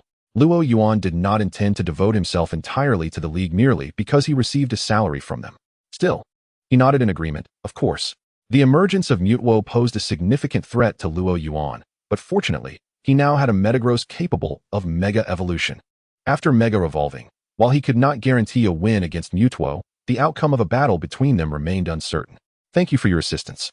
Oh, I almost forgot one crucial detail. According to Shiba's account, Sakaki referred to that Pokémon as Mewtwo. You can use this name to aid your investigation, Kina added as a final note. Mewtwo understood. After ending the call, Luo Yuan sat on his bed and sighed. Just as he resolved the situation aboard the Saint Anu, he found himself entangled in yet another formidable dilemma. He hoped that before Mewtwo could extricate itself from Team Rocket's grasp, Sakaki would not come seeking him. Although he possessed a Metagross capable of Mega Evolution, he remained uncertain about which of them would prevail in a confrontation with Mewtwo. He could not wager his life on the assumption that Mega Metagross would definitely defeat Mewtwo. Putting aside such worries, he decided to focus on the lottery first. Casting aside his concerns, Luo Yuan redirected his attention to the golden lottery draw. Perhaps he might obtain something that could resolve his current predicament. With this thought in mind, Luo Yuan addressed the system. System, initiate the lottery. Chapter 102, Golden Lottery. System, commence the draw, Luo Yuan declared. Please wait while the lottery is in progress. The mechanical voice of the system, as usual, filled the air, yet Luo Yuan felt his heart racing with anticipation. This was only his second golden lottery since his arrival in this world. What would he draw this time?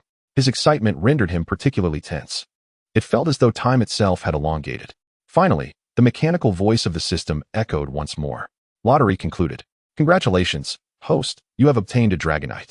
Staring at the system's notification, Luo Yuan fell momentarily speechless. Last time it was Metagross, and this time, it was Dragonite. This felt almost surreal. Was the golden lottery specifically tailored for legendary Pokémon? He gazed at the Ultra Ball in his hand, remarking, of course, while it's amusing to jest. I am genuinely pleased with the outcome of this draw. Among the many semi-legendary Pokémon, Dragonite was his favorite, its adorable appearance endearing it to him even more than Metagross. After all, for many individuals who encountered Pokémon in their previous lives, Dragonite was often their first encounter with a quasi-divine creature, leaving an indelible impression on humanity. Its adorable exterior is simply irresistible. In the wilds of Ziyuan Town, Luo Yuan cleared a patch of land. Come forth, Dragonite. He tossed the luxury ball containing Dragonite. With a soft thud, the ball opened, and a brilliant white light emerged, revealing a massive figure with orange skin, a short horn atop its head, and 2 long beige antennae standing before Luo Yuan. Upon appearing on the grassy expanse, Dragonite immediately spotted Luo Yuan, its large eyes narrowing into crescent moons as it lowered its hefty head to nuzzle against him. All right, Luo Yuan chuckled, feeling a mix of amusement and exasperation. Although the Pokémon drawn from the lottery naturally gravitated towards him, This Dragonite's affection seemed almost exaggerated. "Everyone, come out and meet our new companion." Luo Yuan released all his Pokémon, including the newly captured Dream Demon and Night Giant, even allowing the flopping Magikarp to join the gathering. "Oh well." Dragonite greeted the multitude of Pokémon with a friendly call. Luo Yuan's Pokémon eyed the newcomer curiously, perplexed by how this creature had become one of their ranks. Among them, Metagross, who was not fond of conversation, merely emitted a low hum to acknowledge the presence. Leafeon elegantly nodded, while Steelix grinned, its toothy smile strangely resembling a threat. Bulbasaur and Ghastly were notably enthusiastic, albeit perhaps overly so, with one poking Dragonite's soft belly with fine whips, while the other floated around, seemingly seeking an opportunity to lick the colossal creature. Dream Demon and Night Giant appeared somewhat shy, perhaps still adjusting to their recent capture, offering only brief greetings. Meanwhile, the bewildered Magikarp flopped about in confusion. Dragonite reciprocated each greeting, exuding warmth towards every companion. And Luo Yuan distinctly felt the atmosphere among his Pokémon become significantly more harmonious. Even Dream Demon and Night Giant, previously on the periphery, began to integrate into the group. Was this the charm of Dragonite? Luo Yuan pondered whether all Dragonites possessed this innate ability to enhance team dynamics, or if his was uniquely gifted. Nevertheless, he knew he had struck gold with this lottery win. "Dragonite, what skills do you possess?" Luo Yuan inquired after introducing the team. After a moment's thought, Dragonite opened its mouth, conjuring a sphere of light, which it then launched towards a distant tree. Boom! The beam struck the tree, obliterating a chunk that instantly vaporized. Destructive beam. Then, Dragonite began to dance gracefully in the air, its momentum building. Dragon dance. It gathered a yellow orb in its mouth and released it skyward, where it exploded into a dazzling display, transforming into a shower of meteors cascading down. Boom! A series of thundering sounds echoed as over a dozen meteor-like projectiles struck the ground, creating numerous craters and leaving the observing Pokémon in awe. Impressive. Draco Meteor. This move is one of the signature attacks of Dragon-type Pokémon, and the rarity of its users only accentuated its potency. After executing this move, Dragonite appeared slightly winded. The energy expenditure from continuous attacks rivaled that of an intense battle, if not exceeding it, as battles typically do not involve such relentless usage of moves. Recognizing Dragonite's need to conserve energy, Luo Yuan quickly intervened. Just a demonstration is sufficient. He halted Dragonite, concerned both about its stamina and the potential destruction it could cause if it unleashed any more devastating attacks, potentially razing the entire forest. After a brief display, along with insights gleaned through their psychic link, Luo Yuan comprehended Dragonite's abilities: Fire Punch, Thunder Punch, Dragon Rage, Dragon Dance, Draco Meteor, Hurricane, Dragon Tail, Dragon Dive, Destructive Beam, Brick Break, and Wing Attack. An impressive repertoire indeed.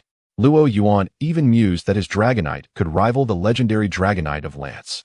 His safety felt considerably bolstered. With the powerful Metagross on one hand and the area-dominating Draco Meteor on the other, he felt unfazed even if he were to encounter Team Rocket. Just as Luo Yuan turned to return to the hotel in Ziyuan Town, he unexpectedly stumbled upon Team Rocket. A group of them had gathered in the forest, securing the perimeter with personnel, while several scientists were tinkering with a large machine in the clearing. "What is going on? Am I cursed with bad luck?"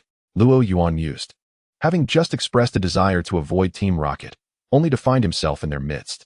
"What are you doing here?" A Team Rocket member shouted at him. Their demeanor seemed more arrogant than before, likely emboldened by their knowledge of Giovanni's recent triumph over the Elite Four. Yet, Luo Yuan found their bravado amusing. Despite Giovanni's prowess in defeating one of the Elite Four, it didn't inherently elevate their own capabilities. Their loud boasting without genuine strength struck him as utterly laughable. The Team Rocket trainers, oblivious to Luo Yuan's thoughts, assumed he was intimidated, their expressions swelling with pride. "This is your final warning. Team Rocket is busy, scram," they proclaimed, believing their fortunes were about to change under Giovanni's leadership. "Are you all mentally challenged?" Luo Yuan retorted, perplexed by their self-congratulatory attitudes. Hadn't he barely uttered a word? How had they jumped to the conclusion that he was frightened? Nevertheless, he seized the opportunity to test out his newly acquired Pokémon. Grasping a Pokeball at his waist, he declared, "Let us see what you can do." Without waiting for Team Rocket to react, he hurled the Pokeball. Thud! The ball burst open midair. And with a resounding roar, Dragonite's massive form materialized between Luo Yuan and the Team Rocket members. Dragonite! The Team Rocket trainers gasped in astonishment. They had never anticipated that the trainer they had thought was cowering would possess such a formidable Pokémon. "This guy looks familiar," One of the Team Rocket members remarked. Isn't he the legendary Luo Yuan? Another chimed in. Impossible. The Luo Yuan we know uses Metagross. How could he possibly have a Dragonite? A different member countered, logically refuting the claim. Others nodded in agreement, dismissing the notion that this guy could be the real Luo Yuan. Luo Yuan, hearing their discussion, felt exasperated but chose not to linger for their reactions. Dragonite, use Dragon Pulse. With that command, Dragonite opened its mouth, unleashing a dazzling beam of energy towards the opposing Team Rocket members. The Rocket team was utterly taken aback, scrambling to respond in haste as they hastily unleashed an assortment of Pokémon, such as Abra and Nidoking, to serve as shields before them. Boom. The Dragon Pulse struck the multitude of Pokémon employed as meat shields, resulting in a tremendous explosion. Several Pokémon were sent flying, while many others succumbed to their incapacitation. In their frantic state, the Rocket team was incapable of fully shielding themselves from the Dragon Pulse, and the ensuing shockwaves wreaked havoc upon the trainers, leaving them in disarray and howling in agony. Damn it! Quickly organize a counterattack. How dare you ambush the Rocket team? The enraged Rocket members bellowed, their expressions reflecting a desire to vanquish Royuan. However, in reality, only a scant few Rocket trainers prepared to retaliate, as the majority opted to withdraw their incapacitated Pokémon. Though they appeared fierce in their threats, the members of the Rocket team were not fools. Despite the advantage of surprise, the fact that a single strike could obliterate so many Pokémon was a clear indication that they were outmatched. Thus, aside from a few dim-witted members, the others retreated while shouting bravado. Dealing with you Rocket members for so long, your cowardly nature truly remains consistent, Royuan remarked with amusement. The Rocket trainers, who had been shouting commands to their Pokémon to attack, suddenly realized the truth in his words, their expressions shifting dramatically as they sought to recall their Pokémon. Yet, once Pokémon had been released, it was akin to water spilled from a vessel. Reclaiming them without consequence was simply unfeasible. Dragonite, use Wing Attack. Dragonite flapped its wings, its robust form abruptly hovering in midair. It surged forward, utilizing its massive body to collide with its adversaries rather than merely employing a wing attack. The considerable mass imparted immense kinetic energy, resulting in all Pokémon caught in its path, regardless of type advantages, being struck into unconsciousness, rendered incapable of battle. Hiss! The remaining Rocket trainers gasped in horror. How could they possibly contend with this? They were utterly overwhelmed. This round of combat revealed their Pokémon's utter inability to resist against Dragonite. Observing from the rear, two Rocket scientists felt a sense of foreboding. Should their combatants fail? As researchers, they would undoubtedly face the wrath of the trainer before them. Use that. Yes, that one. The two scientists exchanged cryptic remarks, incomprehensible to outsiders. However, this was a preparation meticulously crafted for the upcoming Ghost Capture Conference. There was no choice now. If they did not act, the opportunity would vanish. After their cryptic exchange, one of them approached a device situated in the open and guarded by Rocket members, pressing a button on the apparatus. Instantly, the machine began to hum and emit a series of beeping sounds, colorful lights flashing in a dazzling display. A charging sound resonated as an antenna-like apparatus atop the machine suddenly emitted a crimson glow, shooting skyward and radiating outward. What is that? Royuan, engrossed in the battle before him, failed to immediately notice the scientist's actions. Upon witnessing the Rocket machine unleash a red energy wave into the sky, he was taken aback and immediately grew vigilant. With both a Metagross capable of Mega Evolution and a Dragonite at his disposal, he felt no fear of any Rocket trainer save for the formidable Giovanni, who commanded a Mewtwo. However, he remained wary of the Rocket researchers. These individuals were capable of concocting even a Mewtwo, who knew what other bizarre contraptions they might engineer. After all, in the original storyline, the Rocket team had once created devices capable of hypnotizing Pokémon on a massive scale. Dragonite, be cautious of that red light, Royuan warned. Roar! Dragonite nodded, adopting a demeanor of utmost caution, fully alert to the impending threat.